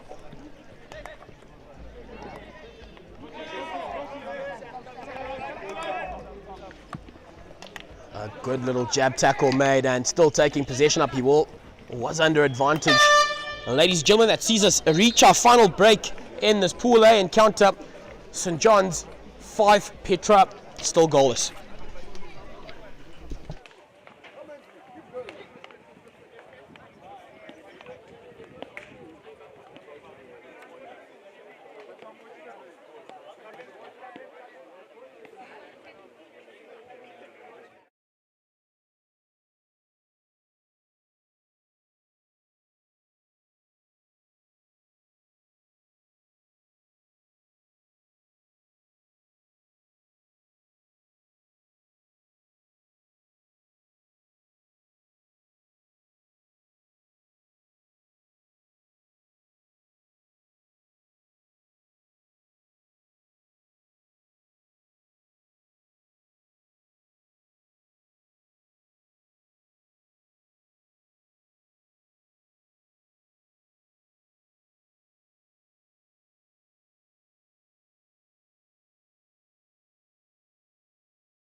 Right, ladies and gentlemen, welcome back here to the final quarter of our final, well, this Pool A encounter here.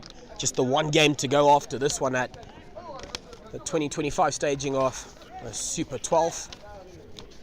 St. John's playing in the pink strip to take on Petra. St. John's finding themselves 5 goals to 0 up. Tawana Nyandoro converting 1, and then the other 4 going the way of one man, Nathan Ridley, who's been a headache to say the least to deal with for any defenders that have had to deal with him thus far. Also, I must point out a second hat-trick in this encounter for him. Got one in the earlier game. Nonetheless, Petra well, if they are able to produce an effort as well as Gateway did earlier in the game before, where they found themselves 3-0 down going into the final, 6 minutes. Well, if that encounter was just a deficit of 1 goal, Peterhouse just managing to scramble away.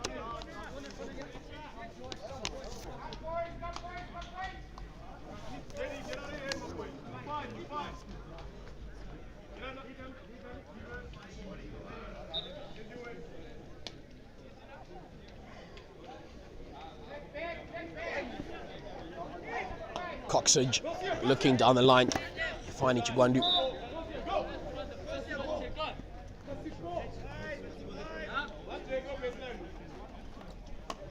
Chigwanda finding Davies at the top of that circle. Can they finish off the move? A short corner will go their way.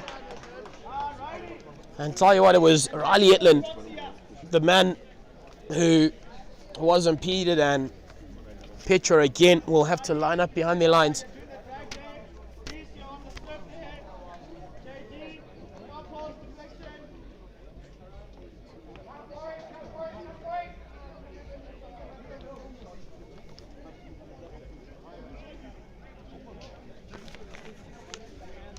So Mujungi could be the man that's been teed up. No, in fact it goes to Etland, who unfortunately only finds the defenders. Mujungi does well to regain for St. John's. He's working his way up into the circle. He's done a great job of it. Looking at yet another short corner, however, it will go long.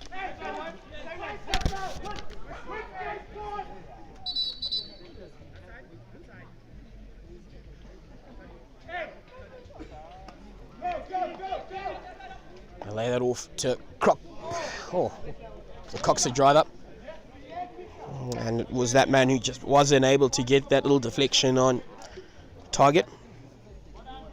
Sia Chiguida, he's come on and shown some real promise for his side.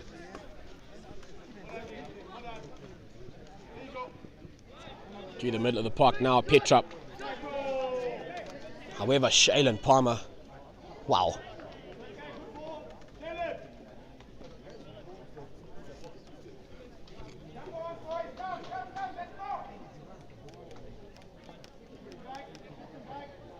Again, Palmer through the middle of the park. He has just been a real wall, and he's forced that turnover.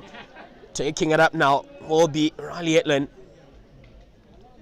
or rather leaves it for Palmer, who just pull up, but intercepted well by the Petra side, and they'll take possession up. He's got a man up, well, just down the line rather, and just running out a bit of room on that right-hand side.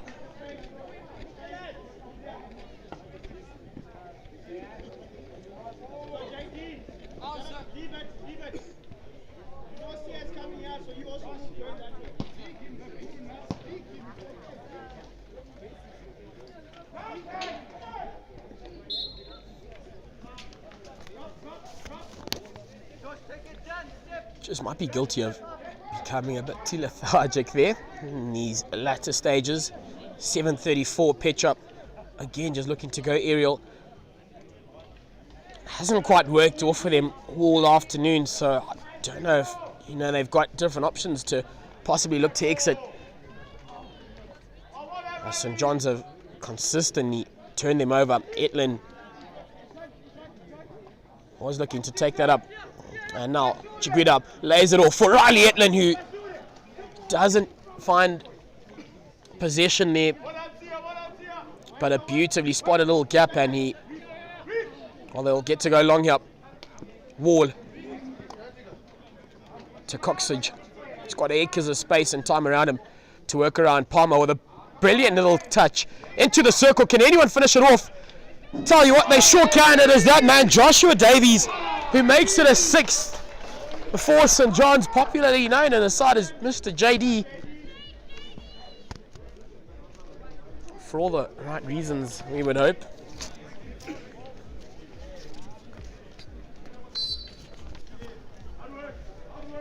So, beautifully well worked move again. It's just the depth in the St. John's side, seeing different players in the build-up to that goal.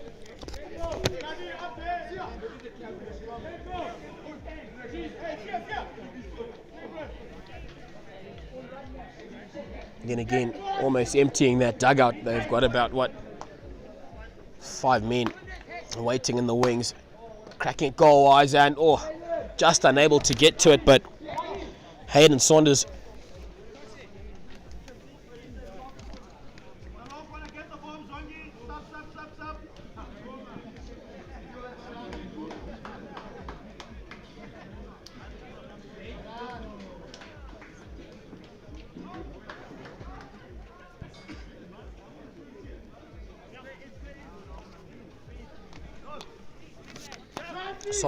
again cracks it up the park. Van Rooyen with a little touch, and that'll be Croxford who will look to make or gain a circle entry. They'll get some go forward ball.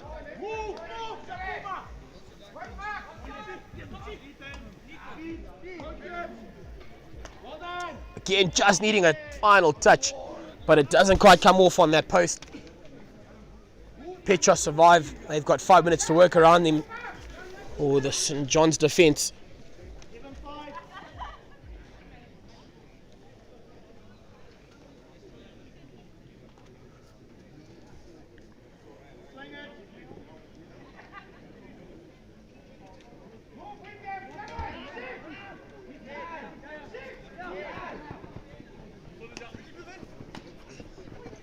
Well, they've let that through, and that'll be Erasmus possibly, who was just after a deft little touch to put that away. Hasn't quite come off. Petra are able to clear their lines for the time being. He's held on to it a little longer than he'd have liked, but he's done the job for Petra in order to keep St. John's at bay.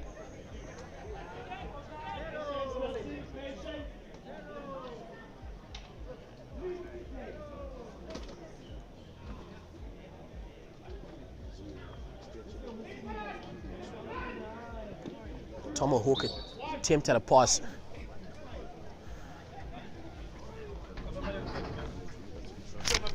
Yes, counting down just now. You have just mentioned.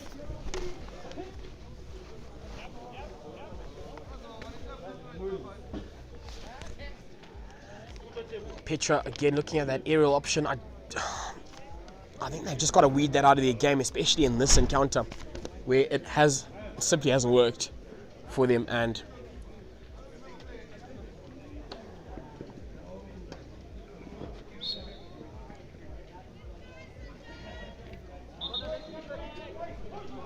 three and a half to go. Let's keep it, bring it here. Here's the call to the back.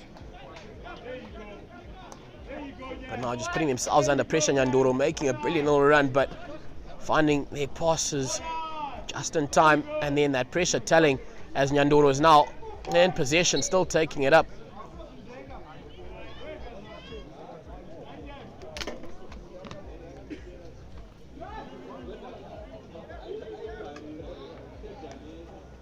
That doesn't come off. Petra now through the middle of the park. Bit of a lazy effort there, but eventually picked up, and that'll see St. John's see Croxford, or rather Coxage, making his way out to the sidelines.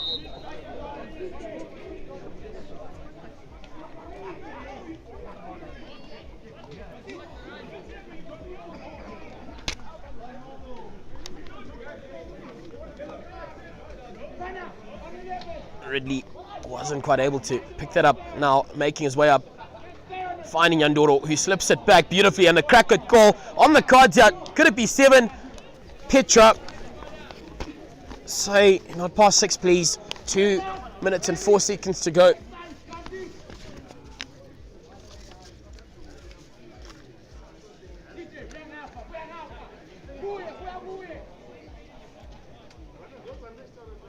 Working his way up the line, Petra.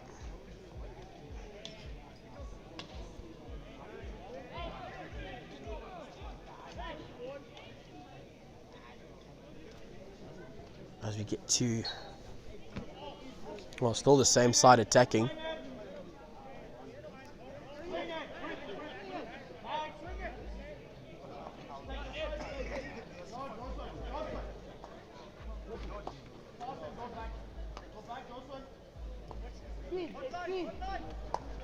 Little ball in. Can anyone finish off the job again for St. John's? doesn't quite. So defenders just doing enough to thwart that attempt.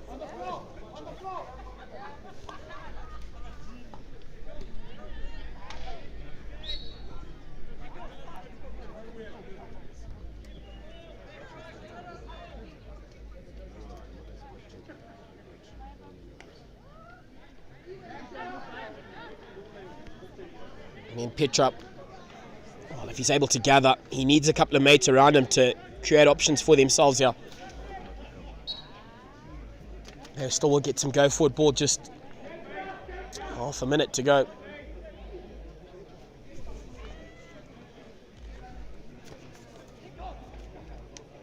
Meets it well, however has to send it right to the back. Can only find Yandoro though in St. John's colours. Working past a couple of defenders and impeded, so I'll be looking for just an entry. However, ladies and gentlemen, that will be the ball game in this Pool A encounter, which saw St. John's take on Petra. Unfortunately for Petra, not happy readings for them as they will have to register a 6-0 loss. We've got one more game remaining here today on day one of the Super 12, and that'll see St. George's taking on Falcon. We'll catch you for that shortly.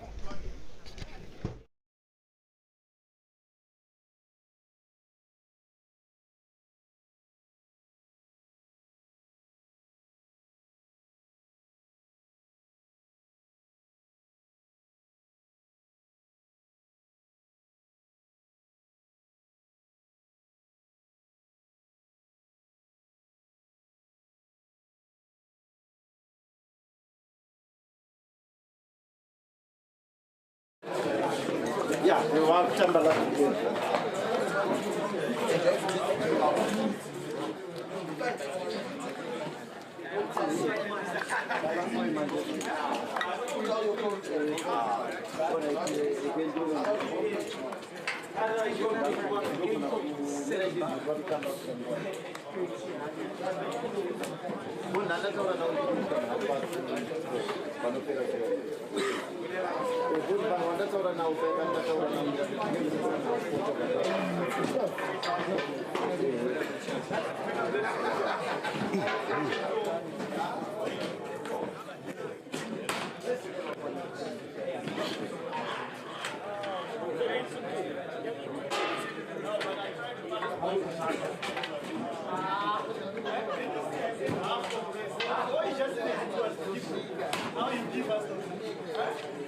You never kept your way.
To Peterhouse for the Super 12 2025. We're up to match number 10 and the final encounter on day one, which sees Falcon College taking on St. George's. So again, lots of action still to come your way all weekend, as we're only going to tick one box out of 3. Falcon will play in their traditional predominant blue strip, and then St George's in their red.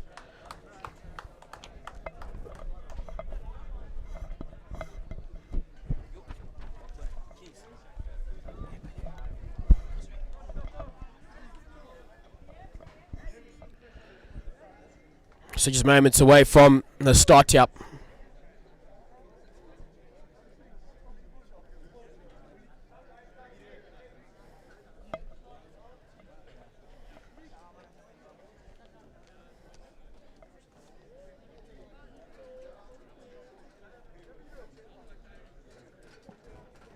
Again, a very warm welcome up as we're proud to bring you this live broadcast here on Rising Stars Media.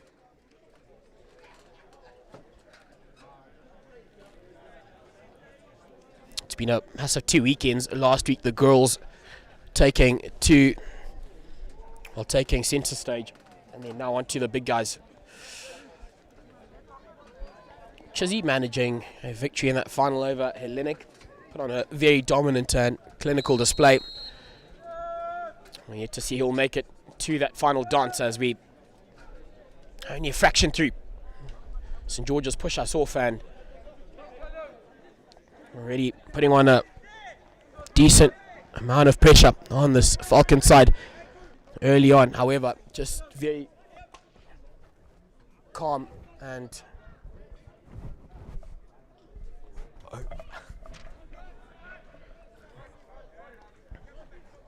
that'll be that man, the danger man for Falcon College, Foster through the middle of the park as St George's already a bit of frustration being shown from the sidelines. Well, you can rather hear it. Standards will be set. You don't want to drop games, and what a way to close out day one. Both sides here will certainly be counting their chances and their efforts this weekend as, well, I guess you never really, as one of the top sides, get into any tournament with any doubts. If anything, you blur out that kind of mentality or mind frame. St George's finding a little pocket of space, so they find their own marker. Still take it up, it's into the circle, but cleared off the lines. They will take ball going forward. Falcon College haven't, well, I mean, we're only, less than 2 minutes into it. They'll want to slowly settle into their work very soon. St George's, he's got options, he's got to lay it off. I don't feel that was quite the right option he had. Options to his side, left and right. Nonetheless, they are allowed to try all sorts. Never want to play with shackles on, so plenty of options on.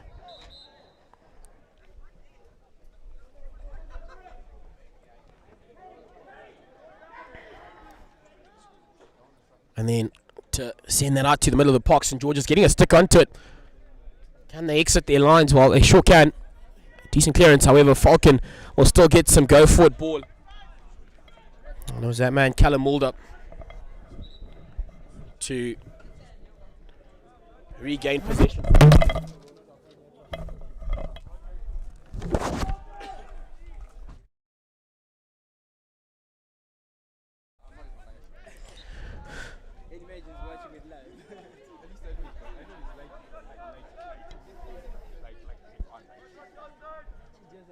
Looking to go aerial, but picked up very well by Falcon College in their efforts to take it up. It is Tyrese Mukotekwa, and the umpires will certainly have a bit of a chat. I think it'll be definitely Falcon short corner going up.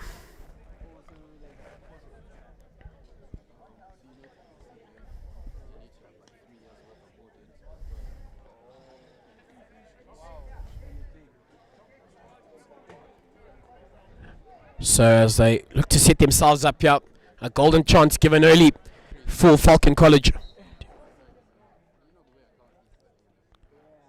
to crack it. And tell you what, a well-worked move, slipping it to that left-hand side. And they take the lead here in this, the first quarter.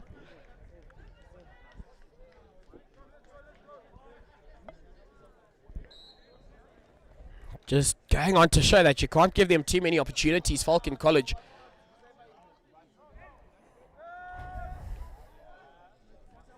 As Liam Nell makes light work of that finish to give his side the lead. The umpire just making sure St. George's have the right coordinates. They look to go to the skies, but can only find, I think, Foster. He's been instrumental in leading his Falcon side this season.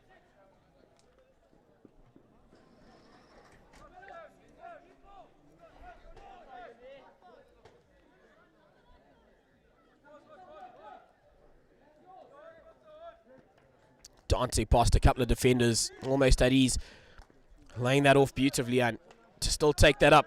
St. George's, well, just unable to hold on to it for long enough. They've got to respect that possession, really.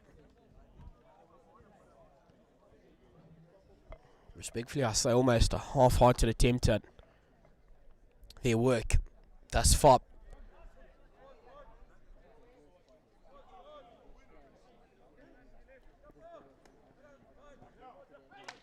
Looking to exit now. It's that man again.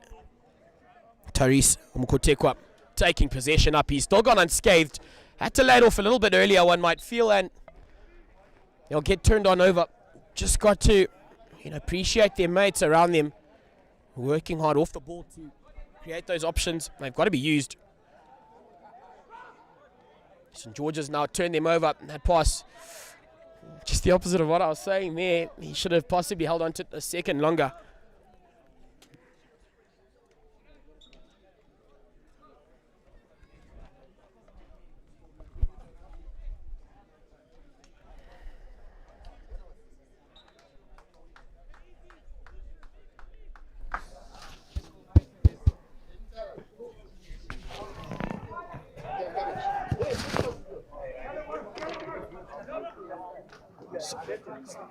Okay. All right.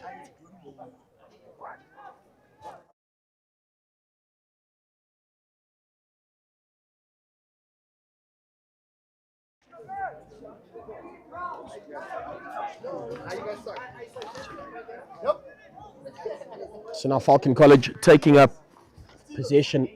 Look at a circle entry, a tomahawk attempt. Doesn't quite go the directed way, or his intended way rather. 5:28 to go as we're into the first half. St. George's still really to settle into their work, one might feel.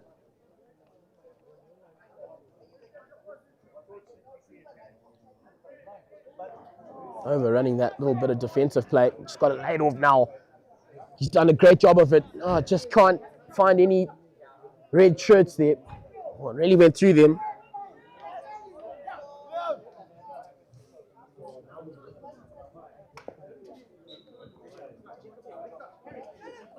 Down the line, taken early by Falcon College. Callum Mulder looks to release that ball early, but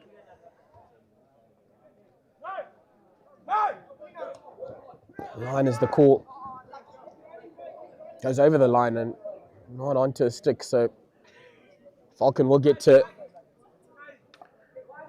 carry on through Tawonga Mvura. Unfortunately, just losing that, but he's done well to improvise on that occasion. St. George's, however, up to the challenge as they make their way up the park. Needs to sort out his footing and well over the line. A second crack at that attempt. Seen quite a lot of high ball this weekend already, a bit different to the girls where it wasn't as often.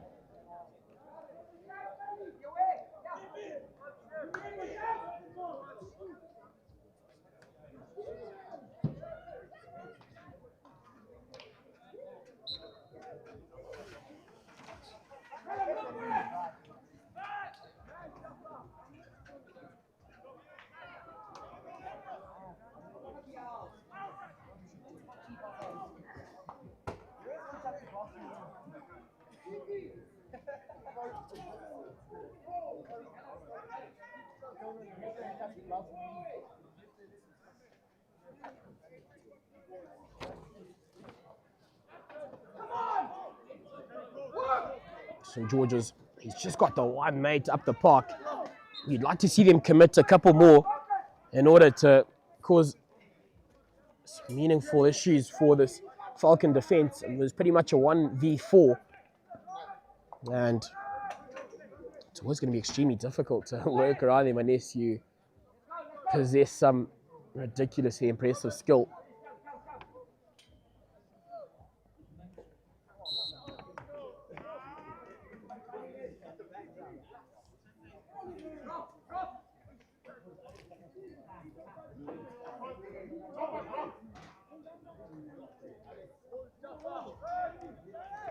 St. George's to this left-hand side, he picked it up well. However, under pressure, almost instantly, the Falcon College side just working a little bit harder off the ball, one might feel. So far, and hence they've been able to enjoy larger periods of possession. Onto that right-hand side.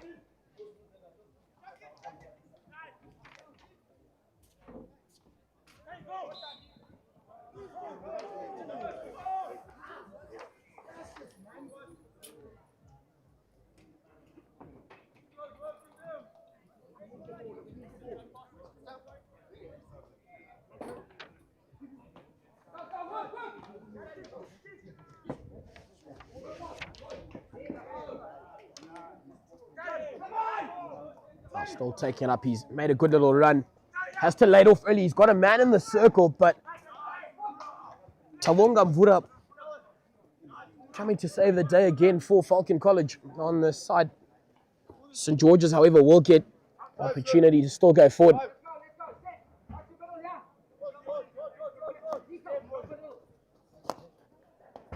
Brilliantly finds his mate and still going forward. A short corner surely goes the way.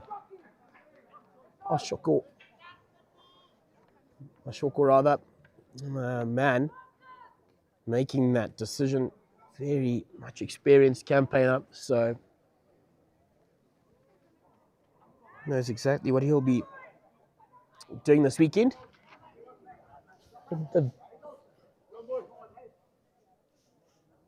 Holding on to it a bit longer and finding themselves on the right team of the box. St. George's get gifted this short corner. Gets up to the top, he's all alone, slips it onto that open hand side and doesn't quite come off. However, a second attempt.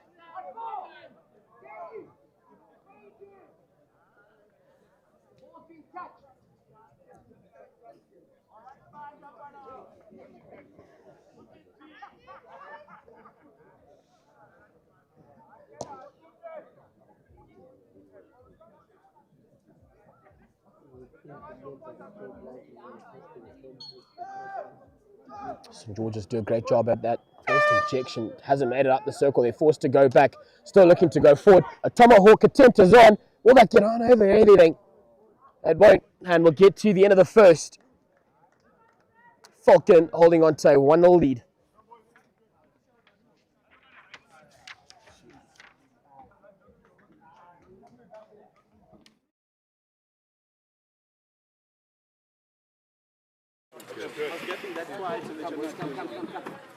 Get tighter. Get tighter.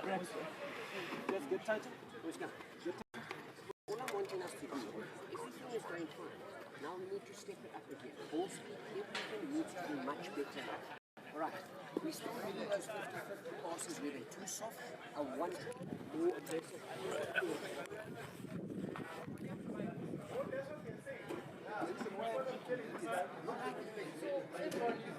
It's not our choice. They're just making it wrong. Okay, 30 seconds, James. Let's take the field.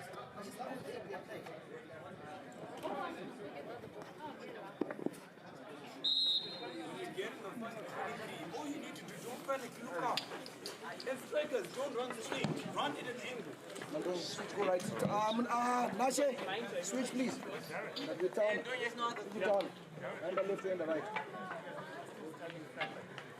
You're over trying things and we need to do the same mistakes. Here's the pass. And then you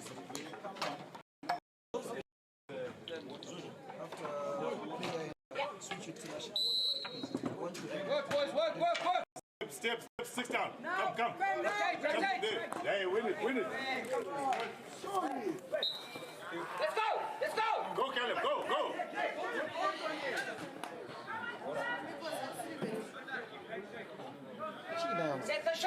received, as well as that of Luck, would have been on their way to a possible second. St. George's, however, looking to exit their lines here and make a clearance. They've done all right up until now, interlinking so well, but in just finding the back of his stick, laying it all well, looking to find that little pocket on that right-hand side twice. It hasn't quite worked out thus far. Still taken up. St. George's have a very narrow defensive setup, and that allows for them to make light work of this attacking opportunity. Very well touched and still up on his way. Unfortunately, doesn't come out with any advantage on that occasion, but a phenomenal little run. St. George's taking that early, building up to the back, down that line.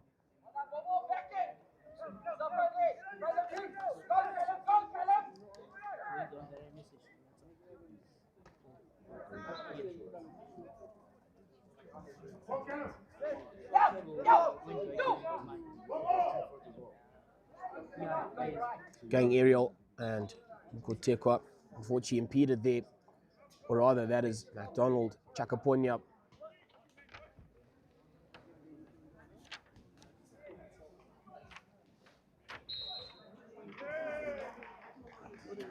Short corner, probably going the way of Falcon College after a bit of pressure very early on in this, the second 10 minutes still to go, so just about two played.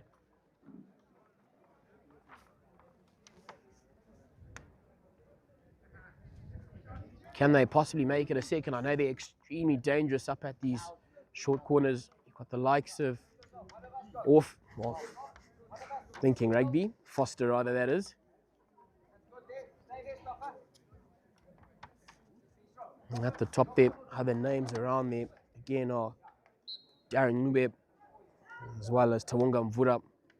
Mvura, can he get anything on? Unfortunately can't. Still looking to put a shot on away. St. George's clearing their lines, or have they turned on over yet again? Falcon will be looking to keep that ball in that circle.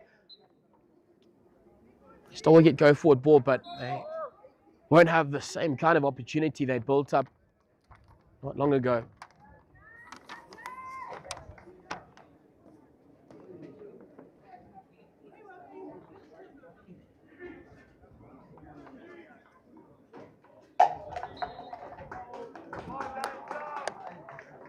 And tell you what, just like that, Falcon will have another meeting at the top of the circle as they get yet another opportunity. That man who converted to their first goal, Liam Null, makes his way up the park to create yet another goal-scoring opportunity for Falcon. They would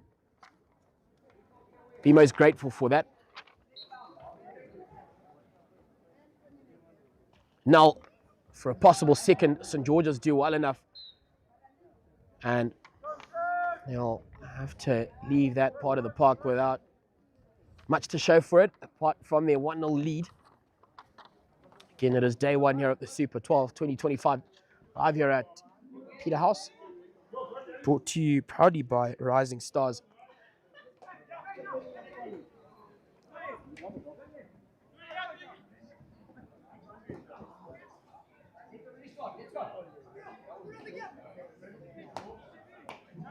Gap had opened up with St. George's defenders, notably Taliona Shivambe, up to the challenge.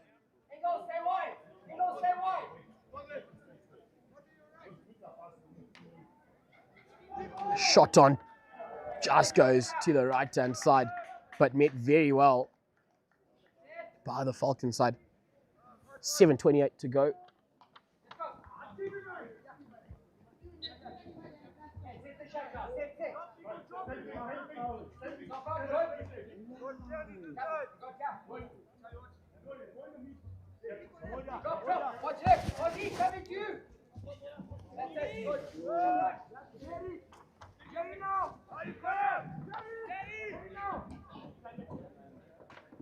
Looking to play it down the line, but just not enough control on that, unfortunately, for St. George's College. However, they still will crack on through Roman Mako. They're putting themselves under the pump, really. They've just got to open up their attacking play to possibly the other side as well, because no real options on, and a beautiful ball up the park as he looks to find Tyrese Mukutekwa, who has done a good job of dancing past. Make that two defender, slips it up, but unfortunately that's dragged. He was all alone with plenty of time. Falcon will be hoping they don't have to rue that opportunity in the latter stages of this encounter.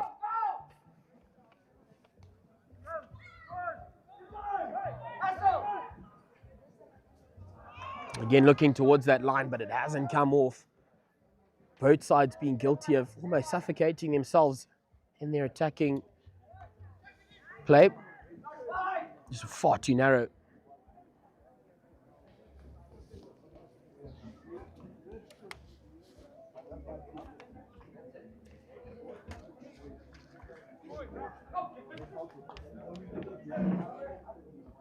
And Foster just very smartly finding a foot, and that again goes wide.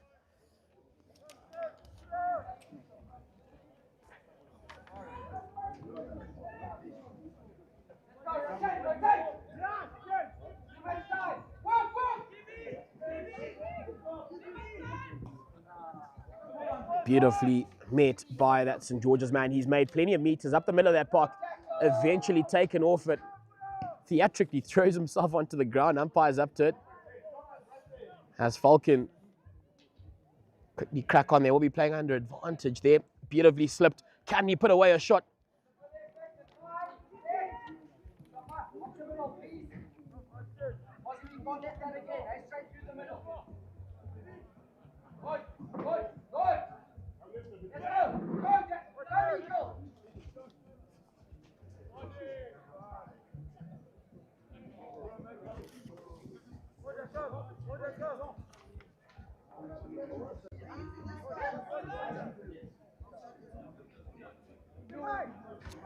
Beautifully linking up there by the St. George's side. And they've held on to possession. They've looked extremely good under hordes of pressure though at the back there. Null not allowing him any space on that ball as he sticks that on a bird. Finding Mulder, who also has Toledo really impeded. He's got to crack it down that line. Hasn't quite done so. Still going up the park. Under a bit of pressure, but decides to go to the back. And then taking his time to set that pass up. Slipped through beautifully. Can he finish it off? Isn't quite the case. Just couldn't get a stick onto that, or enough of a stick onto it.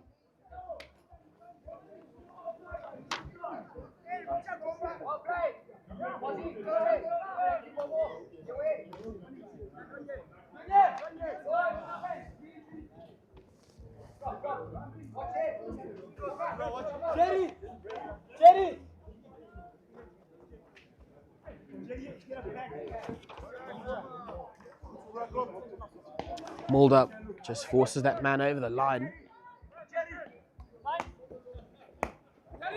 Trained very well, and he's turned Wood up, a man with the defensive duties there, doing well to help each other off the ball, and Falcon intercept that.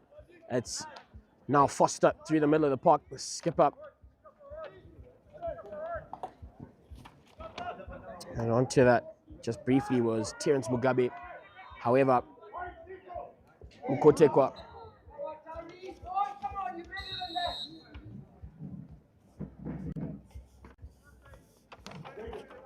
man will be all right. Be glad to see he has managed to step on his feet and signals he's all right. 2:27 to go.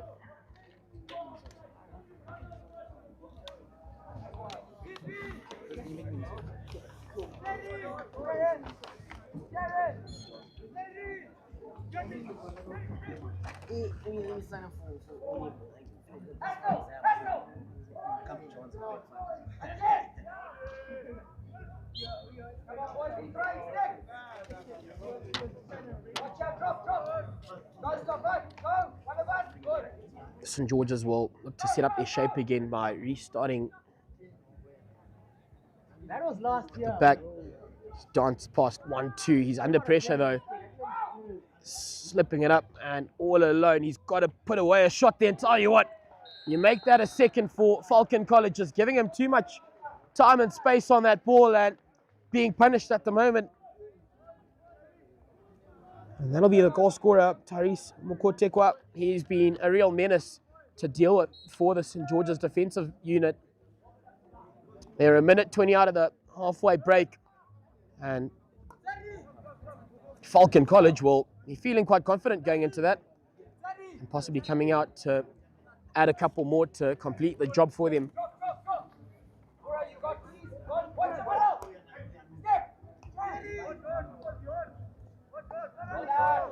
Great little tackle there. He's still just unable to gather it as well as he'd have liked, but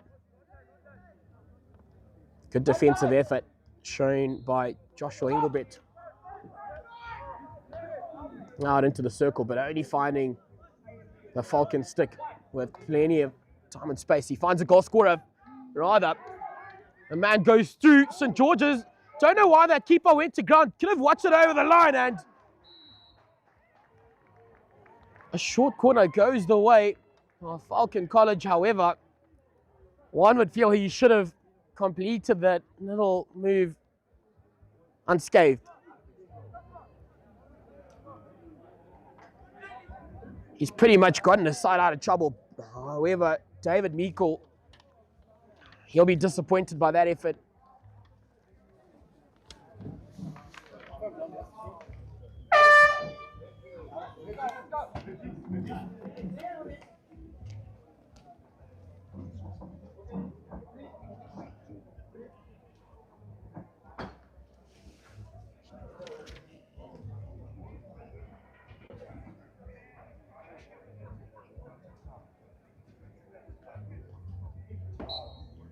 As Falcon to put away a shot, and wow, where has that come from? I thought that was going to go past that left-hand post, but Falcon College producing the goods right at the end here to take a comfortable 3-0 lead into the break. Ladies and gentlemen, we'll catch you for the second bit.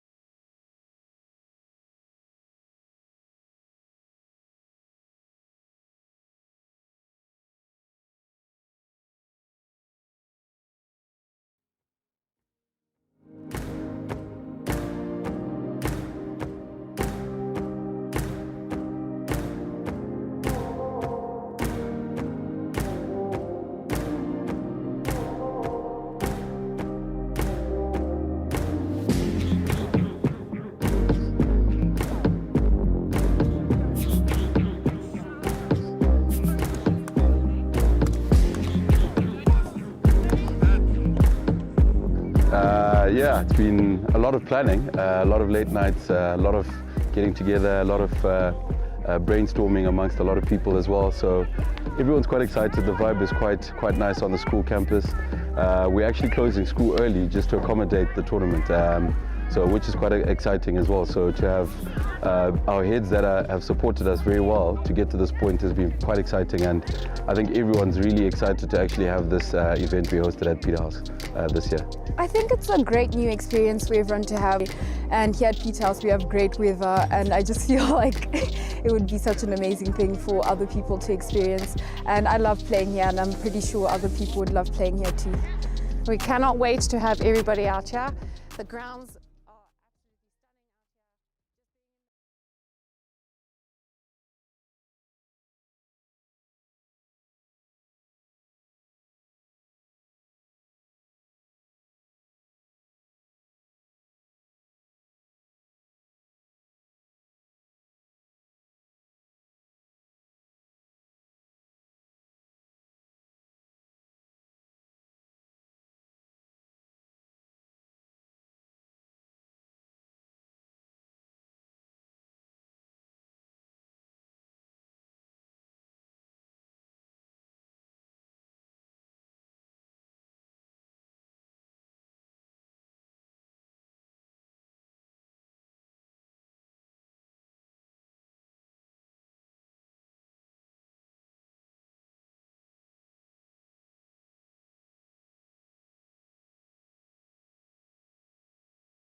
So back to our action here, ladies and gentlemen, and it will be the start of the third quarter as St. George's take on Falcon College. St. George's finishing off really well.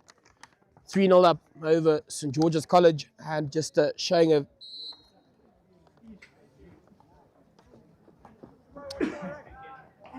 just being consistent on that ball as they start on the front foot, Falcon College.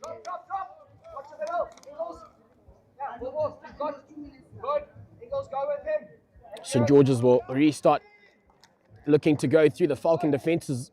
Not quite the right decision one would have felt. He had options left and right into the circle, and all alone are the Falcon men to make that a fourth. Clinical work.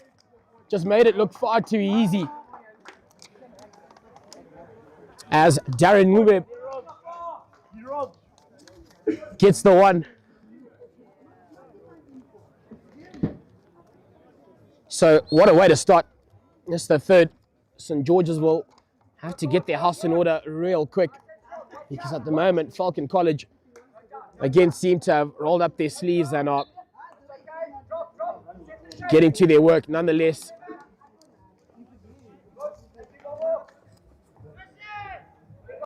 He's looking to go aerial, doesn't come off, and turned on over, or no, rather St. George's will still get to go forward. Laying it off, looking to make a better attempt at that attempt. Just needed a better little touch on that occasion. Taken off for that. Just not enough urgency, one might feel, looking to crack it. He's going to try go aerial for a third time, and it hasn't worked a third time. Surely you've got to weigh out other options. He's gifted Falcon possession 3 times on the trot nonetheless. Falcon College say thank you very much in their backup on attack.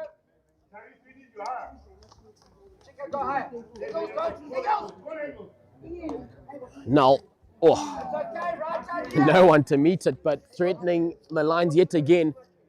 4-0 up, 9:48 on the clock. We're in the third. St. George's will just need to set up their shape, looking to this left-hand side.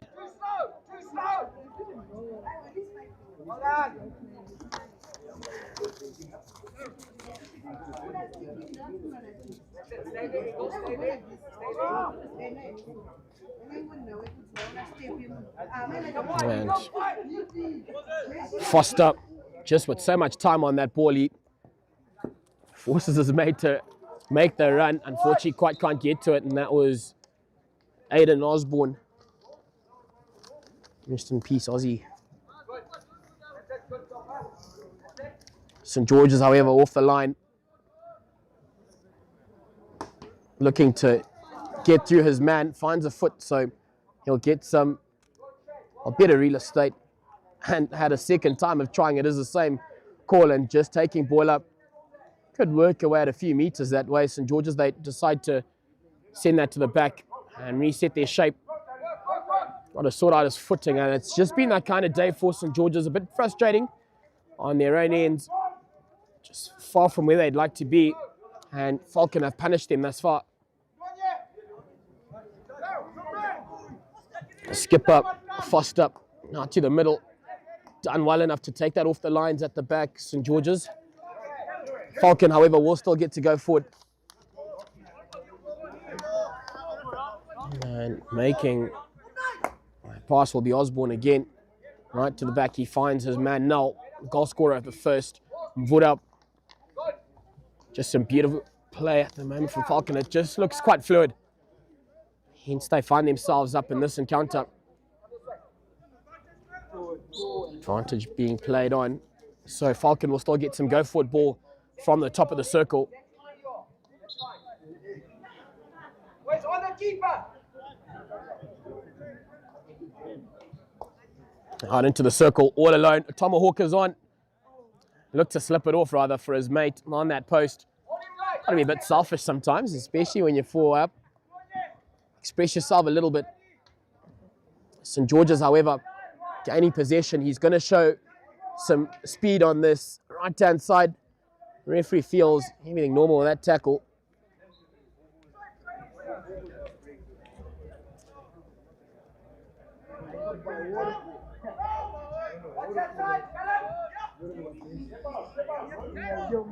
Again, weighing out options, linking up so well, looking to go over the top. Bit of 3D skill shown into the circle.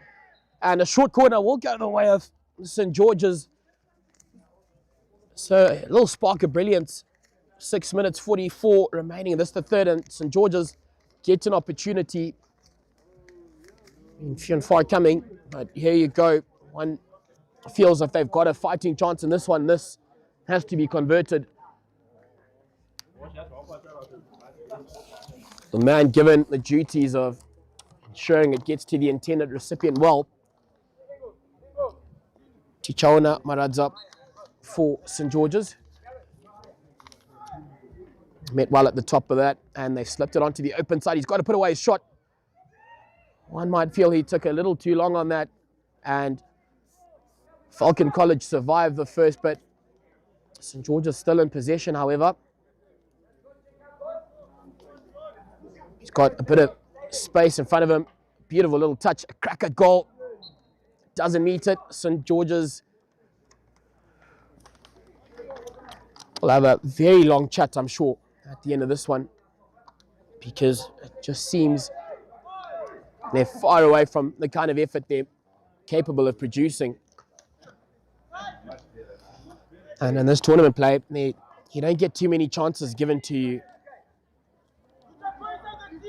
Just the 3 pool matches, and then you move on to the playoffs. So really no time to, fault up, as Falcon through Foster, who was under advantage. St. George's will see a man in the bin. Going aerial and met very well. However, St. George's rather will take it up to Daryl Ntini.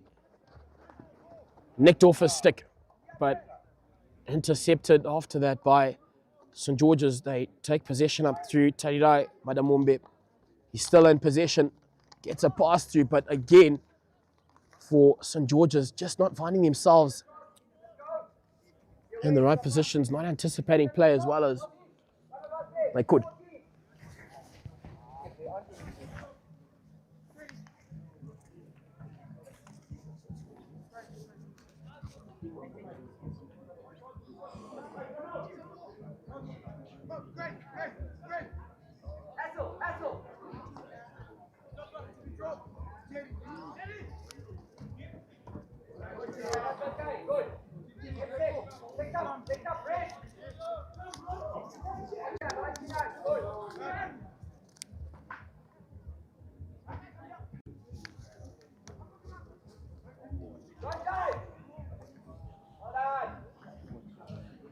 Just under 4 to go.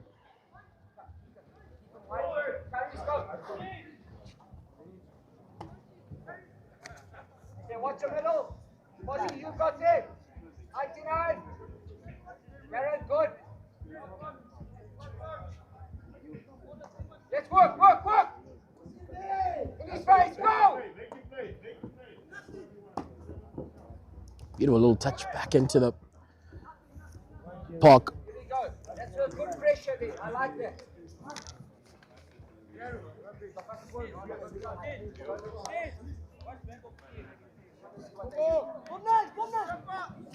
Now you've got to drop.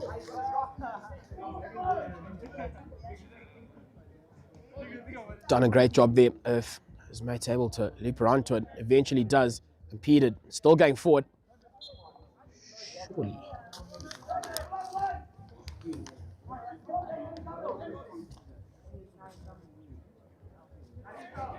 Doing some great work in this build-up, St. George's.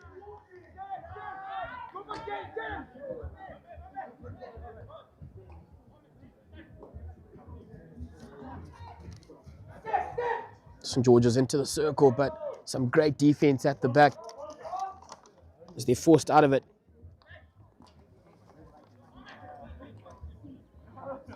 And again, just no one to finish it off. 2:24 to go. In our final day 1 encounter here at Boys Super 12 2025. And smartly deciding to leave it. He felt to get past his man into the circle. A crack at goal. Unfortunately goes wide.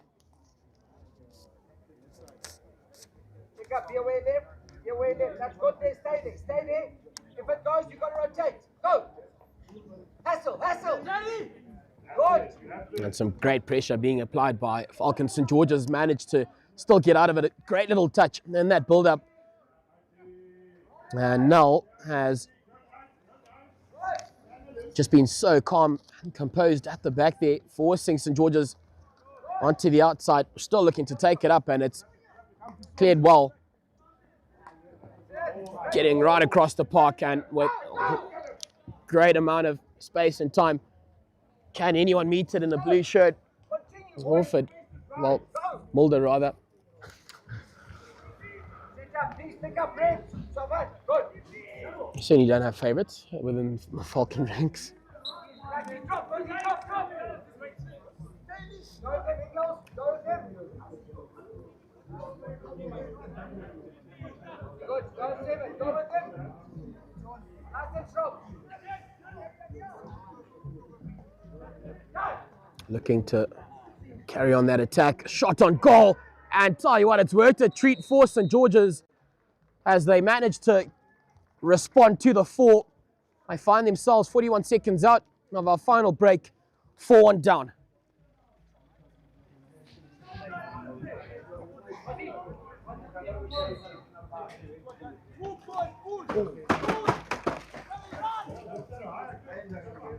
As Foster looks to the skies, meets a very calm man on that. St. George's, however, intercepted and on their way in attack. 13 seconds to go.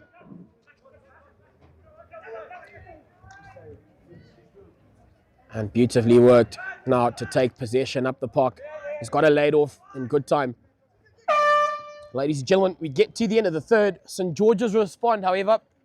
Current score 4-1 in favour of Falcon. We've got the final 12 to come your way after this short break.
There's action here on day one of our 2025 Super 12 action, and St. George's find themselves, unfortunately, 4-1 down. I wonder if they are to carry on with the same kind of performance they put on towards the end stages of that, they could have a different script being read out. Danger man, Nkotekwa, past his man into the circle. Good little touch.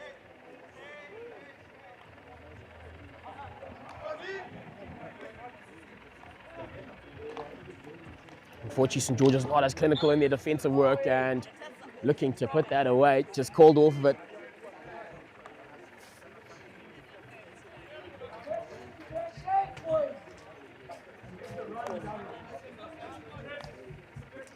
Let's go, boys. Pressure, good. Hold on. Come in, go.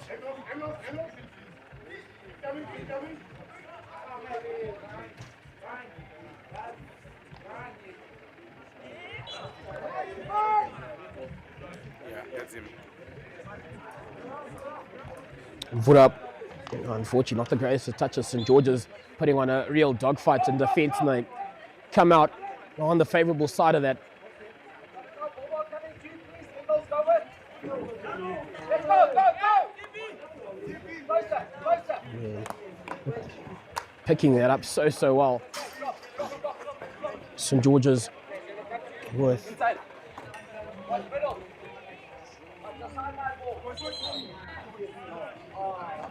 well brought to the sideline, so they're only restart there. To lay it off across the park, met well down the line, and unfortunately just a bit too much on it, so Falcon College will restart proceedings there. Foster weighing out his options. A beautiful little gaps open up in the middle of the park. St. George's getting a touch onto it. If he's able to look after it, could have put them under a bit of pressure. Nonetheless, they'll take it long, looking to go early. Bit of a wasted opportunity by Engelbert, unfortunately for Falcon, and St. George's might find themselves in a counter unless Falcon do a good job of cleaning up, and a beautiful little leap around his defender there, still taking it up, finding a foot, and what a little run for Falcon College coming off of Joshua Engelbert, who's produced a moment of brilliance for his side. Finding the runner there, Vura. Unfortunately, just as he lifted his stick up to make that shot on goal, taken off his stick.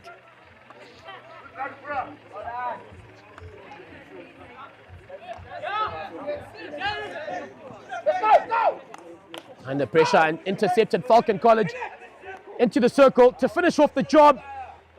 Taken off the lines.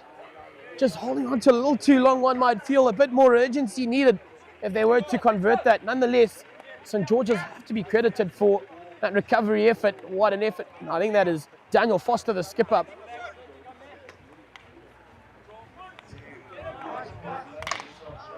And St. George's, good jab tackle in the middle of the park. St. George's still retain it. Just can't get that final little touch away.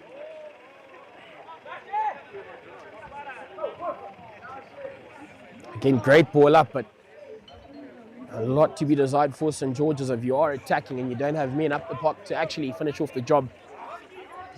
Kind of rubs salt in the wounds of those midfield players, defensive players who work so hard to build something up for you.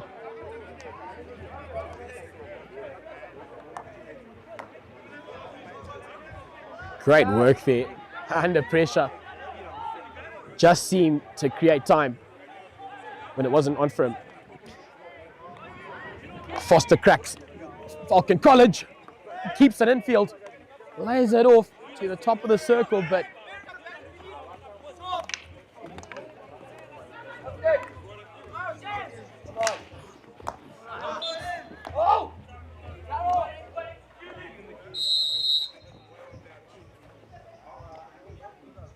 seven to go. Falcon College make a change. One at the back.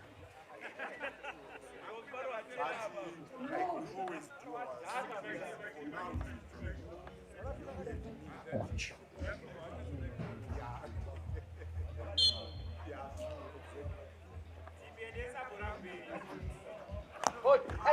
Unfortunately, St. George's just looking a bit rattled at the moment, and that pass was just another confirmation of that. Skipper Foster up the park.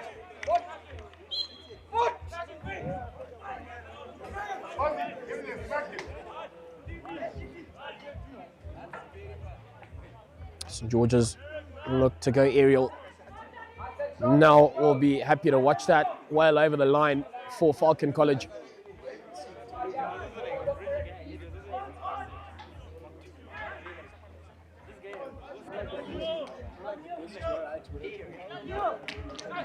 Taken off a stick so well, a brilliant strong tackle. And favour returned. Finally with a man up the park, St George's, however, foxed by that Falcon defender who pretty much stepped over the ball and was just working to loop around him. Now taking it up, they're going to send it up the park. Unfortunately, his coordinate's not incredibly accurate on that occasion. Only got a bit of steam, one might feel. They were producing better efforts.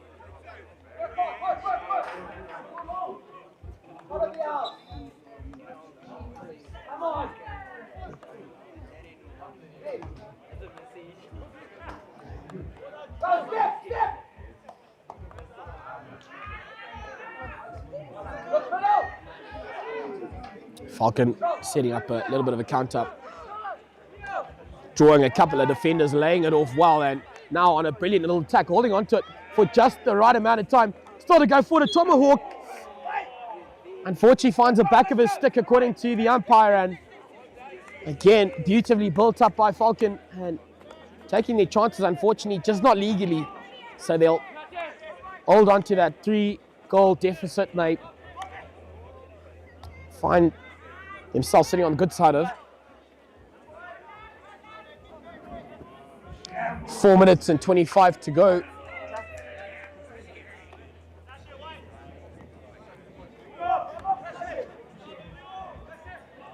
There's a good little run, puts his head up and just taken off a stick. Nell has been solid at the back for Falcon today.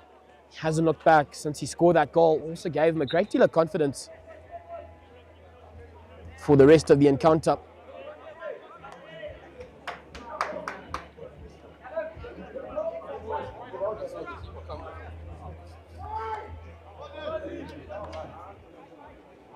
But it's been a real showing of dominance, and I say that respectfully. St George's just not producing an effort that we are, used to seeing from them.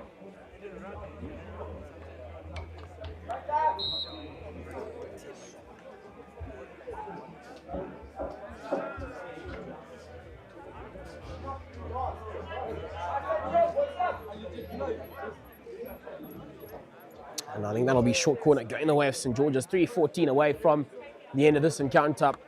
4-1 up. Can St George's possibly throw a cat amongst the pigeons and get 3 over that line? Done well at the first bit and looked after so well by the man in goal for Falcon. They've just made a change. So it was a man that was out in the dugout who's stepped up and produced the goods for Falcon College. Luke Rosenfels, I think. Stand to be corrected. Can't see the back of his shirt. And a great effort in defence, laying that off early. He's got to still do the same, finding if that pass went through, it was going to be a 1-1, forcing him to go to the back.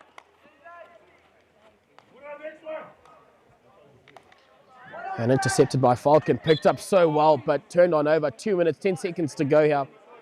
And I think Falcon might have just done enough to go into tonight with a smile on their face.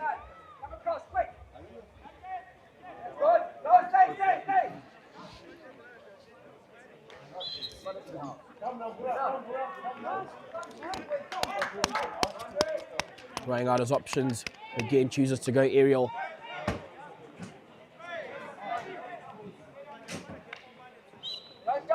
St George's will gain possession there, but I think they've got themselves all too far away from home, as 4-1 is the current score, 1:28 on the clock. It would be a miracle if they were to make something of this effort in the end stages. Dancing past one, still taking it up. Only finding Foster, who clears his lines well. Falcon turn them over, and looking to still take that up. 56 seconds, and again, just not holding on to possession long enough, and now past one defender. He lays it off early, and to finish off the job, he tries to lay it off for his mate as well, who puts on a diving effort, but just can't get to it. And that would have been brilliant way to finish things up for themselves here. Shows you the true heart being shown now by this Falcon College side. It's been an effort they can be proud of taking into tonight, if they will have a debrief at the end of their day one, looking to leave that. Do St. George's survive that? And with just 7 seconds on the clock, ladies and gentlemen, again, thank you so much for joining us here on Rising Stars Media as we are out at the Super 12 2025. That was our final day one encounter. Falcon College producing the goods, 4-1 to the good against St. George's, who will have a lot to chat about tonight, one might feel. Nonetheless, we've got day 2 action coming your way as early as 7 a.m. tomorrow, so please do join us here live on Rising Stars. Up until then, have a great night, and we'll see you tomorrow.